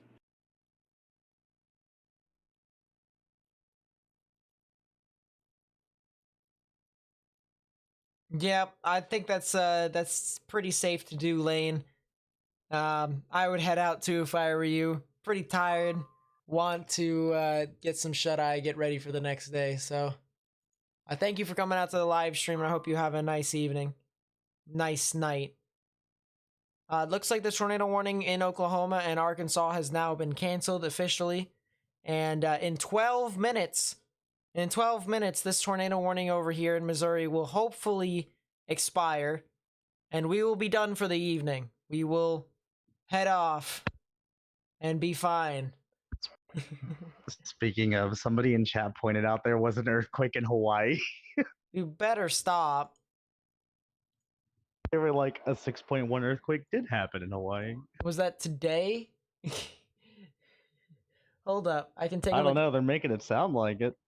I'll take a look at the USGS just to, you know, curb my insanity.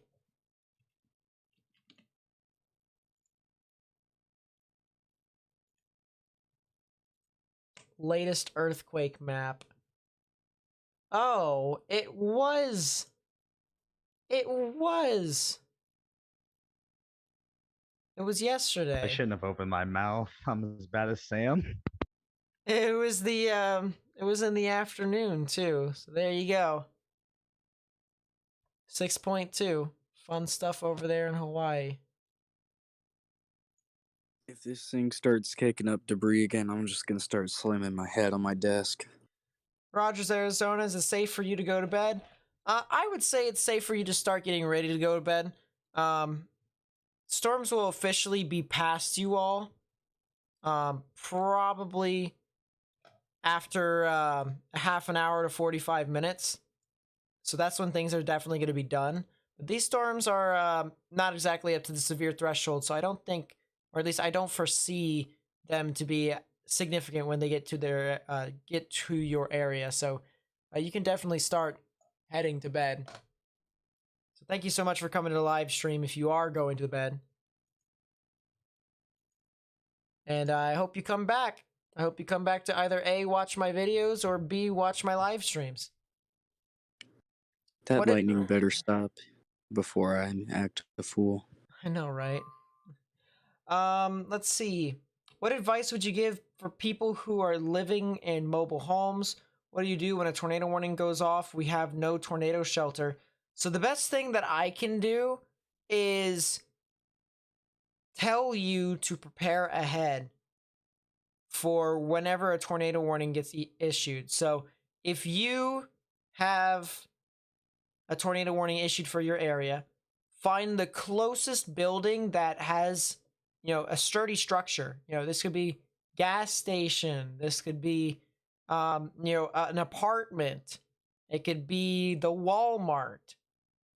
Lowest innermost part of your building, lowest innermost part of that building.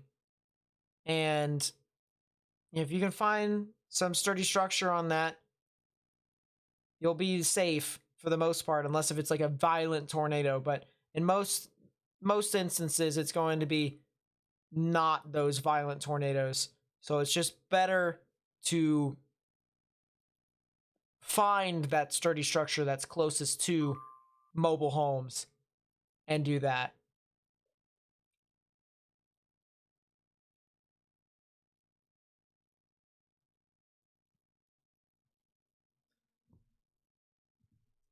Man, I'm not gonna lie. I really kind of like the clock that I bought.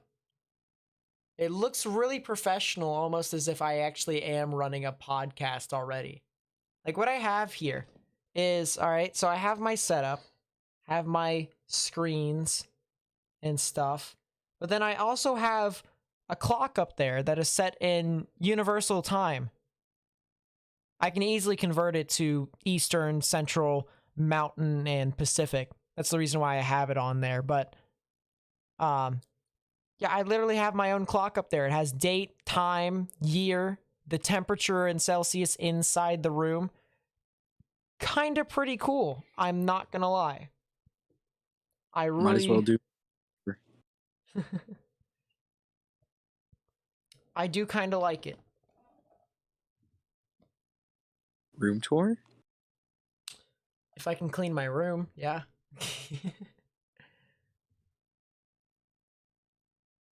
But yeah.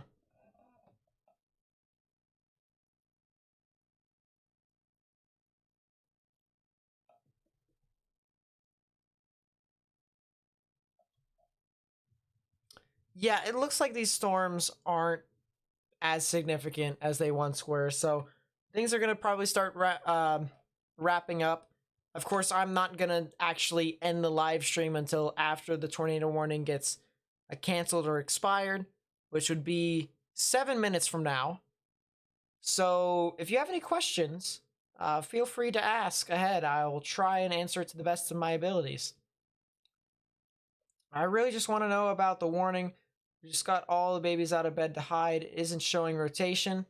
If you're talking about the tornado warning, nothing too much is expected as of right now. So that's the good news as of this instance. You're in Lockwood, Missouri. Is it safe for you to go to bed? Give me a second. Lockwood, Missouri. You guys are kind of pretty far north in this instance. I think it's safe to say that you guys should be fine. I think you guys can go to bed. So thank you for coming out to the stream yourself. How confident are you that this won't fire back up and head towards Kansas City, Missouri? Probably not today.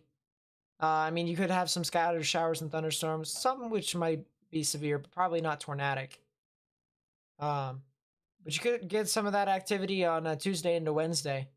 Wouldn't be surprised for that being the case. Westville, Oklahoma. Hold up.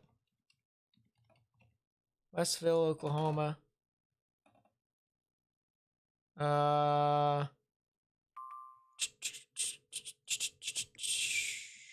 over here.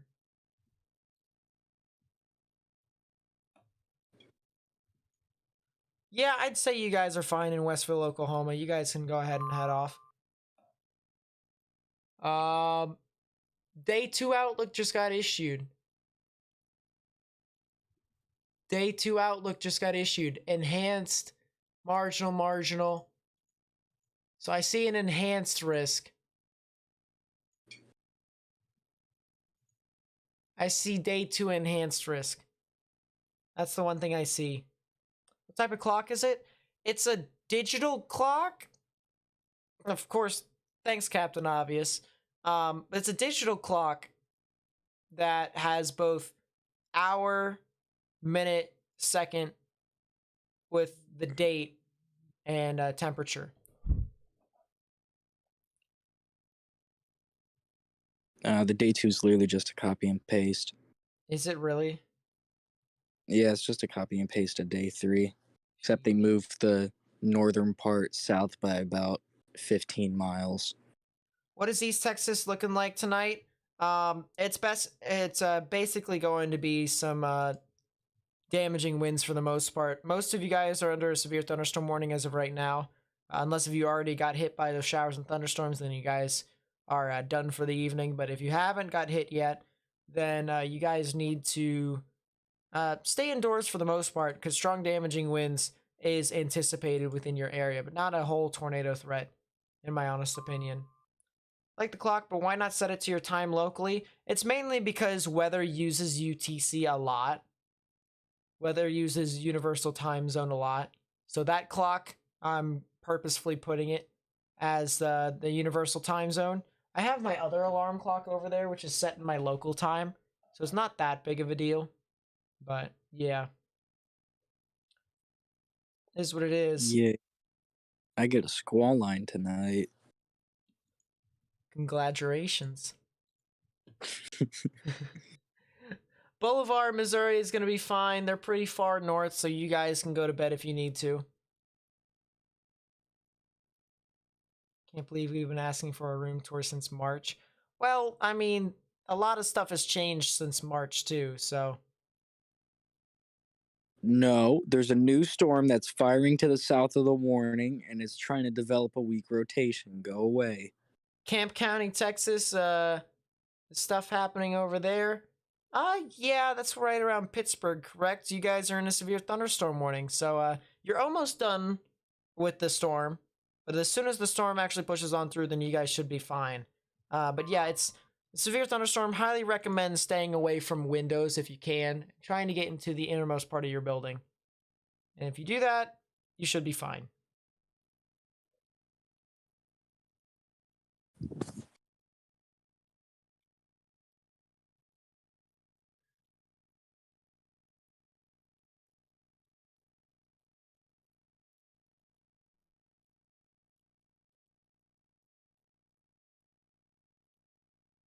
Non-priority question: why is the severe weather such a rare occurrence in Southern California? Because there's no real way for moisture to get there. So, doesn't really happen a whole lot. Can I show you the day too? Yes, I can, as soon as I can get it up to date. We'll return here for future outbreaks and weather events. Well, I really do appreciate it. Can we sleep now in OKC? Yep, OKC has been done and over with, and it's pretty good. They should be fine for the rest of the night. Alright. Warning expires in 10 seconds. I know, right? And the SBC just issued a Mesoscale discussion saying that they're not going to issue another watch, so. We're holding our breath. I know, right?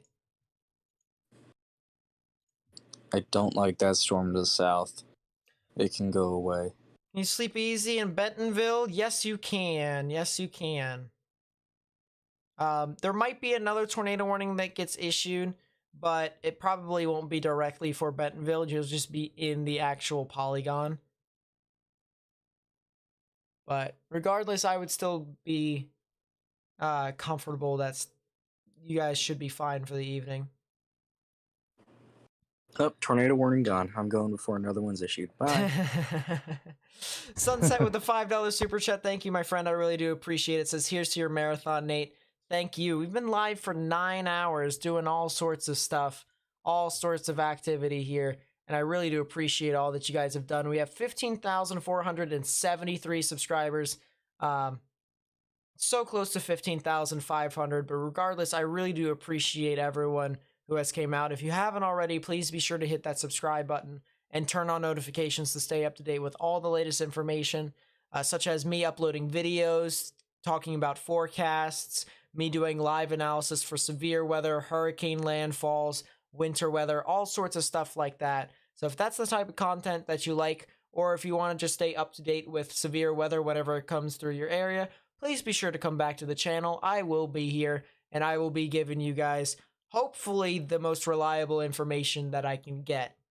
Also, if you haven't already, please be sure to like the live stream, because by liking the live stream, that really does help me out with YouTube's algorithm. It gets my channel out to more and more people. It also gets my videos to more and more people. So essentially, it's helping me share the information with more and more people on YouTube, and that would be greatly appreciated. Of course, if you just want to like it just to like it, that would be great too. That would honestly be the best. But yeah, thank you so much for supporting me in that sense, and even sharing this on other platforms as well. And then, yeah, thank you to everyone who's just came out to the live stream, you know?